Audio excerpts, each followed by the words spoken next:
徒儿不要乱来。烟云山深处，大长老李天瑶面色羞红，眨眼就被狂躁的地龙轩撕碎了红色裙子，雪白肌肤曼妙轮廓一下暴露在空气中。师傅，我五脏六腑烫得要炸了，我控制不住自己，快杀了我吧！地龙轩双眼赤红，已经将李天瑶压在了地板上，他肯定是偷偷突破，走火入魔了。二长老许斌轻震惊道：你们快过来一起吧，我承受不了他的真阳，总不能让龙轩爆体而亡吧？李天瑶怎么忍心下死手？剩余四大长老一看，虽说害臊慌怕，却也没其他办法，最终只能选择了加入让人想入非非的异象。在深山中接连出现3天3夜后，高大健壮的地龙轩赤着上身跪在地上，看着地板上遍体鳞伤的5名师傅，悔恨到了极点。5名师傅都是人间顶级的尤物，却被他冒犯了。弟子做了畜生不如的事情，真该死，我这就自杀赔罪。地龙轩说完，狠狠一拳朝脑门打去，但瞬间却被一条红色布条缠住手臂，被迫停下了动作。你是我们5人辛苦6年培养出来的徒儿，谁忍心让你死？大长老李天瑶疲惫至极，悠悠道：那红色布条正是他被地龙轩撕碎的裙子。哎，你也是报仇心切才偷偷突破的，这也许就是天意吧。四长老莫倾城看着满是咬痕的雪白美腿，心情崩溃又害臊。5人终究都原谅了地龙轩，你已经学会了我们5人的所有本领，即日起你下山去报血海深仇吧。你刚突破，可能还会出现真阳失控，山下有我燕云山9大圣女，你再有事可找他们解决。弟子多谢5位师傅饶恕，等弟子报仇完毕，定要回来当牛做马，回报5位师傅。地龙轩砰砰砰磕了5个响头，随后匆匆收拾行囊下山了。他很留恋5位绝美师傅，但每个夜里他都能梦见地家被杀的上百人。6年前，地家还是章台市第1豪门，地龙轩还是一个游手好闲的富少。原本他可以醉生梦死一辈子，却因父亲惹了一个神秘人物，地家一夜覆灭，全家上百口被屠戮，血流成河，豪宅大火冲天，惨如地狱。是父亲将他推入了豪宅的密道。地龙轩惊恐逃出后，立即联系了女友颜灵飞，这也是他危急关头唯一能信任的人。但颜灵飞却用这信任将他骗去了江畔码头。地龙轩，你没想到自己会成为丧家之犬吧？你个蠢蛋，居然将家族所有秘密都告诉我！你不死，谁应该死？而那晚与颜灵飞一起出现的，还有穿着一身雪白西装的张太来。地龙轩，灵飞是我喜欢的女人，我却忍着让她陪你谈情说爱，你知道我有多恨你吗？现在我告诉你答案。随后便是10名健壮保镖对地龙轩上演了残忍的暴打。地龙轩被打得遍体鳞伤，血肉模糊，但他不要命地抱住颜灵飞，咬掉了对方右脸上一大块肉，还血淋淋地吞下去了。随后他被颜灵飞咆哮指挥着，打碎了每一寸骨头，每一寸肉，又被张太来用铁棍穿透了心脏，放光了所有血，抛尸在大江之中。原本地龙轩必死无疑，却被游历的5位师傅救起，还带回燕云山当了试验品。为了给他续命，将山门库藏之中的朱雀神血给他注入，将玄武肉身给他修补躯体，将白虎杀心给他填进了心窝，将青龙根骨给他移植在了周身。颜灵飞、张太来，你们肯定想不到，那个被打断所有骨头、放干所有血的地龙轩还活着吧？地龙轩脸上咀嚼肌狰狞蠕动，他刚到达山脚唯一的公路，就见远处一辆车疾驰而来。小子，知道去燕云山怎么走吗？车子停下，一名健壮男子走出，清冷问道：去燕云山干什么？地龙轩不答反问：别废话，你应该听说过章台市的天仙总裁颜灵飞吧？我是帮他跑腿的。张洪涛冷冷说完，在兜里摸出10几张100元钞，塞在了地龙轩的兜里。但地龙轩并没看一眼，反倒身上有种极致的寒气出现了。颜灵飞和你什么关系？你为他来做什么？关你屁事！你最好赶紧给我带路，否则这周围可是没人，老子杀了你都没人知道。张洪涛伸手抓住了地龙轩的衣领，在他看来，穿着破旧简朴的地龙轩完全就是一个山野农夫，卑贱至极，什么资格跟他多嘴？但他根本没看到地龙轩眼中冷色已经沸腾。既然你这么对我，那我就不问你了。砰一声爆响出现，张洪涛根本没反应过来，就被地龙轩一巴掌打在脑袋上，如同西瓜被砸烂的画面出现，红白之物迸溅四射。车内2名原本冷漠看着外面的黑衣男子，顷刻震惊，嗖嗖动作凌厉地跳到车外，迅即拿出了手枪。你竟然敢杀了张洪涛，他可是豪门张家的人，还是严总裁派来的，你死定了！左面黑衣人冰冷说完，抬手一枪打向了地龙轩，谁知电光石火间，子弹竟被地龙轩抬手抓住了。太小儿科了！地龙轩说完，甩手一丢，噗！子弹瞬间穿透开枪的黑衣男子眉心，后脑直接爆开了。你是武尊？另一名黑衣人惊得汗毛竖起，转身就想逃，根本不敢再动手，但转身瞬间就撞在了地龙轩犹如钢铁坚固的胸膛上。我没让你走，你能走吗？地龙轩冰寒道，旋即一脚踹出，黑衣人双腿直接被踹成了肉渣纷飞，他凄厉摔在地上。武尊饶命，我愿意拿出所有孝敬您，我不想死。告诉我，颜灵飞让你们来干什么？还有颜灵飞在哪里？地龙轩居高临下，声音没有一丝温度的问道。颜总裁让我们来燕云山寻找当世医仙，想要买皮肤再生的秘方。他脸上缺失了一块肉，怎么植皮治疗都有疤痕。他现在应该在玲珑大酒店和张太来举办婚礼，还有3个小时婚礼就开始了。黑衣人颤栗道，话刚说完就被地龙轩一拳抹杀，成了血雾。颜灵飞、张太来，你俩的婚礼我怎么能缺席？地龙轩眼中杀意如江河决堤，上车便朝章台市疾驰而去。1个多小时后，车子到达章台市，他刚下车，却听后备箱响起一道道让人骨头酥掉的销魂哼吟之声。疑惑之中，他过去打开后备箱一看，不由瞠目结舌。后备箱内居然有个被捆绑的女人，对方身穿户外装，身材玲珑曼妙，五官颜值极高，但嘴上被堵了破布，脸上有种奇怪的绯红，脸蛋上满是汗液，身体也在古怪的扭动。地龙轩伸手将破布拽了下来。你是谁？别问太多，我中毒了，快打医院急救电话，我会给你100万酬劳。宁天琪使劲咬着舌尖，强迫自己保持清醒，但内心却有种强烈的需求在膨胀。他因跟家里闹别扭，独自去了燕云山徒步，却没想被张洪涛3人碰到，见色起意，不仅绑架了他，还下了那种药。100万，你当我叫花子？地龙轩冷冷道。你想做什么？我警告你，你敢乱来，肯定会后悔。我可是章台市宁家的人。宁天琪慌怕地喊道。你想多了，我根本看不上你。地龙轩冷哼道，旋即拿出1粒丹药塞进了宁天琪的嘴里。我只是想要告诉你，在我面前不允许任何毒胡作非为，因为我四师父是医仙。地龙轩说完，捏断宁天琪身上的绳索，扬长而去。宁天琪忙爬出后备箱，冲向旁边人多的区域，但到了后却发现身上异常感觉都没了。难不成那家伙真是医仙徒弟？1粒药丸就解了自己中的毒。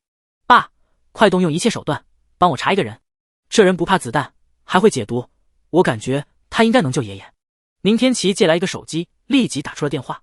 玲珑大酒店门口是高大的鲜花拱门，天空飘着巨大的爱心气球，而酒店外墙也悬挂满了来自各方的祝福条幅。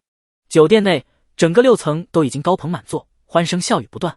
颜灵飞穿着镶嵌了诸多宝石的昂贵婚纱，身边站着的则是身穿白色西装、高大帅气的张太来。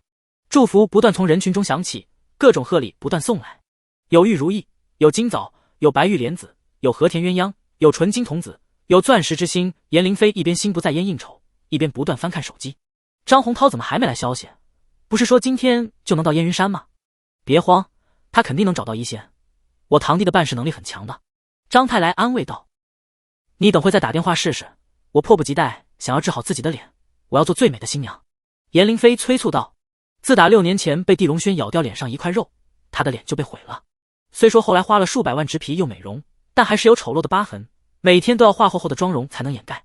好不容易有了治愈的可能，他当然忍受不了等待。咦，我居然打通了！洪涛，你找到医仙得到秘方了吗？张太来立即问道。那边很快有回复传来，然后就挂了。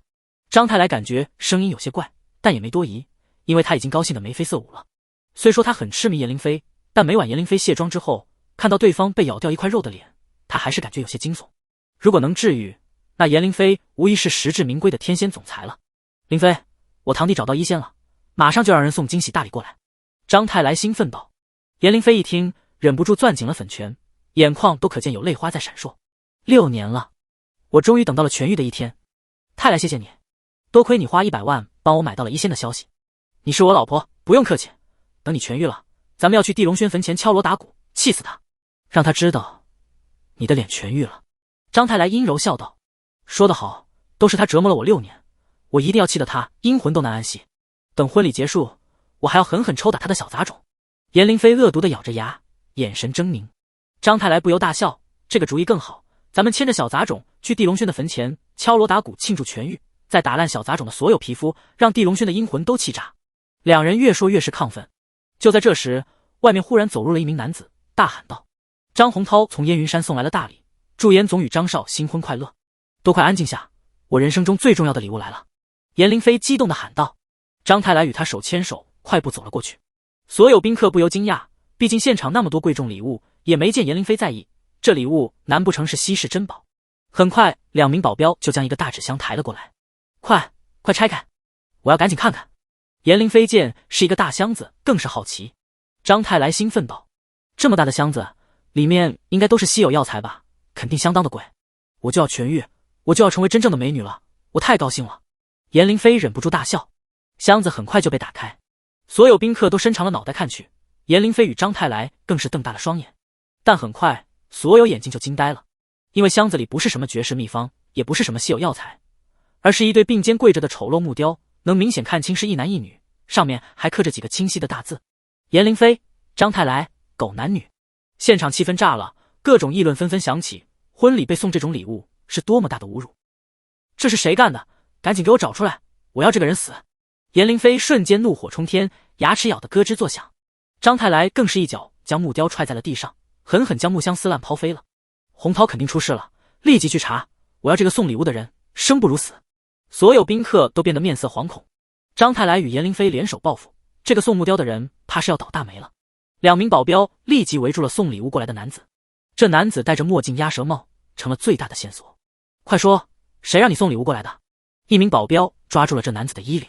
另一人则直接将橡胶棍抵在了这男子后脑勺。颜灵飞与张太来也走了过来，他要是敢撒谎，立马打断腿。快说，你不说我就让你死！面对这狠辣的逼问，那男子居然冷冷大笑起来。颜灵飞、张太来，你们应该想不到我还活着吧？老天既然没让我死，那你们就再不会有活路！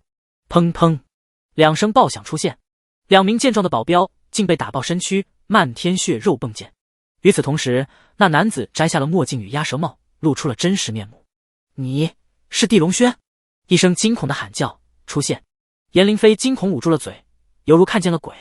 张太来面对活生生站在眼前的地龙轩，也是瞠目结舌，鸡皮疙瘩都冒出了。至于现场其余人，也是震惊到了后背飙冷汗，因为在地家覆灭之后，本地富人圈曾流传过一段残忍的视频，视频中是被打断了所有骨头，毁掉所有皮肤，放干了所有血液，还被摘出心脏的地龙轩。所有人都认定地龙轩5年前就死了，怎么忽然生龙活虎的出现了？快打死他！他肯定不是地龙轩，而是一个伪装的。颜灵飞美目怒瞪大喊道，他所有的地位都是在杀掉地龙轩之后拥有的，所以他恨不能立即让地龙轩人间蒸发。嗖，6道身影从颜灵飞身后窜出，正是他最倚重的6名保镖，都是从地下拳场高薪笼络而来的。眨眼6人就朝地龙轩围杀而去。为首的男子叫做残狼，最为凶狠，平日里经常吃生肉和动物鲜血，是一个极其变态的人。颜总，这个地龙轩的血应该很鲜美，心脏一定很够味，我要定了。残狼冷笑之中，龙爪在半空划出锐响，抓向了地龙轩的脖颈。所有人都看直了眼，感慨地龙轩太倒霉了，刚出现就要被残狼杀掉，吃肉喝血了。虽说地龙轩刚才打死了2名保镖，但怎么能是残狼这帮人的对手？留着他的脸，我要用杜宾犬一口口咬烂他的脸再吞下。颜灵飞怒恨地喊道。他的右脸被地龙轩咬掉一块肉，还残忍吞下了，所以颜灵飞要100倍的报复。只是话音未落，砰砰砰，5团刺眼的血雾就当空扬起。5人抹杀，恐怖，惊悚。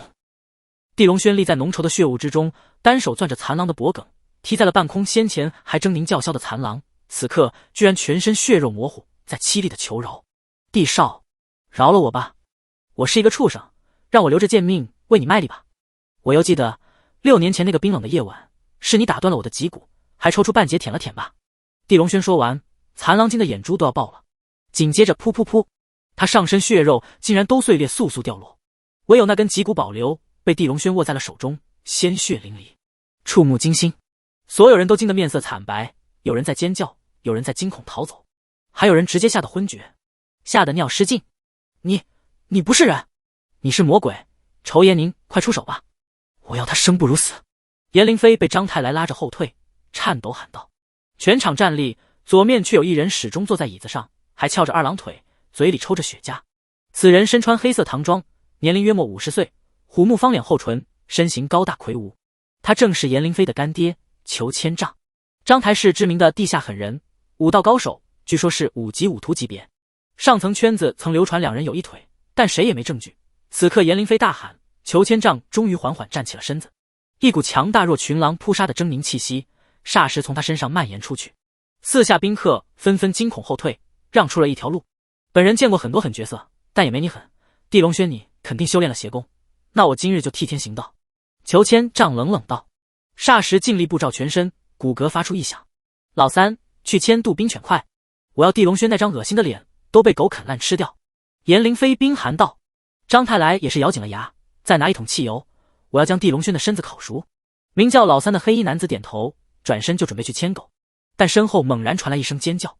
老三以为地龙轩被打残了，急忙转头看去，谁知刹那就惊得汗毛竖起，视线中强大的裘千丈居然被地龙轩鬼魅近身，一巴掌拍在了天灵盖上，当即脑袋被打烂，钻入了胸膛，成了一个没头的人，直挺挺站立，惊悚到了极点。就他太弱了，地龙轩冷冰冰道，随后开始朝颜灵飞缓缓走去，一股海啸般的杀机轰然降临，淹没了颜灵飞。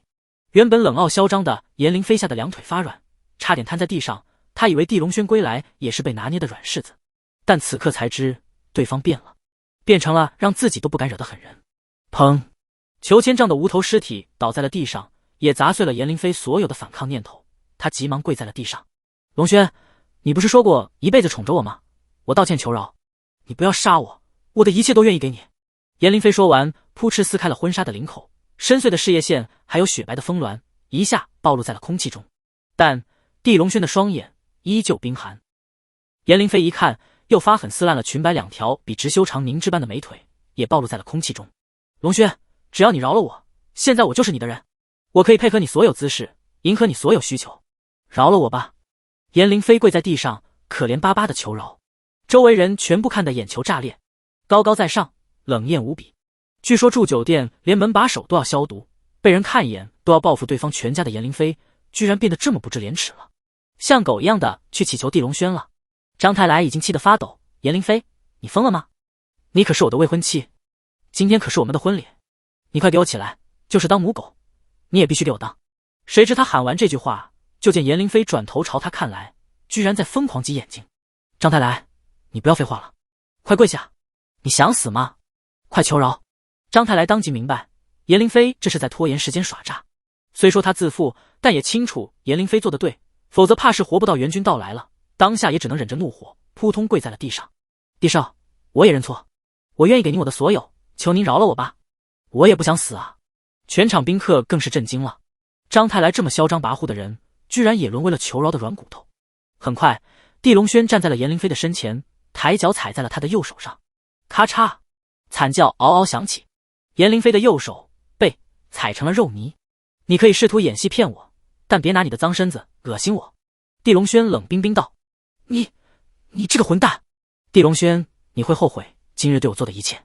现在我命令你，给我跪下。颜灵飞原本还想演戏拖延时间，但伴随右手被踩成肉泥，他已经疼得失去理智，疼得抽搐站立。你在做梦吗？就凭这群人！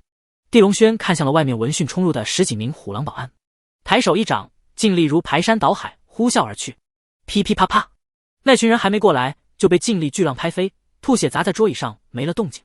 就凭地小狗这个小杂种还活着，他在我手上，你想让他死吗？颜灵飞就如暴怒的母狮子，声嘶力竭的嘶吼道：小果，他还活着！地龙轩当即头发震惊的竖起，人若狂龙，气息轰然爆发，地面所有地砖都碎裂为渣。小果是他收养的一个弃婴，虽说是收养的，但却如同地龙轩的女儿一般，被他宠爱呵护。就在这时，身后两道声音出现：爸爸，是爸爸吗？爸爸救我，我是小果。地龙轩，你这个畜生再敢动一下，我就打死这个小杂种。地龙轩双眼变得赤红，立即转头看去，其余人也纷纷朝门口看去。颜灵飞以及张太来一看门口出现了自己人，更是拼命冲向了门口。真的是小果，你居然还活着！小果别怕，爸爸会救你。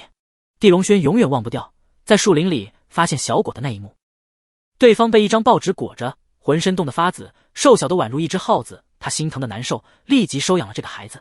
数年间，地龙轩倾注了大量心血，如同自己的骨肉一般养育小果。但此刻，原本粉雕玉琢、洋娃娃般漂亮的小果却蓬头垢面，身上没穿任何衣服。皮肤满是油污，还沾染着各种肮脏的垃圾，脖颈上更是有一个锈迹斑斑的狗圈。除此之外，从脸到身上都覆盖着各种伤痕，有刀伤，有鞭抽的，有火烧的，有水烫的，还有巴掌扇的，脚踹的，甚至背上有一大片没了皮肤。双手双腿因为断骨没做处理，已经明显畸形。爸爸，见到你我太高兴了，但你不要救我，他们都是魔鬼。爸爸，你快走，快走！小果不要爸爸也当狗。地小果被狗项圈勒紧脖颈，提在半空，窒息的小脸苍白发紫，泪水如决堤的江河泛滥。他虽说是个弃婴，虽说被折磨了5年，但他却宁愿自己被杀，也不想连累爸爸。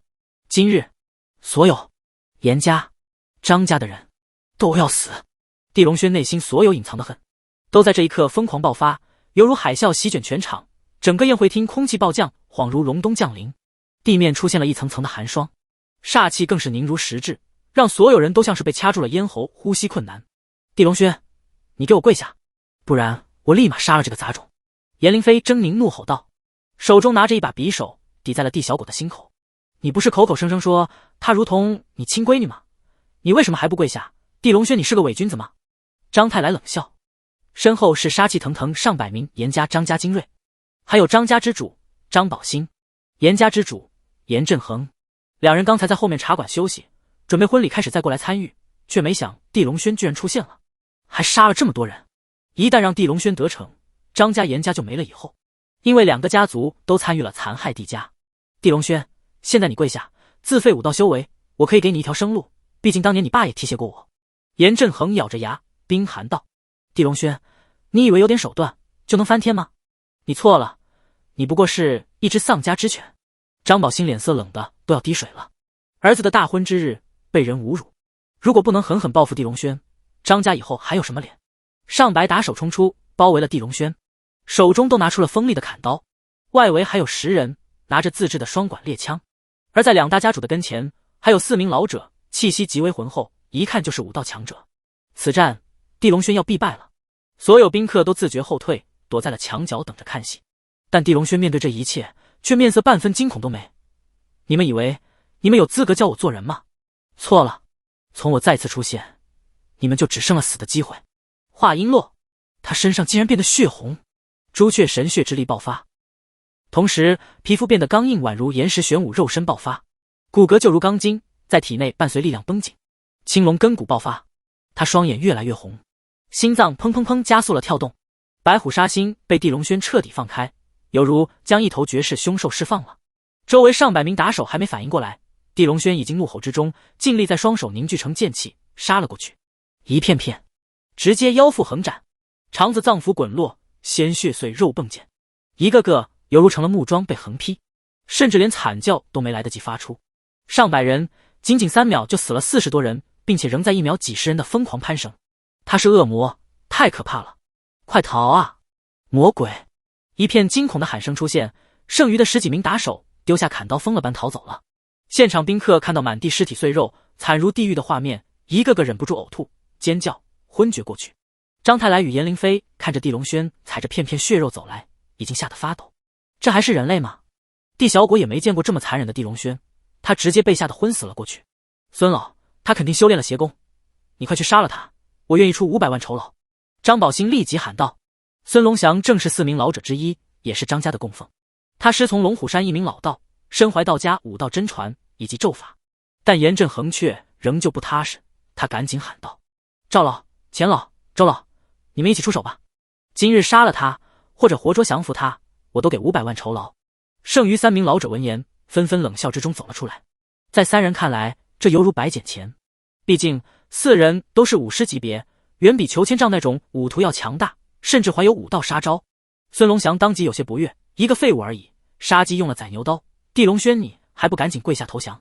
言毕，4人一起迎向了地龙轩。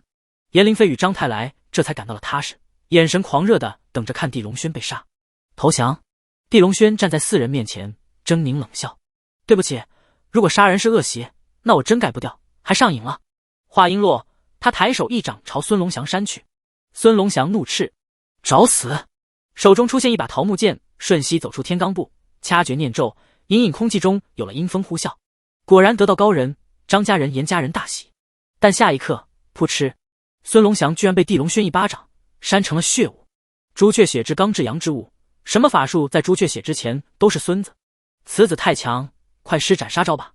狂蟒缠杀，杀招猎龙，12入风刃杀。3声怒吼震荡宴会厅，但紧接着，砰砰砰，3人就在地龙轩面前变成了3团血雾炸开蔓延。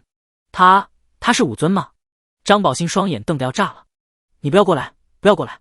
严振恒惊恐的转身要逃，但刚迈出2步就摔在了地上。他惊恐朝下半身看去，发现双腿居然被斩断了，鲜血正呼呼涌出。你再动一下，我就扎透他的心口。严凌飞看到父亲被斩断双腿，吓得冷战不止，紧紧握着匕首抵着地小狗的心口。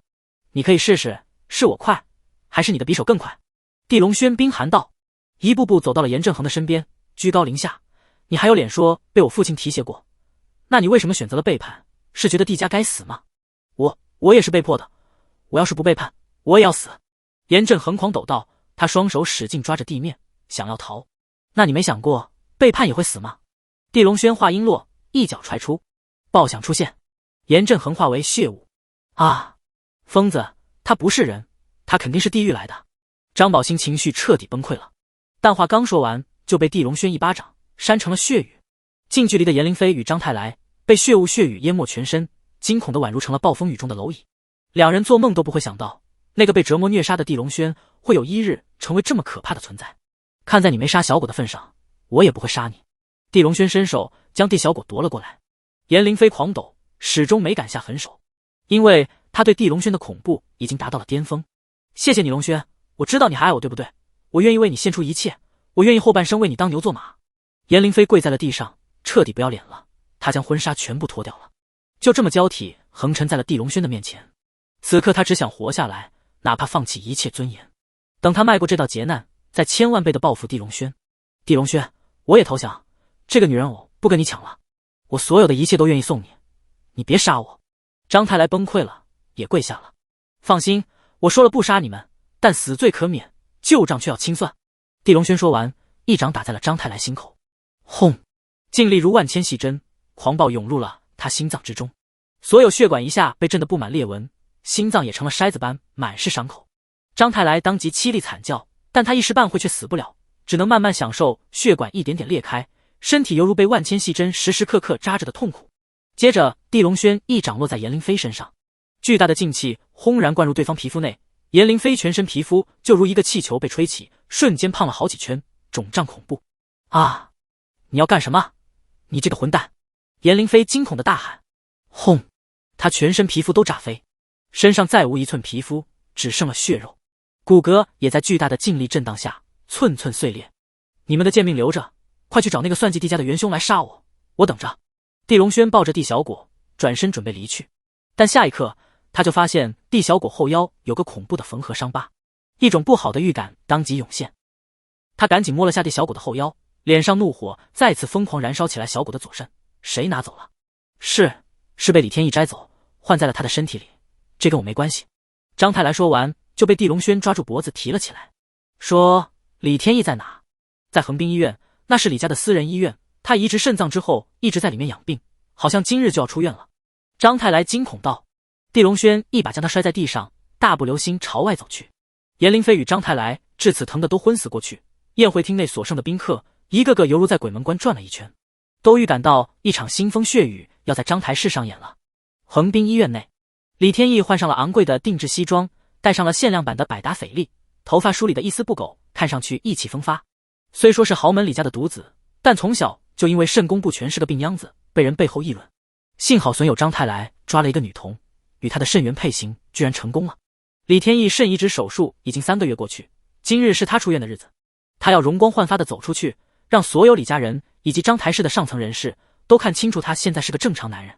告诉张太来，那个小女孩最好弄死，烧成灰烊了。如果让外人知道我移植了一个小杂种的肾脏，会对我的名誉有影响。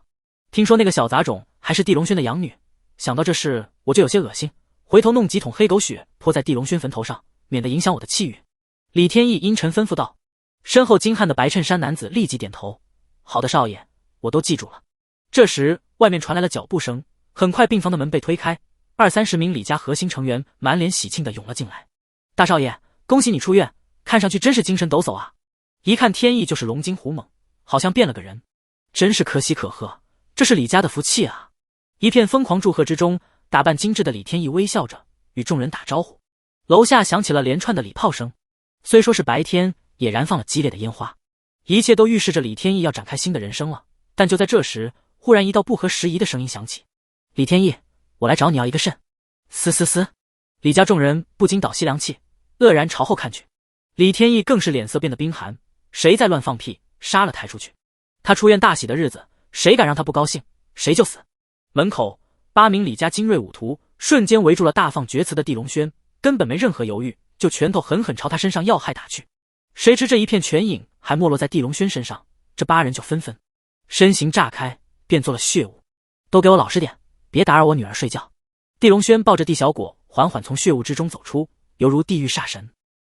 伴随他此话出口，一种好似磅礴大山压顶的威势轰然降临，塞满整个宽阔的病房，好似所有空气都被挤压出去，呈现了一种诡异的窒息感。李家所有人在这巨大的威势下砰砰砰跪趴在地，被压迫的呼吸困难，浑身骨骼剧痛，冷汗如雨，再没人敢动一下或者说一句话了。而李天意则成了唯一被地龙轩赦免的人。他震惊看着走来的地龙轩，双眼一下睁到了极点。你是地龙轩？你不是死了吗？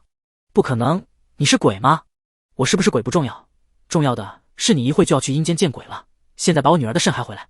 地龙轩说完，一把抓住李天意梳理精致的头发，将他原地提起，悬在了半空。李天意当即疼得惨叫，头皮被抓裂掀起，整个脑袋都是鲜血狂流了。李家众人见李天意被如此虐打，一个个惊恐到了极点。今日李家主因为在京都谈一笔大生意，所以没有过来。若是李天意在这群李家人面前出事，所有人都要被家主惩罚迁怒。地龙轩，我不就是用了这个小杂种一颗下贱的肾吗？你有必要因为这个跟我拼命吗？李天意疼得疯狂怒吼。下贱的肾！地龙轩闻言抬手一巴掌，呼哧！李天意半张脸都成了烂肉，巨大疼痛一下将李天意淹没，身躯都在狂抖。旁边的二叔李振豪咬牙冲了过来。地龙轩，既然天意已经用了小杂种的肾脏，大不了给你一份补偿就行了。你过来不就是想闹事要个补偿吗？我们李家不缺钱，你别在这发飙了，100万行吗？这个小杂种就是死了，也最多赔20万而已，100万你赚了。高大的三叔李振泽也冲了过来，一脸愤慨道：地龙轩，你可不是当初的地家大少了，现在老老实实听话，我李家可以赏你一个工作，最起码能吃上饭。浓妆艳抹的四姑李文文也阴阳怪气的走来道：一个没家的玩意，真以为能跟李家对抗吗？李家要是真跟你动手，你死都不知道怎么死的。没脑子的疯狗，还不赶紧放了李少主！其余惊恐的李家人这下纷纷立直了身子，变得盛气凌人了。地家已经没了，他们身为豪门李家的核心成员，怕一条丧家之犬干什么？你说的对，人命没那么值钱。地龙轩忽然笑了，他将李天意丢在地上，看向了开价100万的老三李振泽。李振泽立马掏出支票夹，哗哗写了一张支票，丢给了地龙轩，给你100万整。别说老子小气，快拿钱滚！你可能误会了，我只是觉得你这条狗命也就值1块。地龙轩说完，神色一下变得冰寒，一枚硬币被他砸在李振泽手中，旋即一掌拍在了李振泽头上。可悲的李振泽还没反应过来，轰，就化为了一阵血雨，消失无踪了。身边的李振豪吓得扑通瘫在了地上。你怎么敢杀了我三弟？你会不得好死！我没不让你杀我啊，你尽管来杀啊！地龙轩冰寒道，接着两脚踹出，嘣嘣，犹如气球被踹爆的声音响起。你说李天意也不过是拿走了小果一个肾，现在我也不过是踹炸了你2个肾，你想要什么补偿？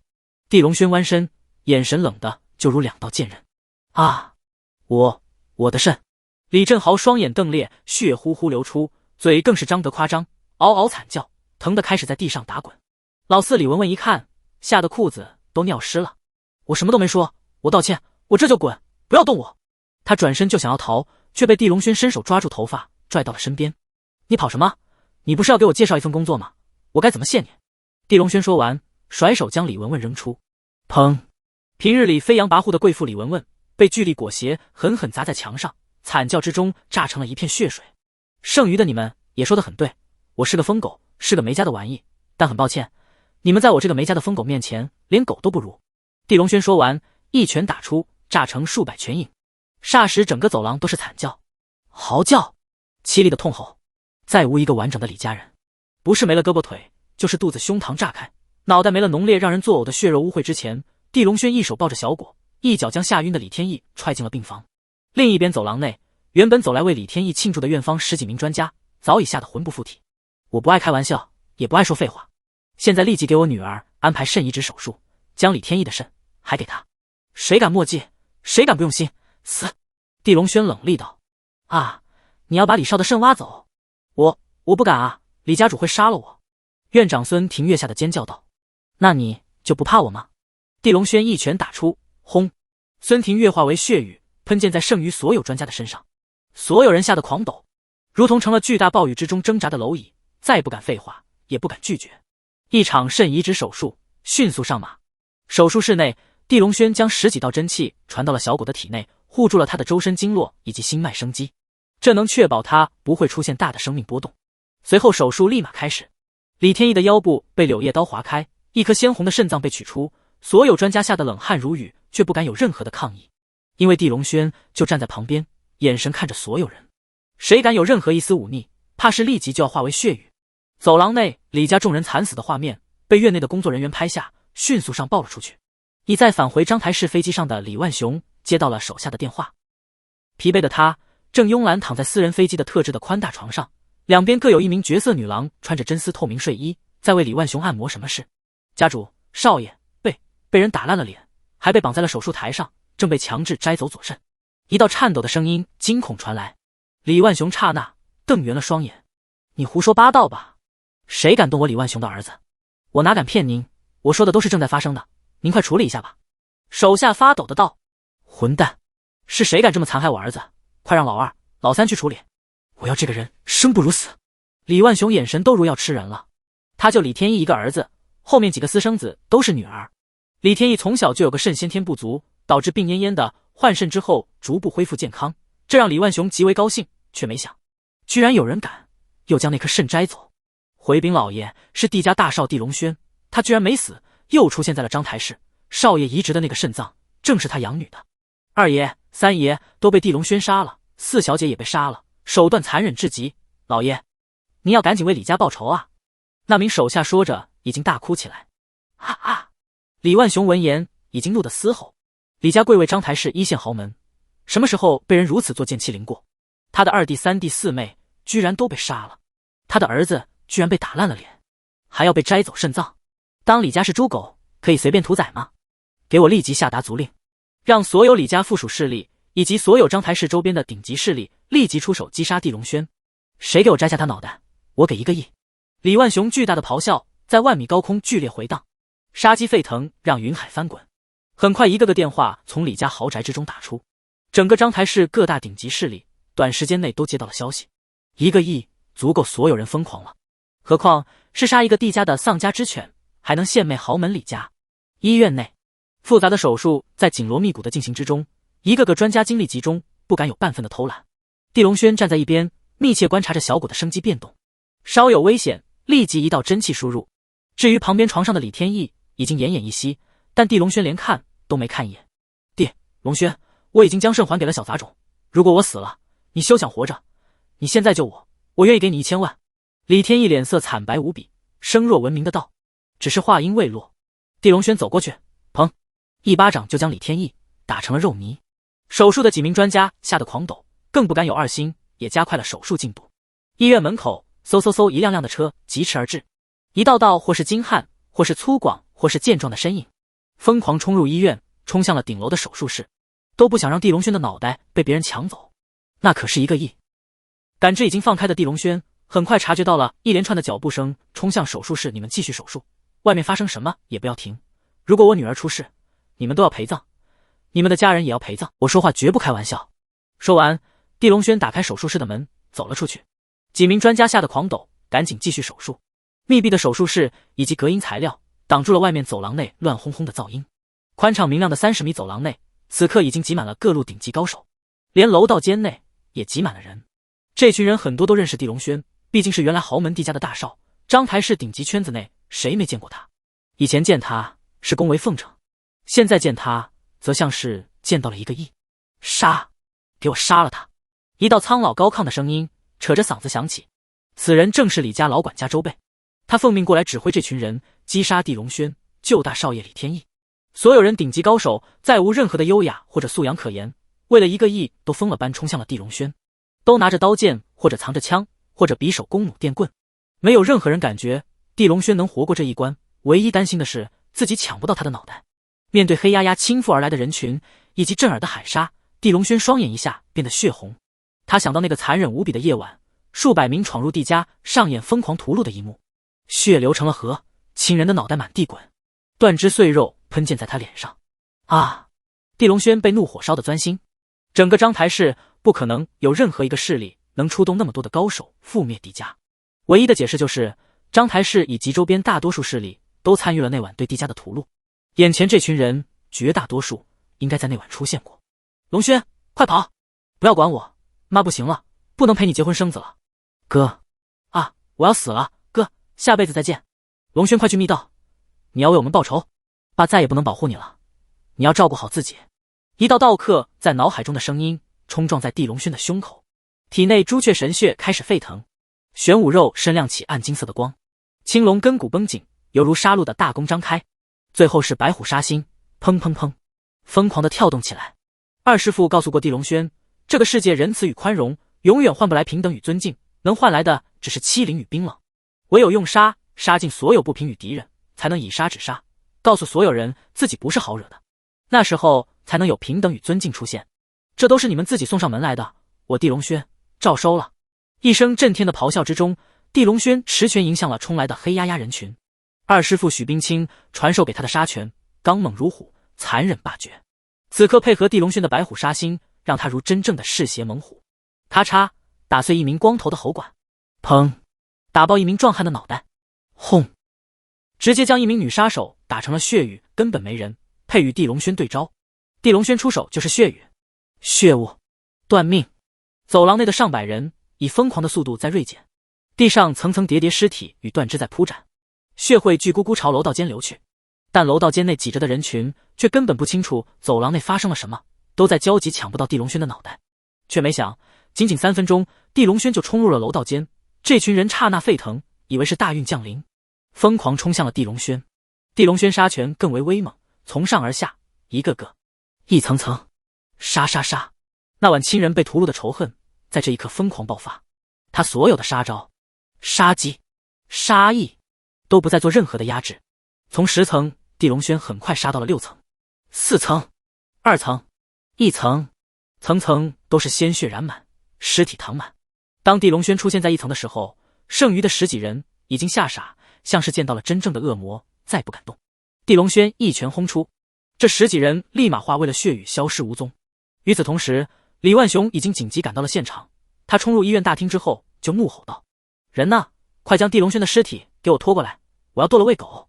他见地龙轩浑身染血走来，还以为是自己人，怒训道：你没听见我的话吗？快滚过去找下地龙轩的尸体，我儿子李天意在哪？快告诉我。谁知他说完，2条腿就被走来的地龙轩踹断了，人一下趴在了地上，血呼呼涌出。身后4名顶级保镖立马想要掏枪救驾，但刹那间地龙轩横腿一斩，4人脑袋全部碎裂，砰砰砰躺在了地上。报告，你看清我是谁？地龙轩居高临下抹了一下脸上的血，冰寒看向了李万雄。李万雄霎时震惊，愤怒的嘶吼：你是地龙轩？你这个混账，你敢断了我的双腿，我要让你死无葬身之地。对不起，你没机会了，因为我不会让你再走出这个门。至于你儿子，等会应该有人拿勺子将他的身子收集起来。地龙轩说完，蹲下身子抓住了李万雄的头发，狠狠地用力。李万雄头皮碎裂，头发断裂，血呼呼流出，染满了脸，灌入了双眼、鼻孔。啊，疼死我了！地龙轩，你这个畜生，我就是变成鬼也不会饶了你！李万雄疼得凄厉惨叫。放心，我地家上百条冤魂正在地下等你。我记得很清楚，那晚去地家杀人的有你，现在你要还账了。地龙轩说完，砰，打爆了李万雄的脑袋。至此，整个医院成了地狱，赶来想要赚1个亿的2000多人全部成了尸体。李家直系核心成员死光。10几分钟前，李家还是章台市1线豪门，短短20-30分钟内被抹杀覆灭。李家原来能震慑章台市的所谓族令，此刻成了一个冷笑话。李家，今日开始不复存在，剩余的李家人滚出章台室，否则见一个我杀一个。地龙轩缓缓起身，朝四下看去，那些已经惊恐狂抖的医务人员以及围观的市民吓得尖叫，纷纷逃走。接着就见一群捕快持枪快速冲了进来，黑洞洞的枪口对准了地龙轩。地龙轩，你刚回来就造成这么大的杀戮，看来你真是活腻了。为首的捕局总探长徐飞怒喊道：现在你来主持正义了，那么我女儿被人强迫换肾，被人当狗一样虐打折磨的时候，你在哪？地龙轩冷冷道：闭嘴，老子办事还用你多嘴吗？地家已经没了，谁能给你撑腰？你杀了这么多人，你死定了。徐飞咬牙道：当年地家上百口被杀了1个多小时，我都没见任何一名捕快出现，所以……地龙轩冷冷道：所以个屁，你有什么资格质问我？老子现在就毙了你，让你……徐飞拿着枪狠狠指着地龙轩，厉声吼道。周围所有捕快冷冰冰看着地龙轩，犹如看一个将死之人，但眨眼之中，所有捕快就瞪圆了双眼，好几个都瞬间瘫软趴在了地上，因为他们眼中凶狠暴烈的上司徐飞居然被地龙轩一拳轰爆了脑袋，无头的尸体砰砸在了地上。所以你该死，你们都该死。地龙轩缓缓转头，眼神冰寒看向剩余的捕快，轰轰轰，又是一片拳影杀出。所有在场的捕快除去副探长林南，3秒之中全部成了无头尸体，血肉模糊的倒在地上。地少，林南声音颤抖的道：我认识你，你曾经救过我一次，现在我也放过你一次。地龙轩冷冷道：当年他炮吧曾遇到一名暴徒劫持，林南当时还是小巡捕，果断冲上去拿电棍救下了地龙轩。多谢地少，多谢。林南这才松了一口气，全身已被冷汗打湿。数年前他印象里地龙轩还是一个混迹酒吧的纨绔，就知吃喝玩乐，没什么个人实力。没想到数年后地龙轩再度出现在章台，居然变得如此强大霸绝了。我希望你能将当年屠杀地家的所有人调查清楚，汇集成名单交给我。地龙轩冷冷道。林南愕然：地少，当年您家里被屠杀之后，捕局曾做过全面的调查，一切资料都放入了198号卷宗，只是这个卷宗被扣在府衙机密仓中，我没权调取。现在有权了吗？地龙轩将一个金色的令牌丢给了林南。林南低头看去，当即震惊到了极点，居然是7星令，还是金色的。7星令乃是本国第7局的特殊令牌，第7局凌驾在战部与政体之上，神秘强大，具备先斩后奏、调动驻军等等特权。而金色7星令据说是第7局的最高令牌。有了，我一定为地少好好办事。林南激动颤抖道：先安排人将这里的一切收拾干净后，你再走。地龙轩丢下一句话，转身返回了楼上手术室。林南不敢墨迹，赶紧电话联系手下。很快出现了一群捕快，看到眼前的惨烈血腥都忍不住作呕，但在金色7星令下，谁也不敢多问，只能赶紧处理收拾。2个小时后，手术完毕。地小果还在昏迷中，但肾脏已经安全植入，生命体征平稳。你们这几天都要守在这里，谁也不能离开，照顾好我女儿，否则后果你们晓得。地龙轩安排道。10几名医务人员立马点头，谁也不敢多嘴。你应该在院内是高层吧？我需要一些稀有的药物，你负责帮我把消息放出去，谁能提供，价格随便开。地龙轩指了指其中一名白发苍苍的老专家，这人正是名誉副院长张公，他在章台市医疗领域还是有些名望的。张公赶紧点头，好，我这就去办。领略了地龙轩的手段之后，他一点反抗念头也不敢有。消息很快传出去，地龙轩需要的药材有18种，都是稀有或者贵重至极。小果四肢以及胸背存在多处断裂之后畸形发育的骨骼，地龙轩需要炼制白玉絮骨膏。1个小时后，医院已经收拾干净，还喷了很多空气清新剂，遮掩驱散血腥味。2个小时后，外面出现了一行人，领头的居然是宁天齐，身边还有一名富态冷傲的中年人。终于找到你了。宁天齐看到走廊内坐着的地龙轩，立马道：怎么，你还想报复我？地龙轩的眼神一下冷了。先前他在车后相救出宁天齐的时候，对方态度恶劣，给他留下了蛮不讲理的印象。宁天齐一听，赶紧摇头：不是，地少别误会，我是过来送药的。说完，他抬手准备将一个白玉盒子递给地龙轩，但身边的中年男子却立马挡住了，眼神冷冷看向了地龙轩：小子，我不管你怎么蛊惑了我女儿，这是您家最贵的藏药，你要是用了却无法帮您家，那你就要付出沉重的代价。宁九川眯眼警告道。谁知地龙轩一听，眼神就冷了，抬手一挥，劲风如浪，宁九川身后5名保镖刹那被打飞。随后他一把抓住了宁天琪的细柔白净的脖颈。你有什么资格威胁我？他的命刚才是我救回来的，现在你想要多少钱赎回？啊！不要，地少不要杀我，我爸只是说话语气不好，他没恶意的。宁天琪惊恐的发抖，他有没有恶意关我什么事？我又没求你宁家来送药，但他说话让我不舒服，我就让他不舒服。地龙轩冰寒道，他早就明白了一个道理，尊重不是宽容仁慈换来，只有让对方疼，对方才能学会尊重。你宁九川顿时气的脸色发黑，但却不敢再乱说话，只能使劲压下火气，不甘不愿道：我错了，你叫地龙轩吧，我当年跟你爸也算有点交情的，你家出事后我还曾出了100万给你家善后。此话出，地龙轩不由愣了下。善后出钱，你最好不要骗我，否则后果你承担不了。地龙轩提醒道，我爸没骗你，我可以拿命担保，当初有人打来电话，说是地家有人想要募集一笔善款，用来办葬礼入土，给一些仆人的遗孀发体恤金。宁天琪认真道。地龙轩见他眼神诚恳，终于松开了手。当年地家被屠杀后，被所有人避而远之，谁还敢冒险为地家处理后事？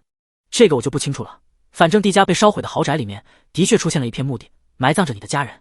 宁九州一把将宁天琪拉到自己身后，这才松了一口气。多谢告知，也多谢当年的出资，这个人情我记住了。地龙轩的态度这才有些缓和。宁天琪见状，小心道：地少，听说你需要一批药材，这是我家最贵的一株药材，9齿草参，你看是否需要？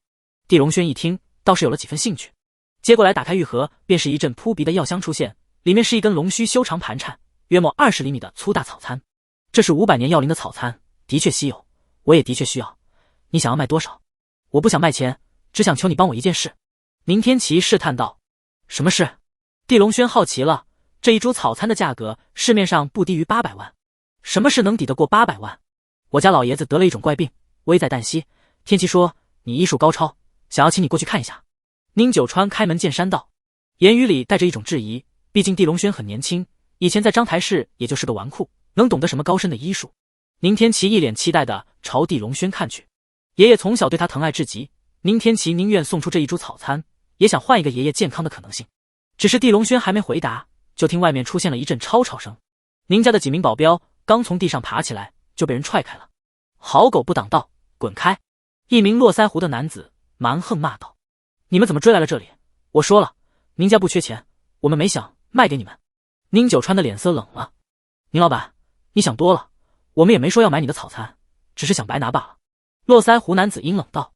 他身后4名精悍男子冲来，围住了宁九川与宁天琪，还有一名头发灰白的老者穿着少见的长衫缓缓走了过来，眼神邪恶的在宁天琪身上打量一圈。你女儿不愿意做我的小妾也就罢了，难不成拿你宁家一颗草药你都有意见？庄中兴冰寒道。宁九川的脸色更冷了。庄中兴，你真是老流氓，别以为你是玄一门的长老，我就真怕你，大不了鱼死网破，我宁家也不是吃素的。哼，宁家只是章台市的一个豪门罢了，但玄一门门徒遍及周边各市，被玄一门救过的富豪权贵更是数不胜数，随便一个号令就能整死你宁家，跟我斗没好下场。庄中兴鄙夷道。说完就抬手去拿地龙轩手中的9齿草参了，甚至都没看地龙轩一眼。毕竟地龙轩穿着普通，看起来就像是个助理或者保镖，怎配庄中兴看一眼？谁知下一刻，庄中兴的手就被地龙轩抓住了。玄一门什么狗屁玩意，这草参已经是我的，你想要问过我吗？话音未落，噗！庄中兴当即嚎啕惨叫起来，他的一只手居然被地龙轩直接撕掉了。那络腮胡男子一看，刹那震惊到了极点。玄一门的长老可是顶级的贵人，他身为长老侍卫，保护不周，怕是要被重罚。怒火燃烧之下，嗖嗖嗖，一道倒拳影漫天朝地龙轩打去。旁边4名精锐弟子也立马围杀而来，但地龙轩只是抬手狠狠一斩，便是剑气肆虐，咻咻咻！络腮胡男子双手断掉，4名男子不是脚丫子被斩断，就是胳膊被斩掉，一下鲜血喷溅，惨叫不止。宁九川与宁天琪当即吓得发抖，立马躲去了旁边。此刻才真正发现地龙轩是名副其实的煞神。第一，以后宁家是我庇护的家族，再敢动宁家一下，我杀你整个玄一门。第二，将这张纸上所需的药材明日凑齐拿来，否则你死。话说完，地龙轩手掌上凝聚出一层霜雪，抬手打在了庄中兴胸口。霜雪的冰寒之力顷刻侵入，庄中兴霎时犹如掉入了苦寒冰海之中，须发都出现了冰晶，冷得狂抖。滚！地龙轩冷斥道，将一张纸塞入了庄中心领口内。你等着！庄中心愤怒地吼道，却不敢再动手，赶紧叫着手下，狼狈不堪，一路流血地逃走了。地龙轩，你有点太莽撞了，玄一门很强大，你这等于捅了马蜂窝，我劝你先出去躲一躲吧。宁天启紧张道，土鸡瓦狗罢了，你爷爷的病交给我了，这株草餐我留下了。地龙轩说完，拿着草餐就去了病房内。9齿草餐是温补珍品，正适合换完肾的小果服用恢复，他让护士熬成药汤，小心给小果服下了。很快，昏迷的小草苏醒了过来，苍白的脸上有了一丝血色。爸爸，我这是在阴间还是没死？小果紧紧抓住地龙轩的手问道。你没事，爸爸刚才给你拿回了那颗肾脏，你好好养病就行，其余别怕，爸爸会一直陪在你身边。地龙轩鼻子有些发酸，虽说他经历那场全家惨死的横祸之后，已经变得心硬如铁，杀伐暴烈，但面对遭受5年地狱折磨的小果，还是心疼的难受。但紧接着小果一句话，却让地龙轩的心再次冷如坚冰了。爸，你快去拿回莹莹姑姑的手。小果，莹莹姑姑没死吗？不，姑姑死了，但是她的手被砍下来做成了标本，就在顾家放着。我听严灵飞说过，他还骂莹莹姑姑活该。小果说完，忍不住大哭起来。地莹莹是地龙轩的亲妹妹，出事那天晚上，她正在院子里遛狗，被一枪直接爆头。妹妹是个温柔善良的女孩，从小喜欢跟在地龙轩的身后，两人一起长大，手足之情深如大海。地龙轩的双眼一下变得赤红，身上的杀机轰然升腾，如狂龙在无声的咆哮。莹莹，哥哥来晚了，你的手我这就去拿回，你们留在这里帮我看护好小果，他要是出事别怪我不客气。地龙轩冷冷道。地龙轩，帮你看护这个孩子可以，但你别说话这么难听行吗？我宁家又不欠你什么。宁九川当即不爽了，现在不欠，很快就要欠了。你身上隐隐有巫毒的气息，如果我没猜错，你家老爷子应该被人下了蛊毒，夜晚噩梦不断，被折磨得枯槁消瘦，白日怕光四肢冰冷，偶尔还口吐黑血吧。整个章台市除了我，怕是再无人能解这类复杂的蛊毒，所以你最好认真帮我照顾小果，否则老爷子的命我也不会认真帮忙。地龙轩清冷道。原本对他颇有质疑的宁九川闻言当即震惊，因为地龙轩所说正是宁家老爷子的症状，难不成正是中了巫毒？宁天琪同样震惊，他赶紧劝道，地少，顾家有武道背景，你不要擅自去，怕是会吃亏的，不如从长计议，或者我宁家帮你周旋下。吃亏，这应该是顾家应该考虑的事情。地龙轩说完转身而去，整个走廊都被他身上剧烈的煞气影响的温度暴降。自己妹妹死了，手却被制成标本，如此残忍，不杀个人头滚滚，怎么对得起自己疼爱至极的妹妹？当年顾家大少顾丞相一直痴迷自己妹妹，曾3番5次去表白，都被地莹莹拒绝。因为顾丞相不仅是个声色犬马的纨绔，还是个极其痴迷各类人体标本的变态。人类骨骼、人类脏器、人类指甲牙齿，甚至是眼珠头发，顾丞相都制作成标本欣赏，满足自己变态的嗜好。地龙轩一想就知道，肯定是顾丞相将自己妹妹的手亲自做成了标本。医院里皮肤全部炸裂，犹如血人的严灵飞疼得嘶吼。虽说全身都被擦了各种药物，但他就是活下来也是一个丑八怪，而且他所有的骨骼都被打断了，一辈子都要躺在床上。想到这一切，严灵飞就心中怒火疯狂的燃烧。旁边病床上是张太来，身上不断渗出血珠，经络心脏都被地龙轩尽力震裂，死只是时间问题罢了。大老板怎么还没派人来？我要杀了地龙轩！张太来咆哮道。等大老板杀了他，我要吃掉他的肉，喝了他的血，将他的骨头丢给狗天天啃食。严灵飞怒不可遏地吼道。两人原本精彩纷呈的生活，一下就被打入了地狱。身边严家仅剩的几个族人惶恐不安看着两人，也不敢劝，也不敢多嘴。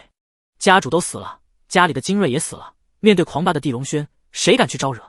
病房的门忽然被推开了，就是一条地家的疯狗罢了。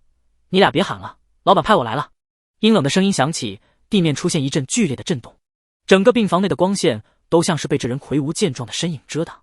泰坦先生来了，太好了，有您在，地龙轩这条疯狗马上就要完蛋了。严灵飞一时像是忘记了剧痛，兴奋喊道，泰坦先生，请不要杀了地龙轩，他的贱命最好是能交给我们2个慢慢虐杀，他还胆敢让我们通知大老板，真是找死。张太来也瞪眼喊道，放心就行，老板都安排好了，你们跟我一块过去吧。泰坦眼中一丝寒光闪现，摆摆手，立马进来4名健壮的手下。担架台上，严灵飞与张太来就一起朝外走去。泰坦在少室山横练肉身，成为巅峰武师。武师是远高于武徒的存在，武师分为6级，他已经站在了6级巅峰，只差一步就能迈入5尊之境。在章台市，泰坦一直被奉为力王。泰坦力王出手，地龙轩再强也要被活撕。另一边，地龙轩已经到了顾家庄园门口。顾家在章台市乃是6世豪门，底蕴深厚，且有武道传承背景，是章台市绝天武盟背后的掌控者。这座庄园在顾家手里经历了6世，可谓富丽堂皇，奢华不已，估值早已超过5个亿。你小子是干什么的？滚开，别碍眼，一会顾小姐就要回来了。魁梧的保安冷冰冰道。但话音未落，就被地龙轩一把抓住领口提了起来。顾丞相在不在里面？快说！你找顾少干什么？他在里面。保安只感觉自己被一股山海般的煞气瞬间淹没，竟不敢再喊骂。领路，杀他！地龙轩冰寒道。保安霎时头皮都麻了。顾少可是顾家的接班人，你疯了吗？我不去，我不想死，也劝你别找死。那你现在就死吧！地龙轩人狠话不多，一拳轰出，刹那血雨纷飞。正当他准备进入庄园的时候，身后一辆火红色的宾利木上驶来。地龙轩转头一看，便认出了里面坐着的正是顾家2小姐顾承月。你眼瞎吗？没看见我来了，还不赶紧开门！顾承月驾车到了跟前之后，眼见大门没开，就开骂了。他历来性子阴冷嚣张，毕竟是顾家2小姐，从小就在绝天武盟之中学武，章台是黑白两道，谁人敢惹他？你眼瞎吗？不认识我了？地龙轩眼神盯着顾承月，冷冷道了一句：数年前他还是地家大少的时候，顾承月可谓穷尽心思追求过他。毕竟他是首富继承人，身份非比寻常。顾承月是个骨子里很势利拜金的人，只想追求比自己有身份的男人。但地龙轩根本看不上这种女人，所以几次三番拒绝了她。那晚地家被害前，他曾接到过顾承月一个电话，电话里对方说：地龙轩，你知道当鬼是什么感觉吗？哈哈，你很快就知道了。那时候地龙轩还不明白这个电话什么意思，后来才知道顾承月是在暗示他地家就要完蛋了。而那晚冲入地家大肆杀戮的人中，应该就有顾家的人马。很快，车中的顾承月摘下墨镜，表情变得愕然了。你是地龙轩？这是见鬼了吧！我这就撞死你这个野鬼！轰轰轰！嗖！猛踩油门之下，车子若飞弹，狠狠撞向了地龙轩。顾承月以为自己能像撞烂一条狗一样撞烂眼前的地龙轩，却没想油门虽然踩到了底，车轮虽然在急速的转动，却愣是没开出1米。因为车前方，地龙轩一掌狠狠挡住了这辆豪车，那一掌仿佛蕴含了山岳般的磅礴力量。顾承月震惊至极，摸出包里的袖珍手枪，朝着地龙轩头上就打去。砰！子弹穿透挡风玻璃，飞射若雷霆。这次你这野鬼死定了吧！顾承月冷笑，却没想再次震惊了，因为子弹居然被地龙轩另一手抬手抓住了。他反手一甩，嗖！子弹再次穿透挡风玻璃，刹那击中了顾承月持枪的手腕。巨大的力量之下，手腕碎裂炸开，右手飞出，手枪落地。你这个混蛋，你敢动我的手啊！疼死我了！我要将你千刀万剐！顾承月疼得惨叫，凶狠喊道：闭嘴，带我去见顾丞相！地龙轩一步走到车窗前，抓住顾承月头发提了出来。顾承月怒地朝他踹去，却被地龙轩一拳轰碎了右腿。他疼得凄厉惨叫，一下疼晕过去，却接着就被地龙轩一拳打在小腹，又疼醒了。你这样对我，我爸会活剥了你，我哥会将你全身做成标本，让你死都没法入土。顾承月恨的眼神如刀子。说得好，现在去联系你爸，让他赶紧活剥我，去联系你哥，让他过来拿我制作标本，有你传信我倒是放心了。地龙轩甩手，砰！顾承月如一道箭矢砸开大门，摔入了庄园之内。闻讯赶来的保安们见他狼狈躺在地上，浑身染血，不由震惊到了极点。看什么看？快联系我爸，联系我哥！说地龙轩这条疯狗来了，快过来收拾他！顾承月咆哮道。领头的保安队长立马派出1人去报信，自己领人冲向了地龙轩，但眨眼就被地龙轩一片全影轰得惨叫趴地，一个个没了动静。顾承月见状，吓得忙咬牙朝庄园内爬去。他也怕死了，他搞不懂地龙轩再次出现怎么变得这么可怕。你别杀我，我可是顾家大小姐，你别乱来，有种跟我爸跟我哥斗。地龙轩眼神冰寒看着他，却没动手，只是跟着顾承月朝前慢慢走。地上被顾承月染出一道浓烈的血痕，但地龙轩并没半分可怜。欺人者，人恒欺之。他现在也不过是地龙轩眼中的一个饵料而已。书房之中，顾丞相正与自己父亲顾贵吉商议事情。砰！房门被人推开了。你想死吗？顾丞相脸色杀，那阴沉至极。少爷，不是我鲁莽，是事情太紧急了。一个叫地龙轩的人闯入了庄园，他还断了二小姐的右腿右手。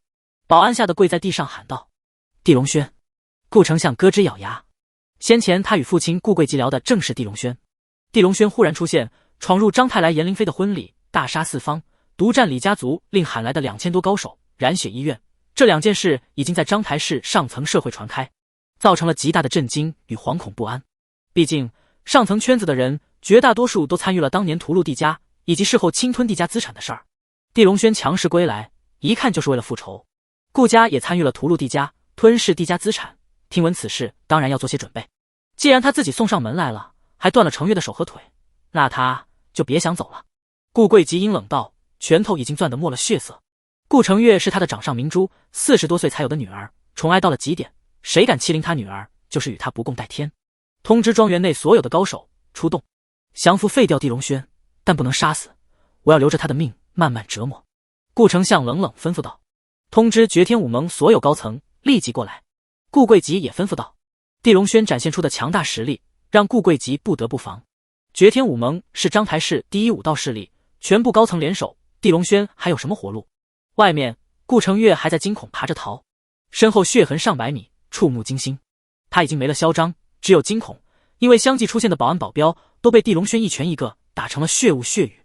好在顾程月终于看到了父亲和大哥的身影，两人狂奔而来，身后还有大批庄园内的高手供奉。哥，爸，救我！快砍掉他4肢，为我报仇！顾程月凄厉地吼道。谁知刚喊完，就被地龙轩一脚踩在了头上。巨大的力量下，他半张脸都被踩进草坪内，面骨都断裂了。他疼得浑身狂抖，惨叫连连。地龙轩，你这个畜生，快放开我女儿，不然我会将你砍成一滩烂肉！顾贵吉看到女儿被打得满身是血，被脑袋踩进土里，怒得双眼都要爆开了。你再叫我做事！地龙轩冷冷道。砰！顾程月的脑袋被他踩爆了。顾贵吉看到这残忍的一幕，霎时犹如崩溃，仰头嘶吼啊！全身都在剧烈的战栗。你这个禽兽，你居然杀了我女儿，我一定要将你折磨到极点，折磨到你求死。我唯一的妹妹被你杀了，地龙轩，你要付出1000万倍的代价。顾丞相双眼变得血红，我不仅杀，我还要让你们连尸骨都捡不到。地龙轩说完，一脚狠狠踹出，砰！顾程月的尸体刹那成了血雾，漫空飘散。现场所有顾家精锐高手以及强大的供奉，还有数百打手，见到这一幕都震惊到了无以复加。以往敢招惹顾家的人都没几个，现在却亲眼看到顾家2小姐被杀，被踹成了血雾，这太疯狂恐怖了，这就受不了。这只是你们的一个亲人，当年我可是被你们杀了100多亲人。地龙轩缓缓收回脚，冰寒彻骨的道：“给我断了他4肢，断了他所有的筋骨，但不能杀了他，我要留着他的命，1000万倍的折磨。”顾贵吉仰头嘶吼道，身后数百精锐轰如过江之鲫，疯狂冲向了地龙轩。那4名供奉均是武士境界，手段强大，也立马混在精锐之中，如一把藏在暗处的尖刀也冲向了地龙轩。视线中，地龙轩就如被一片黑压压的人头瞬间淹没了。杀！给我杀！顾丞相也拎着一把刀，朝地龙轩被围杀的方向走去。他要亲自捅几刀解气。他看向四下，想要找到妹妹一点尸骨，却半点也寻不到，怒火燃烧得更疯狂。只是刚走出几步，顾丞相就停住了脚步，因为他看到地龙轩站立的位置，一团团的血雾出现了，半个天空都被染红了。风刮来，顾丞相被血腥味呛得差点吐出来。恶魔，他是恶魔！转身，他朝自己父亲跑去。你跑什么？他100%死，不可能翻盘！顾贵吉厉声喊道。但刚喊完，就见一个人头当空飞来，砰，砸在了他脚上，竟然是4大供奉之一张宗海的脑袋。这可是铁布衫传人啊！顾贵吉愕然，却没想，震惊接着翻倍到来了。第2个、第3个、第4个脑袋继续飞来，剩余的3个顾家供奉也死了，脑袋都被拧掉砸了过来。啊，都是废物，怎么连一个地家余孽都打不过？顾贵急气的嘶吼：“爸，快逃吧！地龙轩太变态了，顾丞相这种变态都怕了。我不逃，他才不怕他！”顾贵急咆哮道。但话音刚落，浓稠的血雾之中，一道身影就飞纵而来，霎时攥住了他的脖颈，居然是浑身染血的地龙轩。再看地龙轩身后，那数百精锐高手居然全部躺在了地上，或者消失无踪，被抹杀了。老匹夫，早点去见你闺女吧！地龙轩一拳轰杀，顾贵吉直接变成了血语。6世豪门传承人，卒。顾丞相一看，吓得3魂7魄都要飞了。你不要过来，你快滚开！我不要死！我妹妹的手在哪？地龙轩走近，2拳轰碎了顾丞相的双腿。顾丞相疼得凄厉惨叫，但周围已经没了顾家的打手，他转眼成了一个无助的可怜虫。在后面的标本陈列馆内，地龙轩，你这么残害我顾家，你会付出沉重代价的。废话少说，带路！地龙轩抓着顾丞相头发就朝前走去。外面绝天武盟100名核心成员已经乘车迅疾而来，而泰坦力王一群人也乘车到了庄园。2伙人在外面相遇。你怎么来了？顾家的事情轮不到你插手，一边去！绝天武盟之主乾坤山冰寒道。泰坦冷笑，顾家也不过是大老板的一条狗，我是奉大老板的命令过来的，你说谁应该一边去？在章台市有3大武道势力，绝天武盟、残狼会、血天门。泰坦正是残狼会的老大，因为绝天武盟与残狼会经常有摩擦争斗，所以2人关系很差。乾坤山冷哼一声，那就看谁有本事拿到地龙轩的脑袋吧。跟我争，那你就准备死吧。泰坦咬牙道。2人谁也不服谁，并肩冲入了顾家庄园内，身后精锐也是蜂拥而入。被担架抬着的颜灵飞与张太来才不管地龙轩的脑袋归谁，眼见2大势力要杀地龙轩，都是兴奋至极。但众人进去一看，满地断肢人头，成片的鲜血，就震惊了。这小子是真残忍，到底修炼了什么邪功？泰坦阴冷道。管他什么邪功，老子必须拿到他的脑袋。乾坤山咬牙道。继续朝前搜寻，尸体越来越多，终于在庄园深处看到了地龙轩与顾丞相。顾丞相浑身染血，双腿已经没了，被地龙轩抓着头发提着朝前走，堪称恐怖残忍到了极点。钱叔叔救我，泰坦老大救我，我愿意拿出半数家产换我的命。顾丞相嘶吼道。他怕了，他不想死。地龙轩，你给我站住！章台是什么时候也轮不到你嚣张，受死！大吼一声，乾坤山率先冲出，他手中一把祖传的青龙刀，长约2米，宽厚锋锐，削铁如泥，再配合杀招，出手就如威猛的狂龙。身后100多绝天武盟的精锐也立马大喊着冲了上去。泰坦力王一看，也立马狂吼，身躯就如一尊移动的大山，粗犷狰狞的朝前追上了乾坤山，生怕对方抢了地龙轩的脑袋。这个垃圾终于要死了，太解气了！张太来冰寒喊道：“我要亲眼看着他被砍下脑袋，被砍成肉酱！”颜灵飞眼中都是锋锐的恨意。顾丞相见残狼会与绝天武盟的人都冲了上来，当即亢奋：“地龙轩，你快放了我，不然你不得好死！放了我还能给你一个痛快。那现在你痛快了吗？”地龙轩扑哧一声撕下了顾丞相一条胳膊，顾丞相当即疼得浑身战栗，痛吼声冲天。与此同时，泰坦力王与乾坤山已经到了跟前，2人一起朝地龙轩发动了最强攻击。乾坤山身为武士巅峰，具备极强的攻击力，青龙刀带着一种钻天的陀螺劲朝地龙轩杀去。这一招是他修炼10几年的最强杀招，是龙斩。一刀斩下，整个章台市没人能接招。泰坦力王也要躲，而泰坦也没客气，横练的强大肉身将所有的力量集中在右拳之上，那拳锋上血管筋骨狰狞求结，如同龙蛇缠绕，劲力达到了巅峰。这是泰坦的最强杀招穿山锤，一拳穿山，横扫章台市。2人联手，地龙轩已经是必死之局，但很快所有人都双眼如同瞪炸了。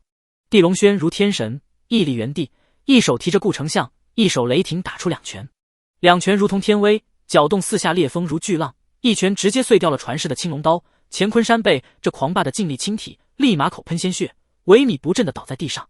另一拳则与泰坦的拳锋正面轰击，号称力王的泰坦刹那惨叫起来，他的右拳又臂又肩居然都被地龙轩一拳之力轰碎没了。紧接着地龙轩甩出一片劲气，远近精锐全部眉心出现一个血洞，砰砰砰倒地没了动静。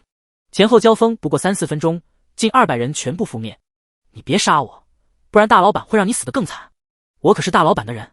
泰坦见地龙轩朝他走来，立马惊恐喊道：“我是顾家的手下，顾家也是大老板的人马，你敢动我，大老板绝不会轻饶你！”乾坤山也忍不住大吼。地龙轩双眼一下眯起，眸色冷得透骨了。这个大老板应该就是杀我弟家的元凶吧？他到底是谁？我不知道，你别问我，我不知道。泰坦惊恐地摇头，他在大老板的面前就是一条狗而已，哪敢出卖大老板？我数到3，不说你就死！地龙轩冰寒道。只是他刚开始倒计时，泰坦就砰一拳击碎了自己的脑袋，自杀了。地龙轩见状，不由愕然。他朝乾坤山看去，后者凄厉大笑：“泰坦，你走的倒是干脆，你让老子怎么办？我也不敢说啊。”话音落，乾坤山一掌朝自己脑门打去，他自然也不敢说，一旦说了，不仅自己会被大老板杀掉，就是家人也要被连累。大老板阴狠毒辣的威名可是众所周知，但这千钧一发之际，乾坤山的手却被地龙轩抓住了。我没让你死，你能死？告诉我，大老板是谁？地龙轩一手狠狠拍在了乾坤山的胸口，气劲就如细密的针灌入乾坤山体内所有经络，当即疼得嚎叫，浑身狂抖。但即便如此，乾坤山还是咬着牙道：“你死心吧，我就是死也不会说，因为我不敢。”话音落，他嘴里咯吱一下，竟有大片的血流出，接着就没了动静，咬舌自杀了。后面原本幸灾乐祸的颜灵飞与张太来，转眼就如掉入了地狱，这下所有人都死了，就只剩了2人，如此处境，怕是做梦都不会想到。现在，你俩告诉我，所谓的大老板到底是谁？地龙轩朝2人冰寒看去，颜灵飞吓得狂抖：“我真不知道大老板是谁，一直都是泰坦力王过来传达命令，我没骗你，不要杀我。我也不知道大老板是谁，我们都是泰坦力王安排做的一切，6年前杀害你以及帝家，也是他传达的命令，我是无辜的啊。”张太来也惊恐喊道：“既然如此，你俩也没价值留着了。”地龙轩甩手，2道拳风轰然杀出，颜灵飞与张太来惨叫之中，化为2团血雾消失无踪，所有仇怨一笔勾销。顾丞相见状，吓得已经是屎尿狂流。你应该知道大老板是谁吧？地龙轩朝他看去。我其实真不知道，一直是我父亲与大老板单独联系的。我顾家是为大老板卖命，但我真没见过对方。顾丞相颤栗道：“线索也没。”地龙轩冷冷道：“别杀我，线索有。我听我爸偶然说过，这位大老板是横江区域武道圈一位德高望重的存在，地位非凡，所以我顾家才愿意为对方效力。”顾丞相赶紧道。地龙轩闻言没再继续问：“领我去找莹莹的手。”顾丞相看着满地死尸，不敢再有任何反抗，老老实实领路。很快就到了他所谓的标本陈列馆，这是一个修在庄园深处的独栋小楼，进入之后便有一种阴气森森之感，里面灯光明亮，却有种诡异的冷气散布。举目看去，是一个个或是干枯，或是浸泡在水中，或是被冻结在树脂玻璃之中的人体器官，有手有脚，有眼睛鼻子牙齿，还有心肝脾胃肠。而中间位置有一个特殊标本，这个标本被放置在一束灯光之中，用纯白透明的树脂为材料，灯光映照之下唯美晶莹。而树脂之中的人体标本正是一只手。地龙轩一看，便像是心被铁钻狠戳了一下，钻心的疼痛蔓延全身，以至于让他呼吸都困难了。因为他一眼就认出这是妹妹地莹莹的手，那手上有一处很明显的伤痕，那伤痕是当年地莹莹为他做便当的时候被热油烫伤的。莹莹，莹莹，对不起，哥哥来晚了。心硬如铁的地龙轩泪水夺眶而出了，他脚步沉重，朝那标本走去，走得艰难，走到剧痛，脑海中是妹妹的一幕幕。小时候屁颠屁颠跟在他身后，幼儿园每次偷偷给他藏块糖，小学的时候帮他写作业，最终地龙轩走到了标本前，一把将标本抱在怀里，铁血杀伐的他一时泣不成声，眼泪鼻涕满脸。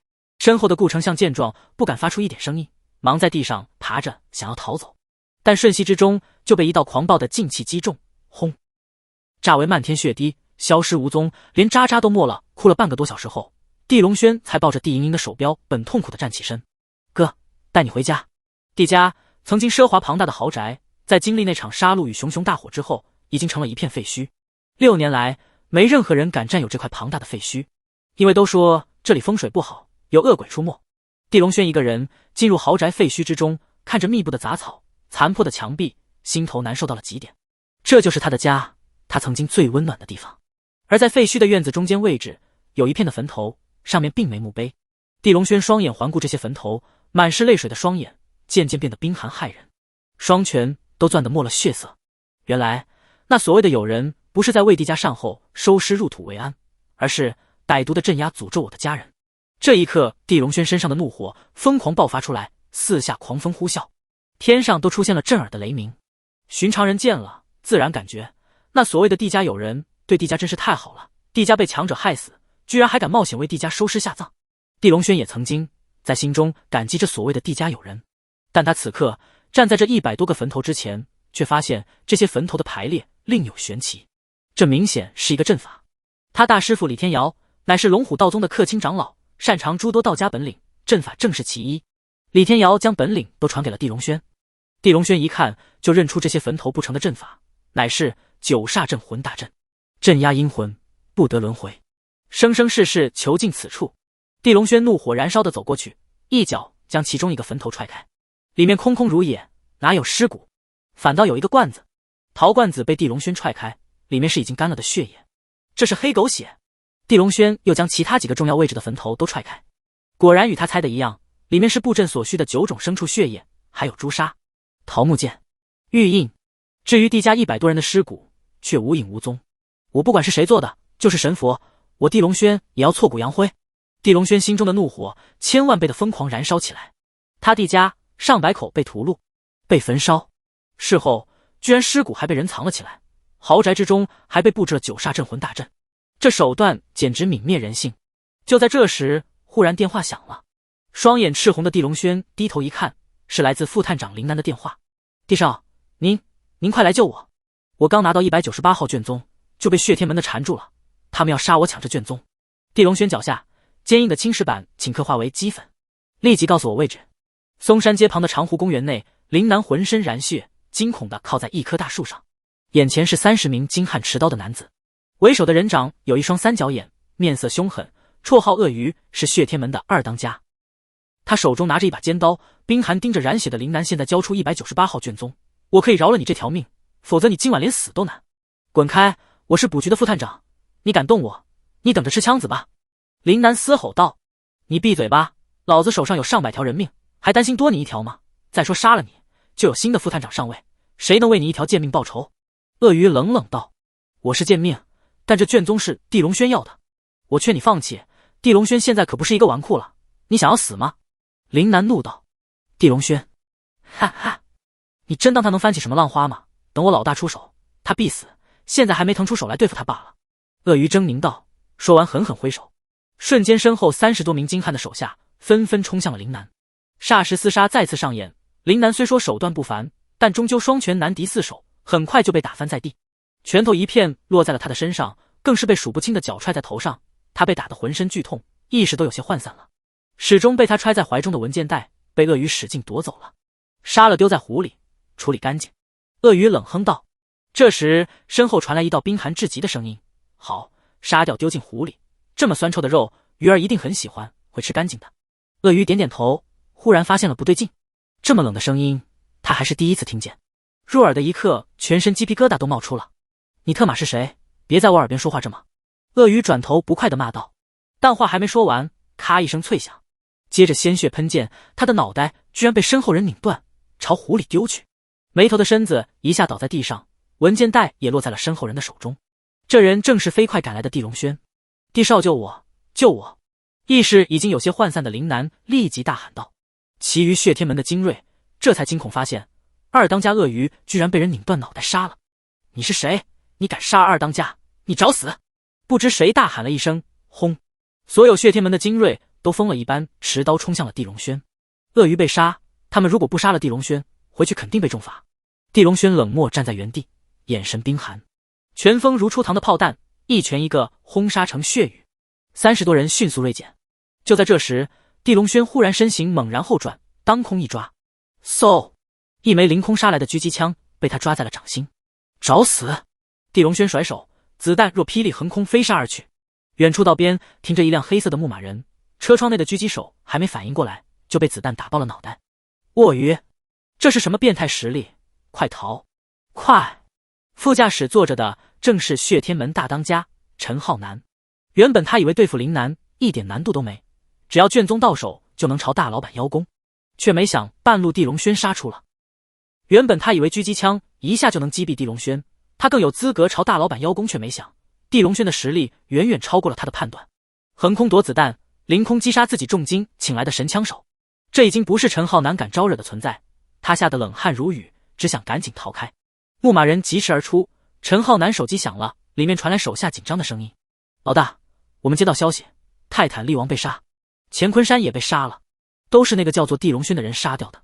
陈浩南吓得面色惨白，嘶吼道：快逃出章台市，我不想留在这里了，太危险了。当年覆灭地家的事情他也有参与，现在他真怕被地龙轩报复了。后面公园内，地龙轩将一道真气输入林南的体内，又给对方嘴里塞入了一枚丹药。林南这才恢复体力，脑袋也清醒了不少。多谢地少救命，要不我怕是要挂了。血天门抢这个卷宗，应该也参与了当年的地家血案。地龙轩冰寒道。说完，他拆开了卷宗，总共10页。地龙轩一行行认真看着，身上杀机开始层层叠叠的涌现，四下空气温度暴降，地面都出现了一层层的寒霜。地家那晚共计被杀129条命，包括地家核心成员以及豪宅之中的保镖以及佣人。大火烧了一晚上，很多尸体都被烧成了白骨与灰烬，根本无法辨出是谁。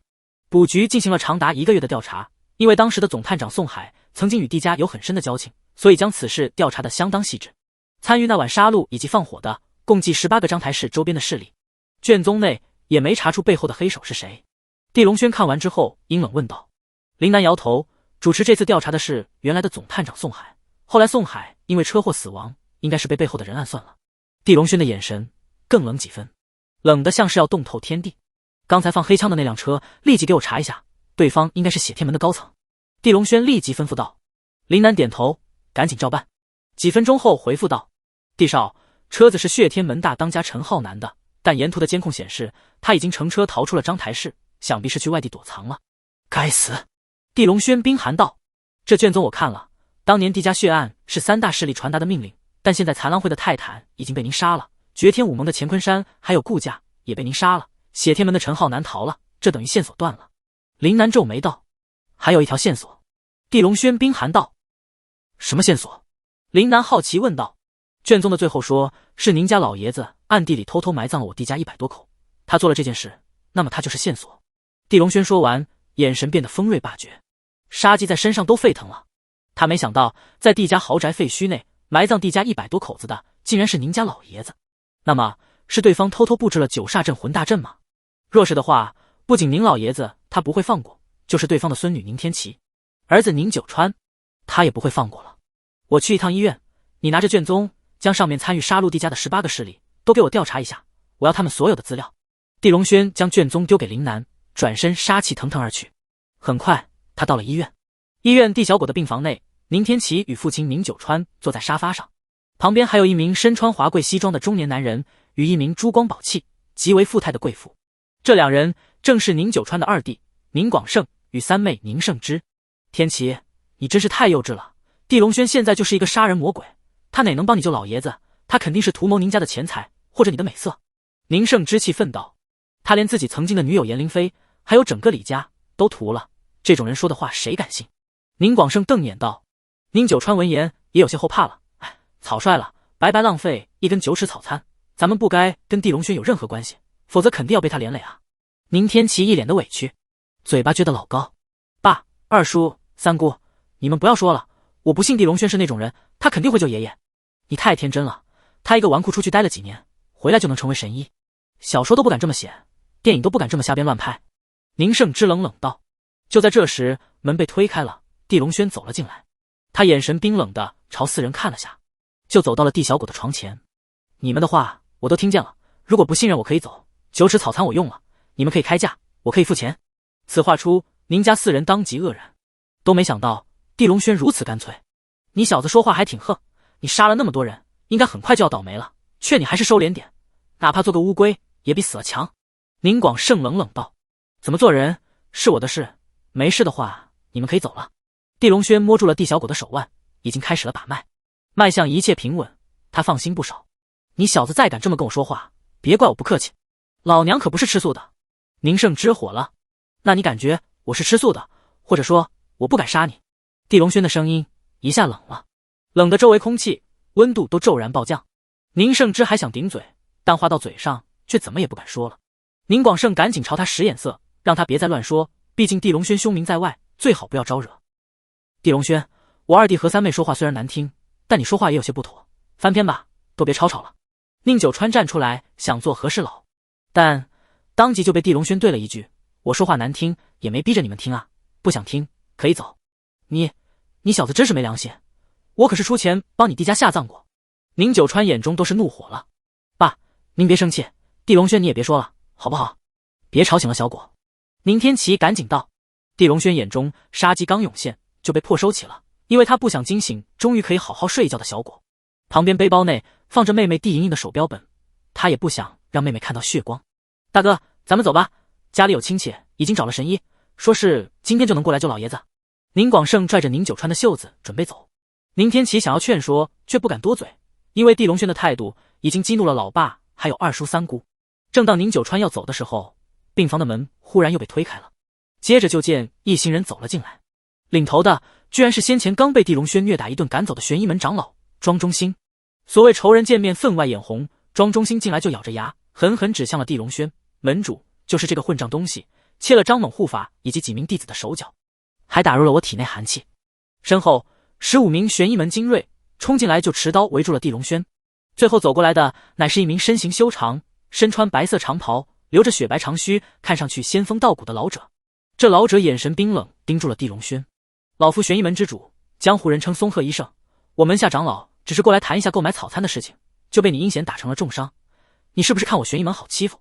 还有数名弟子被你断了手脚，你是不是感觉玄一门不敢断你的手脚？松鹤医圣声音冰寒，气势散布全场。庄中兴咳嗽几声，被寒毒冻得瑟瑟发抖。虽说地龙轩给他的限期是明日凑齐那些药物，但今晚他就10万火急叫上门主过来了，因为庄中兴实在熬不住了。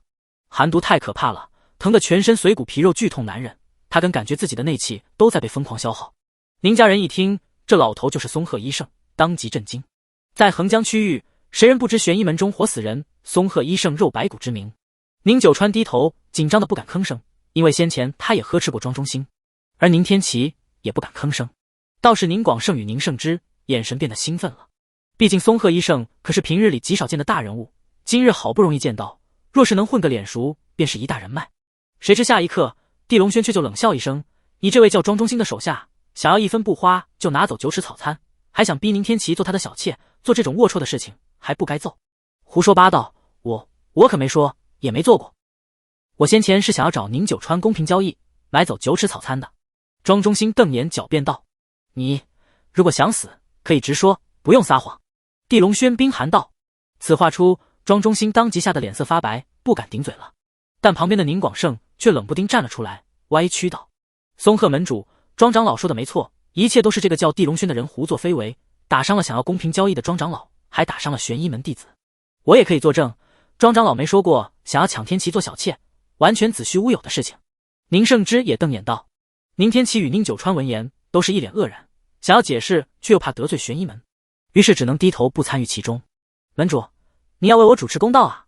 现在真相大白了，都是这个混账在诽谤我，在颠倒黑白啊！庄中兴一脸愤慨的道。松鹤医圣的脸色阴沉到了极点，眼神就如9尺寒冰，盯着地龙轩。你真当我玄一门没人吗？一股浓烈的杀机淹没全场。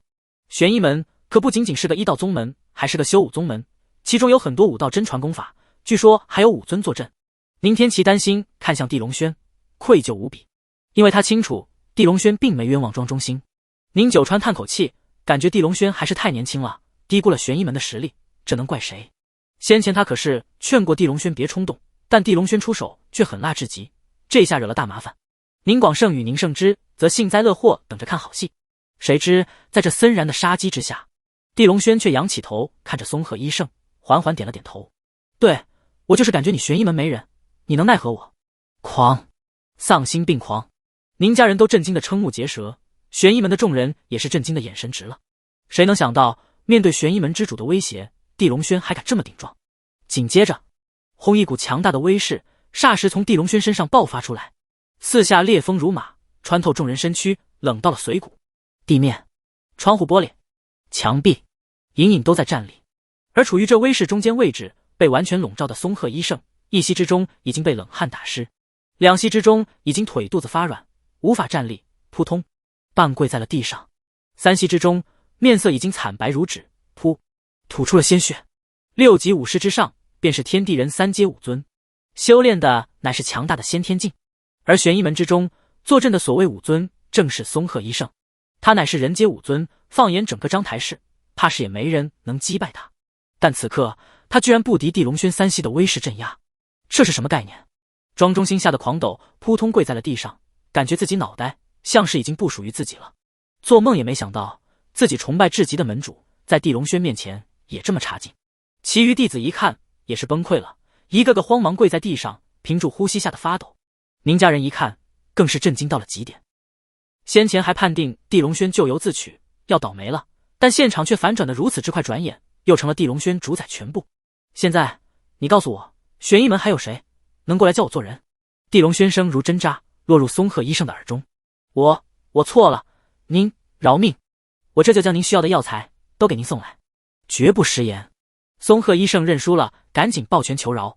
到了他这等境界，深知一层境界压死人，他根本无法判断眼前的地龙轩到底有多强。难怪赶刚回来就屠了李家，屠了顾家，灭了残狼会，又灭了绝天武盟，是天阶武尊还是武圣人？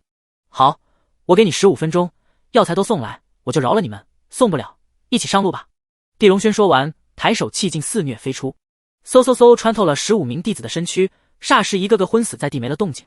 松鹤医生一看，吓得面色更白，忙拿出手机拨打了出去。在章台市有玄一门的一个医药库房，存放着很多稀有药材，想要凑够地龙轩所需倒是不难。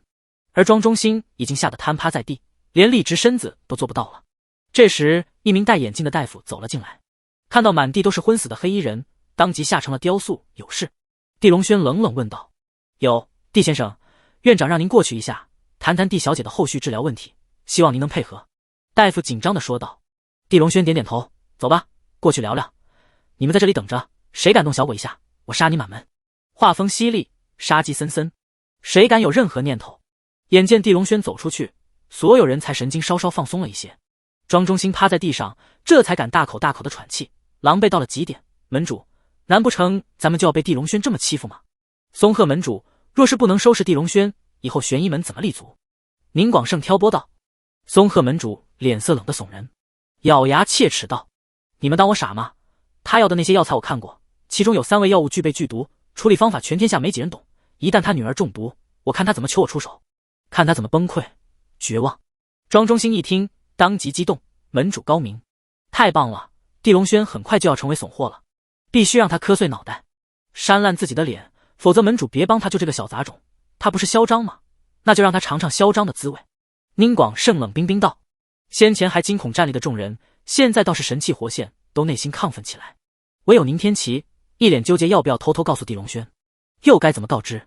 而父亲宁九川则选择了中立，他不想帮强势的玄一门，也不想帮狂傲的地龙轩，反倒像是在围观狗咬狗。外面的地龙轩5、6分钟后就回来了，时间静静的过去。好在12分钟的时候，外面玄一门的库房总管急匆匆过来了，手中拿着一个木质的箱子。门主，您要的药材都在这里面，一样不少。总管李运道。看到满地躺着的玄一门精锐，他也是震惊至极，根本不明白谁敢让玄一门这么丢脸。松鹤门主摆摆手，你走吧，这里没你的事了。李运不敢多嘴，赶紧离开了。地龙轩走过去，打开了箱子，检查一遍之后，满意的点了点头，确实凑齐了。虽然你挑衅了我，但看在这些药材的份上，我饶你不死。此事接过去了。庄中兴与松鹤医生一听，差点气得吐血。这项药材市价怕是有4、5千万，毕竟有10多种，每一种价格都堪比9尺草餐，数百万之高不低。地龙轩想要抢夺也就罢了，居然还一副大度的样子，真是气死人不偿命。我看你这药方8成是要炼制白玉断续膏，为你女儿接骨吧。既然药材是我送你的，能不能让我见识一下你炼制膏药的过程？松鹤医生佯装一脸恳求的道。实则心中冷笑，等着看地龙轩出丑，地小果中毒了。你懂得倒是不少，也罢，我给你这个机会，毕竟你就是看了也学不会。地龙轩冷冷道，一副高人的做派。庄中兴与松鹤医生又差点气死，眼神之中的恨意更冷了，也更期待地龙轩赶紧出丑，赶紧跪地求松鹤医生解毒救命。至于宁家人也没走，也在期待好戏上演。很快地龙轩就让护士将熬药的炉子拿了过来，开始静静的一个人熬药。这么名贵的药材，你真确定不用认真处理下，就这么直接熬，不怕出现什么毒副反应？宁天齐忍不住提醒一句，本意是为了暗示地龙轩，这些药材也许有毒，你不查看一下？他说完，宁广胜与宁胜之救眼神冷冷朝他看去，松鹤医生与庄中兴更是眼中有了杀机。宁九川赶紧咳嗽一声道，地少懂得能比你少吗？你就别多嘴了。宁天齐有些不甘心，毕竟地龙轩救过他一命，还想再次提醒。但这时地龙轩却冷冰冰看向他，道了句，我炼药的时候不喜欢被打扰，谁在说话自己出去，我不想动手。宁天齐当即气得眼眶红了，内心委屈无比。原是好意，居然被威胁了。其余人闻言顿时内心奸笑，继续等着看地龙轩出丑了。病房内，一种奇异的香味开始出现，10几种名贵药材被地龙轩有条不紊地放在了熬药的砂锅内，也没见他做什么排毒的工序。松鹤医圣眼神越发冷了，如此炼制出来的白玉断续膏肯定内含剧毒，不管怎么用都要中毒。地先生熬药的手法真是娴熟，老夫佩服。他故意称赞道：“你再废话，滚出去！”地龙轩眼神冰寒道：“有你这么跟我门主说话的吗？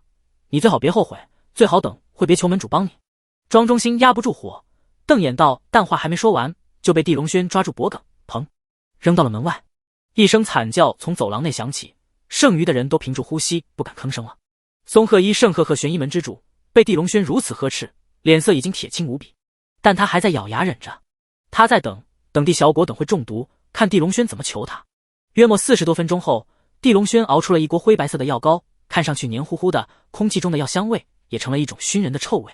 所有人都感觉地龙轩玩砸了，白白浪费了这数千万的稀有药材，简直就是一个超级败家子。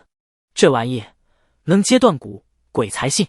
松鹤医圣更是心中彻底不把地龙轩当人看，完全当做了一个四肢发达的蠢货。如果这种药膏给人用，他敢断定10分钟内就要中毒身亡。宁天齐紧张的白净额头都满是细汗，但他却不敢多嘴了，只能做好准备，一旦地小果中毒，就赶紧喊医生过来急救。接下来我要为女儿敷药，谁敢出声打扰我，杀无赦。地龙轩转头冷冷看着几人道：“不会的。”松鹤医圣忙点头，其余人也立马点头，都在等着看他出丑，看地小果中毒，谁乐意出声提醒？就是外面被摔得鼻青脸肿的庄中兴，都咬牙小心翼翼又进来看戏了。这场大戏不看，他都感觉今天白活了。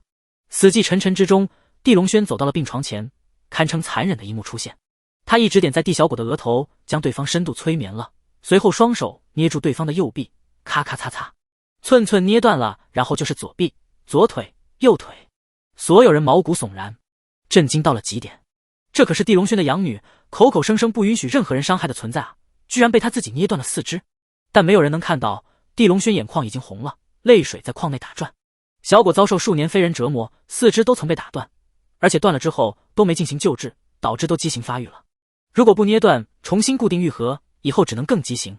地龙轩含着泪，将小果的4肢摆放平整，以手指蘸着白玉断续膏，小心涂抹在他4肢上。整个过程很缓慢，周围人都看得揪心，看得残忍，却又看得幸灾乐祸。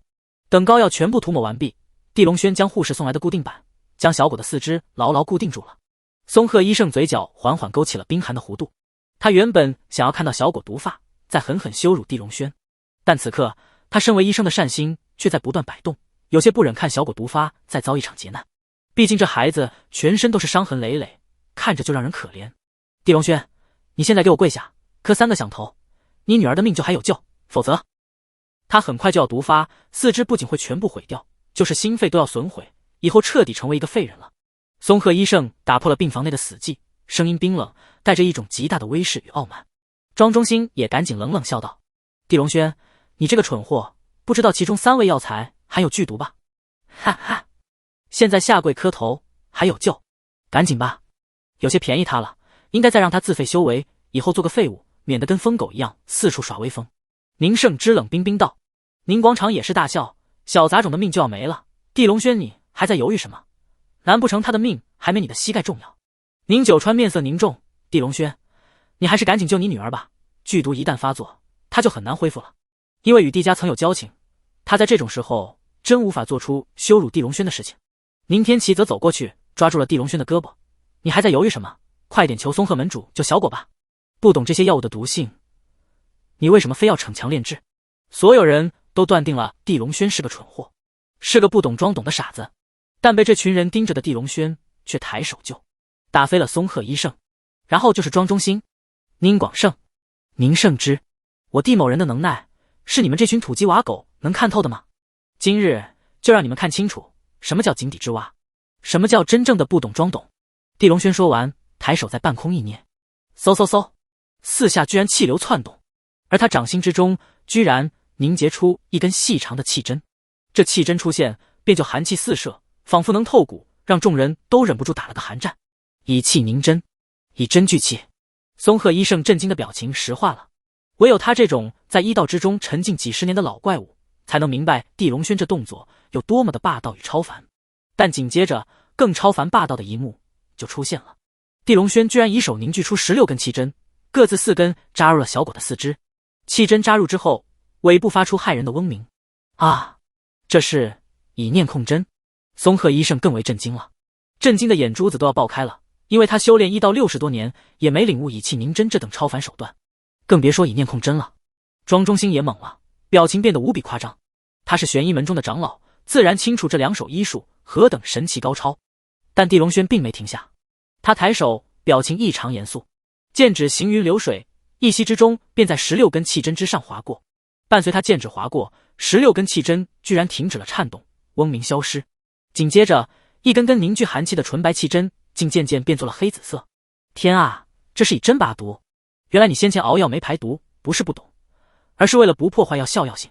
松鹤医圣已经震惊得浑身狂抖，激动的哭了。一边的庄中兴也瘫趴在了地上，震惊到了无以复加。原以为对方是井底之蛙，原来自己才是无知无畏松鹤门主。你8成是被他花里胡哨的动作骗了吧？别这么激动，你清醒点。宁广胜捂着脸恼火喊道：应该是上当了，哎，明明是个门主，一点反诈能力都没。宁胜之咬牙嘀咕道。谁知两人刚说完，就见松鹤医圣怒火燃烧的冲到了近前。2个蠢货，你们再侮辱地先生，我就杀了你们！瞬间2个响亮的耳光，2道凄厉的惨叫响起。随后松鹤医圣扑通跪在了地龙轩的身边。朝闻道夕死可以，我张松鹤能有幸见识以气凝真，以真聚气，以念控针，以针拔毒，这4种医道绝学，死都没有遗憾了。多谢地先生。另外，玄医门师祖曾留下口令，若有1日见到此4种绝学的传人，便是我门中师祖，必须下跪磕头。地先生，受我一拜。说完，松鹤医圣居然使劲磕了3个响头。全场看到这一幕，都震惊的下巴落地了。先前还盼着松鹤医圣打脸地龙轩，此刻却自己成了孙子，给地龙轩下跪磕头，还认了师祖庄中兴，也赶紧咬牙爬过去，跪在了地龙轩的身边，也磕了3个头。先前是恨死了地龙轩，现在不管是武力值还是医道圣手，都佩服到了极点。地龙轩并没搭理2人，眼神凝视着16根气针，待全部变作紫黑色，他大手一挥，所有气针飞出，砸落在地，化为了一滴滴的毒液。有了这白玉断续膏，接下来小狗的4肢就可以加速愈合了。地龙轩为他小心盖好被子，这才转头看向地上跪着的2人。我刚返回章台市，身边倒是缺人手，既然你非要认祖，那以后你就当我孙子辈，为我跑腿打杂吧。好，多谢小师祖赏脸，我定然好好为您服务。松鹤医圣没感觉半分丢脸，赶紧磕头感谢。能为一个超级医道人物打杂，对他而言是一种极大的荣幸。若是能有幸得到几分真传，岂不更是赚大了？小师祖，我罪该万死，先前不该挑衅您，但还请饶了晚辈一条贱命，还可以活着为您跑腿办事。庄中兴赶紧道歉求饶。你这种人，杀不杀也就我一个念头而已，还没资格让我斤斤计较。地龙轩说完，一掌拍在了庄中兴的胸口。庄中兴当即疼得张口，哇一声吐出了一口水，那水落地，居然冷得成了冰晶。庄中兴震惊之余，立马发现自己浑身的冰寒剧痛没了。他赶紧磕头，多谢小师祖宽宏大量，以后晚辈再也不敢了。都出去吧，我女儿需要休息。地龙轩冷冷道。对于所谓的小师祖称呼，半分得意与兴奋都没，似乎还有些嫌弃。张松鹤与庄中兴不敢墨迹，赶紧小心翼翼朝外走去。地上被打得满脸都是血的宁广胜与宁胜之，这一刻尴尬无助到了极点，本想借助玄医门收拾地龙轩，这下玄医门成了地龙轩的孙子辈。你们怎么不走？龙骂。地龙轩冷冷道。宁广胜与宁胜之顿时惊恐，赶紧朝门口走去，但宁天齐与宁九川却没走。地少，我错了，是我井底之蛙看人低了，还请您宽恕，去宁家为老爷子看看病吧。宁九川弯身行礼，一脸难堪的道。宁天齐也鞠躬道：地少，求你救救我爷爷吧，现在也只有你能救他老人家了。先前你宁家人不是说我纨绔不懂医术吗？不是配合玄医门长老说我胡说八道吗？地龙轩冷冷道。宁九川一听，顿时更难堪，他瞪眼看向了宁广胜与宁胜之。过来，跪下，道歉，否则咱爸就没任何治好的可能性了。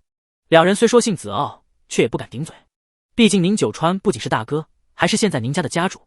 宁广胜与宁胜之最终下跪，不情不愿地磕头道歉了。地龙轩都没正眼看两人，反倒看向了宁天齐：“你主动送来的9尺草餐，我给你一个面子，去为宁老爷子看看病。”说完，地龙轩朝外走去。宁天齐与宁九川这才松了一口气，忙跟着出去了。至于宁广胜与宁胜之，则眼神满是怒恨，却一时不敢发作，也只能咬牙走了。走廊里，地龙轩交代张松鹤与庄中兴看护好小果，这才离开医院。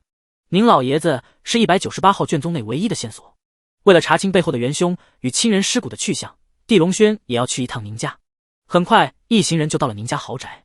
老管家许峰一看地龙轩从车内走出，当即愕然。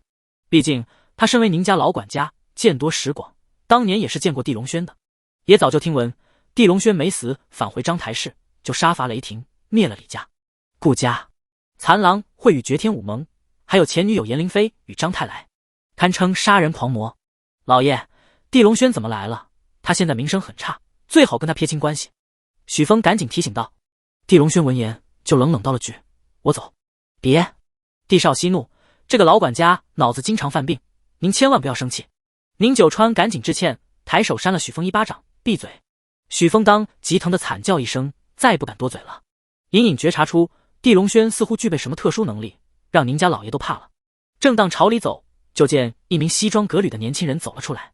天齐，我等你许久了，为了你爷爷的病，我专程坐飞机赶了过来，有我这位玄医门的高徒在，你不用担心了。不用了，张大夫，我找了地少过来帮我爷爷治病。宁天齐尴尬道。张景杰脸色立马冷了。地少，没听说过这号人物，他师从何人，在什么医院或者医学组织上班？说完，他就眼神冷冷盯住了地龙轩。无聊。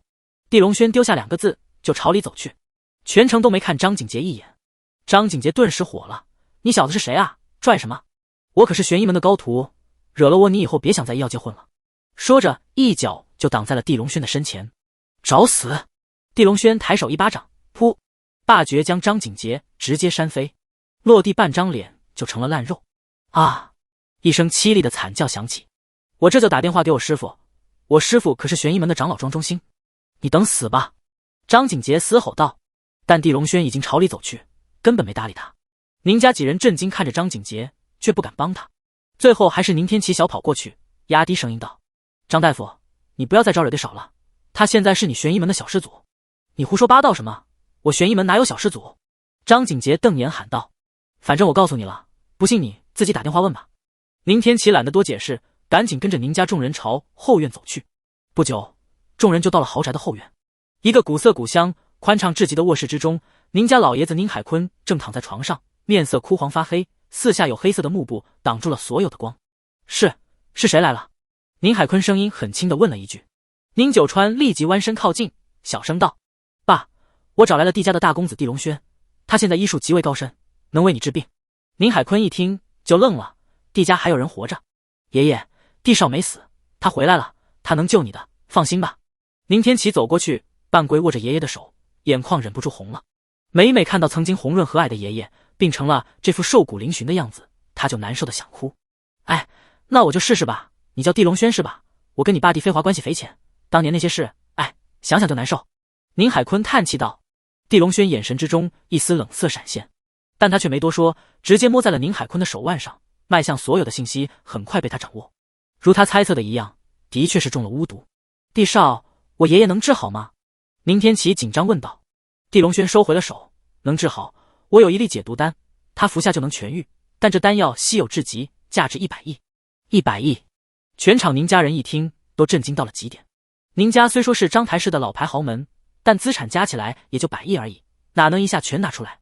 再说一粒丹药100亿售价，明显就是坑死人啊！地龙轩，你什么意思？你是感觉我们宁家傻还是蠢？漫天要价！宁胜之气的瞪圆了凤眼。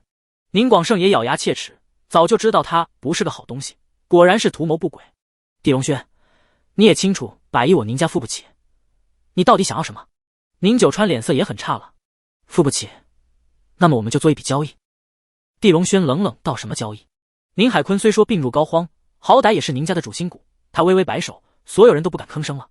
一双浑浊的老眼凝视着眼前的地龙轩，他能明显感觉出对方眼中有杀机。简单，我问你一件事，如果回答让我满意，丹药免费送你；如果让我不满意，你死。你全家都陪葬。地龙轩淡淡道。平静的画风之中，一种巨大的杀戮之气顷刻爆发出来，整个卧室犹如一下被放置在了冰雪山巅，冷得让人战栗。宁九川闻言，吓得身子一抖。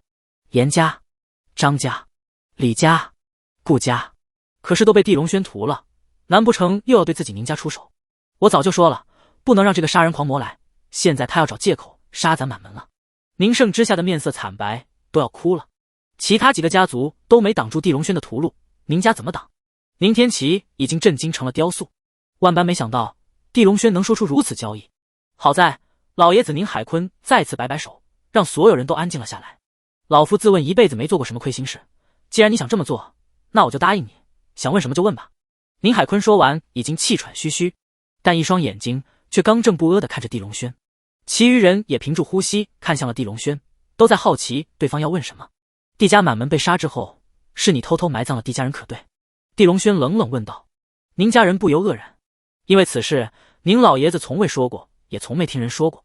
宁海坤点点头，当年地家满门被杀，整个章台市谁也不敢去收尸，我实在看不下去，于是偷偷派人夜里去收尸，埋在了地家豪宅废墟内。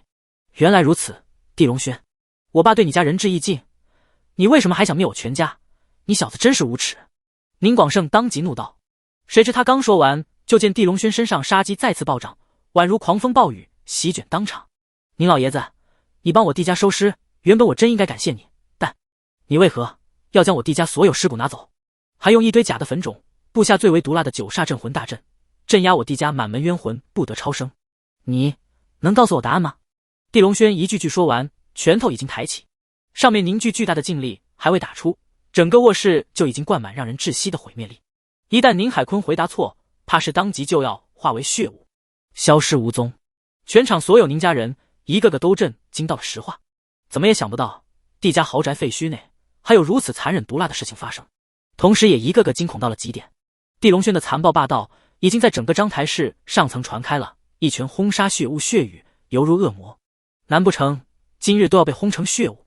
面对地龙轩杀气狰狞的质问，宁海坤也陷入了巨大的震惊之中，足足5秒之后才缓缓吐出一句话：这真不是老夫做的，我可以对天发誓，如果你说的一切都是真的，那只能是云龙道人做的。云龙道人，此话出，所有宁家人都神色一变，因为这个名字在章台市可是名头响亮，乃是道家玄门传人，擅长风水、卜卦以及法咒，而且出手一次价格不菲，往往几十万起步。为什么说是这个云龙道人？地龙轩冷冷问道，拳锋依旧锁定宁海坤。宁海坤深吸一口气，慢慢讲出了其中的缘由。当年他偷偷帮地家埋葬尸骨的时候，曾去找过一次云龙道人。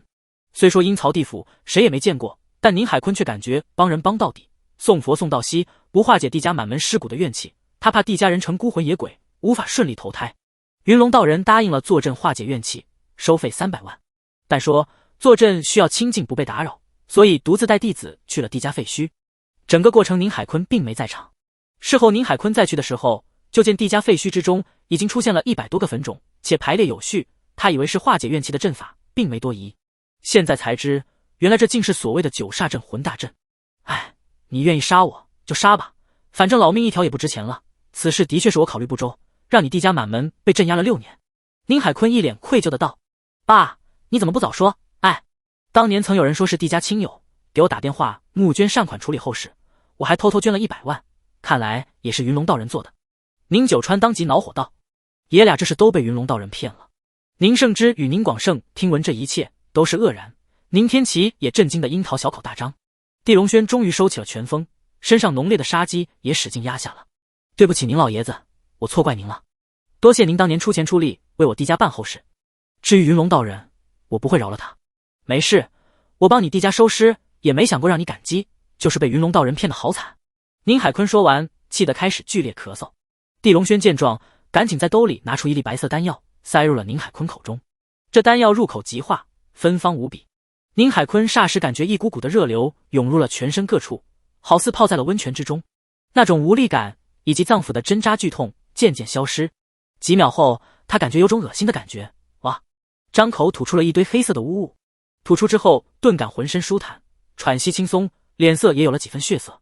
宁老爷子，你中的是很少见的巫毒，现在已经被解毒丹化掉了，接下来注意静养，就能慢慢恢复。地龙轩手落在宁海坤后背，看似轻轻为他拍打顺气，实则将一道真气悄悄输入了对方体内。宁老爷子当年顶着压力为帝家收尸，也算是情谊深厚。他作为帝家唯一幸存的人，自然以后要厚待宁家。巫毒，看来是有人在暗算我。宁海坤眼中两道立芒闪现罢，您能猜出是谁吗？宁九川赶紧问道。宁海坤摇头，这些年为了经商，我也得罪了不少人，哪能猜得出是谁背地里阴我？此事还得慢慢查。此话出，在场的宁家人都不由眉头紧锁，都有些惶恐不安了。宁老爷子，如果有需要我帮忙的地方，可以让宁天齐联系我，我先走了。地龙轩抱拳道。好，多谢你了。宁海坤也抱拳道，若没地龙轩出手，他怕是要被巫毒害死了。当年出于善心帮帝家收了尸骨，现在也算是得了善报。此刻的地龙轩虽说没当年其父帝飞华的儒雅风采，但霸气强横，医术高深莫测，此次归来帝家也许又要崛起了。帝少，云龙道人手段很强，而且在章台市手眼通天，你要找他报仇一定要小心。宁天齐提醒道。地龙轩点头说声谢谢，转身而去。宁家人赶紧走出相送。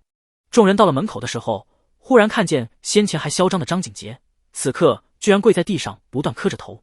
眼见地龙轩出现，赶紧哭着喊道：小师祖饶命啊，我真不是有意冒犯，请您原谅我吧，要不师父会杀了我，求您了。呱噪，地龙轩一巴掌扇去，劲风如巨浪。张景杰还没反应过来，就被扇飞昏死在地，没了动静。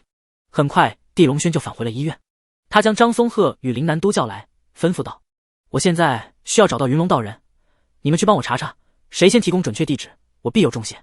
两人不敢多问，赶紧去查了。半个小时后，张松鹤率先送来了消息：小师祖，我手下查到了，云龙道人正在珍妮斯号游轮上。确定？地龙轩眯眼问道。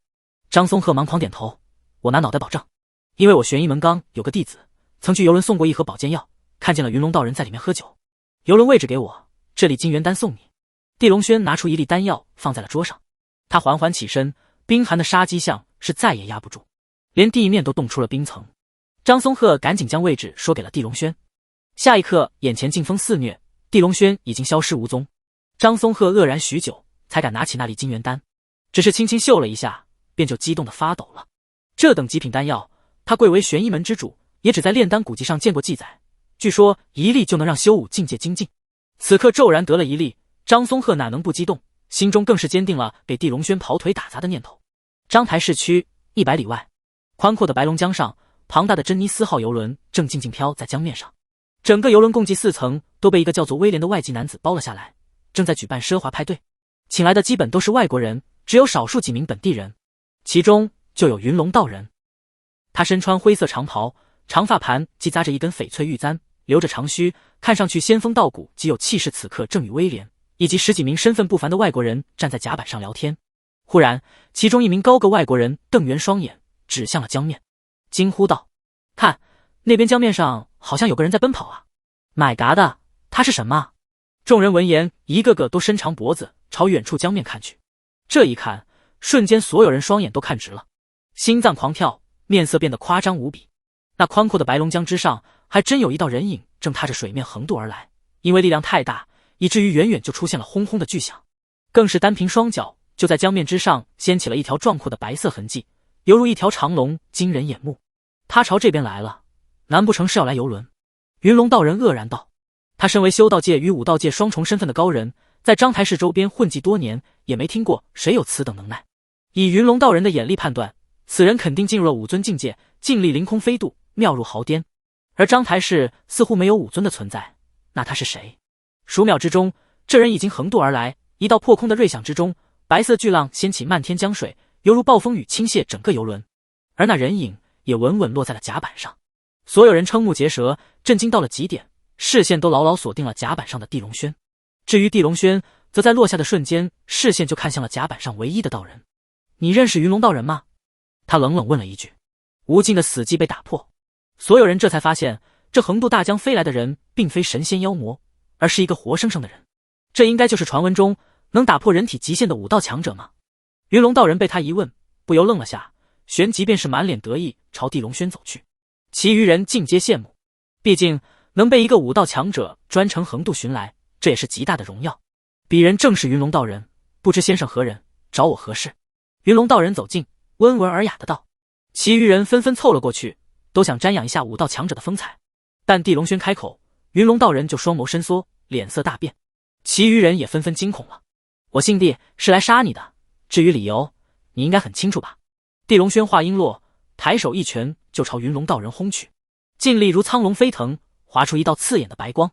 云龙道人虽说境界不及地龙轩，好歹也是半步武尊之境，在地龙轩是放杀机的一刻便就察觉，但他根本没还手，便脚走天罡七星步，行奇门遁甲术，嗖，身形消失，再次出现，已经到了甲板的尽头，飞快逃入了船舱之中。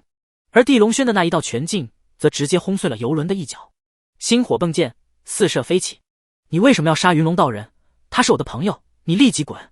作为宴会的主人，威廉总裁当即怒了。他本人极为迷信东方炼丹术，认为此术是世界上真正的长生捷径，所以云龙道人成了他的座上宾，平日里经常为他炼丹。现在地龙轩上来就灭杀云龙道人，威廉总裁哪能置之不理？在东汉国的领土上，你一个外籍人有什么资格让我滚？地龙轩眼神冰冷，瞪了一眼威廉，快速朝船舱内追去。法克尤，给我杀了他！快！命令所有保镖出手，在我的地盘上，他敢动我的朋友就得死！威廉总裁怒得嘶吼。他身为跨国集团的总裁，掌控千亿资产，从来都认为自己一身白皮无上尊贵，根本看不起东汉人。其余外籍人也震惊之中恢复了白皮人的优越感，纷纷大骂，似乎忘了地龙轩先前横渡江面的霸道。或许在他们认知里，东方武道力量再强，也只是血肉之躯罢了，遇到热武器毫无对抗之力。而威廉总裁作为这边区域重要的投资人，是被允许持枪自保的。地龙轩刚冲进船舱之中，眼前就出现了18名黑衣保镖，进阶魁梧高大的外籍人士，眼神凌厉狠辣，满脸都是横肉。原来是个弱小的东汉人，他根本无法满足我拳头的胃口。一名黑衣保镖狰狞道，挥动勾拳如雷霆打向地龙轩。其余保镖纷纷冷笑看热闹，后面还有大量外籍宾客也幸灾乐祸看向了地龙轩，等着他被活活打死，增加一场血腥的乐趣。谁知刹那之中，这黑衣保镖的拳锋还没碰到地龙轩，就已经被地龙轩一拳打成了血雨。轰！迸溅远近，染红了一群人的脸，纷纷尖叫起来。剩余黑衣保镖一看，再不旁观，纷纷冲向了地龙轩，手段都是狠辣歹毒。但地龙轩脚步根本没停，一拳拳轰杀，一团团血雨炸开喷出。仅仅几秒，18名黑衣保镖全部消失无踪，整个1楼船舱内已经被血肉染满。那些颇有优越感的外籍宾客一个个惊恐抱头趴在了地上，见地龙轩走来，犹如见到了恶魔。不，他怎么还没死？快让3大王者出手，他必须立即死！威廉总裁进入船舱之后，愤怒的嘶吼，手下赶紧拨打了电话。很快，地龙轩进入了2层船舱，与此同时，3名男子缓缓出现在了他的视线中。一人精悍修长，穿着纯白的西装；一人黑矮瘦小，穿着豹纹背心以及短裤；一人高大威猛，赤着上身，穿着红色沙滩裤。就他，我没什么兴趣，你俩先上吧，赏金可以不分我。白西装男子撇嘴坐在了沙发上，我也没兴趣，他配不上我的柔术。黑瘦男子也仰躺在了沙发上。剩下的那名高大男子刚想说什么，却见地龙轩已经朝他走来，一股强大到让人窒息的杀机，顷刻像是狂风暴雨笼罩在他的身上。他好强啊！高大男子顷刻眼神变得冰寒，全身肌肉一下绷紧，犹如一台杀人机器启动了嗖嗖嗖，快到1秒数百次的重拳朝地龙轩覆盖而去。这是西洋拳的巅峰之境。拳王杰森，有必要这么卖力吗？杰森太爱炫技了。黑瘦男子冷笑道。谁知话音未落，噗一声爆响，杰森的脑袋就被地龙轩一掌拍碎了。黑瘦男子惊得嘴巴张大，还没反应过来，就被地龙轩甩过来的一个酒瓶呼哧穿入了嘴巴，直接从后脑爆出，惨死！剩下的白西装男子吓得面如死灰，纵身一跳，宛如闪电朝江里跳去，但还没落在江面，就被地龙轩甩来的另一瓶酒精准击碎了脑袋。3大王者是被威廉总裁请来参加聚会的，在西方世界具备极高的声誉，却没想只是一个照面团灭。接下来在无人敢挡地龙轩，他一层层追到了4层。游轮顶部呼呼的江风刮来，他终于看到了云龙道人。小子，你想杀我还嫩，看看身后是什么吧。云龙道人冷笑道。地龙轩没转头，就感受到了背后的森森杀机，18把手枪赫然锁定了他。威廉总裁缓缓走来，立刻跪下。我是这里最尊贵的投资人，赏给你们几10万穷人就业机会，我就是你们的上帝，你没资格动我的朋友。身后一群外籍宾客肆意冷笑起来。几十万就业机会摆在任何市衙内都是最高的外宾待遇水准，谁敢动一下威廉总裁，就等于动了市衙的铁饭碗。谁知地龙轩不仅没怕，还仰头狂笑起来。今日我就让你看看，我不仅能动他，还能动你，而且我忽然想先动你了。言毕，一道道劲风宛如刃口，从他全身飞纵而出。身后18名持枪保镖还没反应过来，就纷纷被劲力穿透身躯，惨死当场。威廉总裁惊得头皮发麻，还没转身逃，脖颈就被一道劲力划过，脑袋落地。其余外籍宾客一看，都惊恐大叫起来，疯了般转身逃命了。与此同时，地龙轩已经闪电窜出，云龙道人又走天罡步想要逃，却没想他走出一步就被地龙轩堵住生门，霸道擒下了。地龙轩大师傅李天瑶乃是龙虎道宗长老，他得了对方所有真传，对付这等伎俩，形如做小学数学题。别杀我，我求饶，我什么都说。云龙道人转眼就被地龙轩捏断四肢，丢在了地上，形如死狗，惊恐站立。地家所有人的尸骨在哪？地家坟冢被布上九煞镇魂大阵，谁让你做的？地龙轩居高临下，杀气森森问道。云龙道人一听就吓哭了，这些年做的缺德事太多，报应终于来了。我说了，能饶我一条贱命吗？我不想死，我可以做一条狗为您办事。云龙道人大哭道。先说，不然你想死都难。地龙轩冷冷道。一股浩瀚的威势从他身上释放而出，狠狠镇压在了云龙道人身上，后者当即心理崩溃，全部招供了。几分钟后，伴随一声惨叫，云龙道人身躯被撕碎，丢入江中喂鱼了。而地龙轩也纵身飞出，宛如一道惊鸿，再次横渡江面，消失无踪。20分钟后，地龙轩现身在了卜局办公室内。林南已经查清楚了卷宗之上涉及的18势力，这18势力当年都参与了屠戮地家，但时至今日，有的因为争斗已经消亡，有的则卷入李家顾家厮杀，已经被地龙轩杀掉了。此刻还存留的只有6个势力。地少，这是6大势力的详细资料，包括头目以及大本营地址。林南恭敬递上了一个文件夹。地龙轩接过之后并没立即看，而是问道：你对南天雄有多少了解？南天雄，林南一听不由愕然，因为南天雄3个字太强了。南天雄在武道圈被奉为南拳王，是横江区域泰斗级人物，也是整个区域武尊之首，据说进入了地阶武尊巅峰境界。除了武道实力上的强横，南天雄在横江区域还有数万门徒，几十个附属势力。如此强大的背景，即便横江区域的达官贵人见了他，都要老老实实称呼一声南拳王。经过林南10几分钟的介绍后，地龙轩对南天雄已经有了大致了解。之所以询问此人，是因为云龙道人招供的背后主谋正是南天雄，是南天雄点名让云龙道人去镇压地家上百口的冤魂，还说地家该死，凭什么投胎？看来当年地家那场灭门血案，应该也是南天雄残忍策划的。老乌龟，你应该想不到当年地家还有人活下来找你报仇吧？不过杀你之前，我要做点手脚，让该死的人都凑一块，再痛痛快快下手。地龙轩眼神之中的冷意就如9尺寒冰。他打开了文件夹，将其中还剩的6个势力一一看过，记在了心中。旋即地龙轩起身冰寒道：给我带路，今夜我要与这6大势力所有头目见一面，收点利息。林南点头，不敢不从。毕竟他仅仅亮出了一次地龙轩的金色7星令，就已经被提拔成了新任总探长，可想而知，地龙轩对他而言不是一个人，而是天。且此刻地龙轩身上有种磅礴凶悍的煞气在渐渐散发出来，犹如洪水猛兽恐怖。林南哪敢触犯这杀机？霓虹灯闪烁的街头，斧头会的老大张松正领着20名精锐手下在山河街头吃露天烧烤。3个大桌上面都摆满了各种海鲜，还有5粮液茅台，好酒好菜，吃得不亦乐乎。张老大，我这边你已经欠了20万，能不能先给结算一点？我实在周转不动了。老板孙辉使劲弯身，苦涩笑道。谁知说完就被张松抓住了头发，狠狠砸在了桌子上。一个瓷盘被砸碎，孙辉满脸都是血，吓得狂抖。张老大，我不要了，求您饶了我吧，我不该乱说。老子吃你的饭是你的荣幸，你要什么钱？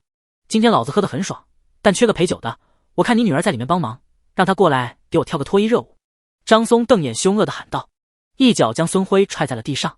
孙辉想要爬起来，却被张松踩在了地上，喊你女儿过来，不然你死。孙辉吓哭，生意赔钱也就罢了，还要连累自己的女儿，他实在做不到。但女儿孙莹莹已经满脸泪花地走了过来，张老大，求你饶了我爸爸，我答应给你跳舞，我跳。哈哈，小妞不错，真水灵，哥哥摸摸你发育的怎么样？哈哈！张松浑身酒气的站起身，走向了孙莹莹。孙莹莹吓得狂抖，泪水滚滚，却不敢逃掉。她不想爸爸被揍。张松很快到了跟前，朝孙莹莹白净的脸上吹了一口气：“不错不错，越看越是喜欢。”哈哈！伸手就朝孙莹莹的衣领内摸去。周围人看到这一幕，敢怒不敢言。孙辉以惊怒的嘶吼：“你放开我女儿！你是畜生！”但他根本动不了，已经被张松手下踩在地上，按住了四肢。孙莹莹脸色惨白，吓得使劲闭眼，都要昏厥了。就在这时，他耳边忽然响起一声惨叫，这惨叫居然是斧头会老大张松的。他急忙睁开眼，就看到一张冷峻刚毅的男人面孔出现在了视线之中，冷漠、桀骜、霸绝，一种视众生为蝼蚁的睥睨之感横空炸裂出现，让孙莹莹都忍不住有了一种想要顶礼膜拜的冲动。现在开始，你要为你之前做的一切坏事恶事还债了。地龙轩冷冷说完，噗，撕下了张松整条右胳膊。张松疼得嘶吼，双眼赤红，给我砍了他！快，我要他成为肉泥！瞬间20名手下凶狠的持刀冲了上来，现场乱成了一锅粥。老板孙辉忙起身，拉住女儿孙莹莹，冲回了店里躲藏。孙莹莹趴在窗台，惶恐朝外看去，就看到了这辈子再也无法忘记的一幕。那霸绝睥睨的高大男人，一拳一拳将凶狠卑鄙的斧头会成员都轰杀成了血雾，血雨渣都不剩。20人，也就是20拳，很快就只剩了断掉胳膊的张松。张松已经惊恐到了瘫痪在地。你是谁？我求饶，我愿意拿出我的所有，求你饶了我吧。我姓地，你应该知道我为什么找你了吧？地龙轩抬手一掌拍在了张松的胸口，一种磅礴的寒气顷刻钻入张松脏腑，让他整个人冷得发抖，须发都出现了白色的冰晶。你已经中了寒毒，横江区域只有南天雄能救你，因为他修炼的是赤阳神功，不想死就去找他吧。地龙轩说完，转身而去。站在后面的林南早已看傻眼了，让卜局都敬畏3分，以狠辣出名的斧头会，居然眨眼就被灭了所有高层。孙莹莹震惊的犹如成了雕塑，脑海中不断回想一句话：他是谁？好强10几分钟后，地龙轩又来到了一处练歌厅。豪华的金色包间内，血狼盟的人正在聚众唱歌，一个个女郎在舞池内摇曳身姿，看似嘴角都是欢笑，实则眼眶都是红肿的，泪水在不断的落下。够味，这群大学生真是辣啊！等会就在这里玩个够吧！中间一名戴着粗大金链子的光头男子狰狞大吼，亢奋的好似一头猛虎。中间被迫跳舞的6名女大学生闻言脸上泪水更多了，但嘴角却不得不挂着笑容。谁知下一刻，砰！包间坚固的铁门居然被人踹烂了。接着一名高大伟岸的男子就面色冰寒地走了进来，径直朝那光头老大走去。你特码谁啊？杀了他！光头愤怒大喊一声，手下小弟立马冲了上去，谁知刚靠近，还没见高大男子怎么出手，就成了一团团的血雾。人间抹杀！光头一看，吓得两腿发软，跪在了地上。前辈，我是废物，我不清楚哪招惹了您，您说我一定改，我也愿意将所有都送给您。别杀我！我姓地，你对地家做了什么，应该很清楚吧？地龙轩一掌拍下，光头惨叫一声，整个头部居然被厚厚的寒霜覆盖，他疼得痛吼，满地打滚。去找南天雄救你吧，只有他的赤阳神功才能化解这寒毒。丢下一句话，地龙轩转身离去。1日，6个势力，13个头目全部被地龙轩打入寒毒，重伤剧痛。林南跟在后面看得惊心动魄，随后陆续得到消息，这13个头目都在剧痛之中前往了天江城。天江城是横江区域内的历史古城，经济繁荣，而南天雄便在天江城内。做完这一切之后，地龙轩拨打了一个电话，这个电话是从云龙道人口中逼问出来的，而地家上百口子的骨灰就在这人的手中。当年云龙道人欺骗宁海坤，以化解怨气为幌子，布下了9煞镇魂大阵，同时偷走了地家100多口子的骨灰。这些骨灰原本他想要丢掉，却不知怎么走漏了风声，被一个神秘人买走了。至于这个人是谁，云龙道人并不清楚，对方只是打来电话，转款300万买走了骨灰。双方约定谁也不许说出去，毕竟不管谁说出去都会惹祸上身，死得很惨。嘟嘟嘟，电话那头有人接听了。你是谁？一道冷淡的女子声音传来。我姓地，我不管你是谁，也不管你是什么目的，买走了地家所有人的骨灰，现在你还给我，必有重谢，否则你将后悔。地龙轩的声音冷得仿佛能通过电信网络洞透那边了。你是地龙轩？你没死。对方发出了震惊的声音。你是谁？认识我？地龙轩这才感觉对方的声音有一丝的熟悉，我是柳江雪啊，你忘了我吗？居然是你！半个小时后，远在市郊的太医茶园内，地龙轩乘车到来。他下车就看到了茶园门口站着一名女子。女子身材高挑曼妙，穿着纯白的长裙，黑发披肩，手持一把黑色的太阳伞。山风吹来，长发长裙扬起，竟让地龙轩有了几分失神，恍如回到了无忧无虑的大学时代，青春飞扬，意气风发。柳江雪正是地龙轩的大学同学，当初关系极为亲密，经常一起出去玩。地龙轩还认了柳江雪为干妹妹。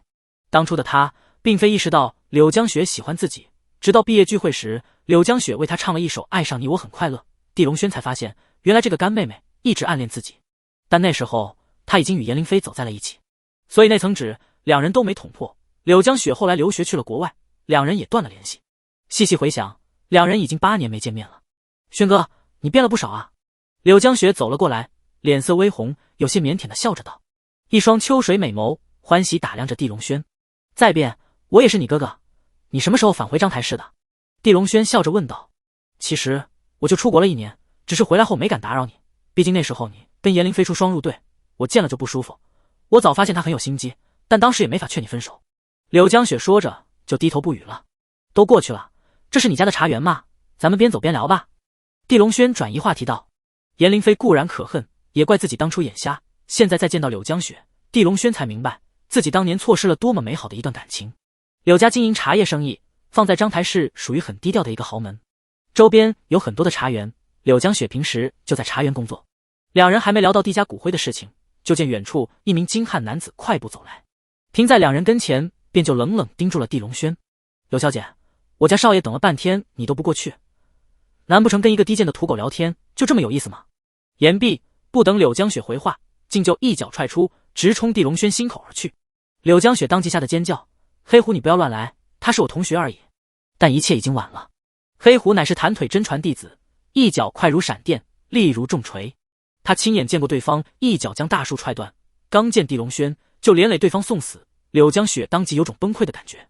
但很快他就彻底懵了，因为地龙轩仅仅一巴掌扇出，也没见用多大的力量，黑虎竟就惨叫之中身子飞出，砸入花丛，无法站起了。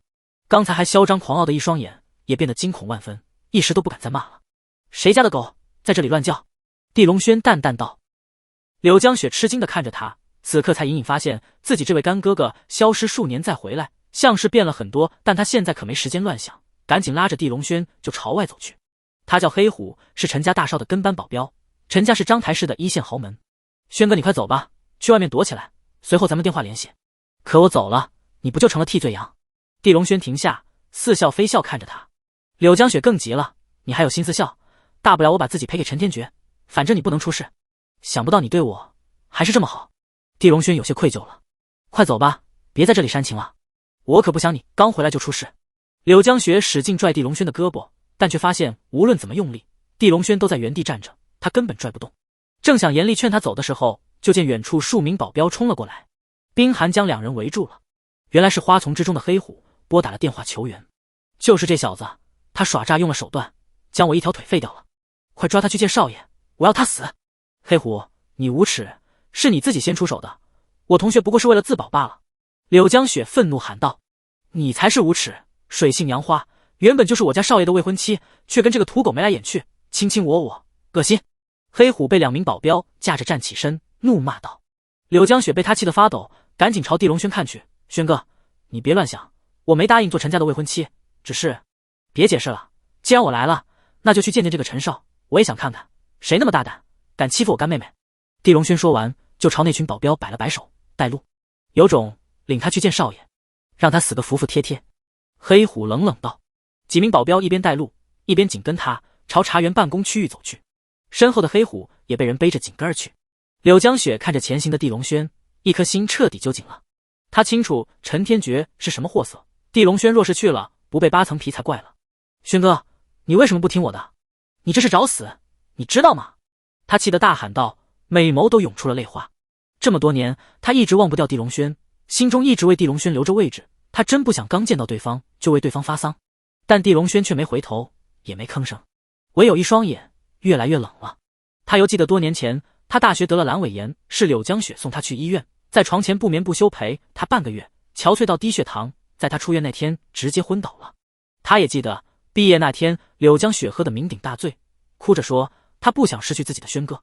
也是柳江雪暗地里帮帝家保住了骨灰，如果在他眼皮子底下任由别人欺负柳江雪，那地龙轩的拳头就真是腻捏的了。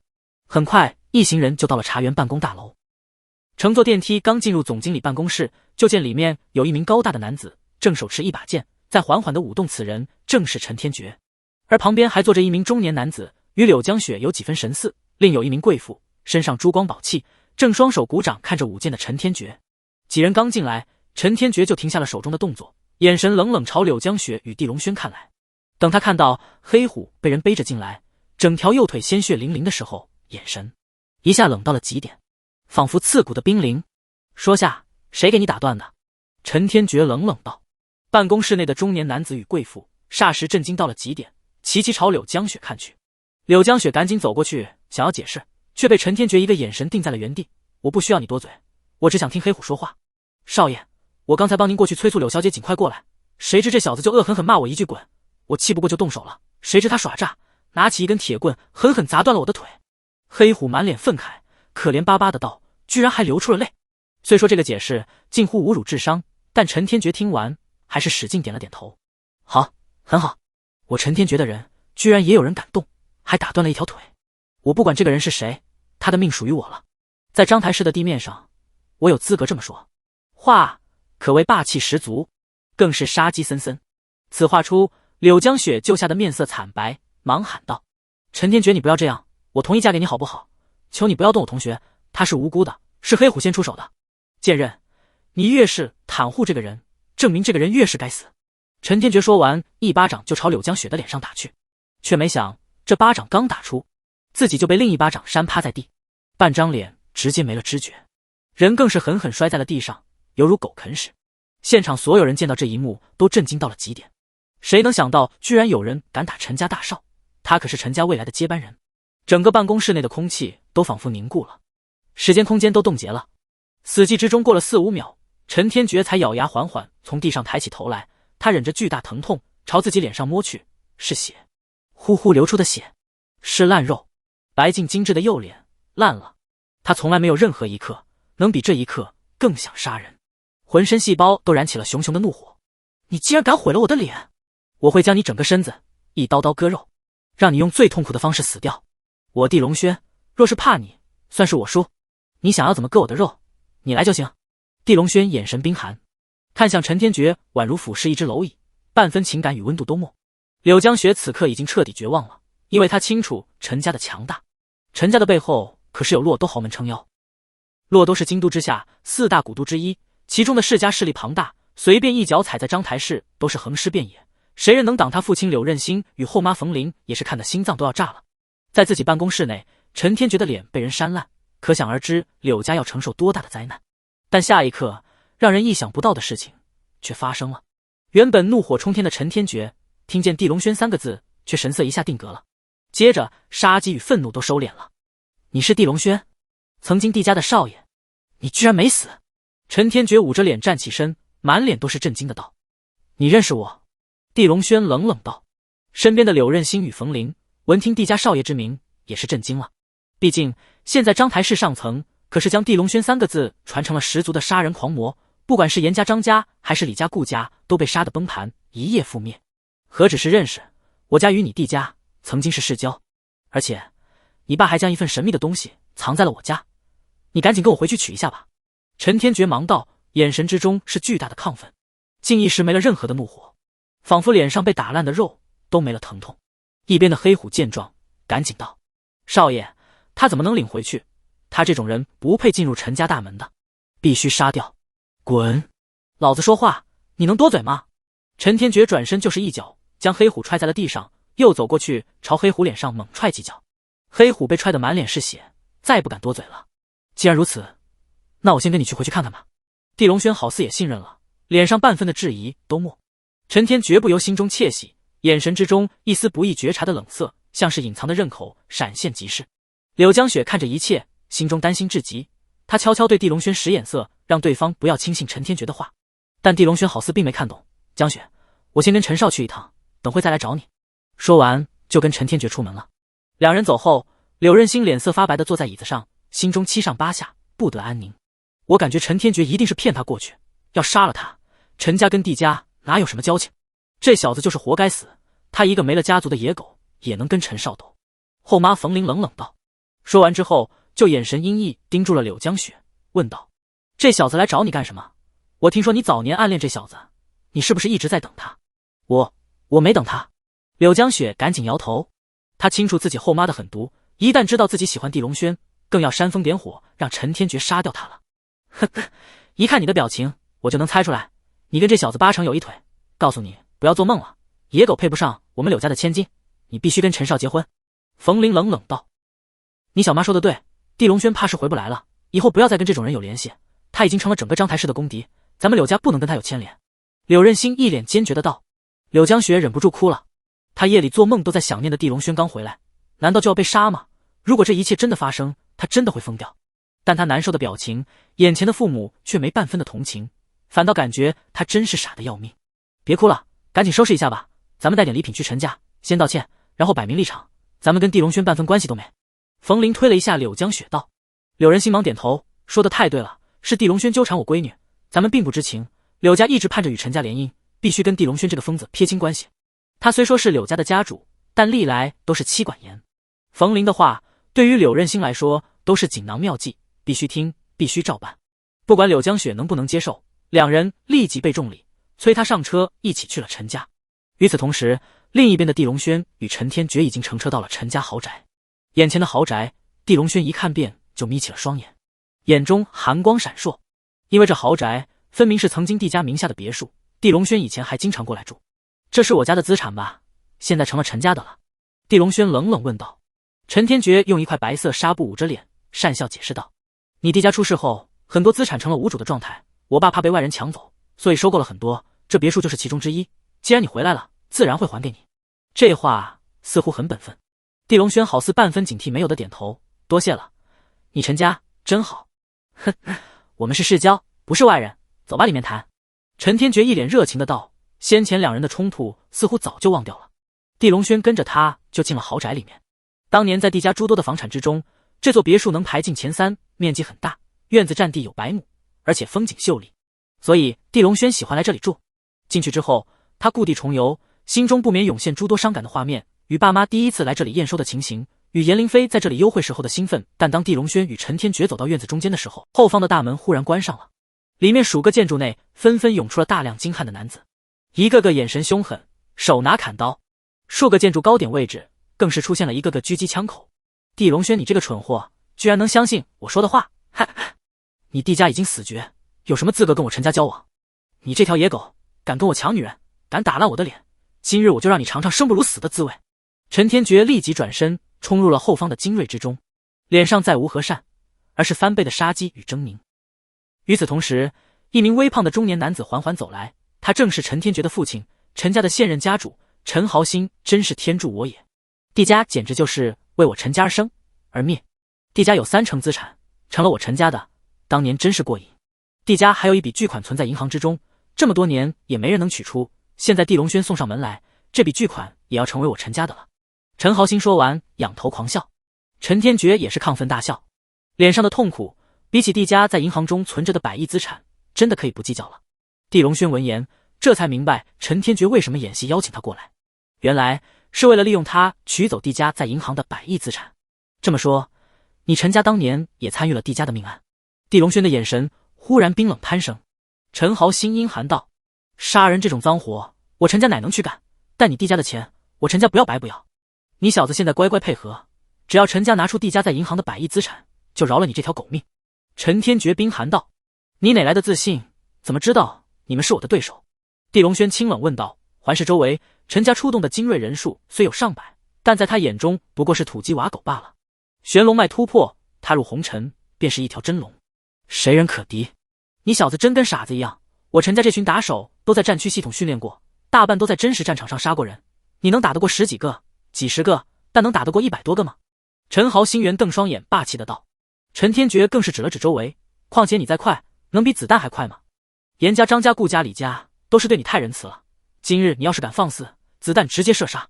话音落，就听远处忽然出现一串脚步声。啊，这原来是柳家人来了。柳任心看到眼前大战即将上演，吓得腿肚子都软了，心中暗自庆幸听了老婆的话，否则的话收拾完地龙轩，陈家肯定继续收拾柳家。这真是解气，陈家主威武，陈少如此正直的人物，居然被地龙轩打烂了脸，我真是痛心，专程过来给您道歉了。柳人心忙弯身鞠躬道，身后5名助理提着各种贵重的礼品，纷纷鞠躬。陈家主，陈少不是喜欢柳江雪吗？我们不要任何的聘礼，今晚2人入洞房都行，能与陈家联姻，是我们祖坟冒青烟的荣幸。后妈冯玲拉着柳江雪就走了过去，点头哈腰的献媚道，完全无视柳江雪满脸的泪水，还有身上的抗拒。捂着脸的陈天觉冷冷看着柳江雪，指了指地龙轩，现在你说服他配合我陈家去银行办理手续，我可以饶他不死，否则今天我让他死。轩哥，柳江雪闻言泪水哗哗落下，身子都在发抖。你聋子吗？快劝地龙轩啊！只要陈少交代的事情办好了，你还是陈家的未婚妻，陈少多大度。冯林刻薄喊道，你快点啊，事关咱们柳家的未来啊，你真想陪这个杀人狂一起倒霉吗？他不值得，也不配。柳人心大喊道。柳江雪身子抖得更厉害了，眼泪更是汹涌了，但在这层层重压之下，他心中对于家族的忌惮，对于陈家的畏惧终于被冲垮。如果这次肯定逃不掉，那为什么不做一次真正的自己？柳江雪一下冲出去，扑在了地龙轩的怀中。我不能害轩哥，我就是喜欢轩哥，我从大学就喜欢他，我做梦都能梦见他，我等了他5年，哪怕一起死，我也不能害他。江雪你……地龙轩这身杀伐腾腾的铁骨一时也不敢动了。他清楚柳江雪对自己的情谊，也清楚对方的个性，真没想到柳江雪也能说出这么滚烫的话。冯灵气的脸基都在抽搐了，反了，这是要反天了啊！他一个没家族的野狗，你喜欢他什么？喜欢他穷吗？快给我滚回来！他有什么资格碰你一下？柳任心也是气得使劲跺脚，但柳江雪却已经豁出去了，死死抱着地龙轩就是不松手。地龙轩闻言，眼神冷冷看向了冯灵，又看看向了柳任心。他错了吗？他凭什么不能喜欢我？我凭什么不能碰他？你俩看好，今日我不仅要亲他，我还要让陈家自己主动退掉婚约。话音落，地龙轩低头亲在了柳江雪白净细腻的额头上。柳江雪身子一抖，虽说心情极度惶恐，但还是脸色发红了，内心与地龙轩一同进退的念头也更坚定了。轩哥，这辈子我也不离开你了，放心，你喜欢怎样就怎样，今日之后谁也不能再逼迫你。地龙轩说完，抱着柳江雪朝陈天觉走去。一边的柳任心与冯灵已经气炸了，原本想要来道歉，想要示好联姻，却没想事情失控，发展成了2人最不想见到的情形。柳江雪，你真是个婊子，你这次可要害惨柳家了，气死我了！今天开始，柳江雪被逐出柳家，跟我断绝关系。陈少陈家主，你们随便杀吧，我不管了。2人恶狠狠地喊道。陈天觉的眼神已经冷得如同成了冰刃。地龙轩，看来你是敬酒不吃吃罚酒了。柳江雪，你这个贱人也是非要继续下贱。好，那我就满足你俩，做个亡命鸳鸯。他重重挥动了手，给我打残地龙轩，但他的命要留下来。至于柳江雪，生擒，今日交给你们玩，随便你们玩，这种贱狗老子不要了。说得好，不愧是我儿子，说的霸气。陈豪兴肆意狂笑，在他看来，很快就能得到地家在银行的100亿资产了。呼呼呼，眼前上百打手已经将地龙轩团团包围了。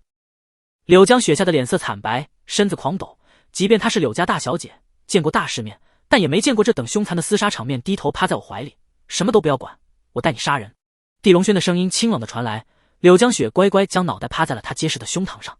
随后轰轰轰，拳风如漫天的炮火，一个个精锐成为血雾血雨，地面的血不断增多，漫天的血腥味不断增强，大量的碎肉开始降落在四下。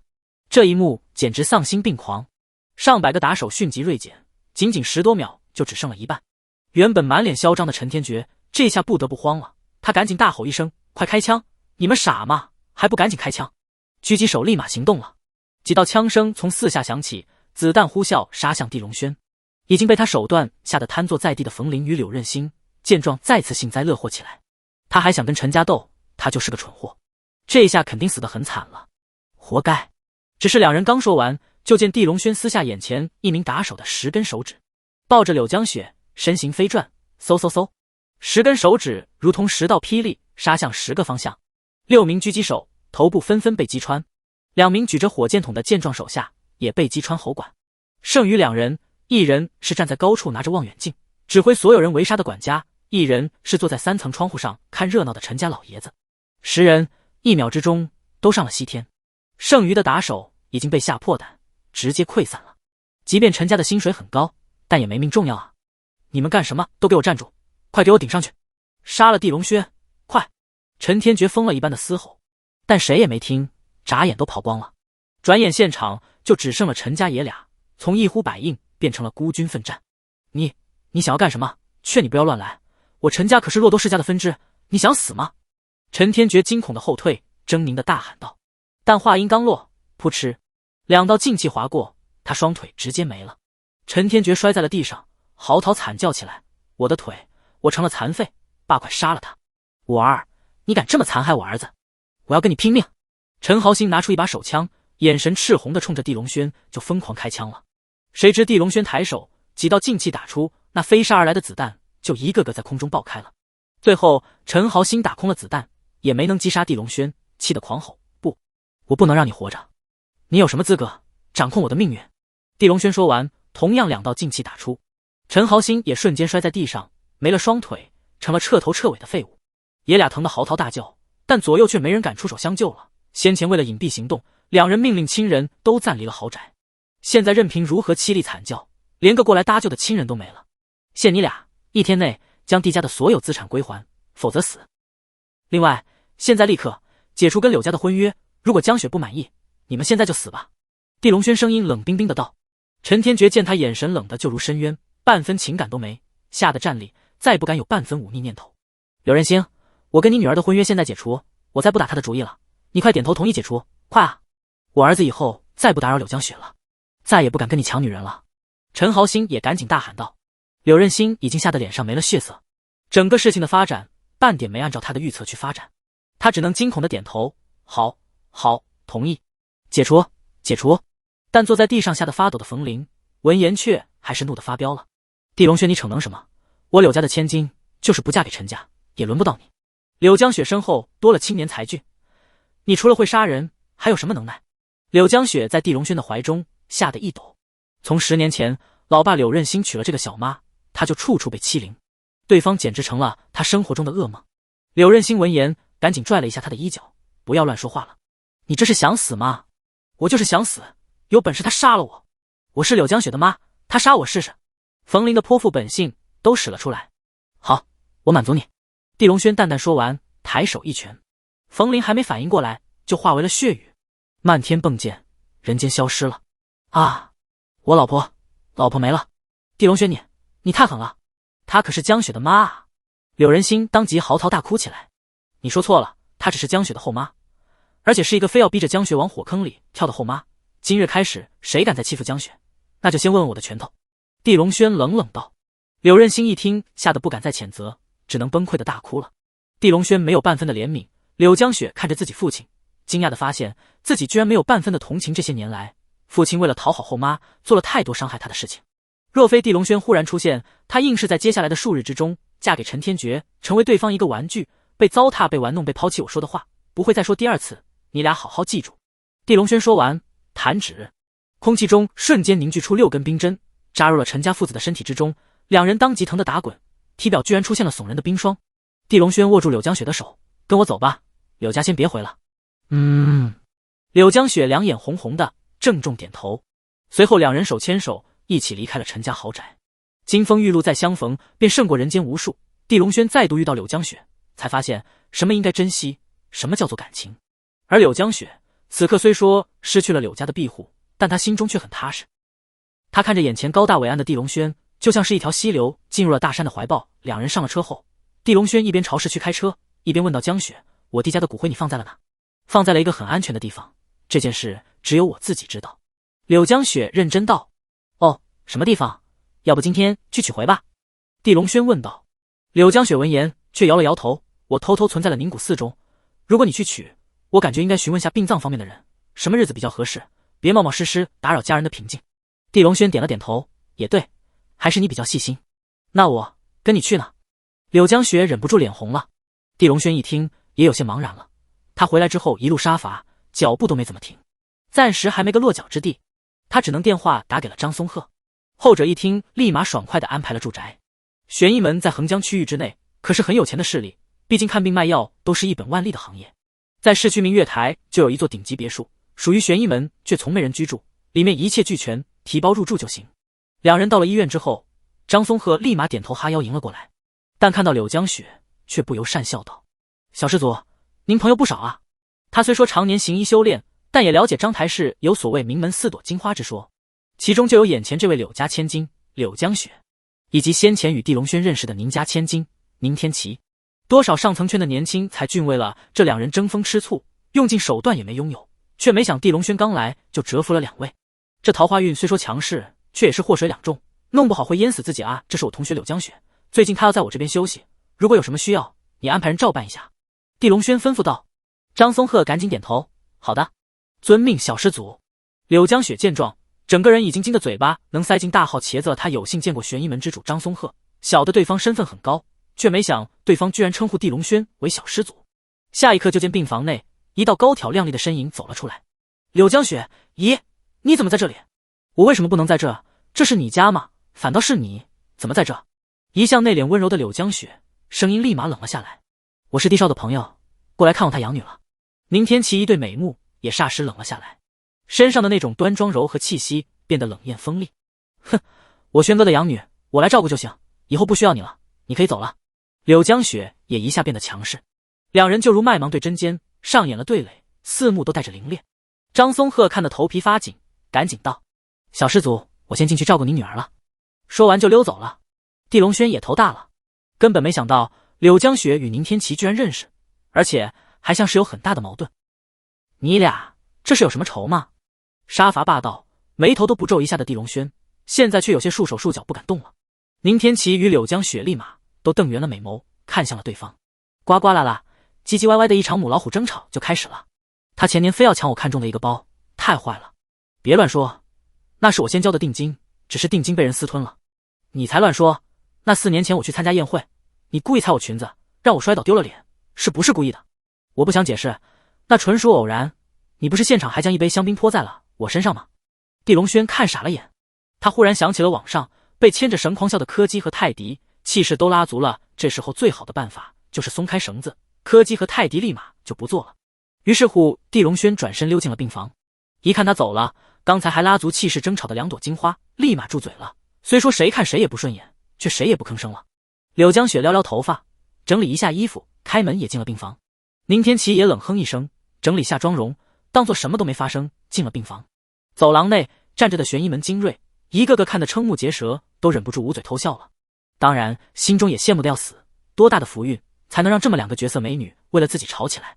病床上，地小果气色看起来不错，爸爸你来了啊？感觉怎么样？这是你柳阿姨。地龙轩介绍道。你好柳阿姨，你真漂亮。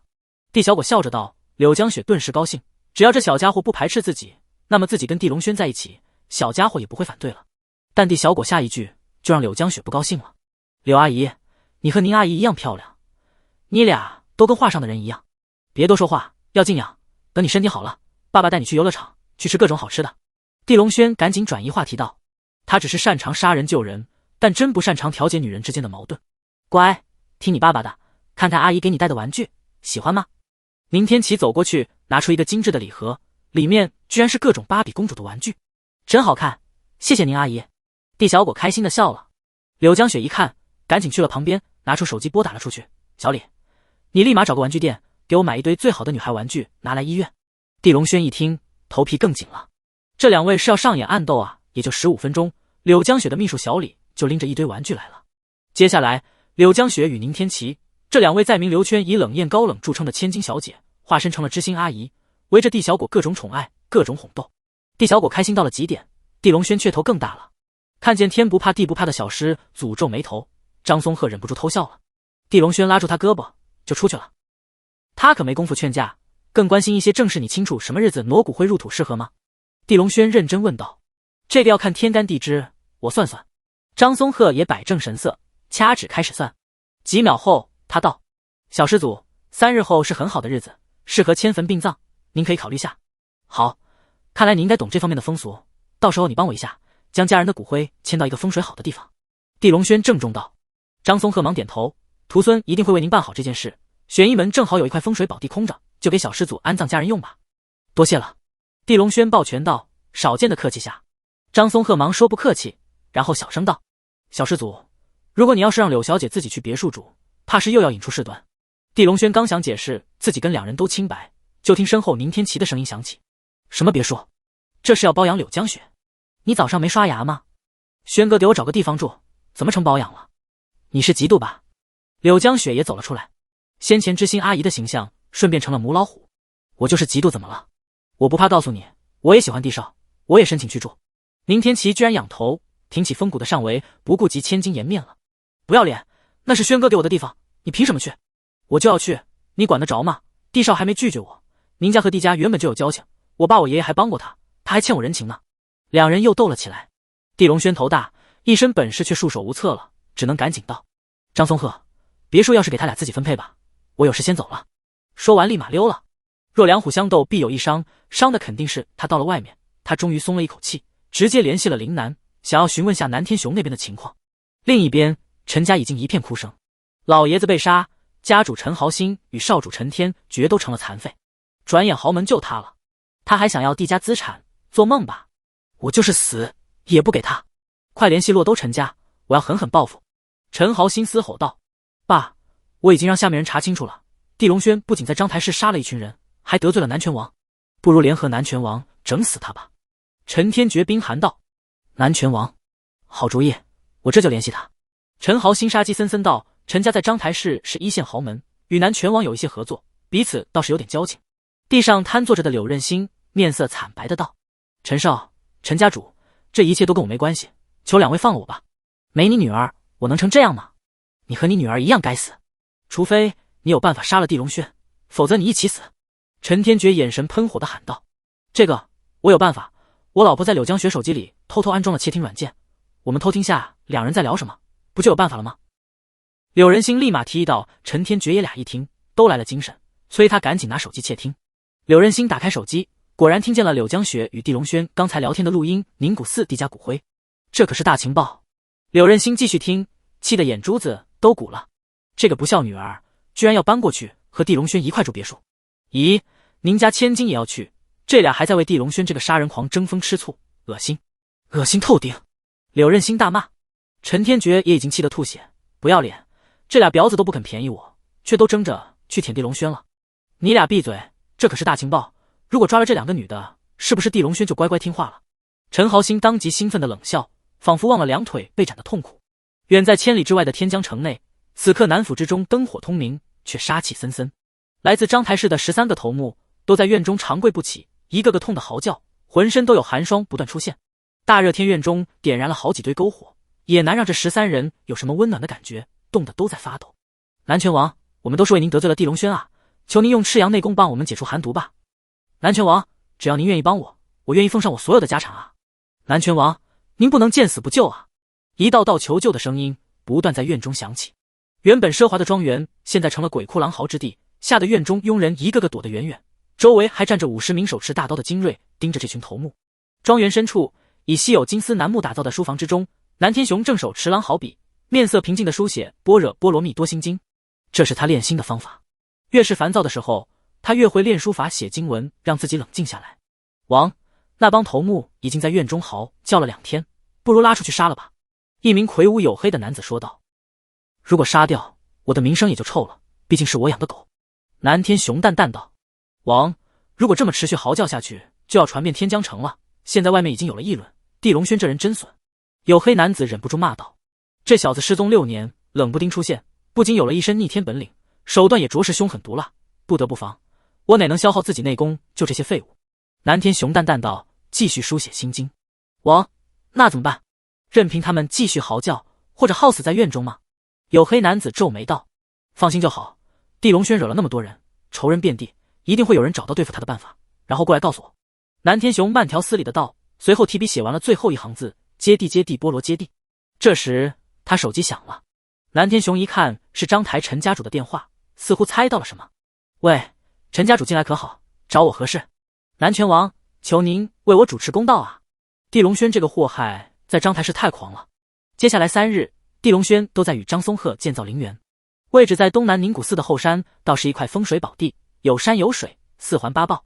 建造倒也不复杂，就找了加工厂，然后定做了一系列的大理石墓碑，以及石人石马若干，还栽植了一些花卉松树。至于其他殡葬用品，张松鹤也派人购置了。陈家并没在1日内归还帝家资产，但帝龙轩也没催促，他倒要看看对方想怎么死。明月台别墅宽大客厅内，宁天齐身穿真丝睡衣，露出大片雪白肌肤，正在身上涂抹精油做保养。另一边沙发上，柳江雪穿着吊带热裤，也故意露出了大片凝脂般的白皙肌肤，在拿着按摩锤慢慢敲打。两人眼神偶尔碰撞，都是火花迸溅。滴滴滴滴，外面响起了开门声。擦着精油的宁天齐立马脸红，赶紧起身。而很少穿这么短热裤的柳江雪也是忙拽了拽裤子下方，怕露的太多。两人平日里都是矜持高冷的千金大小姐，仪态端庄舒雅，何曾这么大方的露出身体让人看过。很快外面进来一人，正是帝龙轩。一看两人的衣着，帝龙轩明显愣了下，客厅这么热吗？两人明显脸色一红，不约而同的摇头。这是给你们带的吃的，下午太阳快落山的时候，我要去宁古寺挪家人的骨灰，你们就别去了，免得有意外发生。帝龙轩将几份外卖放在桌上道：我想去，毕竟是我放在寺庙内的，我想送轩哥家人一程。柳江雪低头道：那我也去，毕竟我爸我爷爷也为这事操过心。宁天齐也道。帝龙轩无语，当机立断道：这事就我自己去，你们都别掺和了，就这么定了，谁再多说我生气了。一听他要生气，两人都乖乖闭嘴低头吃饭，宛如被丈夫瞪眼训了的小媳妇。吃完饭后，帝龙轩就去了1楼卧室休息，两女则去了2楼休息卧室床上。帝龙轩盘膝打坐，开始修炼内功。玄龙脉突破之后，帝龙轩原本以为真阳的强度会有一段时间的降低，却没想居然更为强横了，就如一股滚热岩浆，整日在他经络之中滚滚奔涌。难怪下山时师傅们说，如果他真阳再控制不住，可以找9个圣女解决，只是这种需求，帝龙轩哪敢乱找人解决？那不是畜生吗？又是1个小时的使劲压制，帝龙轩才暂时按下浑身的燥热感。想来也是最近与2位绝色美女住在一起，两人又穿得太过清亮，才导致自己真阳更躁动了。很快张松鹤的电话打来了，帝龙轩接听之后就出门去了宁古寺。半个小时后，别墅周围忽然出现了上百人，都是戴着白色面具，手中拿着匕首，进阶身形矫健的翻越院墙，进入了别墅。浑然不知的宁天齐与柳江雪此刻还在午睡。宁古寺坐落在一片山岭中间，四下幽静，风景秀丽。寺庙不大，香火一般，所以游人与香客也是极少。帝龙轩6人到了之后，就见一名穿着黄色僧袍的魁梧男子迎了过来。您就是帝施主吧？柳小姐已经打了招呼，请您跟我去后院取您家人的骨灰吧。魁梧男子行礼道。帝龙轩点点头，转身看向了身后7人，你们去车内等我吧，此事不方便外人代劳，我自己去就行。张松鹤闻言不由一愣，毕竟临来时帝龙轩可是让他随行左右，指导此事，怕有什么风俗禁忌自己不清楚。但此刻小师祖都说了，他也不敢顶嘴，只能点头领着弟子返回了车上。谁知刚到车上就接到了帝龙轩一个短信：寺内有杀手埋伏，你等速速返回市区，保护小果以及柳江雪。张松鹤一看不由大惊，这才清楚是帝龙轩发现了危险，故意让6人逃开。他赶紧让所有人上车准备离去，却没想左右山林之中忽然冲出了几10名持刀的黑衣人，前后路上都出现了铲车，直接挡住了去路。一时双方上演了激烈的厮杀。寺庙之中，帝龙轩佯装什么都不知道，淡然地跟随魁梧男子朝后院走去。这一路竟都没见任何僧人，整个寺庙静得出奇。等两人到了后院之后，眼前出现了一座纯山石建造的宝塔，约莫10米左右，前面燃烧着一个巨大的古铜香炉。这应该就是柳江雪说的存放之处了，里面有很多的骨灰被存放，但每年需要缴纳不菲的费用。就在这里了，帝龙轩冷冷问道。眼前的魁梧僧人转头忽然阴森一笑，的确就是这里，你们一家人就在这里团聚吧。什么意思？帝龙轩冷冷问道。意思就是你可以在这里死，然后跟你的家人一起被存放了。魁梧僧人说完就阴森冷笑起来，身上霎时出现了层层叠叠的杀气，但瞬间他冷笑就凝固了。因为帝龙轩一拳朝他打来，他抬手去阻挡，却没想这胳膊就如对上了绵绵大山，彼此力量之差仿佛云泥。轰！魁梧男人整条手臂都炸裂，肩头血肉模糊，人也被帝龙轩直接提在了半空，说：今日都是谁来了，都有什么阴谋？帝龙轩冷冷问道。与此同时，后院的门已经紧紧关闭，四下不断有身穿各种衣服的人冲出，一波接一波，居然有数百人之多。仅仅10几秒钟，地龙轩已经被团团包围。那魁梧男子狰狞喊道：“我是南拳王的手下，你敢动我，你会死得很惨。今日你得罪的所有仇人都来了，你根本不可能是对手，乖乖投降吧。”是吗？但我这个人偏偏不信邪。地龙轩手头用力，咔嚓，魁梧男子脖梗被捏断，一颗大脑袋应声而落。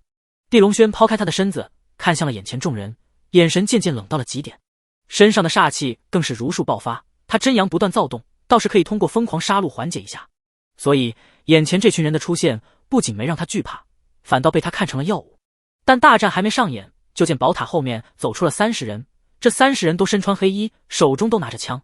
不仅如此，还有鼠人扛着袋子，砰砰砰，袋子丢在地上被解开了，里面出现了一个个人。地龙轩双眼看去，不由牙齿咬得咯吱作响，眼神更是冷的恨不能杀透天地。全是张松鹤、柳江雪、宁天琪、宁海坤、宁九川。接着2个轮椅被推了过来，陈天觉与陈豪兴坐在上面，眼神冰寒的看向地龙轩。野狗，有本事现在就杀过来啊！信不信我抬手就打爆这群人的脑袋？陈豪兴冷冷道，手下已经将枪口都抵在了这5人的脑袋上。你不是很狂吗？来啊！我们不仅有5个脑袋当筹码，还有你家所有人的骨灰。哈哈，就问你怕不怕？陈天觉仰头狰狞冷笑，所有积攒在心中的怒火都在这一刻疯狂爆发出来。说完之后，更是直接抬手，砰一枪打在了柳江雪的雪白的腿上，血呼呼流出，染红了裤子。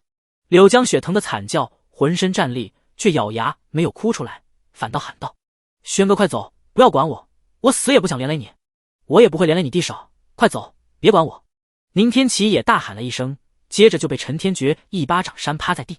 宁九川与宁海坤见状不敢吭声，脸色都是凝重惶恐。2人清楚，不管连不连累地龙轩，地龙轩都走不了的，因为地家的骨灰都在这群人手中。地龙轩如此铁血刚硬，哪能不管自家的骨灰？张松鹤满眼都是怒火，喊道：“我是玄一门之主，你们敢这么对待我和小师祖，你们都得死！”玄一门可是章台市周边的大势力，这些年凭借高深的医道手段，不知救了多少人，都是隐藏的人情和实力。你就是有势力，又能如何？老子现在就能打死你！一个死人跟老子叫板什么？血天门藏起来的老大陈浩南走了过来，一脚将张松鹤踹在了地上。任凭张松鹤是5尊级别，也不敢动，只能压住怒火了。毕竟他身后远近有10多个枪口锁定他，他身上先前还中了麻醉枪的药剂，软绵绵使不出劲力。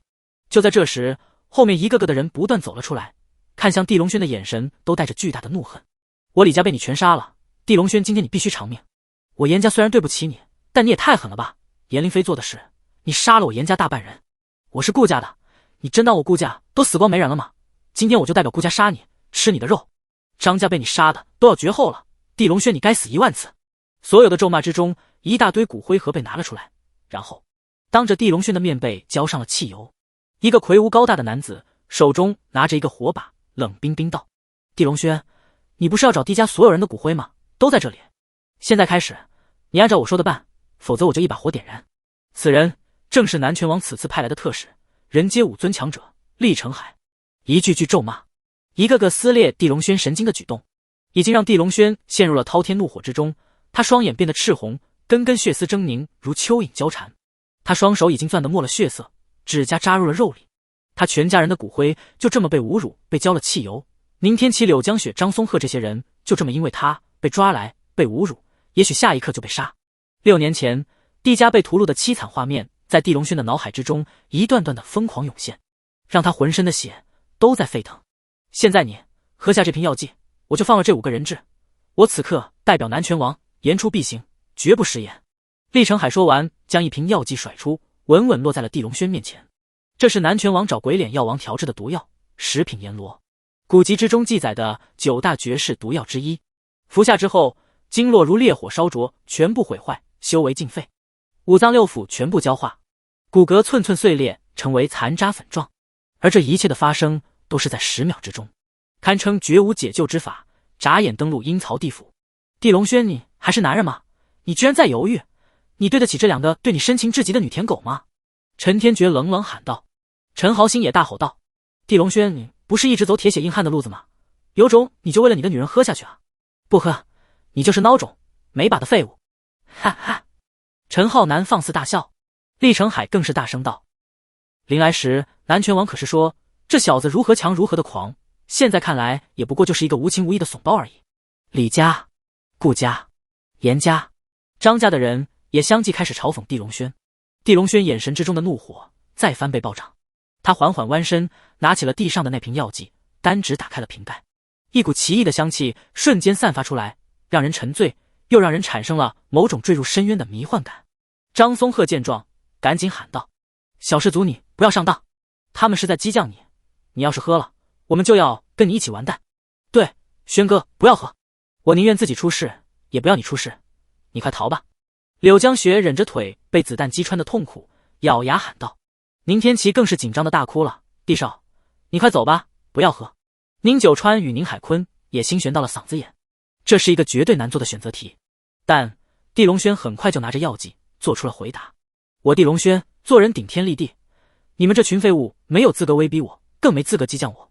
这药我即便喝下，今日死的也会是你们。”言毕，地龙轩仰头，一瓶药剂倒入口中，痛快引入了腹中。喝完之后，他拿着药瓶悬空倒立，里面一滴药剂也无。全部喝完，药瓶落地碎裂，四下先是巨大的死寂，旋即就爆发出一连串巨大的哄笑、嘲笑、冷笑，像是一场狂欢盛宴，沸腾开启。他真是傻到家了，他居然真喝了，这可是食品阎罗9大剧毒之一，死定了。四肢发达，脑子蠢到家了，为了女人牺牲自己，哈哈，痴情重啊！都开始欣赏这个杀人狂毒发身王吧，听说喝了这个剧毒会死得很惨，经络骨骼脏腑都要毁掉。所有人一边嘲讽冷笑，一边都瞪眼看向了地龙轩，等着看他如何死。宁天琪哭得都在狂抖：“地少，你不该喝，不该啊！轩哥，你为什么要上当？你要是出事，我也不活了。”柳江雪哭成了泪人，宁九川与宁海坤也已经变得面如死灰。地龙轩饮下毒药无解，等于他们彻底没了价值。没了价值的人质，肯定只有一个结局，那就是死。噗！地龙轩张口吐出了一团漆黑的血液，接着身上出现一串串的骨骼裂变之声。扑通！他浑身站立，半跪在了地上，露在外面的皮肤出现一片片紫黑的纹路。你们别哭，放心，能让我死的人还没投胎。半跪的地龙轩张口哇哇哇，又吐出数口漆黑的血，身形颤抖得越发猛烈，像是随时都要死掉。骨骼裂变的声音，皮肤上的紫黑纹路也是越多。唯有他一双眼狰狞狂傲地看着那群阴冷大笑的人，就如斩天的剑，自始至终没有消减半分锐气。药效毒性已经在他全身发作了，大家可以过去欣赏了，好好看看章台式的杀人狂魔最后10秒是怎么度过的，哈哈。厉成海冰寒的道。他说完，率先走向了地龙轩。走到跟前之后，一脚将地龙轩踹在了地上，脚狠狠踩在了地龙轩的头上，巨大的劲力让地龙轩大半个脸都陷入了土中，黑血在他口中不断喷出，呼吸似乎都困难了。哈哈，他的内脏肯定都毁掉腐化了，不然不会吐出黑血，太惨了，活该。陈浩南蹲身看着，啧啧冷笑。他身上骨骼裂变的声音真恐怖，真与古籍上的介绍一样，服下食品阎罗，骨骼寸寸断裂。一名李家的幸存者咯咯笑着道：“活该，你看他身上紫黑的纹路，他的血管经络也全部被毒药毁掉了，他彻底完蛋了。”陈天觉坐在轮椅上，冷冷看着地龙轩，忍不住狂笑。所有人都在看地龙轩如何惨死。食品阎罗，无药可救。地龙轩咕咕口中吐着血，却双手使劲抓着地面。厉成海冰寒看着他，松开了踩着他脑袋的脚。你小子是想爬过去，最后看看你的2位情妹妹吗？哈哈，果然痴情种啊！陈浩南大笑，一脚将地龙轩朝前踹去。地龙轩口中哇哇又吐出一阵黑血，身上已经出现了一片片渗出的黑血，看上去惨不忍睹。但他还是咬着牙朝宁天琪、柳江雪等人爬去。彼此距离从开始的50米很快缩短到了40米。他咬着牙继续爬，身后厉成海等人已经走来，耻笑侮辱着他，踹踢他，甚至朝他身上吐口水。孙子，使劲爬，加油！祝你临死前能摸一下2个情妹妹。加油啊乌龟，你太慢了。一片哄笑再次出现。地龙轩被踹在头上，被狠狠踩在脊柱上，他忍着剧痛继续爬。彼此距离还有30米。地龙轩倔强的双眼之中终于涌现了一种极致的冷与极致的狠辣。30米已经达到了他要的距离效果，因为这个距离之内围绕柳江雪宁天琪5人的30名枪手即便一起开枪，也休想在他面前再杀掉任何一人。身旁，陈浩南、厉成海等人还在疯狂的哄笑，极尽侮辱能事，却没料想下一刻，瞬息之中，一股滔天的煞气横空出现，视线之中霎时卷起滔天气浪，形如鹰爆。他们耳朵之中刚出现声音，眼前刚出现突变，地上原本爬着的地龙轩已经消失无踪。30米外，30名枪手还没反应过来，30个脑袋就尽皆化为了血雾，而地上5人还没反应过来，就被5道柔和的劲力包裹，被丢入了石头宝塔之中。那宝塔之前3米长的巨大香炉也被悍然抬起，霸道堵在了宝塔门口。而宝塔之前，此刻仅剩了一道站立的身影，这身影浑身染着黑血，却异常挺拔伟岸。他正是原本被断定必死无疑的地龙轩孙子们，你们准备好上路没？现场除他之外的所有人都已经表情定格。实话，根本没人能接受这一幕。不可能，这毒药不会被调包，这是南拳王亲手给我的。厉成海震惊的魁梧身躯都在站立，不是因为怕地龙轩，而是被这一幕震惊到了，感觉是幻觉。因为食品阎罗在所有书上都被称为无解的剧毒，他肯定是强弩之末了，他在装样子，马上就要完蛋了。陈浩南震惊之余断定道，应该是动用了什么燃烧精血或者透支内功的手段吧，很快就要死翘翘了。陈天觉也道，没人相信地龙轩还能活。谁知地龙轩一听，却就仰头狂笑起来，他身上一阵强烈的劲力波动出现，以至于地上出现层层叠叠的裂纹。那本该覆盖全身的黑血纷纷被冻结碎裂，被劲风吹散，露出了古铜色健康的皮肤。而强大的身躯之上，原本该断裂的骨骼以及经络也好似半点毁坏都没。你们对我太缺乏了解了，从我下山开始，这个世界能击杀我的人就近乎没有了。告诉你们一个秘密，我其实拥有百毒不侵的能力。地龙轩说完，狂笑之中身形横杀而出，一拳。厉成海惊觉抬手反抗，却眨眼就被地龙轩拳锋穿透胸膛、心脏、肺脏，化为血雨。厉成海怔怔地站立当场，尚未断气，惊恐地看着空荡荡的胸口。啊，不，我不能死！扑通，朝地上栽去。剩余人已经吓得汗毛竖起，因为地龙轩已经站在了他们近前，眼神冰寒盯着所有人。你说我不该杀严家人，那么严家参与杀害我弟家，将我寸寸断骨，挖出心脏，不该死。地龙轩眼神看向那名严家人，此人惊恐跪地开始磕头，我错了，弟少饶我，我愿意做您的狗。对不起，我不缺狗。地龙轩一脚踹出，这严家人刹那一半身子被踹成血雨，剩下一半身子保持惊恐状态，成了死尸。剩余人彻底被吓裂胆魄，不知谁尖叫一声，开始四下逃窜。但杀心已经沸腾的地龙轩如何会手软？一拳杀一人，拳拳出，拳拳死人。10秒，现场就只剩了陈天觉与陈豪兴2人，看着满地尸体血污、碎裂的肢体，2人已经吓碎了魂魄。地龙轩，你给我一个痛快吧！地龙轩，我给你所有钱，你饶我一命吧！2人吓得滑落在地，惊恐喊道。地龙轩冷冷看着2人，仿佛看2个笑话。你的钱，我想要就可以拿走，还用你给？地龙轩说完，一脚踹炸了陈豪兴，一代陈家之主，商界霸主，抹杀。想要个痛快，你是不是太贪了？地龙轩说完，又一脚踹出。陈天觉霎时小腹一下全部化为血雨，他疼得凄厉惨叫，却没能立马断气，反倒能清晰看到碎烂的半边身子巨大的痛苦席卷全身。他在地上打滚，前半生没遭受的痛苦，此刻100倍万倍的加深了。至于远近那些聚集的打手，见此一幕，已经惊恐四逃。地龙轩并没追杀，毕竟佛门之地，他不想染血太多。毕竟地家骨灰在此，他不想惊扰家人。地龙轩一步步走向那堆被浇上汽油的骨灰盒，小心翼翼拿起一个，打开一看，却脸色大变。他立即打开了所有骨灰盒，却发现居然都是空的。南拳王，你真该死！地龙轩怒得狠狠一拳轰向长空，瞬间炸裂天幕，震荡群山。显然南拳王拿走了地家所有人的骨灰，只是留下一堆空盒子来要挟地龙轩。他使劲压下怒火，走过去搬开了沉重的香炉。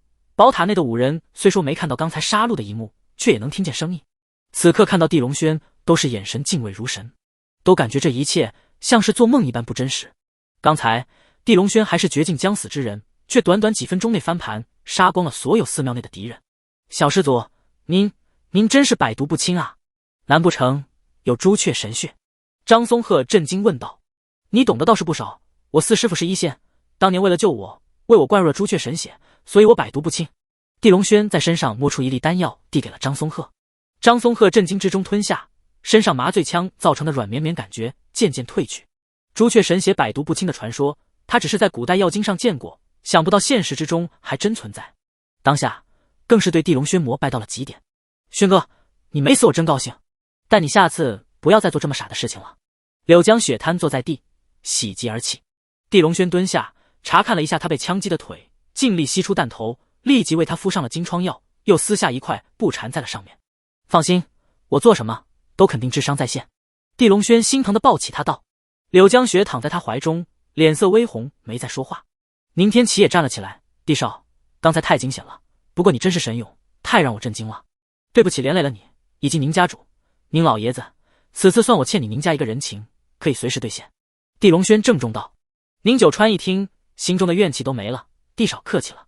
宁海坤也忙说了句客套话，但心中却也高兴，毕竟此刻的地龙轩，傻子都能看出拥有一身逆天本领，能得到地龙轩的一个人情，显然贵重无比。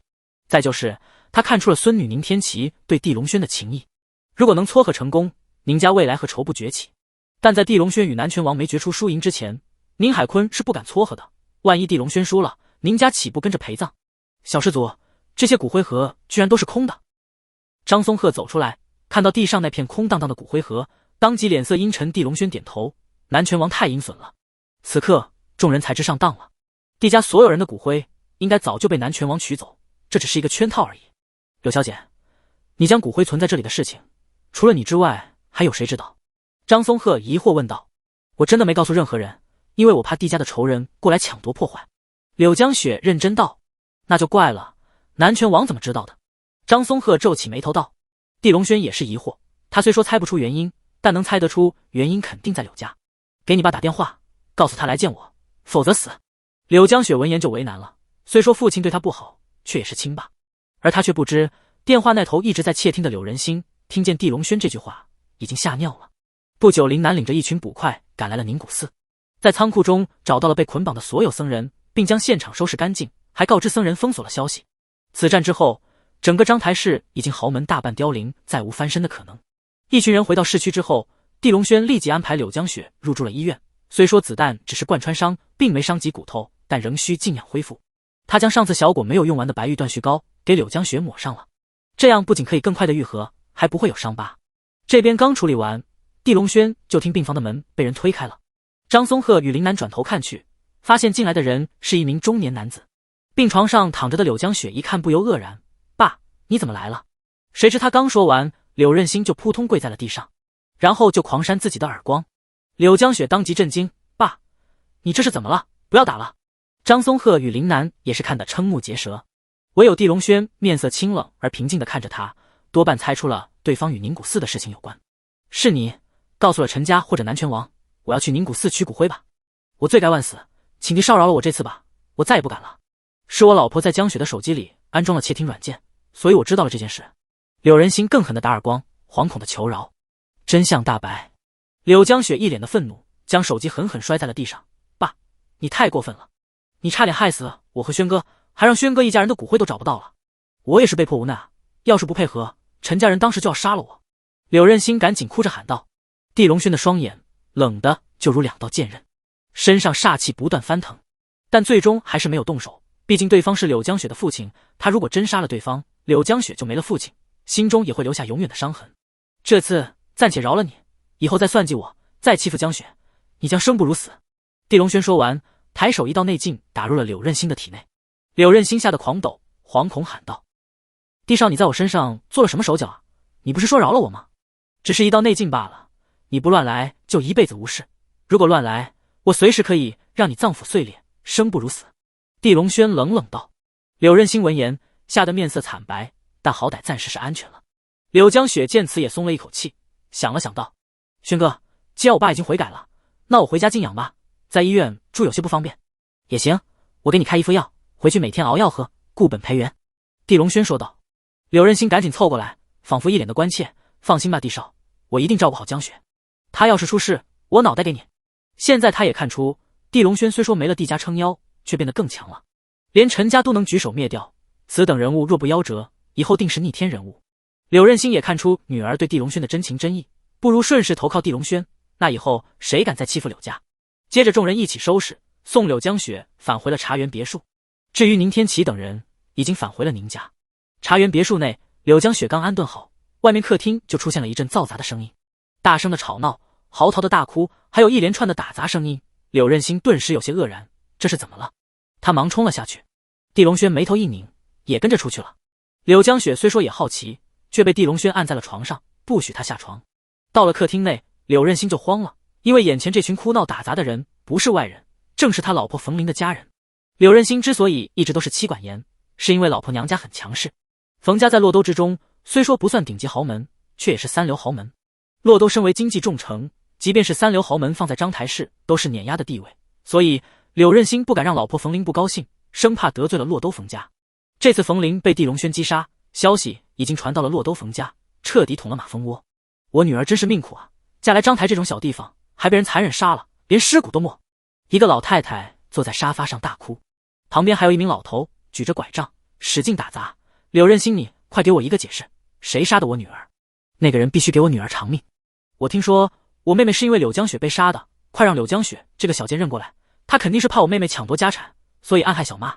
一名微胖的眼镜中年男子凶狠骂道。几人眼眶红红的围住了柳任心，都是一脸凶神恶煞的样子。柳人心下的狂抖，这个是其实冯琳也有做的不对的地方，再就是这件事跟我没关系啊！你这个混账，我把女儿交给你，她被人残忍杀了，你就这么回答我吗？老太太张凌轩彻底火了，其余人纷纷冲过去，想要狠狠报复柳人心。身后地龙轩看着一切，眼神冷冷走了过去，立马将微胖的冯俊踹在了一边，又抓住老太太张凌轩的头发甩到了沙发上。老头子冯凯还没反应过来，也被地龙轩一巴掌扇趴在地。至于冯家的10名保镖，地龙轩更没手软，一拳一个全部打飞，摔在外面地上痛叫没法站起了。江雪在上面休息，谁打扰他谁死，这话我不会说第二遍。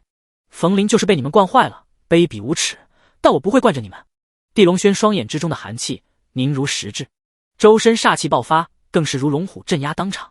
即便冯家人嚣张跋扈，但此刻还是被吓得收敛了张狂，一个个眼神毒辣愤怒地盯着地龙轩。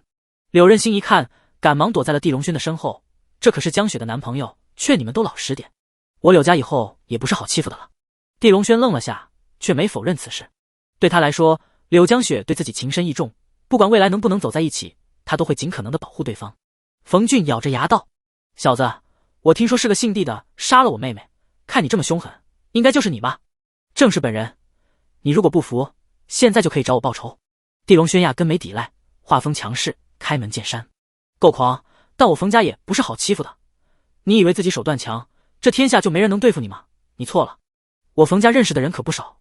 冯俊冷冷道：那你说几个，如果我怕了，算我输；如果我没怕，你这么威胁我，下场一般不会太好。地龙轩眼神变得锋锐骇人，一步走出，抓住了冯俊的头发。他深知对于冯家人太仁慈，就是对于柳江雪的残忍。今日若是不能将冯家人打服，日后肯定百般算计，报复柳江雪父女俩。冯凯见儿子头发被抓疼的惨叫，立马抓起桌上的花瓶朝地龙轩头上抡去，但瓶子还没砸在地龙轩的头上，自己反倒被地龙轩一脚踹飞，摔在了院子里。有些话我不想说第二遍，记住，我不会惯着你们，我又不是你们的爹。地龙轩冰寒道。张凌轩以及其他冯家人这下嚣张气焰都被地龙轩狠狠压制了。冯俊被抓得头皮出血，嗷嗷惨叫之中狠狠喊道：姓地的，我冯家可是认识洛州的副事主，你怕不怕？你让他过来救你，他能来，我就服你。地龙轩冷冷道。冯俊一听就怂了，他确实认识人家，但叫人家专程过来救他，可没这么大的面子。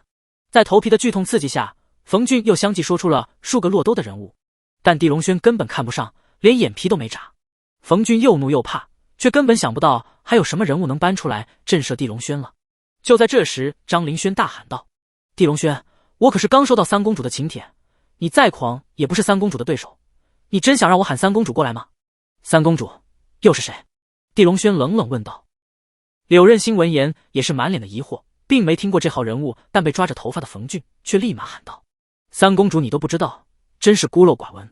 三公主其实就是南拳王的私生女，你这次要怕了吧？南拳王一拳就能打死你。南拳王的私生女。地龙轩这次表情终于有了变化，张凌轩一看，立马激动，还以为地龙轩终于怕了，又道：“三公主的生日会，邀请的都是洛州的名流，我冯家能被她邀请，绝对关系非同寻常。你再不放了我儿子，我这就给三公主打电话。”只是他刚说完，地龙轩就狠狠将冯俊摔在了地上，一脚踩在了对方胳膊上。现在把这个三公主的一切都说给我听听，还有这个生日宴会，否则这条胳膊就别要了。地龙轩赫然问道：“你小子这是找死吗？我都说了，三公主跟我冯家关系匪浅，你还乱来！”张凌轩愤怒道。话音未落，地上的冯俊就嚎啕惨叫起来，一条胳膊被地龙轩踩成了肉泥。我想听什么你说什么，别废话。地龙轩冷冰冰道。张凌轩吓得一下瘫坐在地，再不敢乱说，赶紧如实开始回答，身边的冯家人也补充了一些。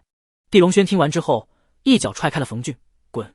以后别再来柳家捣乱，否则有来无回。”张凌轩已经被吓破了胆，赶紧让族人抬起冯俊、冯凯爷俩，慌忙离开了别墅。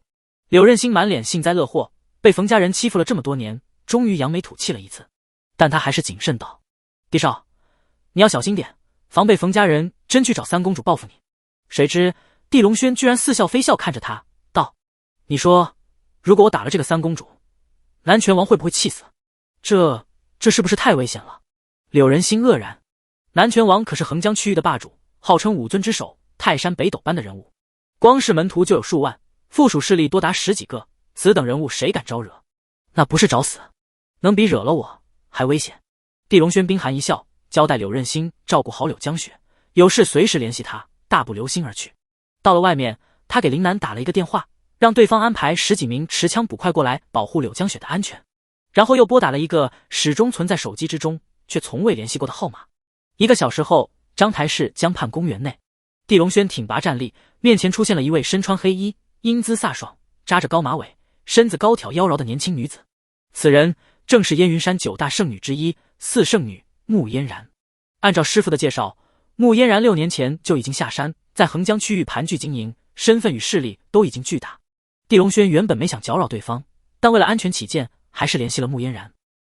毕竟想要将南拳王连根拔起，他即便有这个实力，但也没法一人直接面对南拳王数万的门徒，还有其他的附属势力圣女穆嫣然拜见燕云少主。穆嫣然打量几眼地龙轩，虽说眼神之中有几丝质疑，但还是恭敬了行了礼。燕云山那边已经下达过消息，说是少主已经下山，9大圣女务必服从少主的命令。虽说穆嫣然对燕云山5大长老敬重膜拜，不敢有丝毫的违抗，但对于这个所谓的少主却心中并没多少的尊敬。毕竟他在燕云山修炼了一身强大本领，下山之后经过6年的闯荡积累，已经在横江区域拥有一股庞大的势力。若地龙轩只是有个少主头衔，却没足够强大的本领，穆嫣然不会任凭对方摆布，只会鄙夷。她是圣女不假，但并不是女奴。你好，明日晚间我将去洛都杀一个人，希望你能配合一下。地龙轩淡淡的道。他看到了穆嫣然眼中的那丝质疑，也看到了对方神色上的冷淡，但他并不急于证明自己，因为拳头即便足够硬，也没必要见到苍蝇就要挥动。杀谁？如果仅仅是个小人物，少主对付不了，那我派个人杀了就可以了。穆嫣然淡淡道，语气有种挑衅的味道。她叫三公主。地龙轩直接道，杀她？少主知道她的身份吗？穆嫣然当即愕然。知道，她是南拳王的私生子，此次她不过是我的诱饵，我真正要杀的其实是南拳王。地龙轩一句话出，冷透100米之内，以穆嫣然的心境都不由打了一个寒战。洛都之内稍微有些身份的人都清楚三公主是谁，看似是一个名媛未婚生育的普通姑娘，实则是南拳王的私生女，只是没人敢公开说出这件事，也没人敢在公众场合讨论这件事。但从三公主成年之后，但凡惹了她的人，一个个都被南拳王的势力或者门徒杀了。穆嫣然在横江区域摸爬滚打6年，自然也清楚这件事。他虽强，却也不敢招惹南拳王，毕竟南拳王是横江区域真正的老牌霸主，一人横压5道界，被奉为5尊之首，何其霸道。听闻眼前这个年轻的少主要杀南拳王，穆嫣然如何不惊？这是要拿他当刀用，让他为燕云山效忠，他没意见，毕竟他的命，他的本领都是燕云山给的。但让他糊里糊涂被人当刀子用，不明不白，愚蠢至极的被杀，他却不能接受。少主，南拳王修为强横无比，乃是地阶巅峰的实力，劝您还是谨慎点，免得惹祸上身。穆嫣然清冷道。谁知他说完，地龙轩就眼神冷冷盯住了他。地阶巅峰就能被你称为强横无比？我不怪你井底之蛙的认知，但这种话你再敢说一句，死！他没兴趣跟穆嫣然讲自己与南拳王的仇，也没兴趣跟穆嫣然讲自己的修为境界。驾驭下属之道，万古不变，唯有4个字：神秘铁血。所以地龙轩没必要跟穆嫣然态度和蔼的拉关系，如果不服就杀。他是燕云山少主，而对方只是一个圣女而已，关系本就不是平等，何须平等交流？况且穆嫣然这种已经手握大权、势力强横的女人，你对她轻声细语根本换不来尊重，唯有你比她更强，才能压住她身上的野性与桀骜，让她臣服敬畏。穆嫣然忙弯身行礼，属下不敢，还请少主饶恕，属下必定配合少主的行动。这就对了，好好记下我的安排，若忘了就别怪我辣手摧花。地龙轩双手负后，气绝长空，一股磅礴的威势从他高大的身躯上散发出来。穆嫣然看着他，像是陷入了一种幻觉。难不成这个少主的确有天大的本领？但穆嫣然对这个少主偷偷调查过一点，知道对方曾是章台市的地家大少，曾是个不学无术的纨绔。上燕云山也就6年，这6年能有什么逆天改变？但这些念头穆嫣然已经不敢表露在脸上了。仔细记住地龙轩的一切安排后，他才小心离去。地龙轩见他身影消失之后，才转身去了医院。病房内，小果在开心的摆弄玩具，终于恢复了儿童应有的天真烂漫。小果，明天爸爸要出趟远门，你要听话，不许乱跑出去。地龙轩柔和的道。在外面他杀透天，冷酷无比，唯有在地小果面前，他才是一个和蔼可亲的样子。好的爸爸，我记住了，但你要让宁阿姨与柳阿姨来陪我玩玩。地小果眨着大眼睛说道。柳阿姨身体病了，那就宁阿姨来陪你吧，我会告诉她。地龙轩答应了下来。两人又聊了一会后，宁九川来了。地龙轩刷了小狗的鼻子一下，跟宁九川去了外面走廊聊。地少，你找我过来有事？宁九川经历一场生死横祸之后，对于地龙轩不仅没有埋怨，反倒更为敬畏了。一个连10品阎罗都不怕，将整个章台市所有豪门踩在地上碾压的人，已经彻底击碎了他的认知，让他面对地龙轩只有一个念头了，那就是服从。搞好关系，宁叔，我这边会逐步收回原本属于地家的产业，所以需要你帮我调查下地家的产业都分散在了谁手中，再就是帮我找个足够信得过的人管理这些资产。地龙轩诚恳道。好的，我一定帮你完成这2件事。宁九川郑重道。虽说对方称呼他为宁叔，但宁九川明白这完全是出于尊重，但彼此根本不是一个实力层面的人了，所以他不敢有半分的自大，还是恭敬称呼地少。随后宁九川离去，地龙轩继续去陪小果了。时间很快就到了第2日晚上，洛都紫云山庄内一座豪华的别墅内，此刻灯火霓虹，鲜花铺路，欢声笑语不断。这里正是三公主夏丹颜举办生日会的地点，现场邀请了30多位她眼中的贵宾。虽说人不算多，层次也不是很高，但对于夏丹颜而言，都是人脉中最强的一波了。她虽说私下被奉为三公主，也有不少人晓得她是南拳王的私生女，但这是不能放在台面上公开的身份，因为南拳王那边家族势力强大，其中不乏防备他、打压他的存在。所以夏丹颜虽说狂、桀骜不驯，但平日里还是不得不低调。即便他想要攀交洛都圈子内的高等人物，别人碍于南拳王家族的施压，也不敢与他结交。今日的夏丹颜穿了一身大红的晚礼服，上面镶嵌各种名贵的宝石，脖颈上则是一颗硕大的黑欧珀，火彩绚烂深邃，好似天使遗落在人间的眼睛。四下众人不断的献媚夏丹颜，一口一个三公主捧得她近乎飘了起来。她很享受这种感觉，虽说她母亲是极为漂亮的名媛，但她却继承了父母最不出众的五官，导致她一张脸很不协调，透着一种没法形容的丑。偏偏她又喜欢吃甜食，所以体重一直稳在200斤之上。洛都上层圈内的人很多都偷偷称呼她为恐龙公主，但夏丹颜并不在乎这些，就凭她骨子里流的是南拳王的血液，谁人敢动她？虽说她的身份不能入天海城南家，但南拳王却每月给她500万零花钱。500万何等奢侈，几人能有这个待遇？丹颜，对不起，我来晚了，这是我给你带的礼物。一名身穿西装看起来文质彬彬的男子小心翼翼走来，手中拿着一束火红的玫瑰，还有一个精致的首饰盒。他正是夏丹颜的男友朱俊龙，准确说应该是夏丹颜抢来的男友朱俊龙。数年前夏丹颜去逛商场，看到了白净帅气的朱俊龙，虽说对方有女友，却愣是将对方女友打进医院，然后逼迫朱俊龙成了他的男友。所有人不由带着几分玩味表情看向了朱俊龙。这一对鸳鸯一直都是上层圈子的笑料。果不其然，好戏上演，夏丹颜居然抬手就一巴掌打在了朱俊龙的脸上，狠狠骂道：你怎么才来？你懂女人吗？我不要这些庸俗的东西，我要的是你的偏爱，你的唯一。四下有些人忍不住捂着嘴偷笑，真是受不了夏丹颜说出偏爱和唯一这种词汇。但朱俊龙却不敢表现丝毫的厌恶，因为他的父母、他的妹妹都在对方的掌控之中，只要他稍有不从，就要被打，他的家人也要被打。从被夏丹言喜欢上，朱俊龙就掉入了地狱般，整日不得安宁。对不起丹言，我错了，我下次一定会改，求你原谅我这次吧，亲爱的。朱俊龙咬着牙说出了这句让他恶心的话。谁知夏丹言又给了他一巴掌。每次都这么说，你懂不懂？我要的不是你的言语，不是你的礼物，是属于你的仪式感。好，我会改正。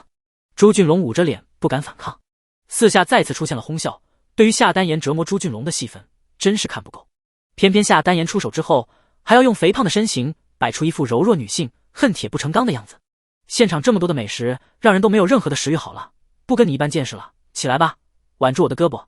今日我是主角，你是白马王子，我们要相亲相爱。夏丹言装作关爱的走近，摸了摸朱俊龙的头发，一副知心大姐姐的样子。朱俊龙吓得一抖，忙点头，好的，我一定配合好。现场不知是谁鼓掌，高喊了一声，祝三公主爱情美满，幸福一辈子。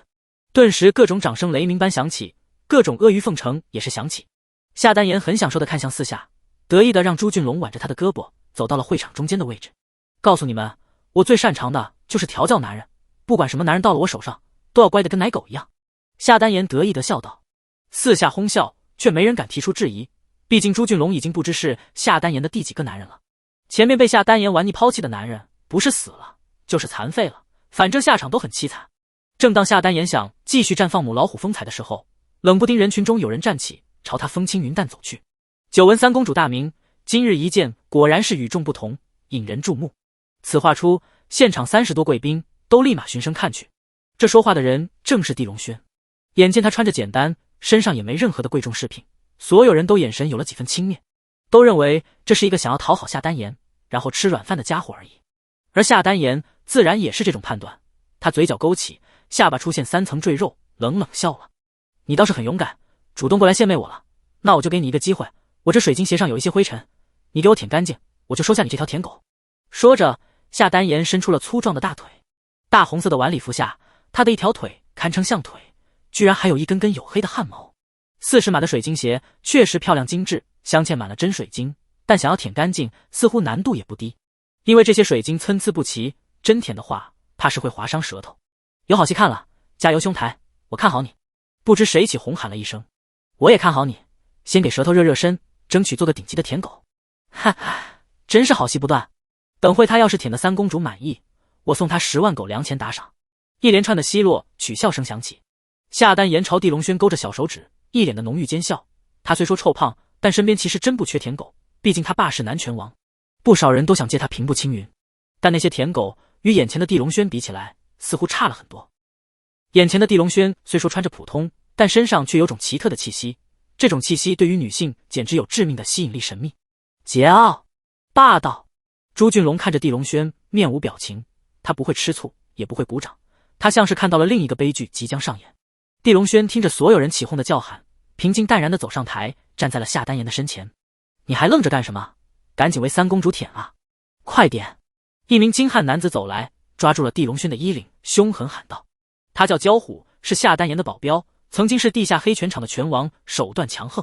听说与夏丹言也是床友，但平时在外人面前都是主仆关系。快点，快点，你赶紧的，我还等着打赏你呢。在所有人眼中，地龙轩都成了今晚最劲爆的戏份，都等着玩弄他，拿他取乐。好，既然你非要我快点，那我就先满足你。地龙轩嘴角忽然勾起了冰寒的弧度。噗！焦虎粗壮的胳膊眨眼之中竟被地龙轩从身上撕了下来。不，不，我要杀了你！焦虎呆滞了3秒，然后便是冲天的惨叫响起，巨大的疼痛也开始蔓延全身。你要杀了我，那我还留你的命干什么？地龙轩伸手抓住了焦虎的脖颈，焦虎霎时面色紫黑，窒息的痛苦让他不断挣扎，却根本逃不掉。全场所有人都被这突如其来的一幕吓得瞠目结舌，根本没料想这个穿着普通的男人居然如此凶狠，还敢在三公主的生日宴上这么凶狠。放肆！我要将你碎尸万段！我命令你立即放了焦虎，没人敢违抗我的命令。夏丹言那张肥胖的脸上怒火疯狂涌现，在他的生日会上居然来了一个如此疯狂挑衅的人。夏丹言的心中已经想到了1万种折磨眼前这个男人的办法。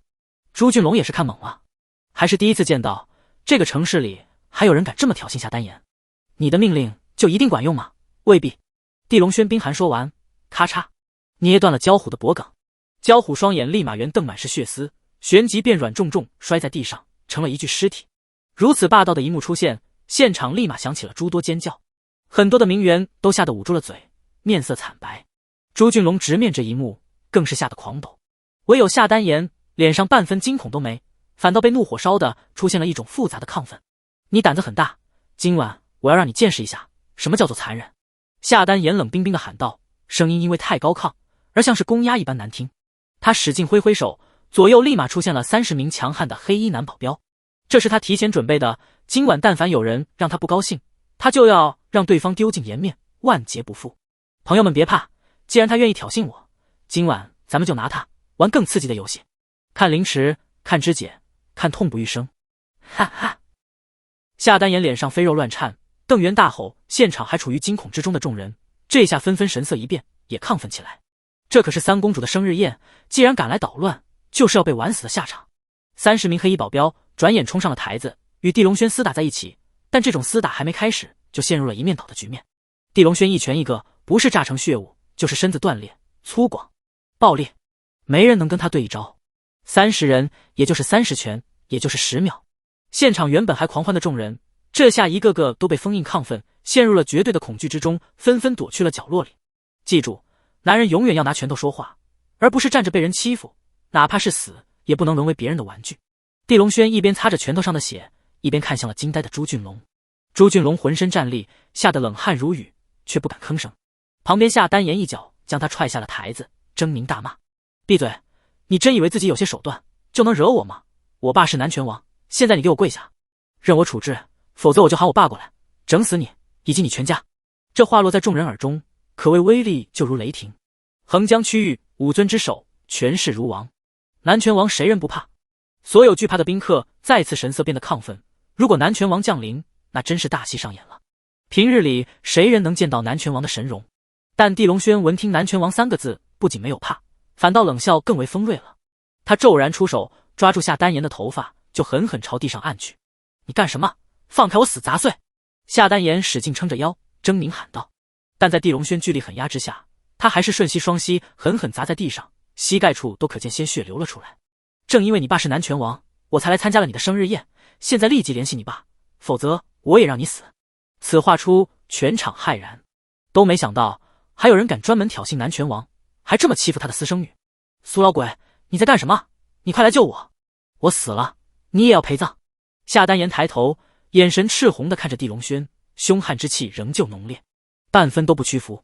伴随他的高喊，四下所有人都神色震惊了，因为整个洛都圈子内都晓得夏丹颜身边有一位武尊级别的人物秘密保护，这是南拳王对他的最大照顾。多少富家少爷千金都没这等待遇，武尊级别那可是俗世之中站立的天花板了。嗨嗨死寂之中，一道咳嗽的声音出现，旋即就见远处茂密的松林之中，一道高瘦的身影缓缓走来。他怀中抱着一只猫咪，穿着普通的休闲装，身上没有任何彪悍以及粗狂气息，看上去更像是一个退休的老人。如果你给我一个面子，现在放手，我可以保你不死。年纪轻轻就有这般修为，死了着实可惜。但你万不该惹下丹颜，他虽然丑，虽然不讲理，但他却有个更不讲理的父亲，南拳王。老人淡淡的道，像是在聊家常，但言辞之中却充斥着一种对于夏丹颜、对于南拳王的奚落。苏老鬼，你闭嘴！你敢再乱说，我就让我爸折磨死你！快给我废掉他双腿双手！夏丹颜转头，眼神冰寒盯着苏老鬼，狠狠骂道。但走来的苏老鬼一听，竟仰头狂笑起来，身上气息鼓动，衣衫狂舞，一道道的劲气漫天纵横绽放，一时烈风四起，如万马奔腾，吹得飞沙走石，让人眼睛都睁不开。我当年若不是被南雄天算计，我能成为一条狗吗？夏丹颜，你可以指使我，但你再敢骂我一句，我先杀了你！苏老鬼身上的气势再不是一个退休老人，转眼像是成了威风凛凛的煞神。武尊之境，横压俗世，一经绽放，谁人敢忤逆？夏丹颜满脸的凶悍，终于有了一丝收敛。好，我给你面子，快救我，快废了他！小子，我最后提醒你一句，招惹南拳王没有好下场，我就是一个例子。现在你放了他，跪地投降，我废掉你功夫，会放你走，这是我能给你最大的仁慈。苏老鬼话音落，一步迈出，居然横跨30米，直接到了台下，距离地龙轩也就3米距离了。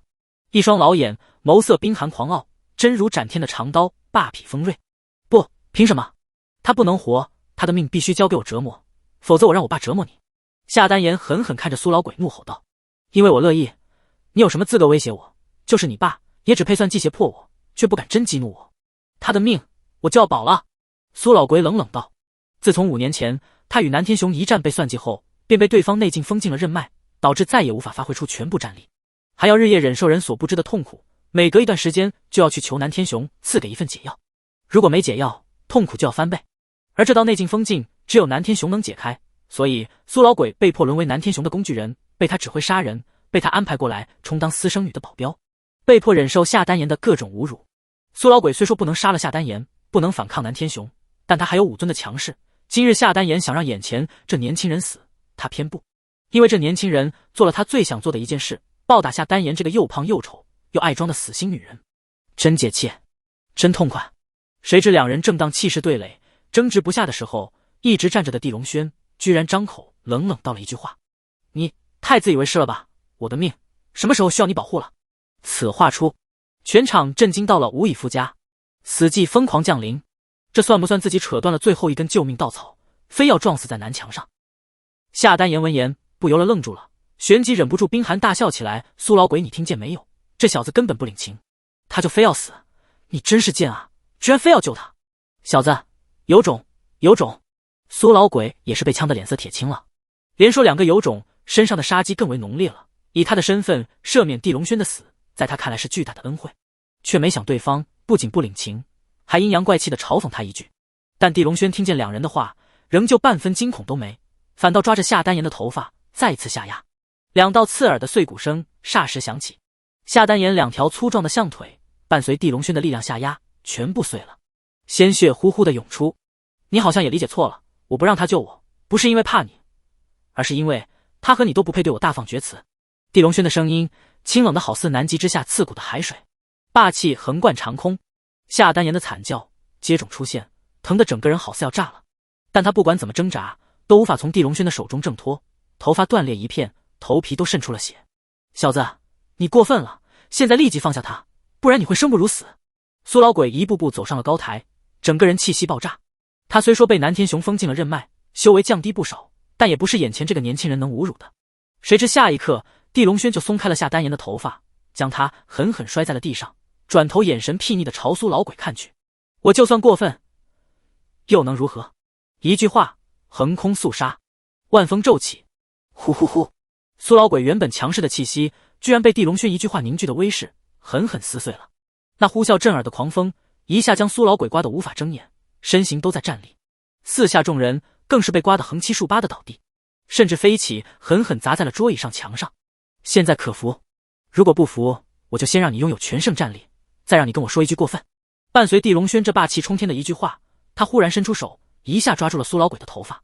苏老鬼想反抗，却发现自己被地龙轩气息死死锁定之下，全身气血居然都被禁锢了。他就如成了一条搁浅的鱼，根本无法与地龙轩对抗，内心被巨大的震惊塞满。你想要干什么？不要杀我，不要！苏老鬼身为强者的尊严终于崩了。他不想死，他苟活到现在太不容易了，哪能死在此刻？我帮你打开身体被封禁的经络，我让你再次拥有全盛时期的战力，有种你就再对我说一句过分。地龙轩冰寒说完，手上一股强横内劲，霎时宛如巨龙咆哮钻入苏老鬼的体内。那道禁锢苏老鬼任脉的劲力，属于南拳王，强横无比。即便苏老鬼这些年没少想办法化解，都失败了，但此刻南天雄那道炽热的劲力，在地龙轩犹如狂龙般的劲力涌入之下，轰然碎裂无踪。苏老鬼被封禁5年的任脉，此一刻终于解放，就如一个背负5年枷锁的人，终于获得了自由。他脸上的震惊与亢奋再也掩盖不住，仰头就是一声冲入云霄的咆哮。这5年的巨大耻辱终于消失无踪。四下见到这一幕，并不理解苏老鬼身上发生了什么，只是一个个震惊看着苏老鬼。夏丹言一看，还以为苏老鬼要反击，立马狰狞喊道：“苏老鬼，你赶紧给我废了这个家伙，否则我爸来了，你就要倒霉！”只是他刚说完，就见苏老鬼身形一动，嗖，就如闪电落在了他身前。旋即，砰，一拳落下，夏丹言的右臂成了血雾，接着又是一拳，夏丹言的左臂成了血雾。臭杂种，老子终于获得了自由，以后老子就是死也不会再被南天雄囚禁。你再说一句侮辱老子的话，老子立马杀了你！苏老鬼双眼圆瞪，怒火在眸中喷张。夏丹言一时疼得嚎啕大叫，双眼恨不能吃了他，却真的不敢再说一句忤逆的话了。现场所有人看到这一幕都震惊到了无以复加，都没想到苏老鬼居然打没了夏丹言的双臂。但更让人想不到的是，苏老鬼做完这一切，居然转身就跪在了地龙轩的身前。对不起先生，我先前狗眼看人低了，我苏老鬼这辈子谁也不服，但今日我服你了。今日开始，您就是我的主人，我这条老命服服帖帖的交给您了。苏老鬼万般诚恳的道，双眼之中是激动，是臣服，是仰视的敬畏。他花5年都不曾动摇的一道禁锢之力，却被地龙轩抬手就化解了。这只能说明一个问题，地龙轩太强了，强大到了让他看不透，甚至一指头就能击杀他。苏老鬼清楚自己虽说获得了自由，但如果不找个靠山，肯定立马就要被南天雄追杀，因为两人之间有血海深仇。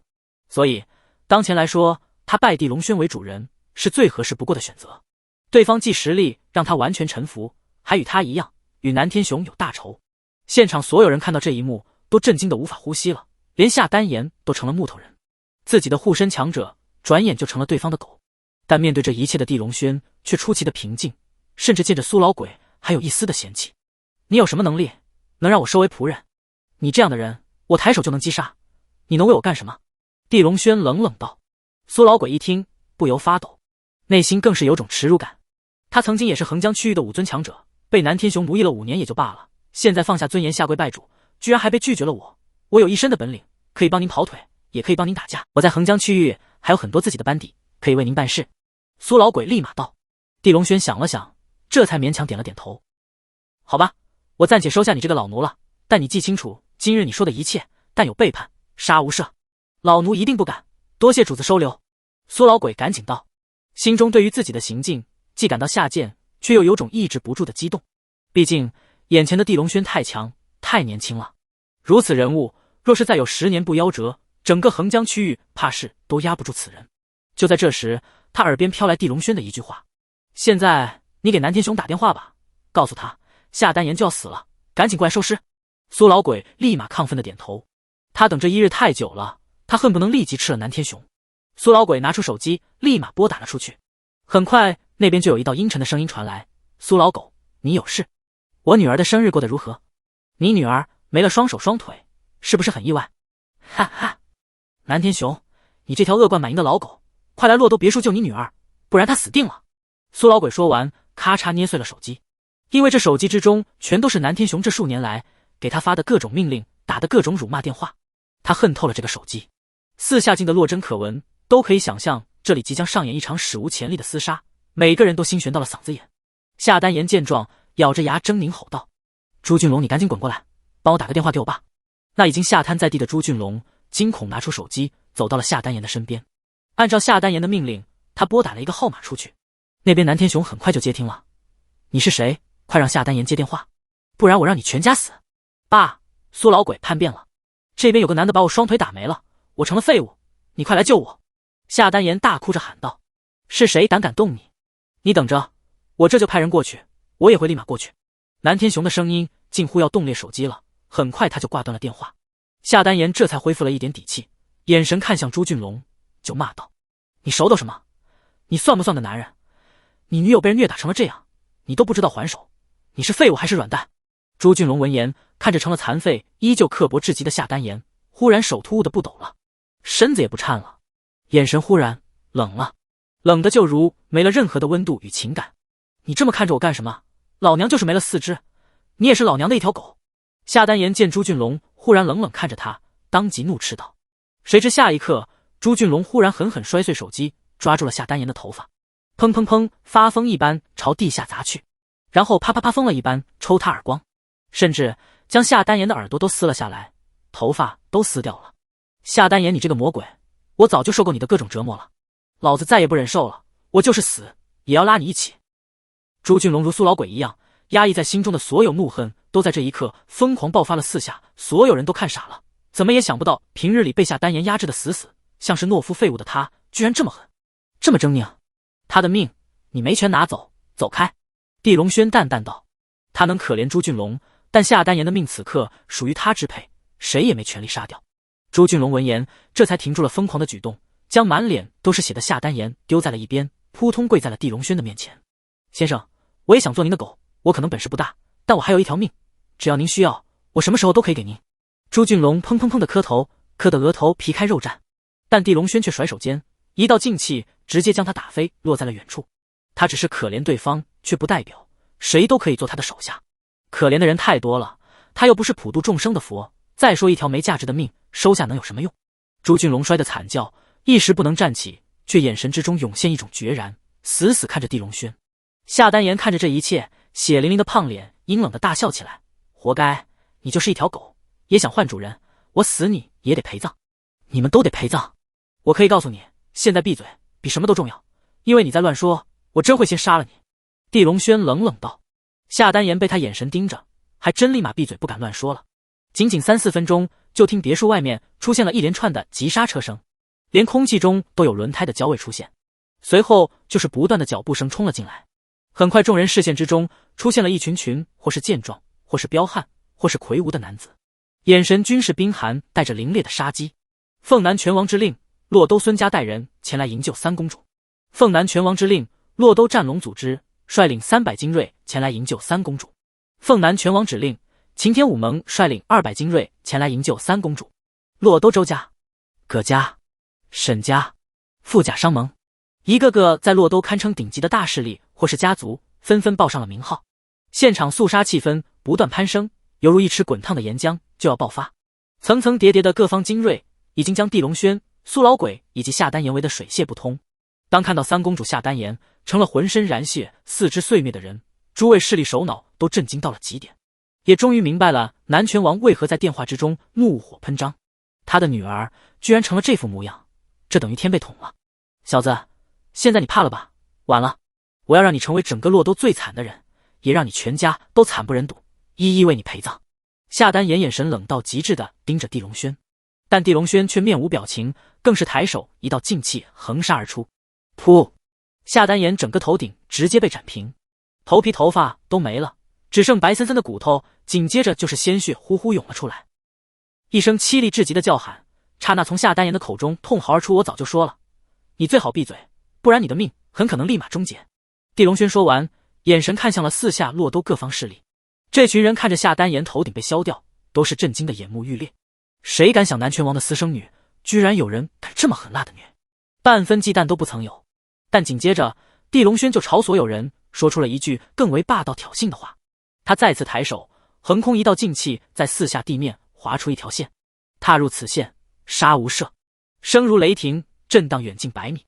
这是要一人挑战现场所有洛都势力，太自大了吧！各方洛都势力一个个都眼神怒火燃烧起来，而身后刹车声与脚步声仍旧在陆续出现。原本空旷宽阔的别墅院子，现在已经人满为患，拥挤不堪。也不知谁高喊了一声杀，杀掉他，救下三公主。南拳王来了，肯定赏赐大家。冲！轰！地面出现一阵剧烈的震颤，眼前2000多洛都各方精锐霎时宛如洪流杀向了地龙轩。地龙轩面无表情，身边的苏老鬼则第一时间抄起地上一把狂刀，迎向了这2000多人。他清楚自己虽说被地龙轩收为了下属，但如果不能证明自己价值，必然要被嫌弃。所以眼前这群人在苏老鬼的眼中都成了证明自己的肉靶子。刀光如暴风雨倾现，一刀便是数个10几条命，血肉之躯摆在武尊级别的战力与冰冷狂暴的刀刃之下，如白菜豆腐，没有任何的抵抗能力。转眼地上便是上百条尸体出现，血肉迸溅，腥气冲天。但无论多少个尸体出现，都是躺在了地龙轩劲气画出的界限之外，那条线圈出的区域就如成了一个死亡禁区。疯狂的杀戮持续10多分钟后，剩余的数百人已经被吓破胆，再不敢前进一步，地面已经有千百具尸体，刺眼，撕裂神经。原本还期待看到解气好戏的夏丹言见此怒的嘶吼，你们都是废物吗？这是来救我还是来气我？一个个跟朱俊龙半斤八两，都是废物，垃圾。被骂得狗血喷头的洛都各方势力首脑虽说恼火，却不敢顶嘴，眼神齐齐盯着地龙轩，却一时不敢再次发动攻击了。毕竟领来的都是手下精锐，要是都败光，岂不心痛死？继续杀，这群人敢来凑热闹，那我就将他们的命都收了。地龙轩阴森道。苏老鬼一听，不敢不从，眼神一冷，持刀又冲杀而出。嗖嗖嗖！啊啊！刀光与鲜血相映之下的画面，犹如地狱在人间。剩余的数百名精锐迅即锐减，锐减的还不只是手下，还有各方领头的人，一个个脑袋滚滚落地。趴在一边地上的朱俊龙看到这疯狂的一幕，不仅没有怕，反倒眼中都是疯狂的崇拜。如果他有这么强，哪能被夏丹颜奴役那么多年？家人哪能被连累的如畜生？他像是看到了光，能拯救自己的光。很快，现场赶来的2000多人全部陨落，整个别墅犹如成了修罗场，恐怖到了极点。夏丹颜至此已经在巨大的震撼与绝望之中昏死了过去。拍照，将现场一切都发给南拳王看。地龙轩吩咐道。苏老鬼忙点头，拿起地上一名被杀首脑的手机，在上面找到南天雄的电话，他直接将现场照片都发送了过去。很快，一道巨怒咆哮的语音消息回复了过来：地龙轩，我要将你身体碾成肉末。如果我是你，只会赶紧加速过来救自己女儿，因为我给你的时间不多，15分钟，你没有过来，夏丹颜死。地龙轩回复了一道语音消息，旋即捏碎了这个电话。他走过去，抬手掌心迅即凝出一片刺眼的冰霜，透着缕缕寒气，瞬间一掌打在了夏丹颜身上。昏死之中的夏丹颜在巨大的疼痛之中苏醒，惊恐发现自己全身都覆盖了悚人的冰霜，冷的就如掉入了冰天雪地。该死的东西，你对我做了什么？夏丹颜咆哮道。没什么，就是一道寒气，只要你父亲愿意用赤阳内劲救你，你就不会死，否则你会碎成一个个冰渣渣。地龙轩清冷道。夏丹颜一听，震惊恐惧的大呼小叫，但环顾全场，谁人还能救他？远去落都百里之外，南天雄在车上怒得已经肺都要炸了。他还是第一次被人胁迫侮辱到这个程度。给我传令，让血煞五老出动前往丹颜的别墅。传令，1000落都死士出动前往别墅。传令，金刀银剑出动前往别墅。他冰寒地吼道。身旁的男助理听见，吓得面庞肌肉失控抽搐。不管是1000死士，还是血煞五老，金刀银剑都可谓主人南拳王的顶级下属了，平日里根本不会调动，今日算是拿出了血本，要让地龙轩死。10分钟后，夏丹颜别墅外，一辆黑色的劳斯莱斯缓缓停了下来，车门打开，宽阔的后座内，5名老者缓缓走出。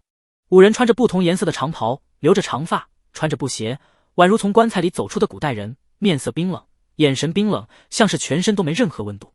5人结伴，动作一致地进入了别墅。接着，一辆兰博基尼超级跑车又停在了别墅门口，车中一男一女走了下来。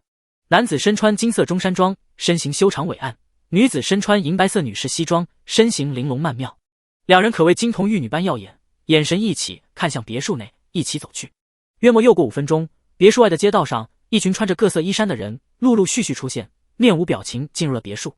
这群人总共1000，尽皆南天雄培养出来的死士，或是因为得了绝症，或是惹了掉头的祸事，总之各有各的原因，但命都归属了南天雄。面对5名老者的出现，苏老鬼眼神眯起，少见的出现一丝忌惮。当那一男一女出现，苏老鬼眼中的忌惮变作了深深的凝重，而最后面对1000死士出现，苏老鬼眼中的凝重已经完全变作了震惊。他没想到南天雄为了救这个私生女，舍得下这么大的本钱。至于地龙轩，从始至终面色无波无澜，仿佛这群人摆在他眼中都是草芥，不值一提。而别墅之外，不远处的公园内，此刻正蛰伏着1000精锐，领头的人正是四圣女穆嫣然。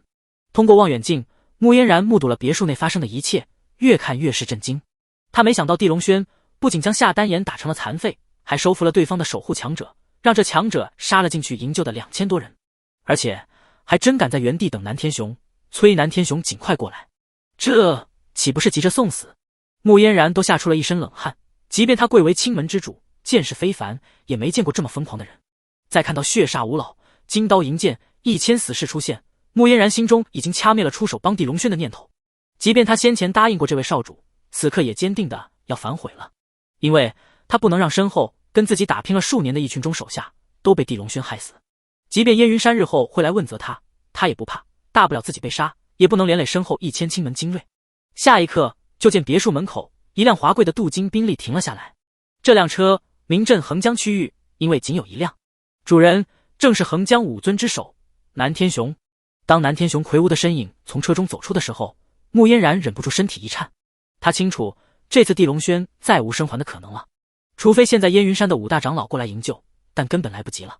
地龙轩啊，地龙轩，你真以为自己是燕云山的少主就能为所欲为吗？希望你下辈子多长点记性。穆嫣然咬着牙，却没敢动一下，更不敢领人前去营救。蓝天雄下车之后，双眼朝别墅内冰寒看去，嗅到空气中浓郁血腥味的一刻，整个人的杀机便就汹涌暴涨起来。迈步，他独自一人朝里走去。刚进入别墅，蓝天雄就看到了满地的尸体，这进修罗场的一幕让他双眸忍不住伸缩。即便他是横江区域武尊之首，也没在同一时刻杀过这么多的人，手段堪称残忍到了极点。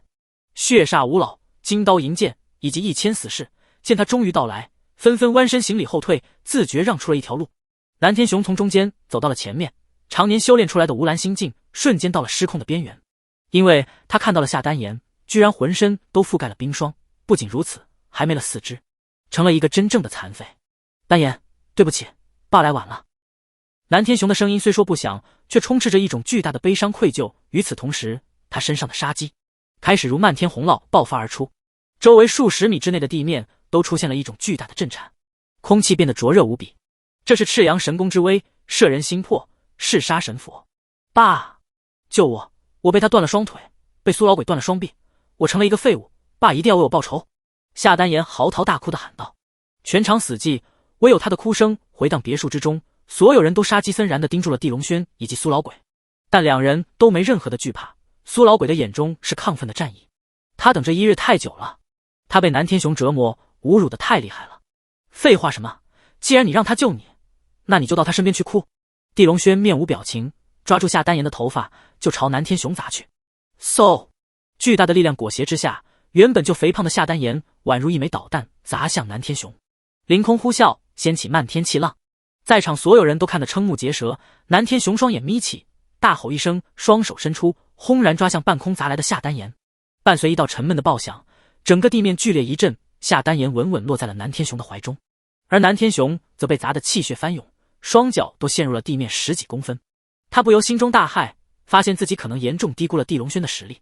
爸救我，我不想死，我体内被他打入了寒气，他说用你的赤阳神功就能救我。夏丹颜在南天雄的怀中惊恐求救道。南天雄感知之下，双眼变得阴寒无比，浓郁的寒气宛如隆冬的大雪朝外散发而出。与章台氏那13个头目一样，确实是身体被打入了寒气，但夏丹颜身上的寒气更恐怖。别怕，爸救你。南天雄可以不管那13个头目的死活，但自己女儿他不能不管。一道赤阳内劲立马被他打入了夏丹颜的体内。爸，我体内终于有了温暖感，但又没了。爸，你快点继续给我打入赤阳内劲啊！爸，快救我，我又冷得痛不欲生了。夏丹颜大哭着道。但南天雄的眼中却涌现了2道冲天的怒火与挣扎，因为他发现自己打入夏丹颜体内的2道赤阳内劲，居然就如泥牛入海，眨眼就被寒气吞噬了。如果真要救活夏丹颜，不知要输入多少内劲，甚至可能透支自己所有的内劲。大敌当前，他哪敢乱来？爸，你怎么还不救我？爸，你要看着我死吗？我难受的快要冻晕了。夏丹颜满脸都是厚厚的冰霜了。南天雄深吸一口气，挣扎、愤怒、心疼，无数的滋味在他内心翻腾。最终他抬手，居然咔嚓捏断了夏丹颜的脖颈，瞬间夏丹颜的声音停了下来。四下目睹这一幕的所有人都陷入了巨大的震惊与恐惧之中。南拳王居然亲手杀了自己的私生女。睡吧，丹颜，不是爸爸不救你，而是你4肢都没了，活着也是一种痛苦。再就是你这一身寒气，爸也化解不了，活活难受死，不如给你一个痛快。南天雄声音冷的就如雪山之巅的风，回荡整个别墅，冻透所有人的身心。他缓缓弯身，小心将死去的夏丹颜放在了地上，眼神再次冷了几十倍，盯住了远处的地龙轩。今日我若不杀你，就白活了这么多年，你太无耻卑鄙了。南天雄冷冰冰道。谁知他说完，地龙轩就周身气劲翻腾，10米之内所有尸体血肉直接化为血雾炸飞迸溅。说我无耻卑鄙，对得起你自己吗？你被地里安排人覆灭了我地家，上百口人命一夜被杀。非但如此，你还让人布置9煞镇魂大阵，让我地家冤魂不得超生，甚至至今连骨灰都找不到。南天雄，今日我来这里就是要告诉你，6年前你对我地家做的一切，今时今日我将对你南家翻倍报复回去。杀人者，人恒杀之！地龙轩一声怒喝，震惊四下。在场之人虽说都在洛都，却也听闻过章台氏地家一夜覆灭的事情，没想到居然是南拳王干的。更没想到南拳王居然卑鄙到镇压帝家的冤魂，还偷走人家的骨灰。这个世界全都说话，你再愤怒，今日也不过是一具尸体，尸体有什么资格说对错？南天雄说完，摆摆手道：“血煞无老，杀了他！金刀银剑，杀了苏老鬼！1000死士听令，地龙轩死就挥刀章台式，杀掉所有跟地龙轩有关的人。”伴随3道冰冷声音的响起，整个别墅之中的又一次厮杀上演。血煞无老动作一致的飞纵而出，化为5道犹如霹雳的杀机，横空落在了地龙轩的5个方向。而金刀银剑则身形一动，刀光剑影宛如漫天飞雪，朝苏老鬼笼罩而去。南天霸站在原地，眼神阴冷看着一切。他虽说摸不透地龙轩的实力，但却清楚血煞无老的能力。5人联手围杀地龙轩，基本没有失败的可能，因为这5人修炼的并非是武道，而是鬼术。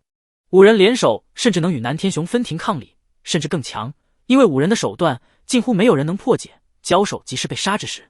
5人之所以甘愿为南天雄效力，则是因为5人需要南天雄为他们寻找诸多的因年因月因日出生的女童。这些年来，死在5人手中的女童，没有数万也有数千了。这个人的气息好强，等会杀了之后，我要喝他的血，那我就要他的脑髓了。我要心脏，心肝肉下酒，最是鲜美。你们都选完了，我选什么？不要脸！不过他的气息真的好强，好奇怪，怎么感觉有些不像是人类？5人身穿不同颜色衣服，眼神都是冰冷打量着中间的地龙轩，犹如在打量一件即将杀掉的猎物。与此同时，公园内的穆嫣然已经彻底绝望，因为他听说过血煞无老，这是南天雄除了自己之外最大的一张王牌。那些曾经与南天雄为敌的大势力首脑，一大半都是被血煞无老击杀，但凡无老现身，都是血染半边天，横尸当场。地龙轩被5人看得有些恶心，5个老畜生，这些年没少吃人吧？既然遇到了我，那我就替天行道吧。你倒是真狂，那你就上路吧。5人口吻一致地喊出了这句话，霎时5人身上阴风大作，心念通达之下，5人就如一个人，同时念出了一种诡异的咒语。夜间的别墅院落之中，隐隐有鬼哭狼嚎之声出现，旋即一道道的阴风居然围绕地龙轩缠绕起来，飞沙走石，惊悚骇人。这是5人最为擅长的手段，五鬼摄魂。凡人有3魂7魄，5人从茅山学来了这等高深术法，一旦施展，便有5鬼被调遣而来，抓走敌人的魂魄。没了魂魄的肉身，即便活着也成了活死人。被阴风肆虐包围的地龙轩一时没了任何的动静，闭上了眼。他身上衣衫狂舞，气息渐渐趁机。5人一看，桀桀的冷笑漫天响起：“小杂种，太弱了，别浪费时间了，我忍不住了。他鲜血的味道一定很美味，那就下手吧，脑子我要了。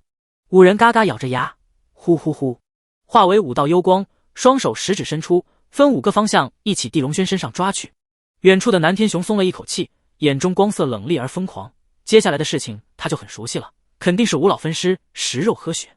公园内的穆嫣然脸色变得惨白，他目睹了少主地龙轩被杀的过程，却没出手营救，被燕云山问则是肯定了。苏老鬼看到地龙轩被5老的诡异手段合围，命悬一线，也是惶恐到了极点。如果地龙轩死，他必然也会死。滚开，不要杀他！一声咆哮之中，苏老鬼使出全部劲力，炸开眼前的刀光剑影，宛如一道箭矢朝地龙轩的方向掠去。他必须救下对方。找死！你有什么本事救他？你要和他一起死！南天雄冷冷喝道：“闭嘴吧，南老狗！我就是死，也不死在你手中！”苏老鬼大骂道，霎时就落在了地龙轩近前。他刚想出手施救，就见5老呵呵冷笑着，齐齐转身朝他抓来。一种从未领略过的力量瞬间笼罩了苏老鬼全身，他犹如掉入了冰天雪地一般，周身居然冻僵，脑子一下变得浑浑噩噩。不好，中招了！早就听说血煞5老擅长茅山鬼术，此刻怕是被鬼术侵体了。但任凭苏老鬼如何挣扎，却摆脱不了，眼看着就要被5老撕裂身子。只是这千钧一发之际，一道声音凭空炸出：“他的命属于我，你们谁能动？你们谁又能活得过今晚？”轰！一道巨大的气劲霎时汹涌翻腾出现，宛如烈焰燃烧，四下的阴冷之气居然一扫而空。5老神色一下变得惊恐至极，纷纷转头朝后看去，然后就看到了堪称炸裂神经的一幕。被5人判定为必死的地龙轩，竟不知用了何种手段击杀了亲体的5鬼之力，且周身竟有种炽热如火的力量在散发，而这恰恰是所有鬼术最恐怖的克星。不好，他体内似乎有神兽的力量。是朱雀吗？太炽热了，快逃！应该是朱雀神血，他怎么能拥有？传说当年最后一只朱雀消失在了昆仑山深处，难不成被高人击杀，将血液引入了他的体内？五人越想越是震惊恐惧，来不及再讨论，五人齐齐飞纵，朝5个方向逃遁而去。既然来了，还想走？地龙轩冰寒说完，脚下地面炸裂，身形一动，音爆空裂，震撼出现。他一道身形居然强势化为了武道，这是身法之中最强的身外化身，太快太霸道了。苏老鬼震惊到了下巴都要落地。半空5个方向逃遁的五老，一息之中被地龙轩的武道残影同时击中脑袋。武道闷响之后，5人从声名赫赫的强者成了5具没有脑袋的尸体。5具尸体尚未落地，地龙轩武道身影已经合为一体，杀向了金刀银剑两人。两人登时刀剑齐出，漫天寒光倾泻落在了杀来的地龙轩身上。金刀修炼的大罗刀法乃是佛门密宗，威力强大。银剑修炼的乃是峨眉剑术，玄妙无比。两人联手的等于符道一体，鲜有敌手。此刻刀光剑影漫天倾泻在地龙轩身上，招招要害，招招凶狠强大。在两人看来，地龙轩必死无疑，这场厮杀已经结束。苏老鬼骇然的僵在原地，不敢去想地龙轩能不能活下来。但很快答案就打破所有人预料的出现了。大罗刀法不错，可惜你修炼的应是残本，少最后9981式。峨眉剑术你悟出了无情剑的真谛，可惜无情却有情才是最终奥义，这层不破，一场空欢而已。两道冷漠的言语横空一出，那被漫天寒光倾泻的地龙轩居然毫发无损地从寒光之中走了出来。旋即掌心一道剑光杀出，金刀死，又单臂一劈，银剑死。伴随金刀银剑，血煞五老死去，现场已经呈现了一种境地之冷。所有人震惊看着地龙轩，犹如在看一尊敬的煞神，似乎谁敢挑衅他都是死。那1000死士只是将命卖给了南天雄，却不代表自己没有惧怕。此刻看着地龙轩，已经纷纷陷入了巨大的恐惧之中。至于苏老鬼，则完全陷入了对于地龙轩的膜拜之中，看着对方犹如看到了神。远处的穆嫣然则在此刻犹如成了一个木头人，嘴巴张的能塞入一个大茄子了。他以为的终究是他以为的。地龙轩不仅没死，还把绝狂傲身外化身一举击杀血煞五老，抬手横斩，一指剑穿，击杀了金刀银剑。只能说3个字，太强了。都起来，跟我冲进去救少主。穆嫣然内心松动，打破了自己对于地龙轩的成见。他忽然意识到，自己如果此刻不下去营救，怕是这辈子都没机会换取地龙轩的好感与信任了。身后青门上千精锐，霎时如洪流，与他一起直奔别墅冲去。别墅内短暂的死寂之后，地龙轩一步步朝南天雄走去，身上煞气浓烈到让100米之内空气暴降，地面生出寒霜。那1000名死士一个个忍不住站立，先前来时的狂傲都不觉间碎灭无踪了。南天雄，现在就告诉我，我一家人的骨灰在哪？我可以给你机会选择一种舒坦的死法，如果你不说，我也有1000万种方法让你说。地龙轩的声音冷透天地，但南天雄闻言便是仰头一声冰寒的狂笑。与此同时，他周身的气势疯狂暴涨，体内咔嚓，像是有种东西碎裂了。接着他周身气势出现了更为疯狂的暴涨，宛如一座火山，呈现了井喷的威势。四下1000名死士都敬畏的砰砰砰跪在了地上。迄今为止，你是第一个逼我不得不打开经络封印，以全胜之力出战的。帝家虽然灭亡了，但帝家能出来你这么一个妖孽，也算是家门大幸了。南天雄声音宛如苍龙，震荡远近数百米。他周身气息变得浑厚无比，宛如有一层扭曲的空气围绕他，让他看起来有些恍惚，有些扭曲，却又光怪陆离，闪烁一芒。苏老鬼震惊看着他，忍不住吐出了一句话：这是玄光照体，天阶5尊。他原来早就突破到了天阶。此话出，1000死士都是眼神炽热，有了热血沸腾之感。现场那些躲在各处的宾客也是表情变得夸张无比，都没想到今日能目睹如此玄奇霸道的一幕。但全场仍旧有一人从头到尾脸上都没任何的波动，反倒嘴角还出现了一丝浓郁的鄙夷。他正是地龙轩。老狗，你这封印透支气血冲脉突破，就是到了天阶5尊之境，也不过是泥捏的狮子笑话而已。地龙轩话音落，霎时3步迈出，宛如流光横跨30米，轰然一拳，劲力爆发，杀向了突破之后的南天雄。南天雄早已有所准备，电光石火之间也抬手一拳轰出。两人劲力都宛如滔滔江海，巍巍大山，浑厚无垠，双拳轰击整个地面，霎时出现无数裂纹，剧烈震荡，宛如7、8级地震。旁边别墅墙面都出现了一片片扭曲的裂纹。整个院子之中，躲在各个角落里的几10名宾客都在这双拳轰杀的一瞬，纷纷惨叫一声，七窍出血，昏死当场。而紧接着两人第二次重拳轰击在一起，整个地面又是地动山摇般震荡，别墅四面墙面与住宅楼轰然坍塌，地面出现无数下陷与狰狞粗大的裂纹。现在告诉我，我弟家所有人的骨灰在哪？告诉我，你为什么要杀我弟家？漫天飞沙走石，随狂风渐渐飘散之后，现场呈现出一幅极其震撼的画面。任谁也没想到，赫赫横江区域第一强者武尊之首的南拳王居然败了。此刻的他，右臂没了，左臂没了，胸口满是脓血，头发凌乱，面色惨白如纸。而地龙轩则周身半点伤痕都没，手抓着南天雄的脖颈，正在冰寒的逼问。这一幕，此前谁敢想？而那千名死士，此刻已经与外面涌入的青门精锐上演了疯狂的厮杀，各种惨叫吼叫此起彼伏。苏老鬼见状也没敢袖手旁观，早已冲入了厮杀之中。你休想知道，我就是死也不会告诉你。哈哈，你这辈子也休想找到帝家所有的骨灰。南天雄自知惨败，已经没了活路，索性吃人般看着地龙轩，狰狞狂笑起来。想死？你可能不知道，有时候活着比死更可怕。地龙轩说完，将南天雄摔在地上，转眼几十根银针扎入了对方脑袋，一种宛如千万蛇蝎吞噬脑浆的痛苦霎时降临在南天雄头上，即便他意志力坚强，也3秒之中就崩溃了。我全说，求你快饶了我吧！南天雄嘶吼着，打滚抽搐着。当年你为什么杀我帝家满门，还让云龙道人布下镇魂大阵？地龙轩冷冷问道。因为……南天雄刚想说，忽然凌空一道爆响出现，地龙轩双眼瞬息变得冷透，他抬手一抓，半空飞杀而来的狙击枪子弹被他抓在了掌心，但下一刻5个方向5发子弹快如闪电的杀来。地龙轩甩手，5根银针飞出，击破5枚子弹，同时又有5根银针接着飞杀而出。霎时5个方向枪手纷纷惨叫，直接命丧黄泉。但等他回过神来去看南天雄，却发现对方居然死了。地龙轩蹲身一看，才发现南天雄身上不知何时居然中了一根黑色的长针，那黑针扎入了对方后背脊柱，上面毒液侵入体内，一命呜呼了。该死，是谁做的？地龙轩怒地咆哮，一巴掌将南天雄尸体拍成血雾，消失在原地。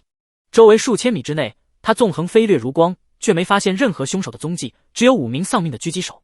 这等于帝家骨灰与帝家被杀的真相彻底断了。而那边别墅院子内激烈的厮杀已经结束，千名死士都躺在了地上，青门精锐也损失了半数之多。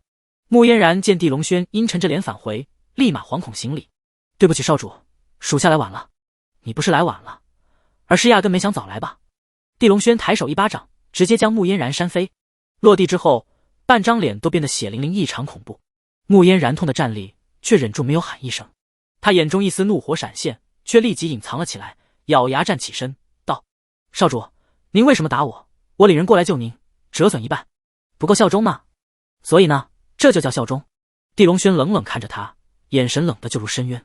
仅仅3秒对视，穆嫣然就内心防线崩溃了。他立即跪地：“对不起少主，我错了，我以后再也不敢了。下次你再耍小聪明，杀无赦。我地龙轩并不缺属下，缺的只是忠心不二的属下。你已经让我失望了。”地龙轩清冷道。穆嫣然跪在地上，大气不敢喘，直到地龙轩身上升腾的煞气消失，他才松了一口气，却也猜出自己先前在上面公园偷偷观战，没立即过来效忠，才是让地龙轩厌恶的原因。一次不忠行为，就像是一根针，已经扎入了地龙轩对他的印象里。苏老鬼站在一边，看得心惊肉跳，忙弯身道：“主子，现场这些宾客需要杀了吗？我只是过来报仇，又不是干垃圾回收的。交代一下这群宾客，只要不对外乱说，就可饶命，否则死。”地龙轩冷冷道。此话刚说完，就见远处忽然出现了一行持枪的精锐，人人都身穿东汉国战部特战服，面色冷峻，身形彪悍，行动迅疾，一看就非寻常特战队。眨眼，青门剩余的数百人，还有穆嫣然、苏老鬼加地龙轩，都被这群虎狼特战成员包围了。为首之人龙行虎步，鹰尾不凡，缓缓走到了前面。介绍下，鄙人张宗祥洛州之地驻军统领，你涉嫌私闯民宅，大肆杀人，现在我依法逮捕你，若反抗，杀无赦。张宗祥说完，所有持枪手下立马黑洞洞的枪口对准了地龙轩。苏老鬼一看就怒了：“你想要动我的主子，最起码要从我尸体之上跨过去。”话音落，他手就落在了张宗祥的脖颈上。武尊如龙，一旦动手，便要血溅5步。穆嫣然见状，也咬牙表态道：“张统领，麻烦给我青门一个面子，我少主与南天雄恩怨很深，若要深究，也是南天雄犯罪在先，你应该查实再处理。青门在洛都区域也算是顶级势力之一，穆嫣然作为青门之主，说话还是有分量的。只是两人说完，张宗祥却冷冷笑了。记住，这万里山河不是你们说了算，而是拿枪的说了算。今日谁敢乱来，就别怪我不客气。苏老鬼与穆嫣然一听，都眼神变得冰寒，却没想下一刻，地龙轩居然道：“你们都先回去待命吧。既然他让我跟他过去，那我就去一趟，谁后悔还不一定。你很狂，希望你一直这样。”张宗祥冷冷道。苏老鬼也只能收回手。穆嫣然眼神闪烁，也没再多嘴，内心深处也有二次试探地龙轩实力的念头。毕竟拳头再强，若没足够强大的背景，也只是枪打出头鸟的下场。穆嫣然还是想看看地龙轩除了一身绝强的手段之外，有没有在烟云山还获得一身绝强的身份庇护。若没有，那么今日挨的一巴掌，他迟早要还回去。很快，地龙轩就被张宗祥带走了。现场也很快出现了大量的捕快，开始收拾血腥的尸体碎肉。整个别墅外围上百米内都被拉紧界限，非封锁了。一代横江霸主南天雄可是大人物，即便消息如何封锁，还是3日内疯狂扩散了出去。对于横江区域而言，犹如平地一声惊雷，炸的所有人都是始料未及。原本在南天雄庄园之内苦苦哀求对方用赤阳内净救自己的13个头部，1日之内都被青门击杀。同时苏老鬼重返横江区域，掀起腥风血雨。5年前因为他被软禁，一度差点覆灭的江龙会再次崛起。无论是穆嫣然还是苏老鬼，对于身后的所谓少主是什么来历，都闭口不谈。如此，到底是谁杀了南天雄，又是谁以天骄之姿成了青门与江龙会2大组织的少主，外人根本不知。洛都之外，驻军大营之中，重兵把守的铁牢深处，地龙轩已经被囚禁了3日。这3日之中，除了有人准点过来送寡淡的饭菜外，并没任何人过来审讯他。他犹如被人遗忘在了这里。但地龙轩不仅没有半分的烦躁，反倒一副淡然平静的姿态。当日与南天雄大战，他2拳就击杀了对方，堪称碾压。同时，对方身上的赤阳内劲也被他强行吞噬了。有了这股强大内劲的补充，他突破玄龙脉之后的境界隐隐有了一丝精进。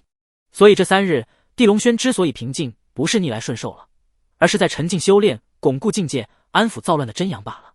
这时，牢房的铁门响了，一道人影走了进来，是一名壮硕魁梧的铁血战军。小子，统领让你滚过去接受审讯。等会你最好老实巴交招供，免得皮肉吃苦。男子恶狠狠的道。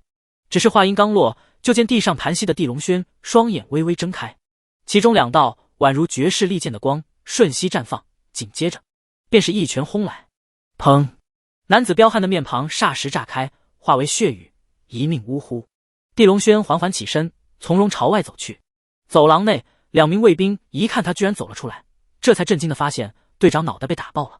2人赶紧抬枪想要还击，谁知枪口刚抬起，就被地龙轩2道气劲穿透眉心。远处走廊内的4名巡逻战军也发现了异常，赶紧冲这边狂奔过来，手中也持有枪支，但还没靠近，就被地龙轩2拳气劲打翻在地，昏死过去。地龙轩朝前走出10步，抬头冷冷看向了走廊内的摄像头，嘴角勾起了一个冰寒霸绝的弧度。通知张宗祥，我要出去找他谈谈了。说完，地龙轩径直朝前走去。监控室内的战军看到这一幕，当即震惊，立即上报了统领张宗祥。此刻的张宗祥正在自己办公室内欣赏一把刚收的青铜剑，他眉头一拧，冷冷笑了：“小子，我一直就在等你造反，这样就有理由击杀你了。给我下令，杀无赦！”嗖嗖嗖，咚咚咚，整个大营所有人马顿时运作起来。铁牢之外出现了3波精悍的战军，同时铁牢内一切牢门都自动关闭封禁，锁机关都开启。所有摄像头都在精准锁定地龙轩，开火击杀此人。一道冷漠的声音响起，子弹不要钱般疯狂倾泻，朝地龙轩疯狂杀去。铁牢走廊内顿时成了修罗场，怕是苍蝇都逃不走了。办公室内的张宗祥看到这一幕，冷冷笑了。他抚摸着精致的青铜剑，看着上面奢华古老的纹路，越发兴奋。而在张宗祥的面前，还坐着一名年轻人。这年轻人气宇轩昂，身形修长，穿着纯白的西装。张统领，只要地龙轩死，这青铜剑只是一个开胃菜，我陈家还将奉上更多的珍品。陈浩瀚微笑道，他正是洛都陈家的2少爷。章台氏陈家被地龙轩强势覆灭之后，消息很快就传到了洛都陈家。作为一个横江区域的雄厚大族，陈家哪能坐视章台分支被灭？何况章台氏陈家还有大量资产，其中多数资产曾经都是帝家的，再就是帝家还有一笔100亿资产躺在银行之中。这一切都让洛都陈家对地龙轩下达了死令。张宗祥闻言笑了：“放心吧，地龙轩即便杀了南天雄，也不过是个强横的武夫罢了，摆在枪炮热武器面前就是一个肉靶子，他今日走不出铁牢了。”说完，他将桌上的笔记本调转，屏幕摆在了陈浩瀚的眼前。陈浩瀚定眼看去，只见铁牢内催泪瓦斯、燃烧弹，甚至毒气弹都已经充斥塞满。什么人还能活下来？他当即满意的狂笑。等地龙轩一死，他就能以对方灭杀张台亲友为名，对地龙轩发动天价索赔，然后强行取出银行内地家的资产。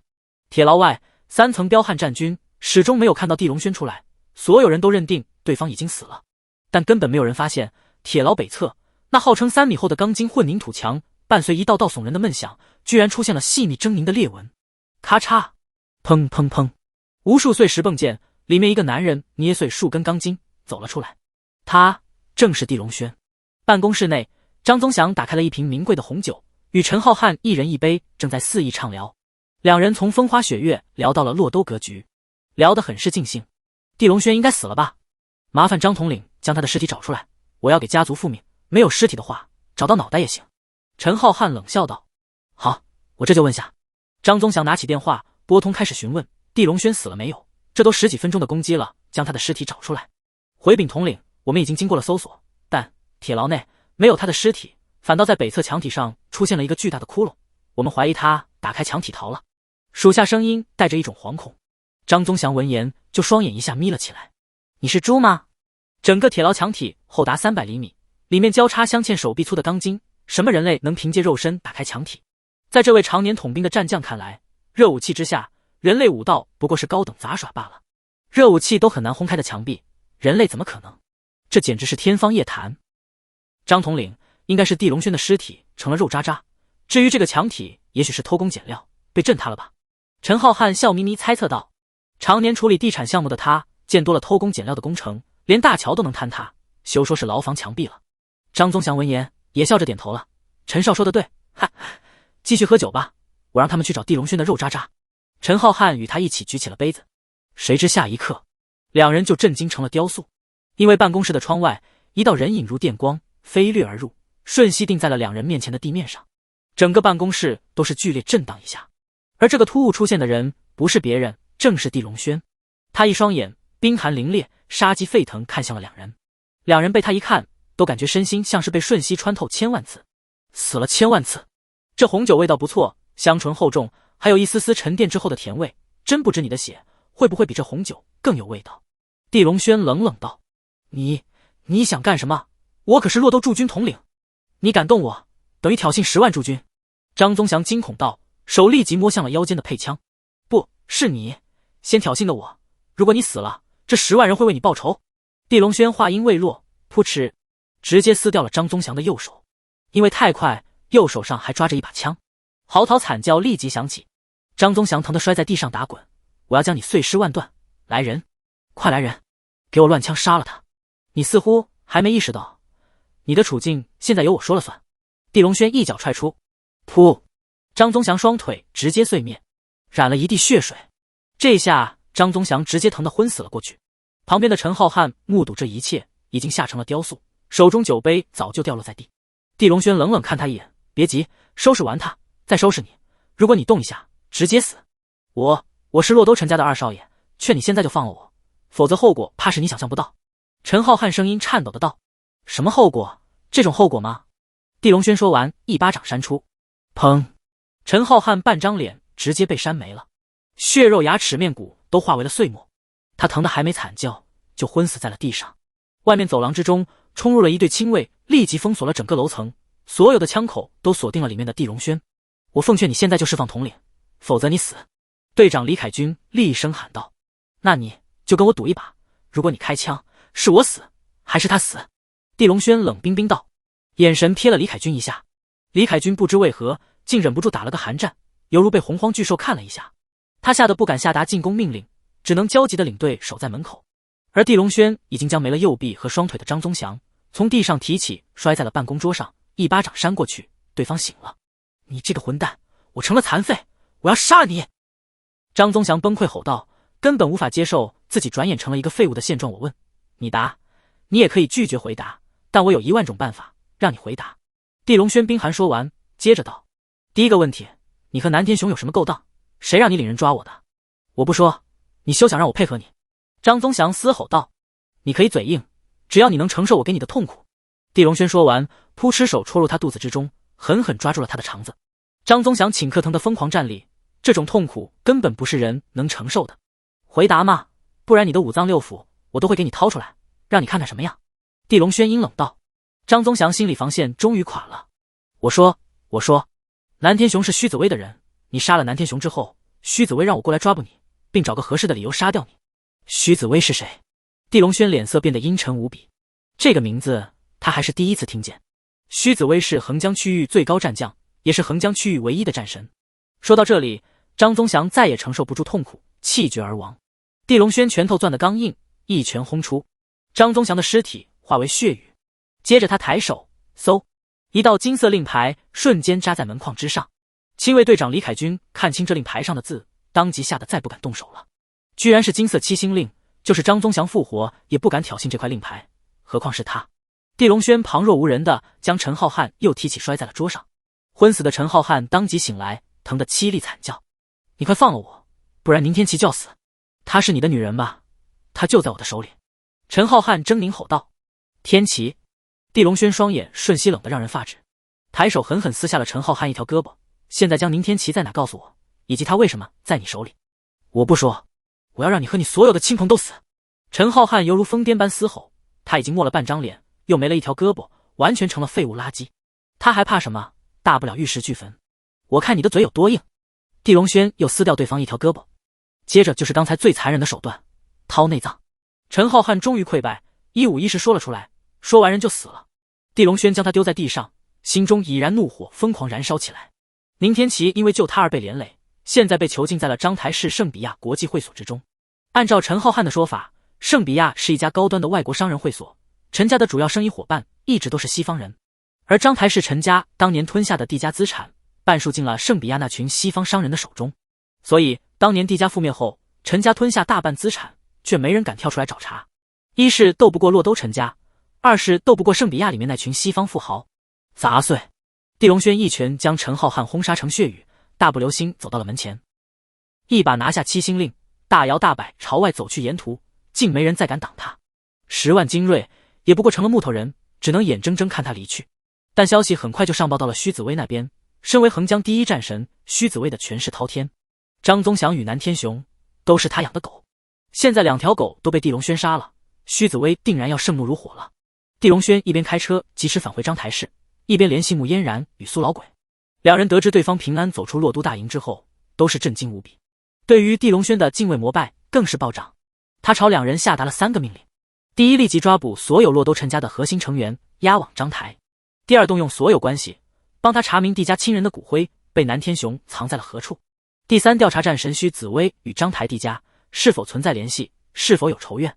3道命令下达之后，地龙轩接到了宁九川的电话，刚接听就听见宁九川声音焦急如火传来：地少，您快来救救我女儿吧！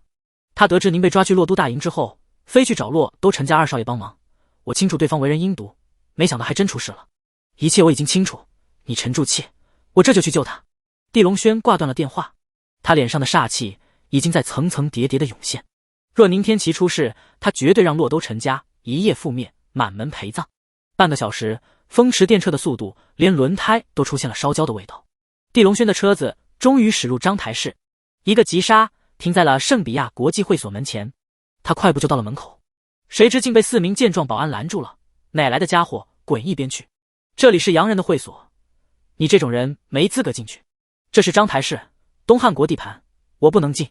地龙轩冷冷说完，抬手一拳，4名保镖还没反应过来，就被气劲打飞，落地口中吐血纷纷，昏死了过去。地龙轩一拳轰碎大门，闯了进去。里面警报声很快响起。作为横江区域出名的西洋人会所，圣比亚不仅建造的奢华至极，而且安保程度也是顶级。毕竟里面常年在经营一些见不得人的生意。安保经理是一名鹰钩鼻的西洋人，叫做洛夫。他此刻已经进入了总经理办公室。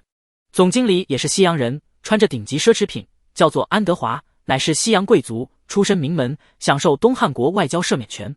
老板，外面闯入了一个东汉人，打碎了门，还打飞4名保安。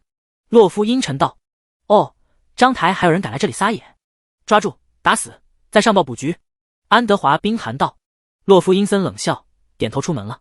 很快，他就领着20多名精悍保安，在会所1楼大堂堵住了地龙轩，人人都手中拿着电棍，眼神带着杀气。这是高贵的西洋人会所，你擅自闯入，违反了国际条例，现在立即跪下，投降，接受处罚。洛夫浑身肌肉狰狞，声音洪亮，看向地龙轩的眼神充斥着轻蔑。毕竟自打他来了这边之后，所见东汉人谁不是卑躬屈膝的巴结他，谁不是将他当作爷爷被伺候着。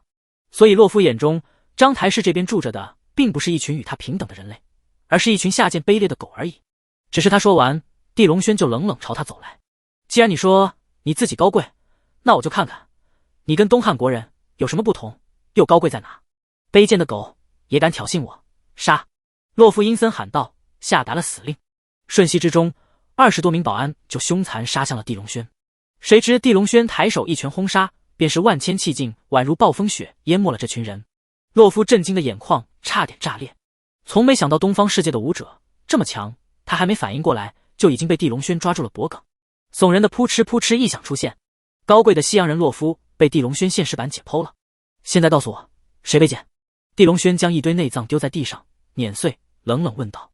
洛夫已经奄奄一息，看着地龙轩，犹如看到了恶魔。是我卑贱，求你放了我吧。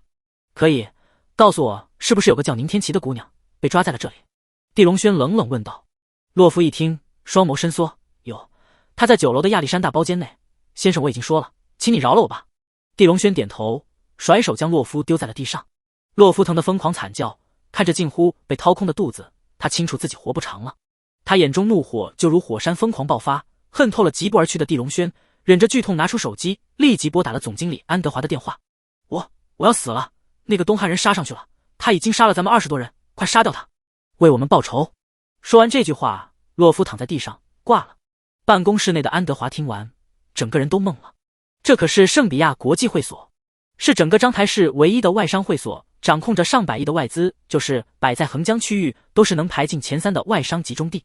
居然有东汉人敢来这里撒野！他脸色很快变得阴沉无比，手头的钢笔都掰断了。立即联系所有安保成员去处理这件事，我要这个东汉人被打成一只死狗，然后再一刀刀捅死他，将视频发到网络上，看哪个东汉人再敢来这里撒野。安德华愤怒吼道。女助理惊得花容失色，立即点头出去下达命令了。很快，圣比亚会所的安保办公室以及休息室内，刺耳的警报声就响起了。所有安保人员都接到了命令，上百人立即全副武装，拿着各种武器冲了出去。此刻的地龙轩已经走到了4楼，还没进入5楼，便见上下楼梯间冲来了一群打手，其中半数都是西洋人，身形粗犷健壮，还有人赤着上半身，布满狰狞纹身，长着丑陋的胸毛。这群人见了地龙轩，就如猎人见到了猎物，一个个眼神之中都是亢奋。毕竟安德华为了尽快平息此事，已经下达了重赏，不管是谁率先打倒或者砍断地龙轩的一条4肢，都给予10万美元奖励。嘶吼立马响起，地龙轩站在原地，霎时就被这群人淹没了。最后面站着的女助理宋琪琪拿着手机，一边录制这一幕，一边兴奋的冷笑。她虽说是东汉人，但早年就出国留学，后来又以性感的身子为筹码，进入了圣比亚会所。对宋琪琪而言，西洋人才是爹才是娘，她甚至都厌恶骨子里流淌的东方血液。现在目睹一个过来放肆的东汉人就要被活活打死，她不仅没难受，反倒奸笑而解气。宋琪琪录制10几秒之后，就准备给主子安德华发送过去，让对方也解解气。但就在这时，一道刺耳锐响出现，他急忙抬头看去，就见一个血淋淋的脑袋飞了过来，轰，直接砸在了他古风的胸口之上。宋琪琪当即摔在地上，他以为是那名东汉人的脑袋，谁知低头一看，却吓得3魂6魄都飞了，居然是安保部最粗鲁健壮的西洋格斗猛人亚西。亚西的脑袋居然被拧了下来，天啊！宋琪琪吓得颤抖不已，他立即朝前看去，就看到了更为凶残的一幕。那上百名安保部精锐居然被一名全身染血的男子一拳一个都打成了血与血雾，根本没人能承受对方的一击。短短10秒之中，现场已经血污遍地，墙面都染红了，地面都会出了一条血色的小河。当最后一个精锐也惨死之后，那名东汉人冷冷朝宋琪琪走来：你滚开，快滚开，我是安德华的女人，你别动我。宋琪琪惊恐大叫：贱人，你祖宗给你一身血肉，是为了让你给西洋人当奴才和玩具吗？地龙轩抓住对方头发，就原地提起了。宋琪琪大呼小叫，忙用腿踹地龙轩：“我是海归博士，我还是双重国籍，你敢动我，你就是侵犯外籍人士。”说得好，那我就看看我侵犯了你，你的那些西洋爹又能拿我怎么样？地龙轩说完，轰然两拳，宋琪琪厉声惨叫，双腿化为血雨，消失无踪。现在告诉我怎么去9楼亚历山大包间，不说话你立马死。地龙轩冷冰冰道。宋琪琪已经被吓得崩溃，面色惨白，疯狂点头，朝前走，有个独立电梯，我有密码，可以直达9楼。地龙轩点头，提着他就朝前走去，还真发现了一个隐藏在包间内的独立电梯。宋琪琪输入密码，两人顺利进去了。与此同时，总经理办公室内的安德华已经通过监控看到了这一幕，他双眼之中的怒火好似要喷出来了。自己养的一条卑贱母狗居然背叛了自己，自己养的那么多咬人恶狗居然都被打死了。通知亚历山大包间内的3位跨国富豪，一名东汉人要去救姓名的女人了。不过他既是捣乱者，也是今日最精彩节目的参演者，他的身体将会给3大富豪带来最大的兴奋。说完，安德华挂断电话，边走出办公室边拨出了另一个电话：“布鲁斯，出来帮我杀一个人，完成任务后我给你成为6亿天使的申请机会。”6亿，哈哈，好，成交。一道阴沉至极的声音响起。在西方黑暗世界，有一个强大而残忍组织，叫做天使神殿。神殿之中聚集了西方世界一大把穷凶极恶的杀手，也汇聚了各种掠夺而来的财富，富可敌国。其中的成员从天使门徒开始，层层晋升，最高一级为10亿天使。级别越高，能支配的杀手与财富越高。但想要晋级，只能通过不断的杀戮或者高身份的人去推荐。安德华身为西方世界的贵族后代，是拥有推荐权的。很快电梯就到了9楼，开门的瞬间，地龙轩就看到外面站着一行粗犷而冷漠的健壮打手。只是这群打手非但没有手持武器立马攻击，反倒一个个站得笔挺，像是在欢迎他。欢迎你过来参演今晚最精彩的节目。走廊那边，一名身穿燕尾服的西洋老者冷冰冰的道：“斯安德尔先生救我，我可是您的干闺女啊！”宋琪琪使劲喊道，但斯安德尔却看着他半分表情都没。“你已经没了任何价值，现在我看到你只有恶心，我为什么要救你？你对我很重要吗？”宋琪琪这位海归贵族瞬间崩溃了。“你可是我干爹啊，我为你奉献了身子，连我闺蜜都送给了你玩，你居然不救我！你们都是下等人而已，不配被我救！”斯安德尔再次冷血无比的道。宋琪琪闻言恨得牙齿都咬碎了，血从嘴里呼呼流出。记住，下辈子再不要给歪果人做干闺女，那真是蠢到家了。地龙轩说完，给了宋琪琪一个痛快，直接轰杀成了血雾。两排站立的粗犷男子见状无比震惊的抖了下，太残忍霸道了。塞安德尔也是震惊的眼角抽搐几下，随后冷冷道：“这边请，很高兴你带来今晚的节目，至于节目是什么，你很快就知道了。别废话，否则你也上路吧。”地龙轩冰寒道。瑟安德尔闻言虽说恼火，却不敢顶嘴，只能加快脚步领着地龙轩朝前走去。很快两人就到了亚历山大包间，这也是整个圣比亚国际会所之中最为奢华、面积最大的包间，半层楼都在这个包间之中。斯安德尔打开门，朝里喊道：“尊敬的各位先生们，今晚的玩具到来。”玩具？地龙轩抬手一巴掌，斯安德尔刹那化为血雨，朝里喷劲儿去。包间内华贵的纯手工进口地毯直接染红一大片，里面所有兴致浓郁的西洋富豪们一个个先是震惊，接着不由邪恶张狂的大笑起来。这个玩具果然好玩，有意思，今晚肯定精彩。我真想看看他的身体有什么奇特之处，怎么力气这么大？可能卑贱的人种基因更接近畜生，所以力气大吧。一阵哄笑传来，地龙轩面色清冷的迈步走了进去。里面金碧辉煌，亮得让人感觉炫目，高挂的水晶灯，各种名贵古董以及珠宝，甚至连椅子都是镶满细钻的艺术品。眼前坐着9人，穿戴配饰都是奢侈品，眼神冷傲。而在这9人旁边，则是10几名气息强大的武者。这群武者眼神都带着杀机，锁定了地龙轩。而这9名武者后面，则是被捆绑在椅子上，满脸都是泪花的宁天琪。在宁天琪的身前放着一个桌子，上面有点燃的蜡烛、皮鞭，还有各种红酒、白酒以及10几种刀具。地龙轩看到这一切，忍不住后怕。若是自己来晚一步，宁天琪怕是要沦为畜生一般，被这群人残忍虐杀取乐了。宁天琪嘴上缠着胶带，他看到地龙轩出现，哭得更是汹涌，却喊不出一个字。自我介绍一下，我叫地龙轩，听说你们也参与了瓜分我弟家的资产，陈家已经死了很多人，现在轮到你们了。地龙轩说完，整个包间之中霎时温度暴降，空气中都仿佛塞满了细针般的杀机，让人呼吸困难，让人汗毛都要竖起了。9名西洋富豪立马被摄住神魂，足足过了4、5秒，才一个个清醒过来，眼神之中都是歹毒的光色。另一边，侧门打开，3人走了进来，一人正是总经理安德华。你这条低贱的狗，既然敢来这里撒野，就要承受100倍、1000倍的死亡痛苦。中间一人则身形匀称高大，地龙轩看他五官有几分熟悉，却一时想不起在哪见过。我来自洛都陈家，听说是你覆灭了章台陈家，真是该死。我二哥已经奉命杀掉你，看来我运气更好，杀掉你我就能找老爸要红包了。此人正是洛都陈家3少爷陈凡伦，他与二哥陈浩瀚长得很像，难怪地龙轩会感觉眼熟。那你没机会要了，因为陈浩瀚已经死了，而且你陈家也很快就要完蛋了。杂碎，你胡说什么？等会我要撕烂你这张嘴喂狗！陈凡伦当即怒骂道。至于最后一人，正是来自天使神殿的布鲁斯，他拥有一双深蓝色的眼睛，金色的头发，五官很立体。他双眼冰冷打量着地龙轩，却没说话，进来就坐在了椅子上。这是他作为一名高等杀手最基本的素养，在没摸清猎物的能力之前，不要擅自暴露自己。地龙轩显然没有任何兴趣陪这群人浪费时间，他一步迈出就准备去救宁天齐，但瞬间就见3把枪同时对准了宁天齐的脑袋。现在游戏开始，如果你乖乖听话，我会在玩够之后放了他，如果你不听话，他怕是要死得很惨了。安德华阴冷道。地龙轩不得不停下了脚步，看着因为惊恐哭得更甚的宁天齐，他眼中怒火再次暴涨。但此刻的距离，地龙轩没有100%把握救下对方，所以他必须压下杀心，暂时被安德华摆布。说吧，什么游戏？简单，就是左轮游戏，我会派10个人陪你玩，每人1把枪，陪你玩到死。安德华阴冷笑道。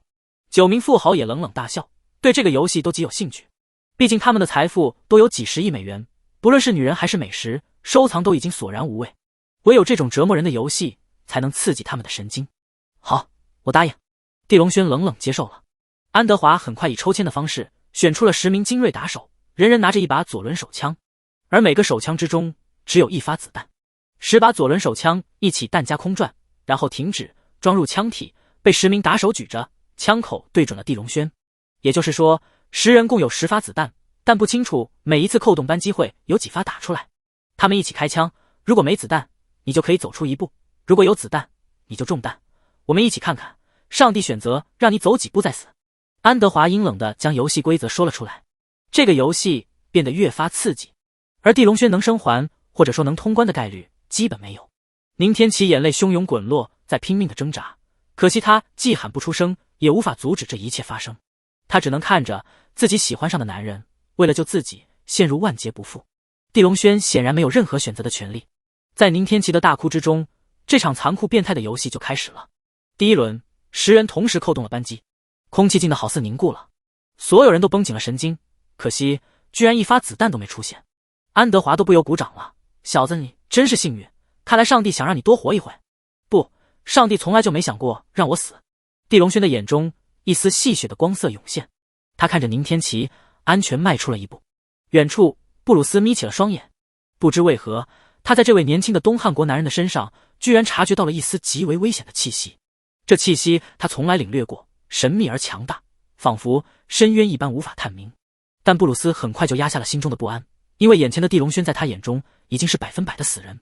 作为一名顶级的杀手，他很清楚子弹从扣动扳机到飞射杀人也就几毫秒的时间而已，以他的速度最起码也要5米的距离才能无视枪支强行救下一个人。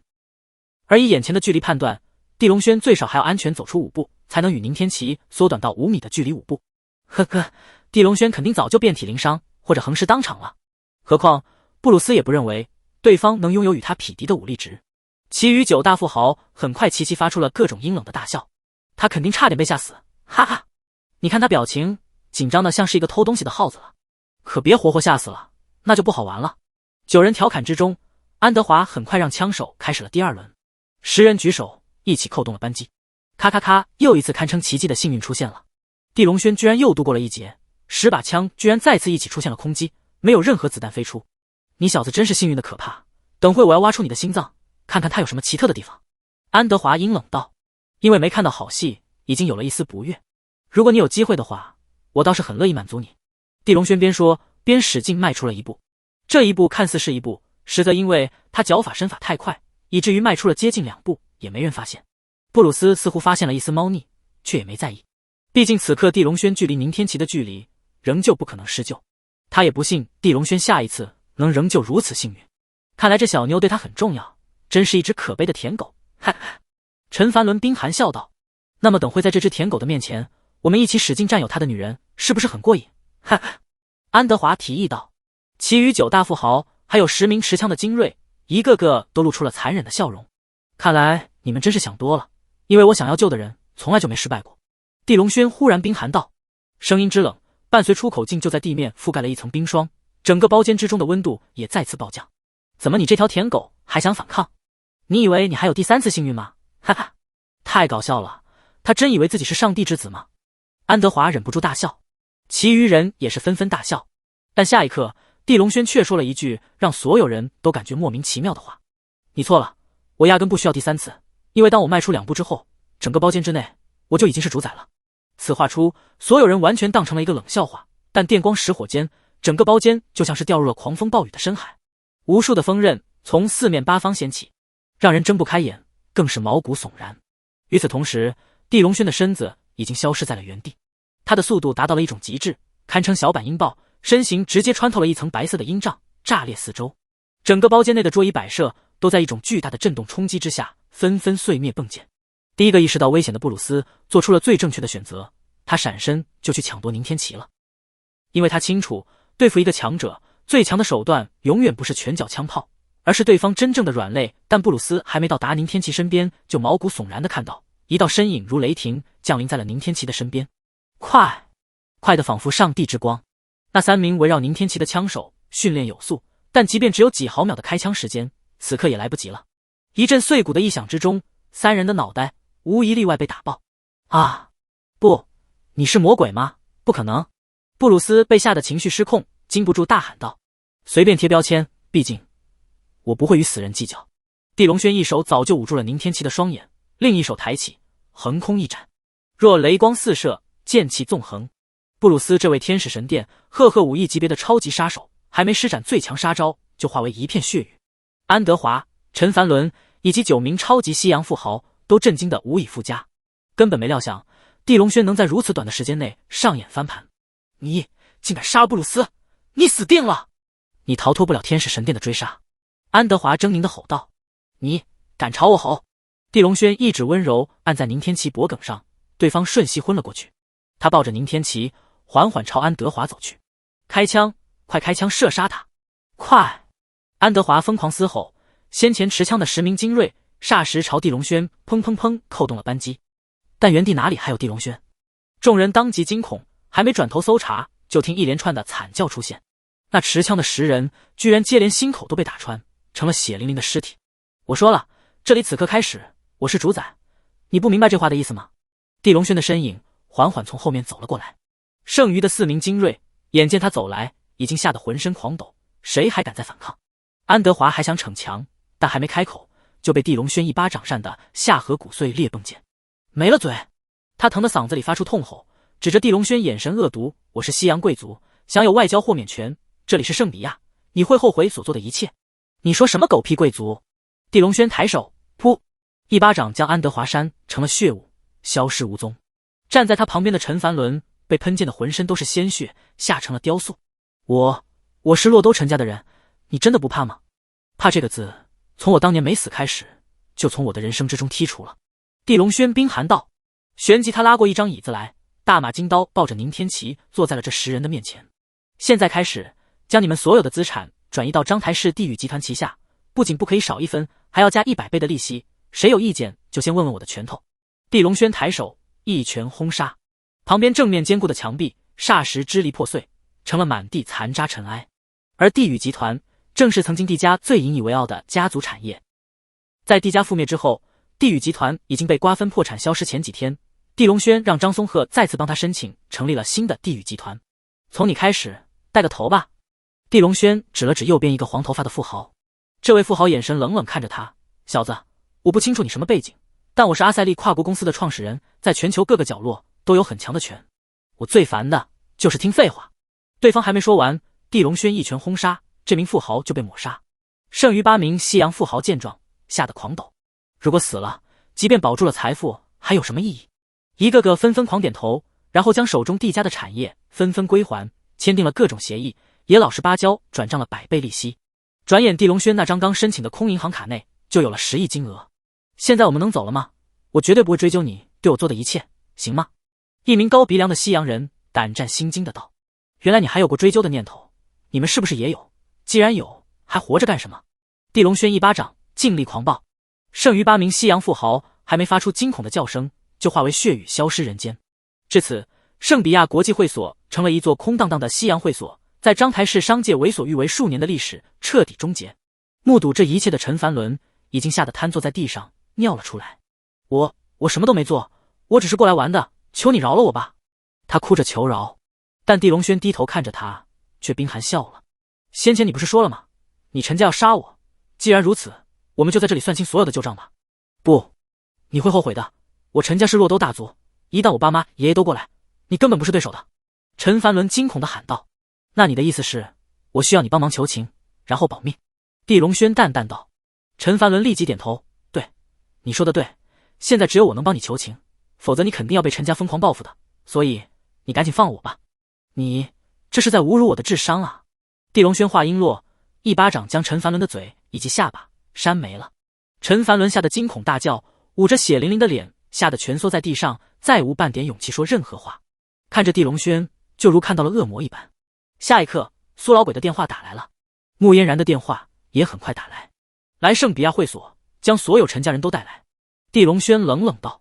陈凡伦闻言，简直不敢相信自己的耳朵。我陈家是落兜大族，你不可能斗得过我陈家，不可能的。但很快，陈凡伦从小建立的狂傲认知就被撕碎了。陈家的所有核心族人，居然很快都被捆绑带来了包间之中。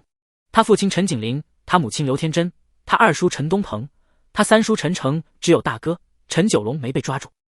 所有陈家人都被堵着嘴丢在地上，眼神震惊而愤怒看着地龙轩少主。所有人都抓来了，但少了一个大少爷陈九龙。苏老鬼汇报道。陈九龙去哪了？地龙轩双眼眯起，冷冷问道。作为陈家的大少爷，陈九龙显然地位很高，一旦逃走，肯定是后患。苏老鬼没有吭声，而是转头看向了穆嫣然。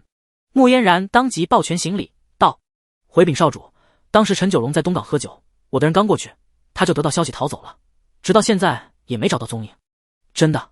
地龙轩双眼之中一道寒色闪现，他在穆嫣然的脸上看到了一丝慌色，这让他有了质疑。少主，一切都是真的，我不敢骗您的。穆嫣然立即跪在了地上。地龙轩却冷哼一声道：解开陈家所有人的嘴。苏老鬼点头，立马将现场陈家人嘴上贴的胶带都揭掉了。你小子到底是谁？竟敢偷偷绑架我陈家人，我会让你付出无法承受的代价。二爷陈东鹏首先狰狞发出了怒骂，谁知地龙轩冷漠抬手一拳，陈东鹏霎时化为了血雨，消失无踪。剩余陈家人霎时纷纷表情定格，一个个恍如成了雕塑，再不敢乱说话。陈凡伦还想叫着爸妈一起威胁地龙轩，见此也不敢了。在绝对的暴力面前，什么权势财富都是泡影罢了。现在谁告诉我陈九龙与他的关系，或者说陈九龙是不是被他放走的，我都可以赦免死罪。地龙轩冰寒道。所有陈家族人当即陷入死寂。穆嫣然下的后背冷汗如雨，神经已经紧张到了撕碎。正当他以为陈家人不会吭声的时候，谁知三爷陈诚忽然举起了手。我说是他放走了陈九龙，还说让对方躲得远远的，因为他收了陈九龙1个亿的谢金。臭婊子，当时你不肯放我，现在遭报应了吧？陈诚冷冰冰喊道。你胡说！穆嫣然转身就想一拳杀了陈诚，但下一刻就被地龙轩抓住了拳锋。我办事，你敢插手？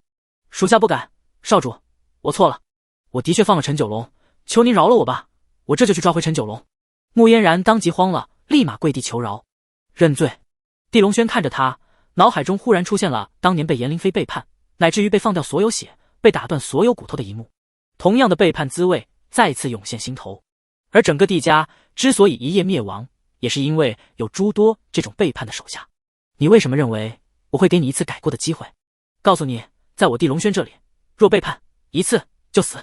地龙轩轰然一拳，穆嫣然惊恐抬手反抗，但刹那之间，他的铁手双拳就被地龙轩轰成了残渣，紧接着他整个人化为血雨。从见面，此人就对地龙轩质疑，更是在地龙轩与南天雄决战时偷偷隔岸观火，最后才出面。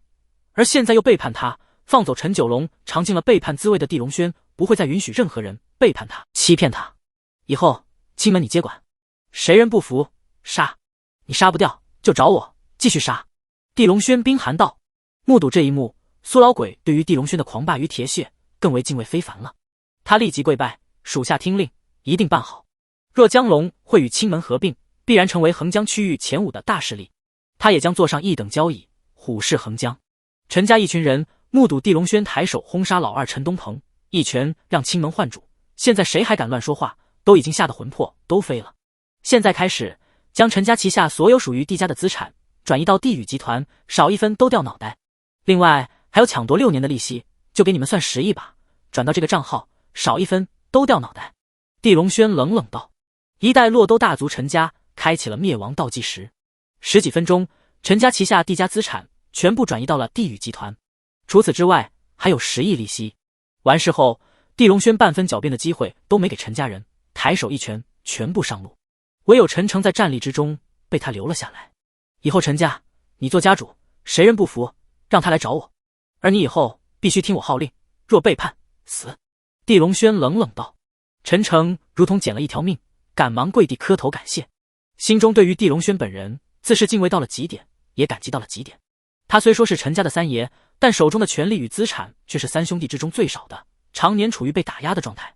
现在翻身农奴把歌唱，成了陈家之主，他不感激地龙轩才怪了。林南很快领人到了圣比亚会所，看到里面的一片血污，震惊的鸡皮疙瘩起了一身。这件事若是压不住，怕是要上升到外交冲突。地少，这边都是外商，怕是随后要有麻烦出现。林南面色凝重道。不怕，若有麻烦提我的名字便可，谁不服我亲自教育。地龙轩说完，抱着宁天启走了。到了楼下，地龙轩将宁天启小心放在了车后座，刚准备开车去医院，就见另一面宁家人匆忙赶来了。领头的正是老爷子宁海坤，后面则是儿子宁九川，还有10几名宁家保镖以及一名老者。这老者身子挺拔，气血充沛浑厚，一看就是练家子。地少，我女儿怎么样了？你怎么一个人在这里，没进去交涉吗？宁九川快步走来，焦急如焚地问道。宁海坤看了眼镜前的圣比亚会所，眉头紧皱，也是担心到了极点，但以宁家的背景，也不敢轻易闯进去，毕竟里面都是外商，且资本强大，背景吓人。他肯定没敢进去，这种乳臭未干的小子哪敢处理这种棘手的事情，一切还是交给我吧，但酬金不可少。那名老者话锋凌冽傲慢的道。地龙轩一听就不悦了，你是谁？呵呵，被我看穿了不服。老夫乃是大名鼎鼎的青门长老之一，人称七部雷手，青门你应该听说过吧？我的名号也应该听过吧？雷公冷哼一声道。此话出，宁家那群年薪几10万的保镖立马个个惊骇看向了老者，此刻才知对方竟是青门长老，难怪宁家老爷子与族长对他恭敬至极。地少，雷公在江湖上地位很高，你还是要注意一下言辞，这次有雷公来，应该可以救出天齐了。宁九川赶紧提醒道。宁海坤也补充一句，青门是横江区域很强的势力，地少你以后说不定还要用得着雷公提携，万不可乱说话。两人倒都是好意。雷公闻言也不由微微扬起下巴，神色更是倨傲。谁知地龙轩却语不惊人死不休，回了句，他很强嘛，没看出来，莫说提携，就是提携，我也不用他这种老家伙。此话出，宁九川与宁海坤吓得一抖，脸都白了。两人真怕还没救出宁天齐，就要先给地龙轩发丧，而雷公则立马2道白眉扬起，眼眸冷厉如刀锋，死死盯住了地龙轩。我给宁家爷俩一个面子，现在你跪下自废修为，磕头1万个，奉上所有钱财，我饶你一条狗命。那好，我也同样给宁家主和宁老爷子一个面子，你自废修为，磕头1万个，我也饶你一条狗命。至于你的钱，我先脏不要了。地龙轩冷冷道。此话出，现场近乎空气都凝固了，所有人看着他，都像是看着一个急速要投胎的将死之人。雷公双拳握得咔嚓作响，7部雷手一动龙虎精，怕是出手就要杀了地龙轩，毕竟青门长老哪个不是武道强横。但就在这时，圣比亚会所之中，苏老鬼与陈诚走了出来。两人先前跟林南聊了几句，商定了一下应付外交层面询问的事情。原本杀气腾腾的雷公一看两人出来，当即气势收敛，小声骂了句，算你小子走运，等会再收拾你。接着他冷脸变作眉开眼笑，迎向了两人。苏会长，听说您最近重出江湖，我真是为您高兴啊。在我心中，您可是真正的横江区域大佬，蓝天雄哪能与您比？雷公抱拳献媚道。虽说是青门长老，却根本比不得苏老鬼这种顶级大佬。5年前，苏老鬼出事前，雷公还只是市井一个小势力的护法，给苏老鬼提鞋都不配。你是雷光头，5年不见，倒是打扮的人模狗样了，现在去哪混了？苏老鬼清冷问道。在下去了青门，现在是长老之一，以后还请苏会长多多照应。雷公嘿嘿笑道，不敢有半分倨傲，也不敢有半分不悦。换做别人，要是敢提雷光头的绰号，他早一巴掌拍飞了苏老鬼，嗯了一声，表情没什么波动。青门在别人眼中是横江顶级势力，但摆在他这种老江湖眼中，也不过是后起之秀罢了。何况穆嫣然已死，他现在已经是青门新的主人了。雷公见这个马屁拍完，立马抱拳，又看向了陈诚。陈三爷，好久不见啊！我正有件事要求您帮忙。您家有个小丫头惹了你们陈家，被扣留在了这会所内，还请高抬贵手饶了她。您家愿意出足够的钱财，化干戈为玉帛。陈诚闻言，吓得后背飙冷汗，真恨不能踹飞雷公。但他还没说话，雷公见他脸色不悦，就立马又道了句：陈三爷，若陈家真看上了您家小丫头，那就收下做个小妾也行，我从中说和一下，您家也没意见。毕竟洛都陈家是大族，做妾也是您家高攀了。你，陈诚这下吓得脸都白了，但雷公却以为他是怒的脸白了，立马不敢吭声了。宁九川与宁海坤一看，也吓得大气不敢喘。洛都陈家是大族，张台宁家确实惹不起。谁知下一刻，让人惊爆眼球的一幕就出现了，陈诚居然转身朝着地龙轩扑通跪下了。帝少，这一切都是陈家的错，以后陈家再不敢了。宁小姐遭受的委屈，我陈家一定给予厚重的赔偿金，保证宁家满意。苏老鬼也走过来，朝地龙轩弯身行礼，道：少主，这个雷光头说话是真难听，现在您已经让我接管青门了，若是您烦他，我现在就让他滚蛋，保证以后您看不见他。雷光头刹那像是掉入了深渊，周身冰冷，身子僵硬了。宁家爷俩也瞠目结舌，纷纷成了雕塑，都根本不理解陈诚这种高高在上的大族贵人怎么给地龙轩跪下了，还一副恐惧的样子，也不理解苏老鬼这种顶级老江湖怎么也称呼地龙轩为主人，还说青门已经由地龙轩交给了他接管，态度倒是不错，你就赔天齐1个亿吧，给完钱赶紧回去处理陈家的事情。地龙轩淡淡道。陈诚如蒙大赦，立马点头起身，让身后助理转钱。助理下的手都在发抖，要了一个宁家的企业账号，又通知银行开绿灯，才完成了这笔巨款转账。爸，真收到了1个亿。宁九川咽了下口水，震惊的道。宁海坤不由也咽了下口水，再看地龙轩，已经如同在看神。他早已看出对方非池中之物，却没想短短几日没见，对方就已经驾驭陈家如驾驭奴仆了。主子，我一切已经办完了，那我就先走了。陈诚说完，见地龙轩摆摆手，赶紧领人脚底抹油溜了。旁边已经被震惊到站立不停的雷公，这才终于恢复了几分清醒。扑通，他吓得跪在了地上，忙磕头道：这位帝少，我给您道歉了，我狗眼看人低，不该说那些话。少主，他说什么了？苏老鬼眉头拧起问道。他说让我跪下自费修为，给他磕头1万个，还要将钱都给他，才饶我的命。地龙轩清冷道。此话出，雷公吓得脸煞白，3魂7魄都要飞走了。他忙砰砰砰磕头：帝少啊，我收回刚才那些话，我就是一个垃圾，您别怪我了。你这个雷光头也真有胆子啊！少主一拳就轰杀了背叛的穆嫣然，你算个屁，也敢侮辱少主！苏老鬼怒骂道，拎起雷公的衣领，霎时5指就抓在了脊骨上。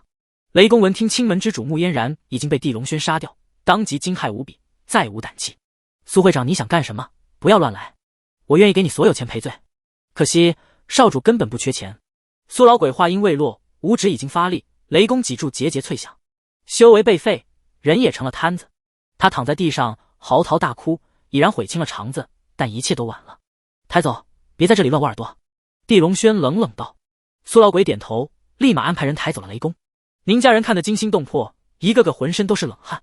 过了几十秒，宁九川才壮胆问道：帝少，天琪没事吧？他在哪啊？就在车里，我正准备带他去医院包扎一下皮外伤。地龙轩打开后车门道。宁九川急忙跑过去，一看女儿宁天琪还真在里面躺着，这才彻底放心。他赶紧给地龙轩行礼：多谢帝少救我女儿，只是您怎么从圣比亚那群外商手中救出的小女啊？宁海坤也是好奇。杀人，不服的都杀掉了。地龙轩淡淡道。宁家爷俩一听，都敬畏如神，不敢吭声了。但地龙轩却问道：宁家主，让你帮忙调查的事情，处理的如何了？宁九川忙道：我做了一份汇总，已经将地家被瓜分的产业做了详细追溯，地少看下就明白了。地宇集团已经成立，现在也收回了不少地家产业，你找到帮我打理的人了吗？地龙轩又问道。他虽说武道强横，但经商却是个门外汉。当年父亲曾想教他，可惜他当时是个纨绔，根本没心思学。找到了一个，不知地少还记得何浩这个人吗？宁九川说道。地龙轩闻言，不由眼神一亮。当年父亲麾下曾有很多商业精英，其中堪称左膀右臂的便是何浩与张达两人。两人都是商界顶级人才，无论是运作资本还是统管项目，都是能力出众。记得，如果何叔叔能回来帮我管理地宇集团，当然很好。他现在人在哪？地龙轩好奇问道。他处境有些艰难，要不我现在带地少过去见见他吧？宁九川提议道。地龙轩点头，眼中寒光一闪，大体猜出了何浩为何处境艰难。以何浩当时的身价以及商业能力，即便地家覆灭也能富足后半生，现在过得艰难只能是一种原因，那就是何浩被地家连累了。他索性让宁海坤先送宁天琪去了医院，又安排了苏老鬼跟车保护。能有苏老鬼在身边保护，宁海坤不由激动的老脸通红，有些受宠若惊。接下来圣比亚会所被捕局封锁，众人也分别离去。半个小时后，地龙轩与宁九川来到了一个古旧的小区。下车之后，就看小区门口挂着一个牌子，上面用红艳艳的油漆写着2行大字：危楼区域，请勿进入。我记得何叔叔当年最喜欢投资房产，眼光独到，赚了不少，怎么能住在这种地方？地龙轩皱眉道。宁九川苦笑，说来话长了，他因为地家提携成就了一番事业，也因为维护地家被处处打压算计，以至于最后失去了一切。地龙轩眼神唰变得冰冷骇人。宁家主，你将你知道的一切都说给我，不许隐瞒。好吧。宁九川点头。两人一边朝里走，他一边将何浩这些年的经历说了出来。当年地家覆灭后，何浩曾用了1年不断上访，要求上面成立调查小组，彻查背后真凶。但地家都被灭了，他一个给地家打工的职业经理，能翻什么浪花？很快，对他的打压算计就接踵而来。何浩先是无缘无故被人告了葬爱惜爱，被判了2年刑期。服刑期间又接连收到各种控诉，名下资产陆陆续续被强制法拍。2年后出狱的时候，已经是穷的一无所有。不仅如此，章台市商界也不知谁挑头，形成了一致口径，谁也不敢聘用何浩，最后只能沦为一个摆摊烤地瓜的商贩，赚点微薄收入。而眼前这个老旧的危房，则是原来一名老下属，看他着实可怜，临出国前偷偷过户给他的。地龙轩听完这一切，拳风已经攥得咔嚓作响。地家的亲人已经死了，他无法挽救。但如果曾经为地家奔走的铁杆下属没死却活得生不如死，那真是地龙轩的失责了。宁九川领路，很快就到了3号楼6020门外。这已经是顶楼，普通人要是天天爬楼梯上来，肯定很辛苦。而且整个楼梯间墙壁上可见一条条狰狞的裂纹，难怪外面竖着危楼的提示牌。地龙轩深吸一口气，敲了敲门，很快就听见里面有人喊道：谁啊？何叔叔您好。地龙轩说完这句话，忽然有种种愧疚在内心泛起。他后悔自己下山太晚，让何浩这种维护地家的人受了太多的欺凌。门很快被打开，一张看起来憔悴满是皱纹的脸露了出来，双眼之中可见根根血丝，头发也已经变得灰白，身上穿着白色的背心，下面是大裤衩以及黑色的拖鞋。这一身打扮简朴而陈旧，与当年那个意气风发雷厉风行的地家总经理比起来，简直判若两人。地龙轩内心的愧疚更是翻腾了。何叔叔，我是地龙轩，好多年不见了。地龙轩首先打破了沉默，自打开门就一直吃惊看着他的何浩，这才清醒过来，枯瘦的大手一下抓住了地龙轩的手，双眼瞪得大大。少爷，你还真活着啊！我听人说你忽然出现，不仅收拾了严家张家，还收拾了李家和血天门，我以为是外人胡扯，没想到这一切都是真的。何浩说着，眼泪就哗哗落了下来，往事如刀再次扎入心中。他年龄也就不到50岁，如今看起来却已经像是60岁，可见遭受了多少欺凌打压。地龙轩一下抱住了何浩，这是男人之间的拥抱，也是一种最大的肯定与安慰。何叔叔，我回来了，地家的仇我会解决，您这些年遭受的委屈我也会解决，以后您也再不用过这种穷困潦倒的生活了。少爷，您回来就行，我苦点没什么，但您真的不要太鲁莽，免得又惹出大麻烦。我还是希望您能好好活着，为帝家延续血脉。何浩一边擦着泪，一边说道。三人也进了客厅。进去之后，帝龙轩一看里面家徒四壁、贫寒如洗的样子，内心难受的同时，怒火也愈加浓烈了。何叔叔，当年是谁在背后谋害的您，让您的所有财产都没了？他坐下后淡淡问道，声音不大，却带着一种摄人的寒意。何浩闻言忙摇头道，都过去了，不提也罢。现在每天烤地瓜，虽说赚的少，倒也安逸。我年龄也大了，不想折腾了。帝家对他有知遇之恩，他不能为了自己申冤，就让帝龙轩涉险。谁知这话刚说完，就听旁边卧室门忽然被推开了，然后就见一名染着红色头发、身形苗条、穿着热裤黑丝袜、戴着一串耳钉，还化着烟熏妆的少女走了出来。你就是帝龙轩，我跟我爸说你回来了，我爸还不信，现在信了吧？回屋去，大人说话，小孩插什么嘴？何浩顿时有些生气。帝龙轩似乎记得何浩有个女儿，当时帝家出事的时候，对方年龄还不大，想不到5年后，这小女孩已经这么高了，就是打扮挺另类的。爸，我不是小孩了，我都有月经了。你因为帝家被抓进大牢，丢掉了所有财产，你为什么不让帝龙轩帮你出头？这是他应该做的。何菲菲气呼呼地喊道。何浩这下火了，闭嘴，现在立马回屋。我的事情不用你多嘴。我偏不，我妈因为你坐牢气死了，我咽不下这口气，凭什么不让帝龙轩帮咱家出头？何菲菲扬起头，怒视何浩喊道。何浩气得举手就朝何菲菲打去，但瞬间却被另一只手抓住了胳膊，手掌只能悬停在了半空。他吃惊地转头看去，发现抓住他的正是帝龙轩何叔叔。我记得他叫菲菲吧？菲菲说的没错，你受的一切不公，理应我帮你出头，择日不如撞日，今天就开始吧。少爷，你别冲动，我不想你再出事，否则我对不起酒泉下的帝董事长啊。何浩赶紧道，这不是冲动，我很理智。试问整个章台市，谁人还是我的对手？菲菲你说吧，都是谁欺负过你家？现在领我去算账。帝龙轩话锋淡淡，却有种冲天的霸气在字里行间之中彰显出来。何浩闻言一怔，这才真正发现5年不见，这位曾经的帝家纨绔看似变化不大，实则内在的变化巨大，无论是说话的语气还是身上的气势，都如虎踞龙盘，让他都忍不住有些畏惧了。宁九川从头到尾就站在一边，没敢出声，到了此刻才讪笑着道，何兄，一切就交给帝少去办吧，他的能耐你可能不清楚，但我可是见识了。宁家主，我不想对不起帝董事长。何浩叹息道，帝董事长如果活着也不想见到你，因为帝家而落魄成这样吧？也许帝少就是帝董事长派来帮你的。宁九川又道。何浩闻言沉默了下来，但何菲菲已经走到帝龙轩的身边，果敢道，帝少，我早就查清了所有暗算我爸、抢走我爸财产的混蛋，但我没能力去报复，有你出头真是太好了，以后叫我哥就行，我会罩着你。帝龙轩抬手摸了一下何菲菲的红头发，笑道。何菲菲竟少见的脸红了，好，以后我也有牛逼的大哥撑腰了。那咱俩先走吧，我带你去打人要账。帝龙轩说完，拉着何菲菲的手就出门了。何浩忙追出去，想要劝帝龙轩从长计议，但帝龙轩哪是他能劝得住。宁九川拉住何浩就关门回了客厅，聊起了家常。帝龙轩与何菲菲刚走到楼下，就见迎面两人抽着烟走了过来。菲菲，这小子是谁？你特么是我麻子，居然还敢脚踏2只船。左面男子当即火了，右面男子也吐掉烟头，骂道，何菲菲，别整天吹嘘你认识帝龙轩，有本事你叫他过来给你撑腰，没本事今晚你就陪我哥俩3屁。何菲菲一听就气得粉拳攥紧了，张雷，我没说跟你谈对象，是你一直对我死缠烂打的，你别胡说不要脸。说完又看向了另一男子，骂道，孙浩，我身边这个就是帝龙轩，他现在是我大哥，你不信就问问，以后别在嘴里喷粉。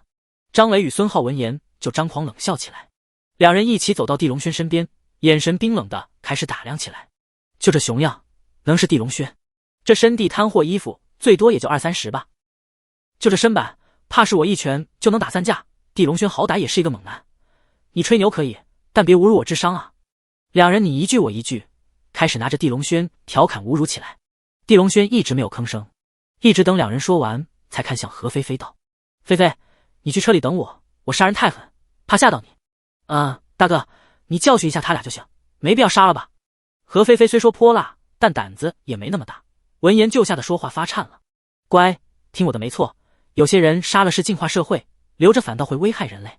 帝龙轩拍了拍他的肩头道。何菲菲还想劝几句，但猛然就感觉到帝龙轩身上一种冰寒无比的气息渐渐散发了出来。在这气息的威慑之下，何菲菲吓得不敢立马闭嘴，赶紧去了车里。张磊与孙浩也没阻拦。等何菲菲进了车子，两人立马朝地龙轩动手了。孙子，打残你，我们再开着你的车去小树林玩。何菲菲，车阵也不错啊，多谢你送车子。只是两人的话刚骂出口，拳头还没落在地龙轩身上，迎面便是凶悍的劲风扑面而来。扑哧，张雷的双腿直接化为碎肉飞散，人砰一声摔在地上，嚎啕大哭起来。孙浩还没反应过来，双手霎时消失无踪，漫天都是呛人的血腥味。啊！一声惨叫，他也摔在地上，疼得开始打滚了。地龙轩冷冷看着两人，面无表情。你死定了！我们是打不过你，但你打得过张老板吗？孙浩疼得凄惨喊道。我们都是张老板的人，你妨碍张老板办事，你早晚都是死。张雷也狠狠吼道。地龙轩一听，不由冷冷眯起了眼，说：张老板是谁？他让你们做什么？我凭什么告诉你？你这个混！张雷当即大骂，但话还没骂完，地龙轩就一掌拍在身上，霎时原地化为一滩肉泥。孙浩吓得连身上的剧痛都忘了，呼吸停下，心脏狂跳的要炸。现在你说不说立马死？地龙轩清冷道。孙浩不敢墨迹，赶紧道：张老板就是张达，是他让我们接近何菲菲，还让我们将他调教成一个无恶不作的太妹，据说他恨死了何浩，所以算计何菲菲。张达！地龙轩明显一怔，紧接着双眼便就变得赤红骇人，抬手一掌，孙浩上路，化为血雾，消失无踪。曾经父亲麾下两大商业干将张达与何浩堪称左膀右臂，两人还在父亲撮合下结拜成了兄弟。没想到伴随帝家的覆灭，帝宇集团的垮台，张达与何浩不仅没继续保持兄弟情，反倒成了仇家。看来何浩落魄成眼前这样，应该都是张达算计的。但对方为什么要这样？地龙轩转身返回了车上，车子处于拐角处，何菲菲见地龙轩上来，有些慌怕地问道：大哥，他俩嘎了？嘎了？地龙轩点头，没否认啊。你不怕卜局抓你吗？我会不会被连累啊？何菲菲顿时惊恐。你感觉我杀这么多人还能坐在这里跟你聊天，是因为我帅吗？显然不是，而是因为我拳头足够硬，身份足够硬。地龙轩淡淡道。何菲菲看着他，忽然想到4个字：霸气侧漏。不对，侧漏的是卫生巾，应是霸气外露。人真的可以逃脱律法？他惶恐不安地问道。你以为呢？如果你足够强，什么你都可以凌驾。地龙轩说完这些，才认真问道：你知道你爸跟张达这个人为什么结仇吗？两人原来不是结拜兄弟吗？哎，说来话长了，我家这么穷，也是因为被他迫害的。何菲菲叹口气，还是将自己知道的一切说了出来。原来当年帝家垮台后，帝宇集团的实际掌控权就落在了张达与何浩手中。毕竟两人是帝家商界的左膀右臂，手中权力仅次于地龙轩的父亲帝飞华。面对外界的种种打压还有诱惑，两人选择了截然不同的路。张达背叛了帝家，开始不断出卖帝宇集团的利益与资产，甚至投靠李家陈家，带头瓜分帝家产业。而何浩则坚定地维护帝宇集团，不想丢失半分。即便帝飞华不在了，但地龙轩的尸体当时并没找到，所以何浩盼着有一日地龙轩回来，亲手将帝宇集团交给他。两人分歧越来越大，最终上演了明争暗斗。何浩不擅长阴谋，做事也太公到守规矩，以至于被张达串通高管赶出了帝宇集团董事会。接下来何浩就被诬陷进入了监狱，随后又被各种栽赃陷害，名下资产层层被强制拍卖掉了。何菲菲感觉这些事背后都是张达在设计推动。你知道张达现在住哪吗？地龙轩看四面无表情，实则内心杀机已然沸腾。帝家的产业可以捐出去，但不能被黑掉，谁敢黑，谁就要拿命来还账。何浩守住了道义，以后他将尊对方为何叔叔，保对方后半辈子荣华富贵。张达背叛了道义，此刻开始就是神佛都休想救此人。我知道，我还去闹过事，被打了一顿，后来我爸再不让我乱闹了，我领你去。何菲菲眼见有了撑腰的，眼神都变得激动了。地龙轩点头，两人立马出发了。不久，车子就到了云贵庄园。这里是别墅区，总共18栋别墅，张达就在其中住着。地龙轩一掌打晕守门的2名保安，与何菲菲大摇大摆就进去了。很快，两人就到了张达所住的别墅门前。何菲菲冲着门口的保安就骂道：老娘又来了，孙子们快叫张达老狗过来迎驾。4名健壮的保安立马从别墅门口走了出来。你这臭丫头真是找死，这次非要打断你的腿，张老板也是你能侮辱的吗？其中一人骂道。但还没骂第二句，就被地龙轩一巴掌扇飞，余下3人被惊成了木桩，还没反应过来，也被地龙轩扇飞。何菲菲震惊地张大了嘴巴，好似能塞进一根足够大的黄瓜了。此刻才明白地龙轩说的那句话：当你足够强，什么都能凌驾。大哥，你真猛，眼光不错。地龙轩淡淡道，直接迈入了别墅。里面面积极大，中间的3层住宅楼忽然灯光全部亮了起来，紧接着左右各自出现了10名保镖，手中都持有枪支，20把枪一起对准了地龙轩与何菲菲。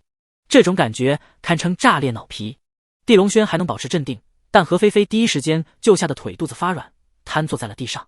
他只是刁蛮泼辣，但从没见过这等阵势啊！他已经后悔跟地龙轩过来闹事了。大哥，我怕了，咱们走吧。何菲菲声音都要哭了。就这，你怕什么？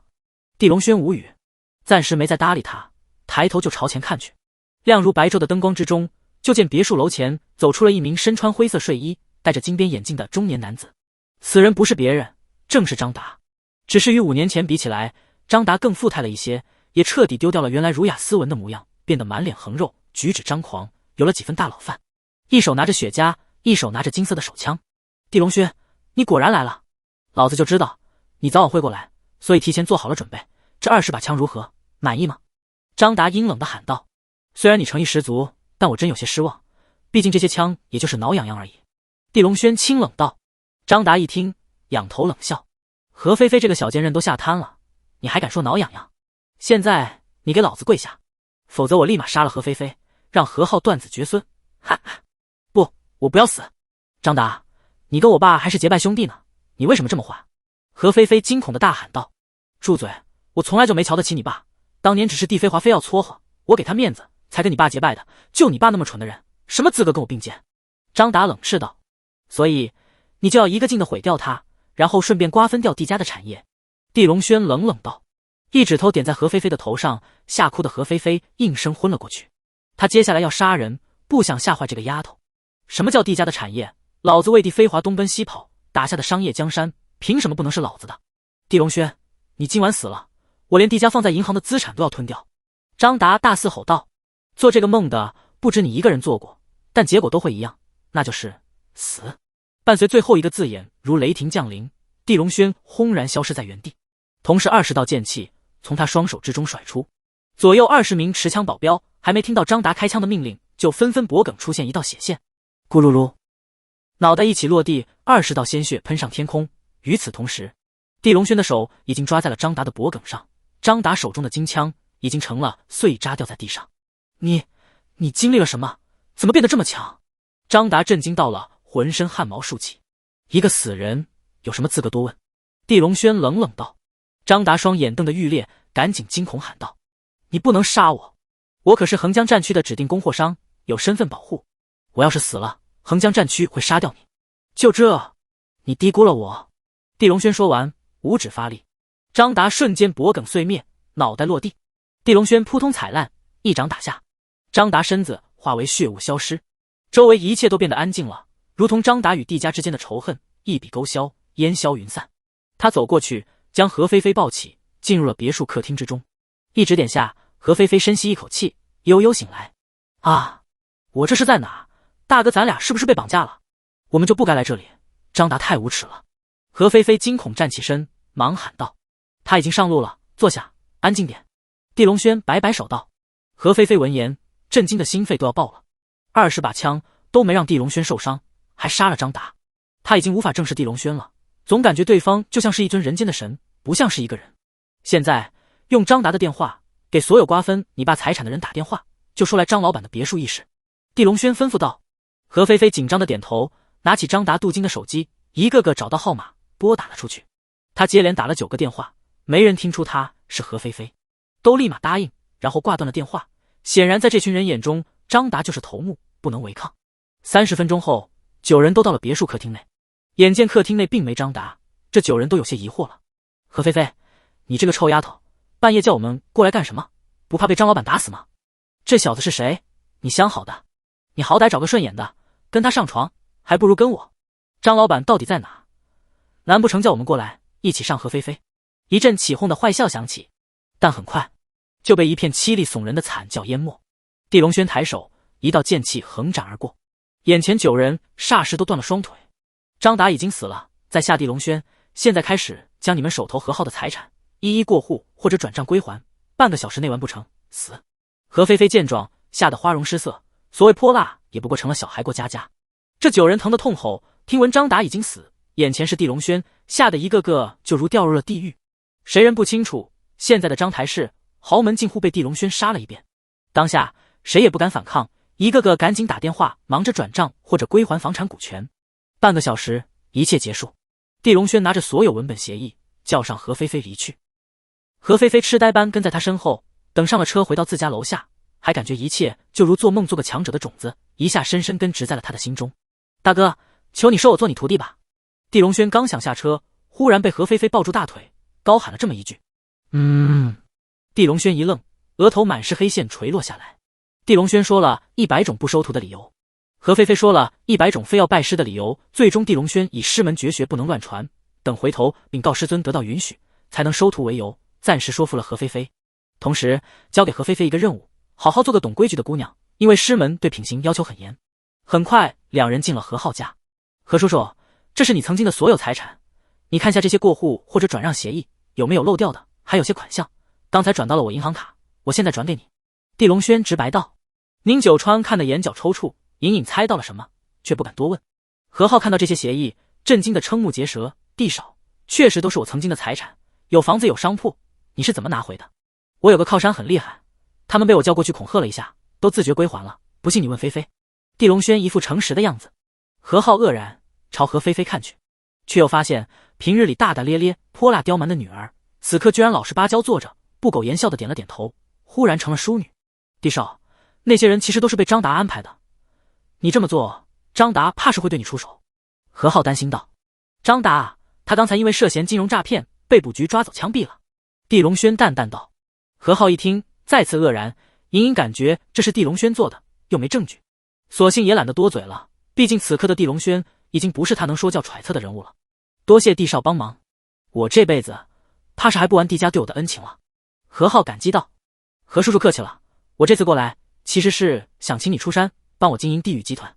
地龙轩言归正传道。何浩一听再次惊呆，真的吗？但地宇集团不是已经破产吊销了吗？我已经注册重建了地宇集团，陈家以及部分外商手中的地家资产已经被追回，其余的我也会随后追回，就差你去帮我管理了。地龙轩恳求道。何浩闻言，对于地龙轩真是佩服到了极点，他也没推辞，使劲点了点头。好，我一定竭尽全力帮地少经营好，让地宇集团再次起飞。接下来3日，地龙轩发出50张告知书，追讨地家资产。50名收到告知书的人，无一例外都乖乖归还了地家资产。地家在银行的100亿冻结资产也被取出。地宇集团疯狂扩张，3日就达到了曾经的规模。而何浩也从落魄的烤地瓜摊主成了地宇集团的总裁，负责一切运营。期间，地龙轩除了在医院陪地小果养病，就是去看望柳江雪与宁天琪，日子平静度过。但私下里，他仍旧不断安排人追查着地家亲人的骨灰，以及陈九龙在哪，还有徐紫薇的资料。这日夜里，苏老鬼前来，恭敬站在了地龙轩的身前。可查到了什么？地龙轩问道。回禀少主，属下查到南天雄死前曾秘密命令一个心腹将一个大箱子送去了徐紫薇的大营，具体是什么暂不清楚，我怀疑其中是您家人的骨灰。苏老鬼凝重道。地龙轩闻言，双眸之中顿时厉芒闪现，这是一个重大线索，还有什么消息？陈九龙暂时没有找到，但我查出一个隐秘，陈九龙居然不是陈家主的骨肉，而是徐紫薇的私生子。这件事陈诚也佐证了，若没猜错，此人应该躲去了徐紫薇那边。而徐紫薇，我查了他所有已知的资料，都没发现他与地家有什么关联，所以也无法分析是不是他派南天雄谋害了地家。苏老鬼一一如实道。地龙轩听完，对于徐紫薇此人已经恨之入骨，身上杀意也是腾腾燃烧起来。苏老鬼感受到这杀意，吓得身形僵硬，不敢再抬头。继续密切关注徐紫薇的动向，我暂时不会动他，加紧寻找陈九龙，此人的脑袋是我送给徐紫薇的第一份大礼。地龙轩拳头攥得如雷鸣炸响。苏老鬼闻言不由吓得一抖，徐紫薇可是横江第一战神，地龙轩居然要主动攻击，杀对方私生子了。柳家茶园别墅内，白日清风拂面之中，地龙轩前来探望柳江雪了。上次过来，他答应对方要送来自己调制的膏药，帮对方除掉一些伤疤。地龙轩倒不是为了献殷勤，而是因为这些伤疤都是他连累柳江雪才造成的。轩哥，小狗恢复的怎么样了？我已经帮他找好了幼儿园。柳江雪拖着腮帮子，一边温柔凝视着地龙轩，一边问道。杀人不眨眼的地龙轩被他凝视的反倒有些不好意思了，活蹦乱跳，昨天还说想你了，让你去陪他玩。地龙轩笑道。他拿出一个白瓷瓶，里面正是他炼制的玉颜膏。正当地龙轩想帮柳江雪涂抹在身上的时候，外面走来一名30左右的女子。柳小姐，您定制的成套文具我给您带来了，都是采购的最好的品牌货。女子轻声细语道，将一个精致的礼盒摆在了桌上。柳江雪顿时高兴，好，多谢了张总。小狗见了肯定高兴，他起身就欲打开查看下，但下一刻却被地龙轩伸手按在礼盒上挡住了。轩哥，你干什么？柳江雪不解，我感觉这份惊喜应该我拿给小狗亲手打开看看，连你也不能碰。地龙轩眉梢勾起，坏坏的笑了。柳江雪一听，忍不住皱鼻子，撒娇道：好吧，就听你一次，毕竟小狗上次还说想要认我当干妈，我就把惊喜留给他吧。干妈？地龙轩无语，这要是被宁天琪知道，估计两人又要掐架。这文具应该很高档，有使用注意事项吗？张总来外边给我讲讲吧。地龙轩看向那女子道，说完又看向了柳江雪道，江雪，这样药膏你自己脱衣服抹在伤疤上，我不便帮你，就先避讳出去了。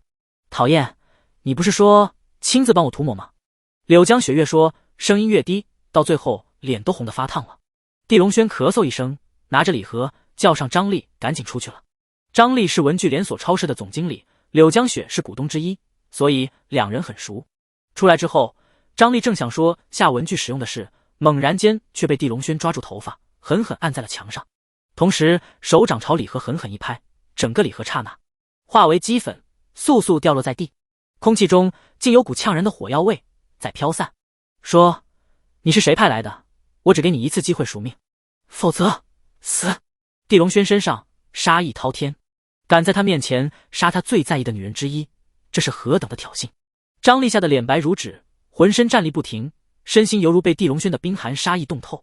他只得如实道，是一个自称战区的人将这个礼盒给我的，里面是什么我其实不清楚。那人还说了什么？地龙轩又问道。说只要我将这个礼盒送到柳小姐面前，就可以释放被关在监狱里的我弟弟。我说的一切都没撒谎，地少饶了我吧。张丽听闻过地龙轩的霸道铁血，吓得已经是湿了裤子，明知这礼盒有问题还送到江雪面前，我能饶你？地龙轩说完一拳轰出，张丽化为血雨。随后他给张松鹤打了一个电话，让对方准备一个文具礼盒给小狗送去了。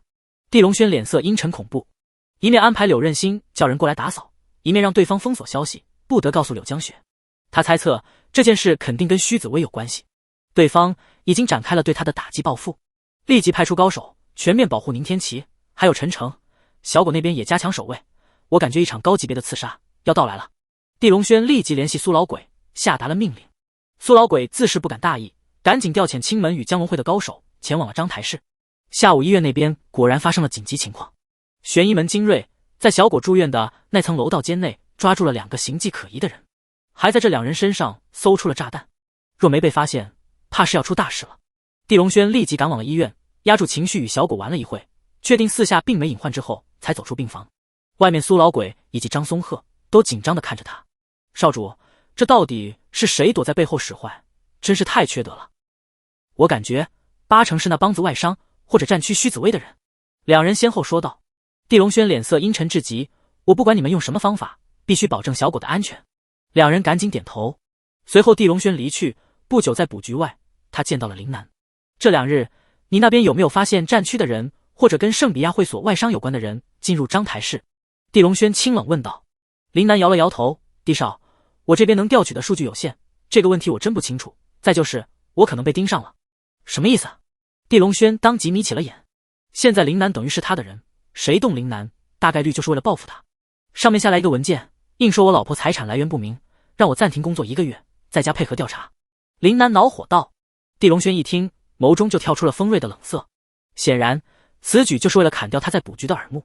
那你就先回家安心休息，有事我会联系你，这件事我也会帮你解决。太好了，多谢地少。林南当即高兴道。随后2人又聊几句，地龙轩了解清楚须子薇在章台的权力上限之后，就告辞走了。随后1日风平浪静，但无论是地龙轩还是他的手下，却都绷紧神经，生怕再出大事。次日一早，一辆红色的保时捷停在了别墅门口。地龙轩走了出来：“天琪，你身体恢复好了？”“没什么问题了，憋在家里真难受。我爸说让我去地宇集团帮你分忧，就不知道地老板要不要我了。”宁天琪戴着黑色墨镜打趣道：“不要工资的话还可以考虑，毕竟集团刚创建，也缺钱啊。”地龙轩故意笑道：“你猜我爸怎么说的？”宁天琪忽然撇嘴道：“宁家主说什么了？”地龙轩打开车门坐在了副驾驶：“我爸说只要我进了地宇集团，别说没工资了，就是把我自己赔给你，他也能接受，而且很高兴。”车内一种暧昧又尴尬的气氛横空冒出。不久，保时捷到了地宇集团的办公大楼下。先前这里被陈家占有了，现在再次成为了地家资产。上面陈氏集团的牌子已换成了4个镀金大字地宇集团。我让何叔叔直接给你安排下吧，他现在是这里的总裁，负责一切运营。地龙轩说道。宁天琪却摇了摇头：“不行，我爸说了，不让我走后门，让我今天来参加应聘，然后先从基层做起，这就有些委屈你了。”地龙轩无语道：“没事，稳扎稳打才是我宁家人的作风。你先去忙吧，我去应聘，有事再叫你。”宁天琪一副初生牛犊不怕虎的样子，他也不想去基层受苦受累，但老爸非让他这么做，还说这是俘获地龙轩青睐的不二法则。因为地龙轩这么强的人物，未来身边绝不会缺美女，缺的只是有能力又漂亮的女人。宁天琪也感觉老爸说的很对，必须要走女强人路线，才能压柳江雪一头，都在地龙轩心中抢占点位置。地龙轩见此也没多劝，两人一起进了办公大楼。随后他乘坐电梯去了总裁办公室，而宁天琪则去接待室登记排队参加今天的面试了。地宇集团刚成立，需要大批人才，这几日都在疯狂招聘，打出的薪资水平和福利都远超章台市正常水准，因此排队来应聘的人多的都排满了走廊。宁天琪拿着简历耐心排队等着，忽然听前面出现了很多的议论声：“人力资源部的荀总来了，真帅啊，要是能勾搭一下就好了。”“你就做梦吧，他怎么可能缺女人？有钱有貌，可惜看不上我的，等会我要使劲朝他笑笑，增加点好感度。”宁天琪好奇看去，不由愣住了。而前面快步走来的所谓荀总也无意中看到他，愕然停在了他面前。“天琪，你怎么来这里了？”荀鹏震惊讶问道。“我过来面试下，地宇集团不错，我也想进去锻炼下。”宁天琪苦笑道。“原来如此，那你跟我去那边聊聊吧，我现在是地宇集团人力部经理，咱们可是老同学，哪能让你在这排队？”荀鹏震笑着道，一副热心肠的样子，实则双眼在宁天琪身上不断打量，眸色都渐渐变得炽热了。宁天琪心中无语，拒绝了地龙轩走后门的好意，却没想到又遇到一个帮他走后门的。四下已经议论声响起，为了不引起过多的关注，他只能点头跟荀鹏震走了。很快，两人就到了尽头的总经理办公室。宁天琪刚进去就发现身后的荀鹏震居然关门又反锁了，不仅如此，还色眯眯看向了他。“荀鹏震，大白天你反锁门干什么？”宁天琪有些紧张了。“别怕，我又不会乱来，就是怕咱俩聊事被外人听见，毕竟我帮你肯定是要违反公司规定的。”荀鹏震笑着走过来，示意宁天琪坐下。宁天琪刚坐下，荀鹏震也紧挨他坐下了。宁天琪当即朝一边挪了挪：“我也没想走后门，只是想从基层做起。”“你这话就有些虚伪了，谁不想走后门一步登天？尤其是地宇集团这种好公司，外面大把人挤破脑袋想走后门进来。”荀鹏震说着就拿出手机打开聊天软件，伸到宁天琪跟前，一边翻着一边道：“你看多少人想要给我送礼，甚至现身陪我，给我当情人，来换取地宇集团的一个职位，但我都拒绝了。你做得对，要一直坚持这个原则。我先出去排队吧，你先忙。”宁天琪发现话不投机，起身就欲走，谁知还没走就被荀鹏震抓住胳膊，狠狠拉回了沙发上。“宁天琪，你装什么纯啊？上学的时候我追你，被你拒绝，现在我是地宇集团高管，而你只是一个应聘的，你居然还装？”“我没装，是你一直心怀不轨罢了。这个工作我可以不要，但你再惹我，你肯定会后悔。”宁天琪也火了。上学时候荀鹏震就是个花花公子，看来现在依旧是不改本色。“呵呵，真能装，我就是惹你，你又能拿我如何？地老板将章台市豪门都快杀绝户了，我是他的手下，谁敢惹我？”荀鹏震冷冷道。上大学的时候，宁天琪一直很低调，所以荀鹏震并不清楚他的背景，以为他就是寻常家庭出身。今日宁天琪为了应聘，穿着很是简单朴素，荀鹏震更是感觉他没什么背景了。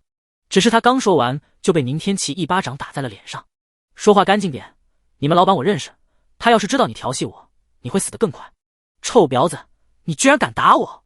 我特马现在就把你办了，看你还装不装！荀鹏震捂着脸，怒得狰狞恐怖，一个饿虎扑食将宁天琪压在了沙发上。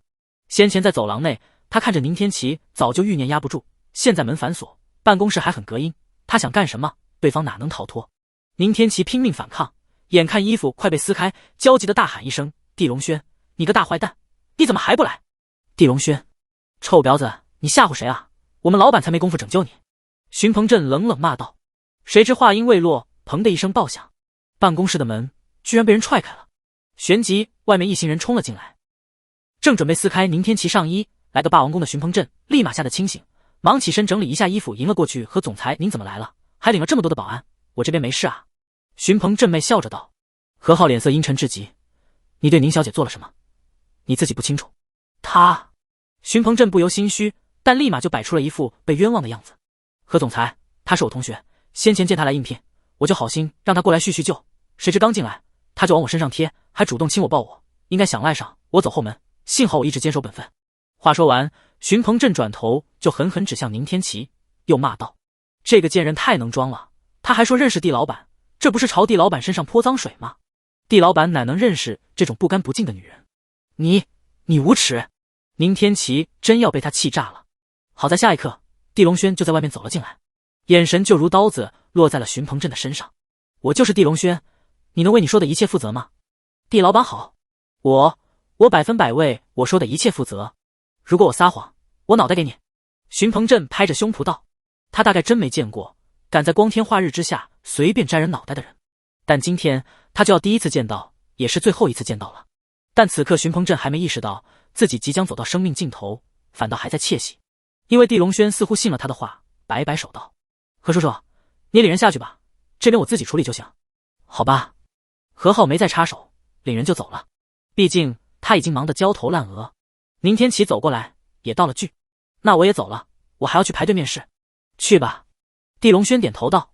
但荀鹏震一听就恼火了：地老板，这个婊子不能再面试了，建议永久拉入人力资源黑名单吧。先让他走，其他事咱俩随后再商议。地龙轩淡淡道，看上去似乎平静得很。老板说的对，他没资格听咱俩商议事情，也没资格在这里乱插嘴。荀鹏震冷笑道。宁天琪无语，冷哼一声先走了。他前脚刚走出门，后脚地龙轩就突兀一巴掌扇在了荀鹏震的脑袋上，又狠又快又霸道。荀鹏震连惨叫的机会都没，就化为了一团血雾，人间抹杀。先前宁天琪发现不对劲，就赶紧拨打了地龙轩的手机，所以荀鹏震对他说的一切做的一切都被地龙轩清晰听到了。对于这种人渣，他向来奉行能斩草除根就绝不手软的原则。拍拍手，地龙轩走过去打开了窗户，等血腥味散出去，又让清洁工进来开始打扫了。几分钟后，宁天琪有些激动地返回了这里。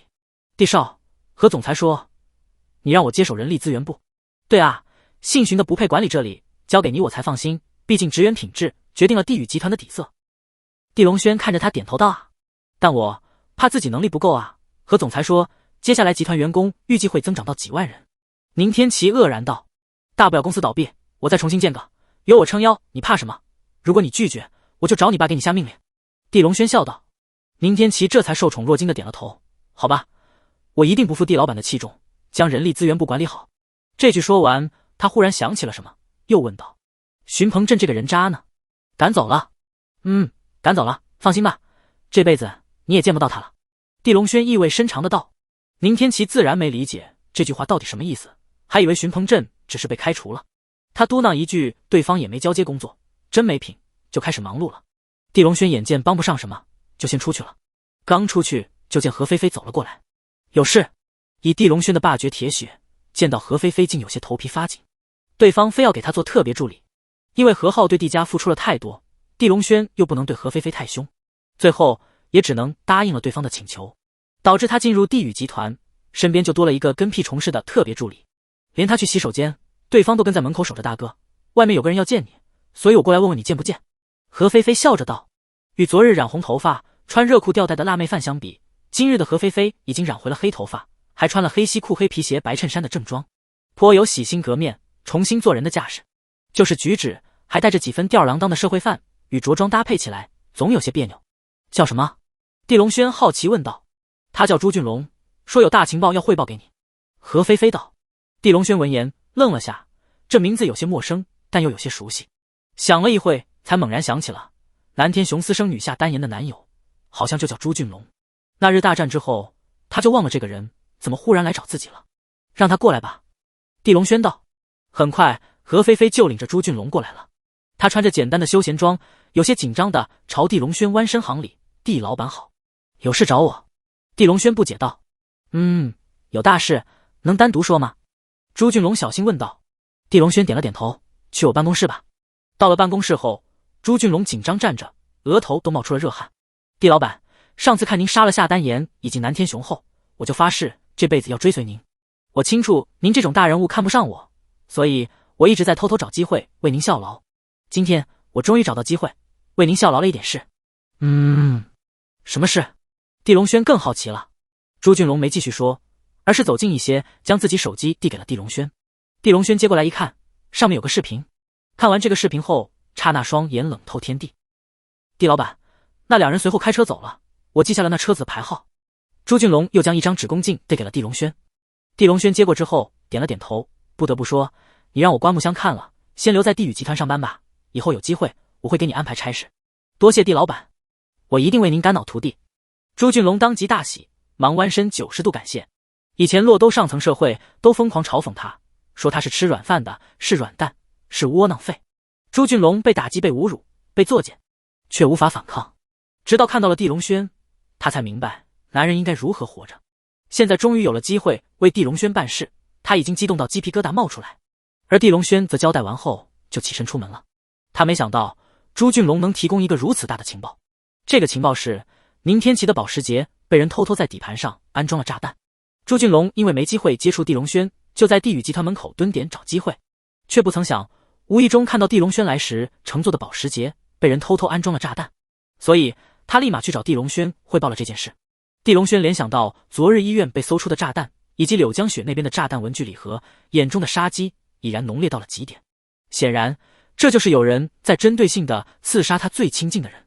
下楼之后，地龙轩钻到保时捷车底，一掌拍碎了炸弹。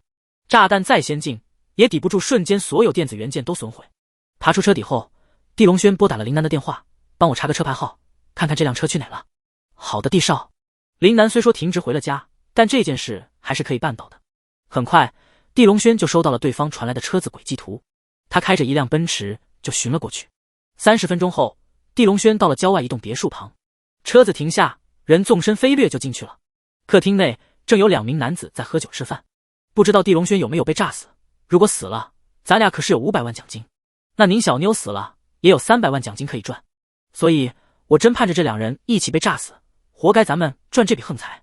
2人越说越是期待，酒杯碰下就仰脖狂喝起来，却没想酒还没喝完，酒杯就砰一声摔在地上碎了。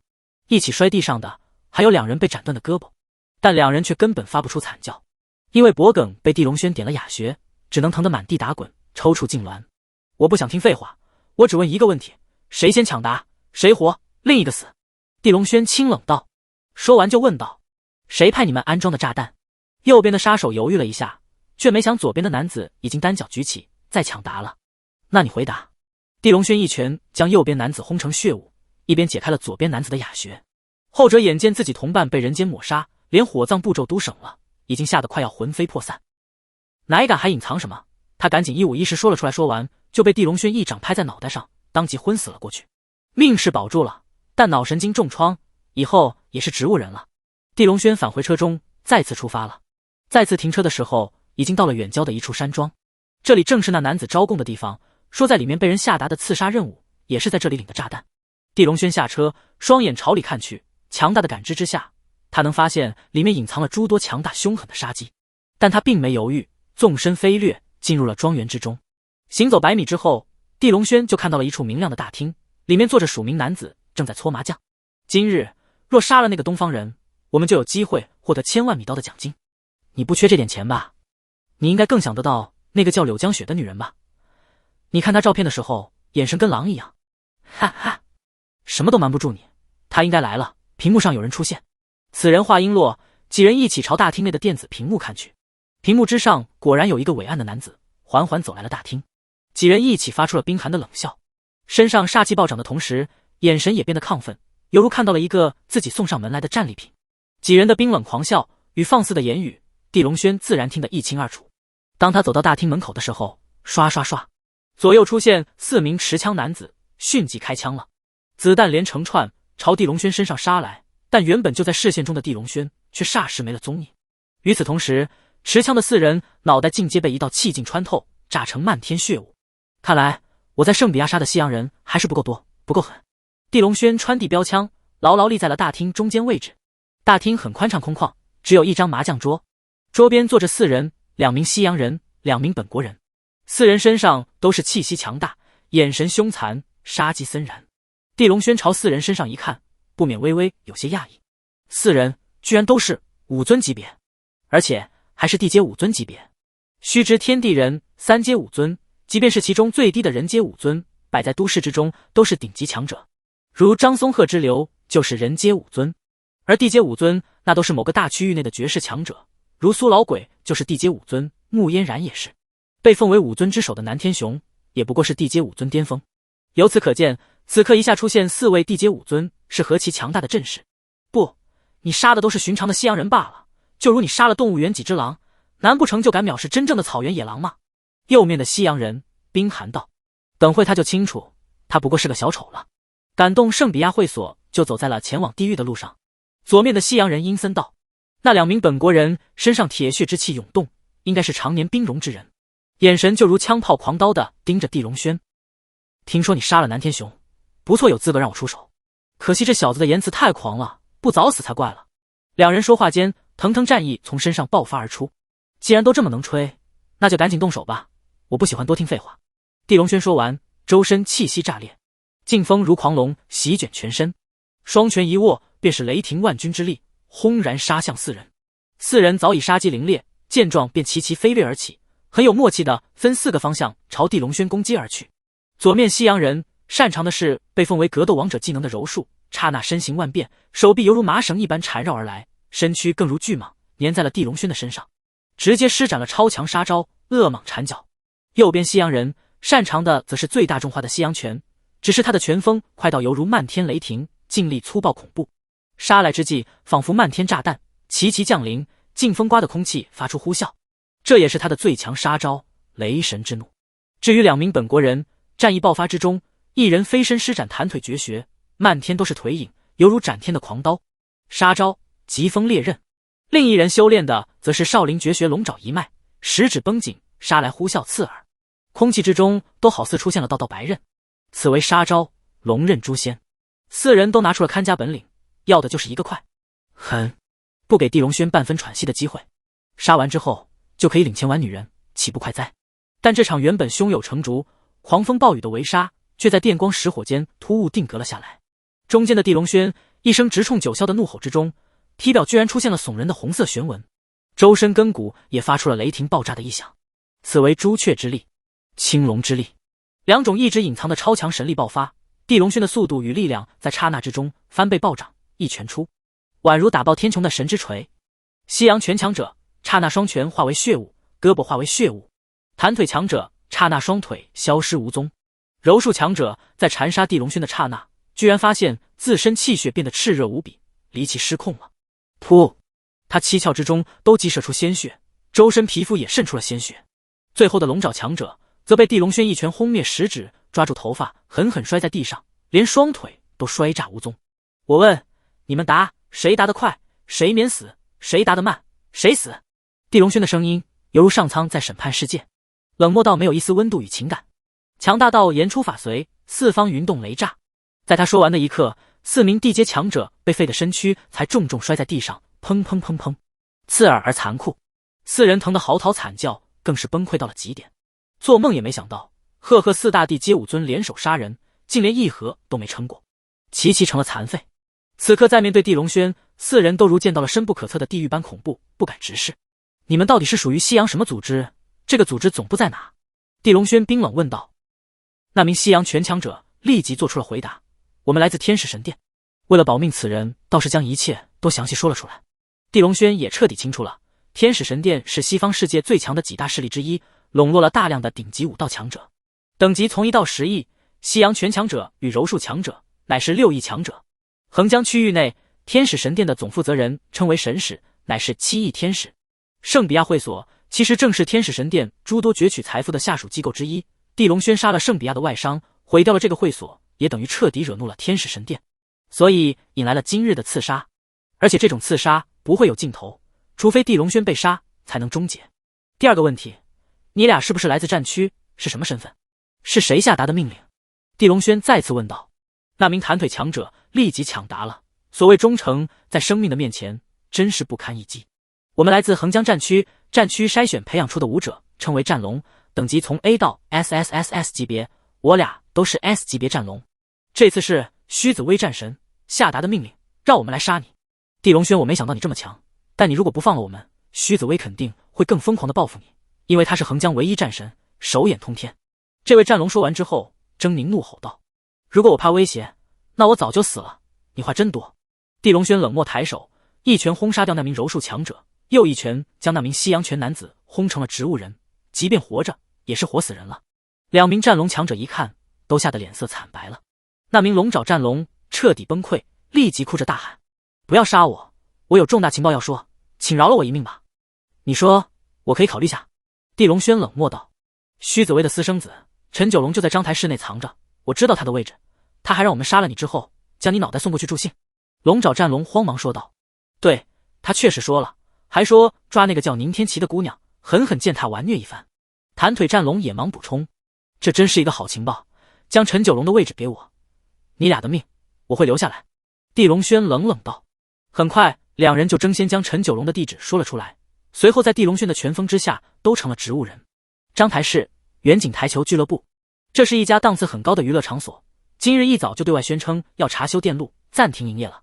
此刻明亮的灯光之中，台球桌上正绑着一个微胖的男子，对方上身都被扒光，养尊处优的皮肤被打得满是淤青的伤。你对得起我爸我妈我2个弟弟吗？你可是我陈家的三爷，你可是我叔叔。一声怒吼之中，纯羊皮的腰带啪啪啪又疯狂打在了微胖男子身上。他正是投靠地龙轩的陈诚，而疯狂打他的正是潜藏起来的陈九龙。别打了，我要疼死了。九龙，我错了，我错了。陈诚惨叫道，身上一道道的血痕在飞快增加，血流顺着他微胖的身子滴落在台球桌上。你现在知道错又能如何？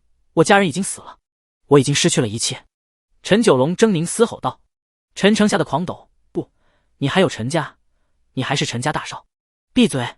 陈家已经被地龙轩毁了，老子现在就像一个过街老鼠，都不敢露头。陈九龙将牙齿咬得咯吱作响吼道。吼完又是一阵凶狠残忍的暴抽，直至打到气喘吁吁，他才将手中的鞭子丢在了地上。这时陈九龙的手机响了，他拿起接听，当即便怒火熊熊燃烧起来。你说什么？不可能！我不信，我也不接受。地龙轩，你这个杂碎，我恨不能吃了你的肉。丢掉手机，陈九龙死死盯住陈诚道。你肯定有地龙轩的手机号吧？现在给他打电话，让他过来。我非要设计一个局，整死这个杂碎。啊，不，我不打，我不敢背叛地老板。陈诚一听，简直比杀了他都惊恐。那你就不怕我杀了你？三叔，咱们可都是陈家人，你别逼我。陈九龙阴森的道。但陈诚却还是猛摇头。你就是杀了我，我也不敢给地龙轩打电话，他太可怕了。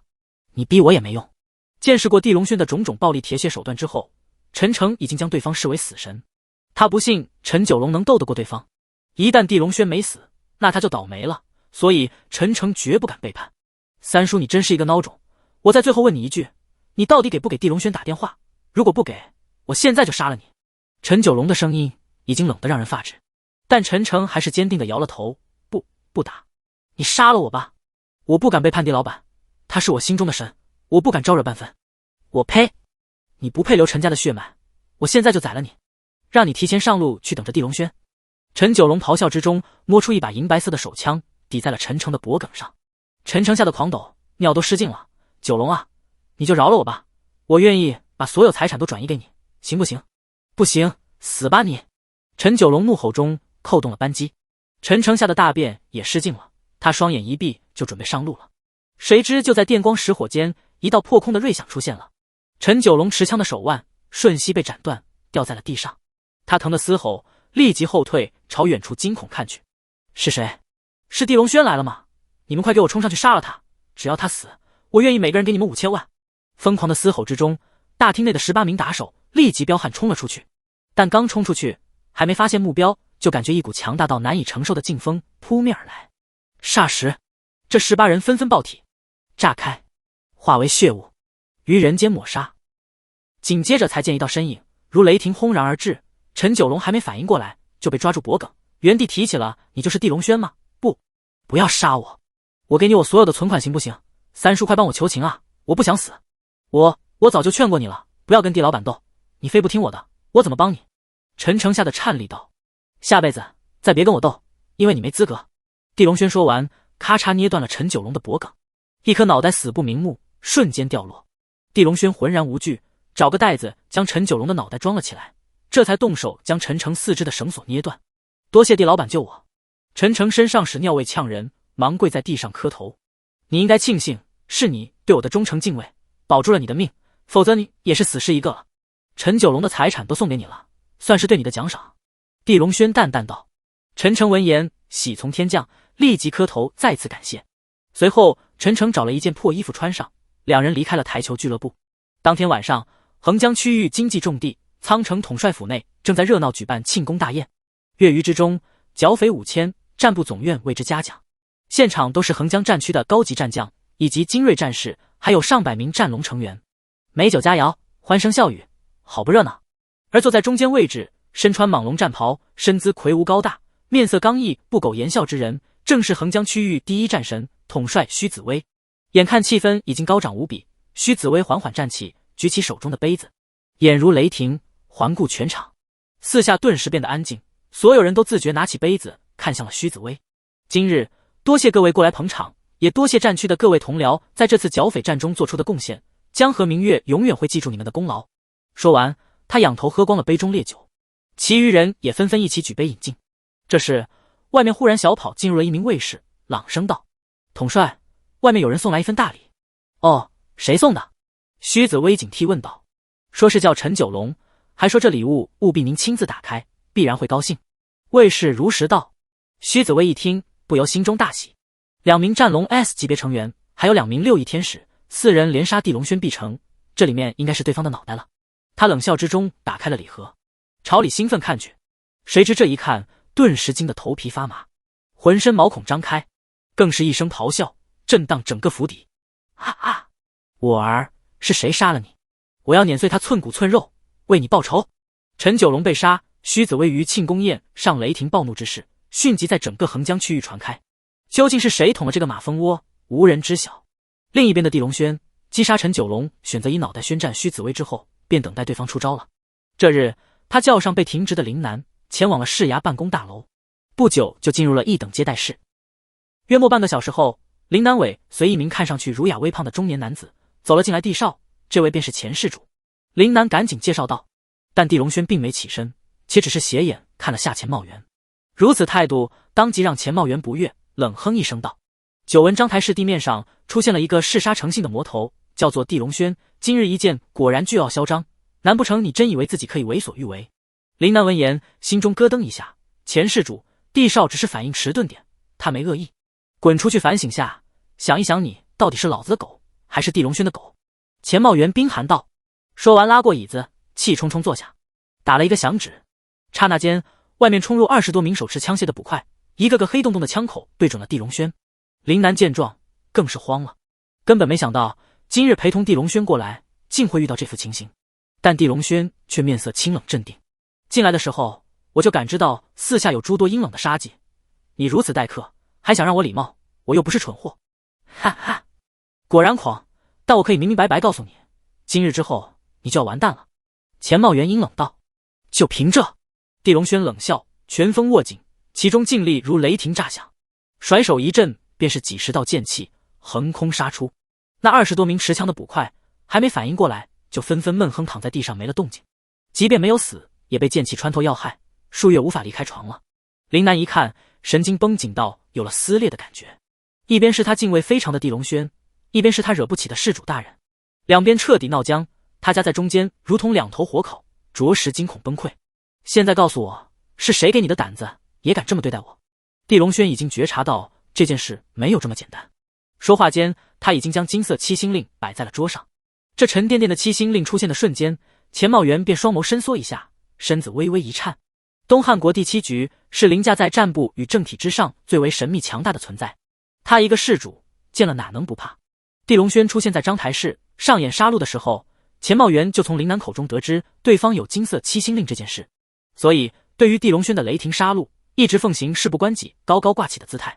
但现在他身后有人站出，让他拿下地龙轩，即便他不敢，也只能硬着头皮做了。毕竟那位大人物还许诺了天大的好处。你想的太多了，并没人在背后唆使我，只是你这块令牌明明就是假的，敢拿一块假令牌招摇过市，狐假虎威，你真是胆大包天了。钱茂元壮胆大喝一声，人已经瞪眼站起。林南闻言，下巴差点惊落。如果真是假的，那么地龙轩要完蛋，他也必然被连累了。你乱说话，要付出代价的。地龙轩身形一动，刹那抓住了钱茂元的脖颈，劲力爆发，宛如龙爪坚硬，杀机森然锁定钱茂元。实话告诉你，我这边对付你只是计划的一部分，在你进入市衙大楼的时候，你的近人就已经全部落网了。你敢乱来，所有人都会以你遭殃。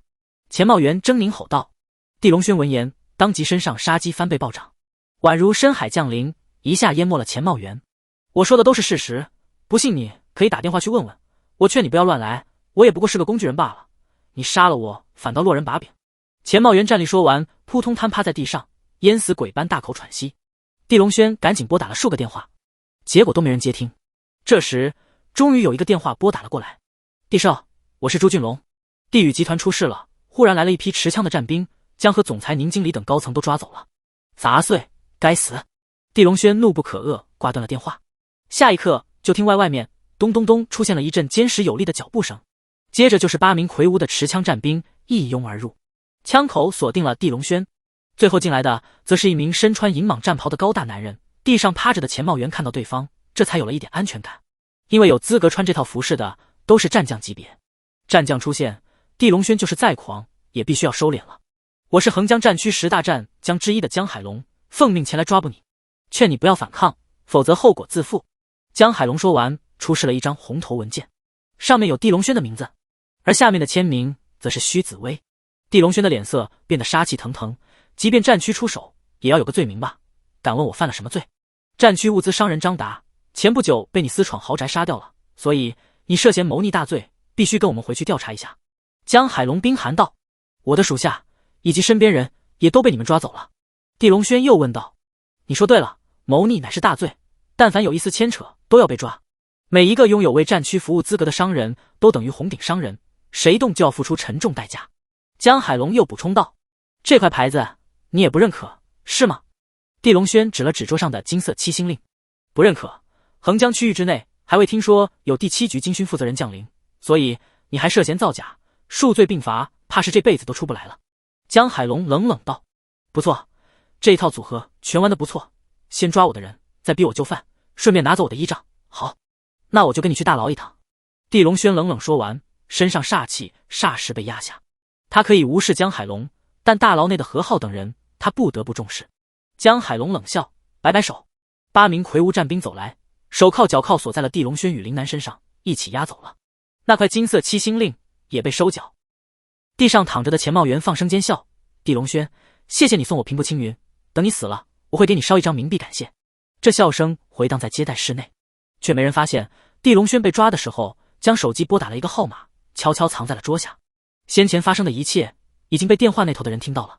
章台市北郊之外，荒郊野岭之中矗立着庞大的鱼门监狱，因为这边属于鱼门镇，所以起了这个名字。鱼门监狱之所以大，是因为一体二用，章台市捕局抓获的罪犯以及这边战区抓捕的人都关在了这里。偌大的监狱深处，堪称铜墙铁壁一般的甲子号大牢内，一道道的哭声传来，里面便是地宇集团刚被抓来的19名高层。除此之外，柳江雪柳仁心以及张松鹤、苏老鬼陈诚等人也被抓了过来。即便其中有些人身怀强横武道，却也没敢逃走，没敢反抗。毕竟横江战区抓人，谁敢乱来，这辈子都别想回横江区域了。铁血战区50万虎狼将士，谁人能对敌？都别哭了，地少肯定会来救我们的。何浩沉声道，但哭声却没减少一点。谁也不相信地龙轩能跟横江战区对抗。地少杀了南天雄，洛都统领张宗祥，现在又杀了陈九龙，彻底激怒了徐紫薇，这次怕是要斗个你死我活了。张松鹤叹息道，他对于地龙轩手段无比崇拜，对于地龙轩的胆魄更是震撼，毕竟他这几十年间就没见过敢这么一路狂杀不计后果的人。苏老鬼默不作声，眼神闪烁，他也拿不准地龙轩这次能不能赢徐紫薇，但直觉告诉他，这次还应该相信地龙轩，毕竟对方百年一人，天降对方出现，就不可能让对方早早夭折。下一刻，吱嘎吱嘎，沉重的铁门被推开，两道身影被推了进来，众人惊恐看去，不由大骇。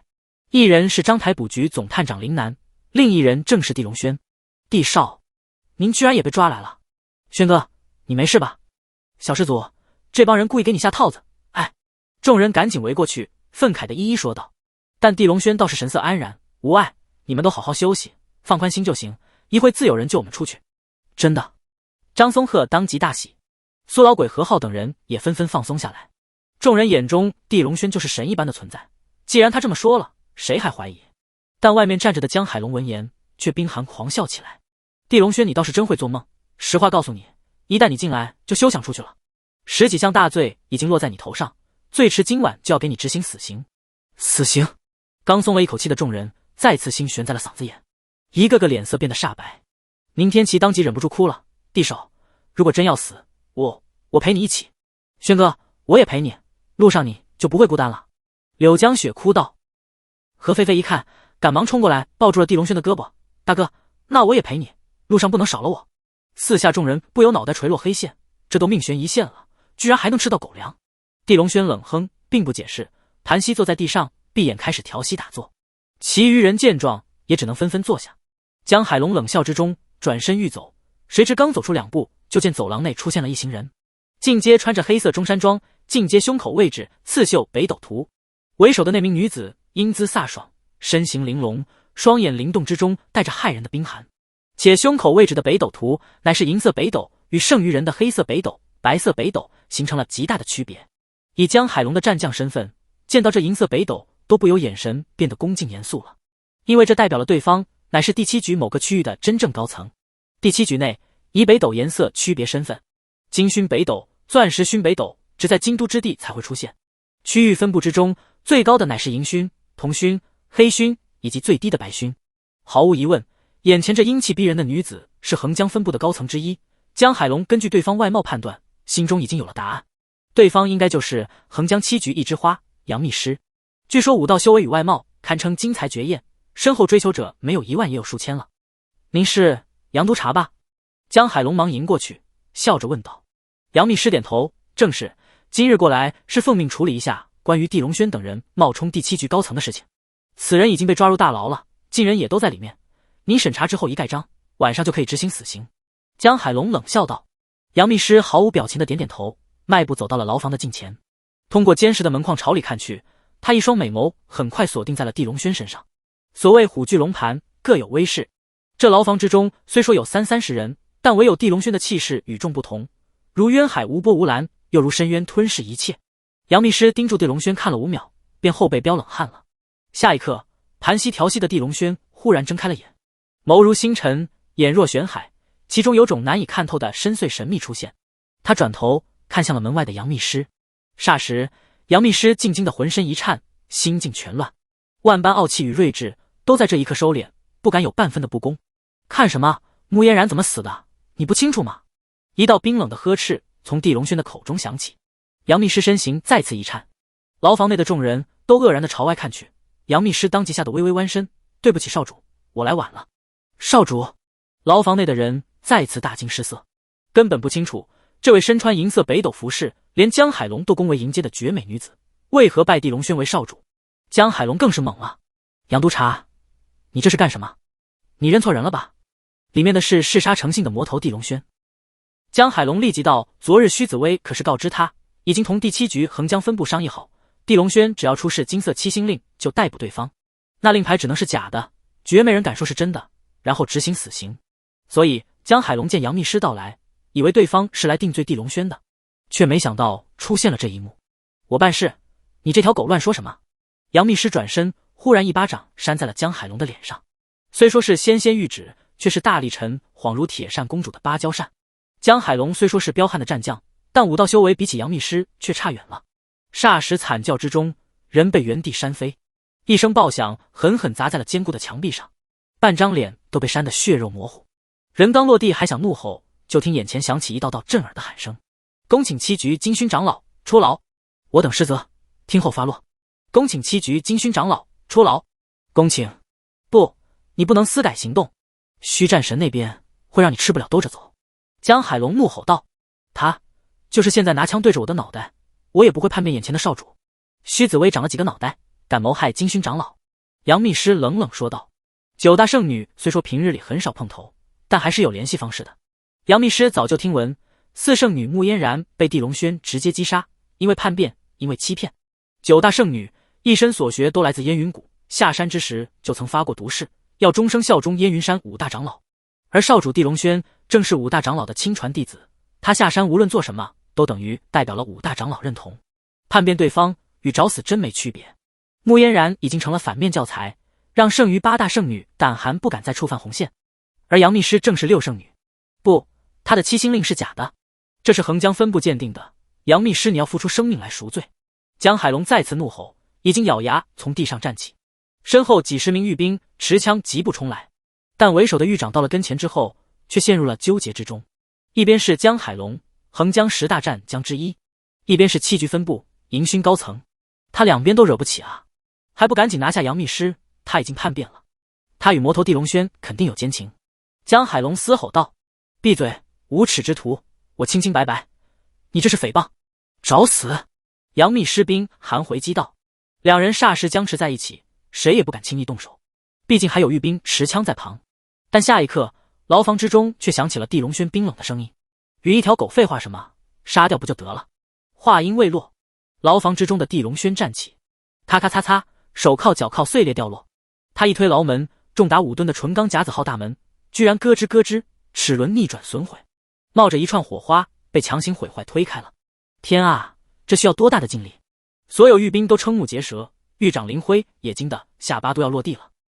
江海龙更是看得双眼圆瞪，但还没反应过来，就被地龙轩抬手一拳轰然杀至棚，脑袋炸裂，迸溅4下，无头的尸体飞起，砸在了墙壁之中，形成了一个人字形的凹陷与密集的狰狞裂纹。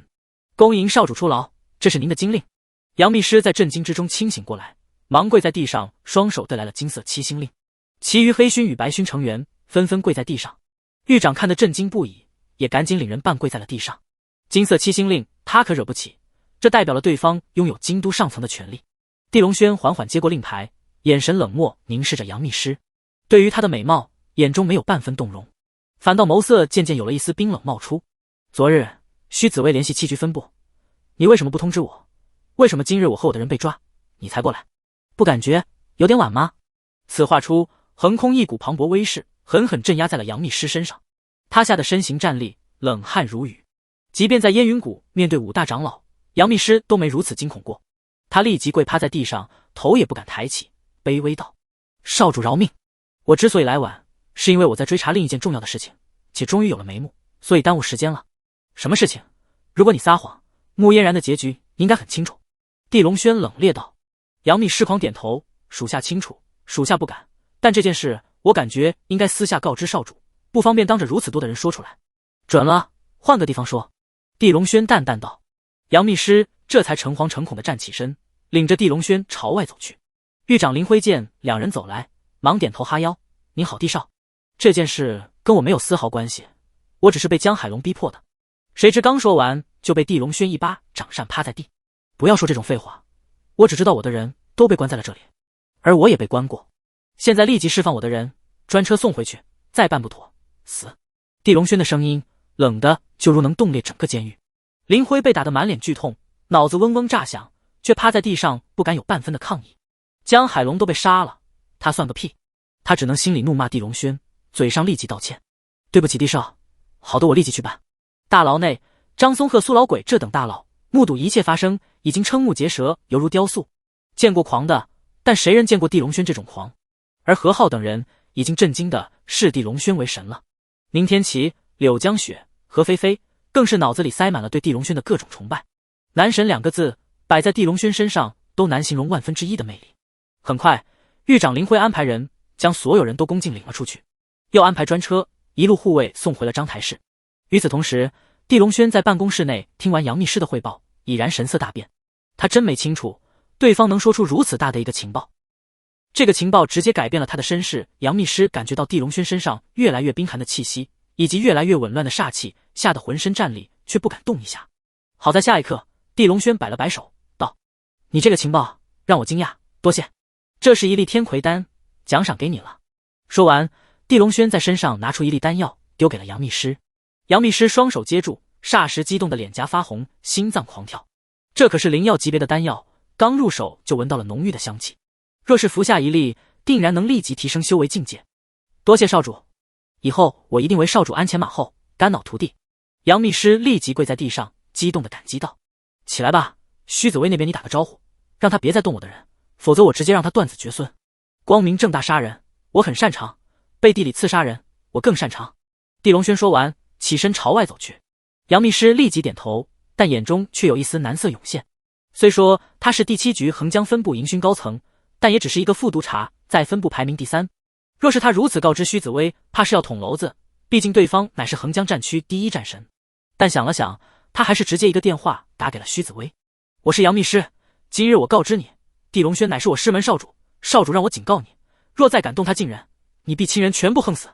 你与他的仇，只能找他解决。”说完，杨秘书直接挂断了电话，且将这份通话录音发给了地龙轩。对杨秘书而言，这可不是一段录音，而是一份真正的投名状。出来监狱大门的地龙轩很快上了一辆车子，朝章台市而去。车子是苏老鬼安排的。他看到了手机上杨秘书发送的录音，对于此人的忠诚度暂时不再怀疑。地龙轩眼神看着窗外飞快流逝的风光，脑海中是杨秘书所说的那份情报，心中有种难言的撕裂感。他居然不是地家的骨肉。杨秘书原本想要通过他的身世来查下地家为什么被须子薇算计，却没想查出了另一件大秘密。当年母亲赵云曾有一个孩子，但在私立医院临产的时候出了问题，最终孩子因为难产窒息而死。当时的母亲已经在手术之中昏厥，并不知道腹中胎儿死了。为了不让妻子经受这个巨大的打击，父亲帝飞华动用手段，在这个私立医院又寻来了一个刚临产不久的孩子，但并非用下做手段抢来或者买来的，而是一个锅儿。这个锅儿被偷偷丢弃在了医院门口，医生只能暂时放在了产房之中照料。于是这个锅儿就被帝飞华用来欺骗了妻子赵云，说是他刚生下来的孩子，而这个孩子正是地龙轩。这也是地龙轩长大之后身形高大，俊朗不凡，长相上并不与父母相似的原因。但这一切父亲帝飞华谁也没说过，地家更是无人晓得此事。伴随着一惊天秘密的揭开，地龙轩的内心是巨大的愧疚撕裂般的难受，因为地家人极有可能是因为他而被连累，满门被杀了。若没父亲收留，母亲养育，地龙轩当年只能沦落为福利院的孤儿，长大也是一个社会底层角色。是地家栽培了他，将他高高捧起，成了地家大少。且此后父母并没再要孩子，他成了家里唯一的孩子，任何需求都被满足，事事都是宠溺至极。对于地龙轩而言，那并非养父母，而是真正的再生父母，且是给予他第2次生命的父母。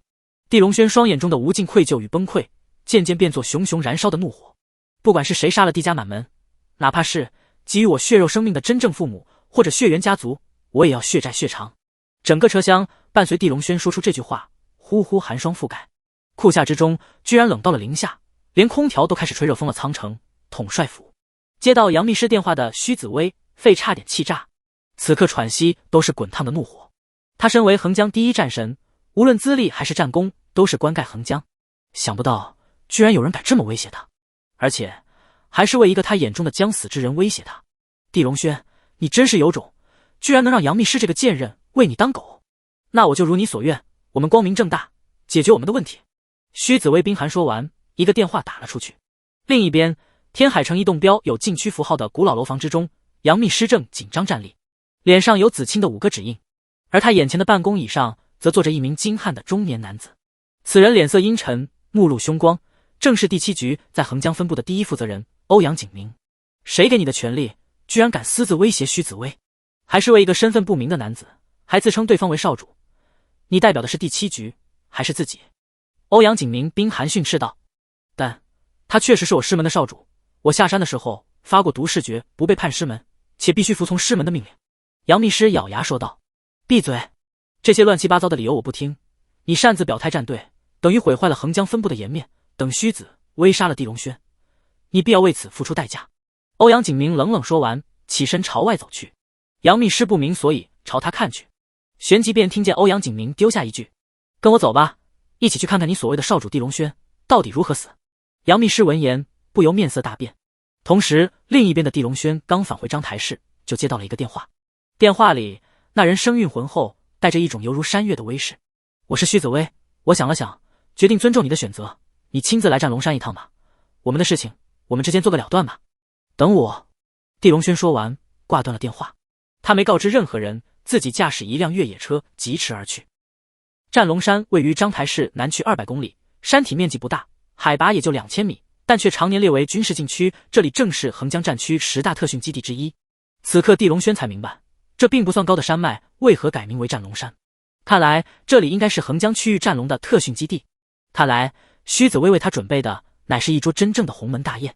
正当他疾驰如飞的时候，杨密师发送来一个短信：少主，虚子威已经在战龙山布局谋害您，千万不要来。一切果然被地龙轩猜中了，但明知山有虎，偏向虎山行，才是他的性格，此事无可躲避。既然虚子威邀请他做个了断，他就让对方如愿。不到2个小时，地龙轩就将车子开到了战龙山下，一个急刹车子停了下来，眼前就是一块界碑，碑文上用红色书写着军事禁地，请勿进入。我今日不但要进入，更要教虚子威做人。地龙轩冷笑，抬手一拳碑文化为漫天残渣迸溅。同时远处一辆吉普飞快驶来，车上下来4人，虎目圆瞪盯住了地龙轩。你胆敢打烂碑文，找死吗？其中一人冷冷道。现在你想打死我，虚子威也不会同意，带我去见他。地龙轩冷冷道。那就让你多活一回。敢在战龙山耀武扬威的人，没一个能这离开。右边男子阴冷道。4人身上都穿着胸口刺绣盘龙的战服，地龙轩判定这应该就是战龙成员。很快他被拉入吉普车，朝高耸的战龙山而去。等进入山脚之后，眼前便是一个巨大的广场，足足有2个足球场大。场地上此刻已经站满了人，约莫500人，人人都身穿战龙制服，身形如枪矛挺拔，横竖笔直的站立。地龙轩人刚从车上下来，就听耳边传来雷鸣般的呐喊：战龙无敌，横扫天下，谁人挑衅，杀杀杀，杀杀杀！这震天的气势之中，地龙轩冷脸面对，半分惶恐都没。但这副神色落在那带他过来的4名战龙成员眼中，却视为了吓尿惊呆之举。你没事吧？如果已经怕了，那现在你跪下，像狗一样爬过去，应该可以被饶恕。对的，战龙虽强，不杀猪狗。4人接连辱骂道。但话音未落，笑声就戛然而止了。地龙轩一手扇出，4个耳光形如狂风暴雨，落在了4人脸上，快得犹如电光。4人即便 A 级别战龙，拥有5级武士的修为，也毫无招架之力，眨眼都被扇烂整张脸，血肉模糊，重重摔在6米之外，没了动静。呱噪！地龙轩吐出2个字，缓缓朝那500名战龙走去。旁人眼中，战龙山乃是真正的龙潭虎穴，谁人敢来这里耍威风，与在阎罗殿衔命长一样，纯属作死。但在地龙轩眼中，此刻眼前不过是一群稍大点的张狂孩子罢了。不就是比拳头吗？没人比他更硬。但行不几十步之后，地龙轩却双眼渐渐变得冰寒无比，因为他看到了一个熟人。杨密师居然来了，而且绝美的脸蛋上还出现了5个紫青的指印，显然被人打了。而在杨密师的跟前，还站着一名脸色阴沉的中年人。这中年人威势强大，修为乃是地阶5尊巅峰，放在横江区域绝对顶级强者之流，与曾经的南天雄都可并肩。但地龙轩对于此人是谁毫无兴趣，对于是不是此人打了杨密师倒是兴趣极大。很快地龙轩就在500战龙声势浩大的呐喊之中走来，站在了广场之上。为首之人身姿魁梧高大，仿佛门神，威势更是铁血暴力，宛如一个重磅炸弹，毁灭厉害人。你就是地龙轩？让我失望了，看起来太迷你了，我感觉我一拳就能让你变成血雨消失。这人正是战龙山负责人战王雷五岳，也是战龙之中堪称顶级的 SS 级强者。雷五岳阴冷说完，主动伸出了手。杀你之前，我想跟你握握手，表示一下我对你赶来战龙山的佩服。言毕，雷五岳却刹那脸色变得冰寒无比。四下500战龙刷刷刷，脸色齐齐变得冰寒，杀机如洪涛巨浪轰然爆发。因为地龙轩居然根本没搭理雷五岳，全程无视，都没正眼看一下雷五岳，将对完全当做了空气。居然敢这么无视战王，这不是疯狂找死吗？战王雷五岳在战龙山可是拥有极高的威望，无视他也等于挑衅了整个战龙山精锐。但地龙轩却眼皮都没眨一下，与雷五岳擦肩而过后就朝右边走去。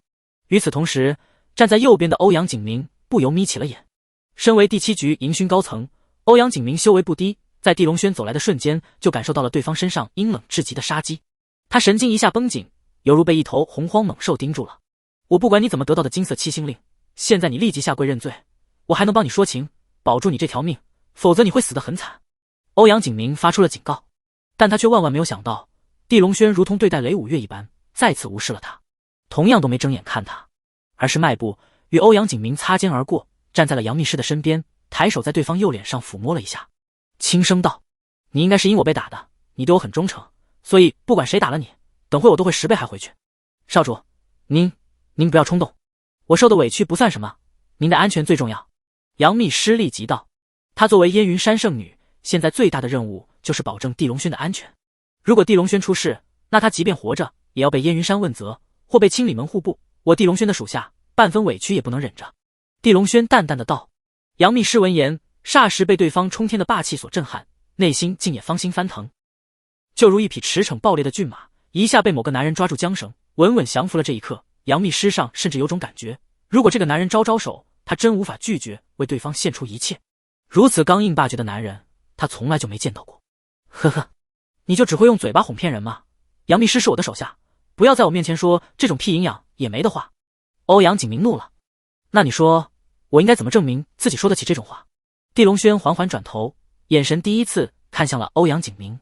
这一刻，地龙轩刚才给予欧阳景明的感觉更为清晰，暴烈、狂霸了，仿佛被一头洪荒巨兽盯住，还张开了血盆大口。但很快，欧阳景明就压下了种种惶恐，冷笑道：不错，居然还懂摄人心魄的法术，但终究都是下乘手段，有种你就用拳头让眼前的500战龙说一个服。他的提议你有意见吗？地龙轩转头又看向了雷五岳，仿佛只是在征询一件微不足道的事情。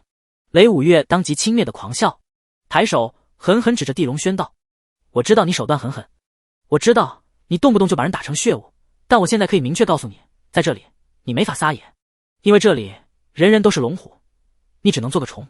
四下忽然静得让人心慌，杨幂师都在发抖了。因为战龙山虽说只有500人，却堪称横江区域第一强者基地，能成为战龙的人即便是 A 级别也是武师层次。